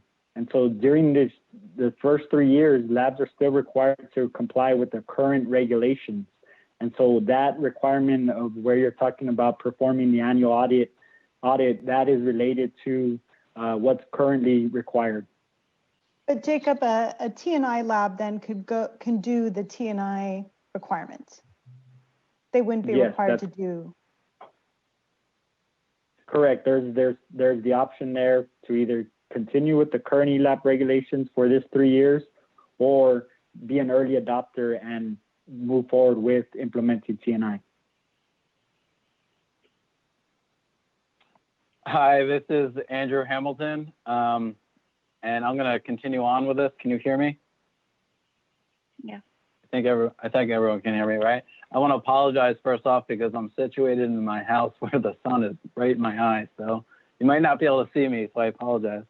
I wanted to just clarify, because this is actually a great point that was made, is that TNI is based off ISO 17025, and but TNI actually adds a little bit more emphasis towards environmental testing, whereas ISO 17025 does all testing and calibration. So if actually the commenter goes to the following section, 4.14.5C, it actually is in TNI an annual requirement. So we're not trying to add extra requirements or something where there's a transition. It's actually consistent with TNI. And so, but I do want to comment on the burden of potentially doing a large lab as an internal audit, because we've talked to labs about this, and there are various ways that you can tackle this. Some labs like to do internal audits all at once, and kind of one internal audit that may take a few days, but that's not necessarily the way you have to do it. You can do audits of various sections of your laboratory over time, And also include it in while you're doing other things. If you're making a correction to a method or you're training somebody, during that time, you can do your internal audit. So we encourage labs to try to think about ways to do their internal audit within that year to address all management concerns, but also do it in pieces so you're not tackling on this big, huge undertaking over like a few-day period. But thank you for your for addressing the comment. But I didn't mention this earlier, but we have been accredited for many years now, more than I would say 15, 20 years, and we have been performing the audits on a 2-year basis, and we have found that we can perform them in a more effective way, and they are more effective in terms of thoroughness when we perform it over time instead of just squeezing it in 1 year. And that's the reason why I wanted to bring it up again, that if you can consider, especially for the labs who have like 150 items to audit, we'll truly appreciate that. But again, thank you very much for taking my comment again. Thank you, Ms. Parmar. Thank you. To put a fine point on it, you have to be held to a standard. And so those labs that aren't going to early adopt in these 3 years and transition to TNI, which it sounds like allows for that flexibility of a 2-year cycle if it makes sense. And that's important to allow each lab to be able to understand how best to handle that workload. They may not have as many methods or things that will need to be addressed, and so it can be in a shorter time frame. I think appropriately a TNI gives that flexibility. I think the staff point here is in this 3-year window, it's either going to be you follow the 95 rules and it's that older standard and there's a year it seems, and that's a carryover of that, or you are transitioning. And so I'm not seeing as much of we could, I guess, modify, and then it gets into the question again of further, I think, modification of the old standards. I think I'm hoping to make that very clear, I guess, as to what this, the point is that you brought up, and maybe the clarification we're hearing from staff. If I'm not identifying that correctly, please do correct me, Mr. Volhamis or Ms. Sotelo, but I want to just thank you because I know you are in support of adoption, and for bringing up when you saw that there was an inconsistency and perhaps again this idea that you'd be on a yearly time step for these internal audits that you would be performing for yourself, acknowledging again that was the old standards that we had and doesn't reflect what we're expecting as an laboratory transitions at TNI. If I can make a comment, thank you, Sonia, for that comment and for the summary. Board Esquivel, you did a great job. I want to say there's a lot of flexibility and tools for the laboratories, and this is a perfect example where we see that there's confusion. And I want to just be clear that this is not a gotcha mentality. We want them to succeed. We are proposing 3 years because we know that they have a lot of questions, and I can see very clearly that that time frame is going to be critical. And just to remind you, we are happy to come back to you every year to do a check-in on ELAP, the program, and how the laboratory community is doing if you decide to adopt these regulations. Thank you. Thank you very much. Thank you. Well, I think I could just wrap it up. Kind of in summary, I think these all point to the complexities we face and kind of the need for us to make this big jump. Although granted, we're doing it in a rather 3-year running period for the very reason of which some of this confusion exists in order to move this program forward. It's been way too long to do this. We somewhat take responsibility for that as a disservice to the lab community to make such a big jump now here at this point, but that's kind of the only decision we're faced with at the moment. We think it's appropriate, and we've tried to build in all these things we can to address it. And look, as we go along, there isn't anything here we can't fix to make sure that we get this right with the community as we go forward. We just need to start off on this path now. We'll come back to you each year already. That's already part of our normal process. We'll continue to report on how that goes. And if we need an adjustment, we're the first ones to admit that needs to happen because we need success in our laboratories more than ever these days. And we're really committed behind that. Thank you for those thoughts, Mr. Volhamis. I don't see anything else necessarily on my list that I am looking for further clarification. I think when it comes to the emphasis on implementation and again, ensuring that there aren't conflicts on the municipal side, ensuring that there is consistency and communicated consistency throughout the laboratory community as we implement is important, and would offer up that perhaps that can be accomplished through if any of the board members are so moved to make a motion by incorporating, I think that strong consensus that I heard from a number of board members as to really needing to ensure that implementation is tracked and that we're very explicit and create certainty for our labs as we create a path over these next 2 years to TNI and to implementation of statewide regulations that are national standards and also international, and join that community of national international laboratories to help further advance the need. And again, I think that's been repeated by everybody here, that our laboratories are key and core to public health, environmental protection, and just really sound decision-making, evidence-based decision-making that's based on good data, good evidence. So just thanks staff, thank everybody for today's discussion. It is going to be, I think, critical that we keep our eye on the ball in the immediate and certainly long-term. And this is a long-term implementation with 3 years ahead of us. So I'm prepared to make a motion that we adopt the resolution and the regulatory package. The only thing that I am we heard a lot of commitment regarding ongoing communication, and there's plenty of good language in the resolution on that as well. And the annual report that we get on the ELAP, but specifically in therefore be it resolved 5G, it references after the 3-year transition period. So there's no reference to an annual report, but I understand that's just normal practice anyway. So maybe if Ms. Niemeyer, if you could comment on whether or not we need to specify in the resolution our desire to have an annual report, not just after the 3-year transition period.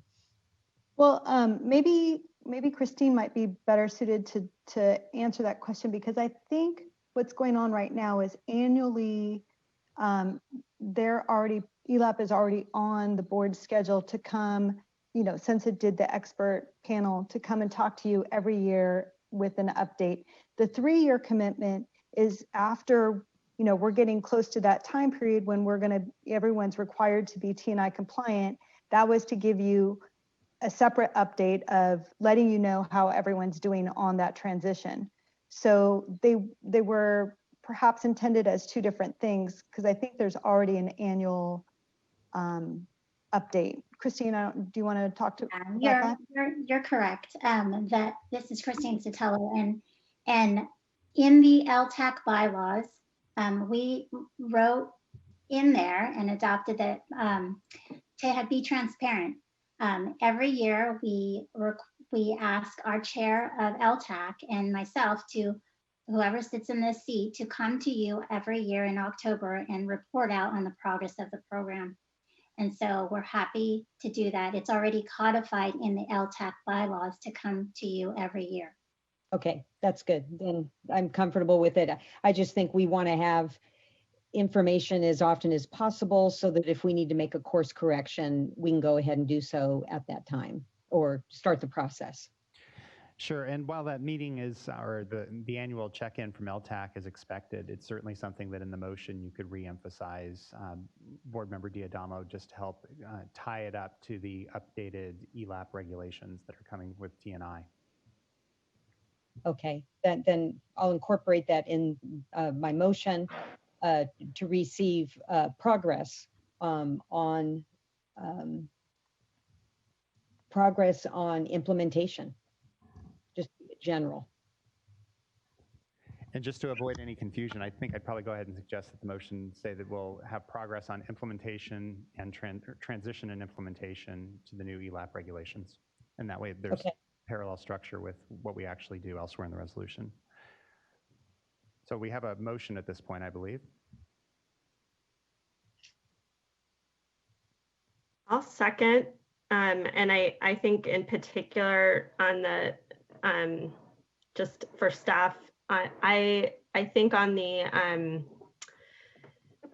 implementation and training, I think I've emphasized, I know that there's tailoring and assistance for small labs, which is vital, but I also think there is a particular need for municipal labs and public agencies in California, since there are specific California municipal laws. And so I know staff have already been committed to doing this, but I just want to reemphasize that that is a particular niche that I think we need to develop materials and specific trainings for sooner rather than later, and is a little different than other national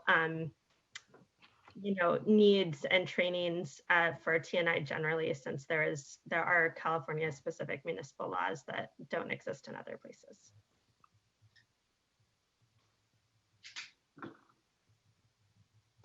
With that second,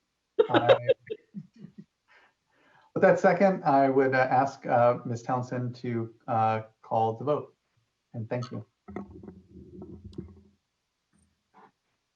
Vice Chair Diadamo.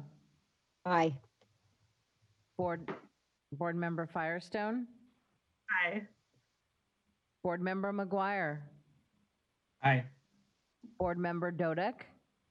Aye. And Chair Esquivel. Aye. Thank you. Thank you as well, Ms. Townsend, and thank you, everyone. Again, appreciate the really great work, today's discussion, and the continued collaboration with all of the labs in the state. And again, we have 3 years of just continued work now, and so, thank you. I know this caps off an intense number of years and discussions around how best to proceed when it comes to these needed updates to our laboratory regulations. So thank you again. With that, we have but one item left now in this 6:30 hour almost, and that's board member reports. I'll start off by saying I participated in the advisory committee meeting that we held, and other than a number of other Zoom meetings, I think that was the real only public event I was part of. The work of the board continues on. Certainly, the issues we face are all the more challenging, and just appreciate everyone's patience, cooperation, work, and time as we all continue to try to do our work in this modified space, and looking to the months ahead as we transition still yet into another space and another kind of frame of thinking about our economy, the challenges we face, and our duties to continue to have a California for all, and raise ourselves to the kind of common vision that we all have of shared prosperity in this state. And so, that's my board member report. And entertain other reports from board members.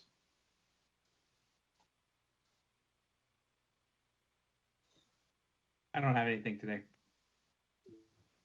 Yeah, I don't really have anything. I think, well, I will say just another thank you, and how impressed I was with the Office of Public Participation's work in terms, especially with the advisory group, and just overall in, I've participated in a couple different workshops, including the needs assessment, and anyway, I feel like staff and OPP in particular has just put in so much to make this transition feel like we're really able to do real engagement effectively, despite the remote despite the constraints we're under. And it's a huge amount of work. I mean, the number of hours and staff, just, I know for this kind of meeting and for other public workshops where we're using Zoom, is huge, and much of that we don't see. And a lot of it's prep to make sure that this goes smoothly. I've just been really impressed with that and grateful for it. I don't think I have much to report. Well, here. And thank you, everyone. With that, this meeting is concluded and adjourned, and appreciate everyone's long day and good work today. I really do feel fortunate for the incredible colleagues that I have here on the board and the colleagues throughout the state, leaders in their own rights throughout the water agencies and communities. So just thanks, much appreciated. Thank you. And to Mr. Loffer, our incredible MC, his talents, I mean, you couldn't even possibly list them all. So. Have a good night, everyone. I'm going on a walk. Bye. Thank you. Bye, everyone.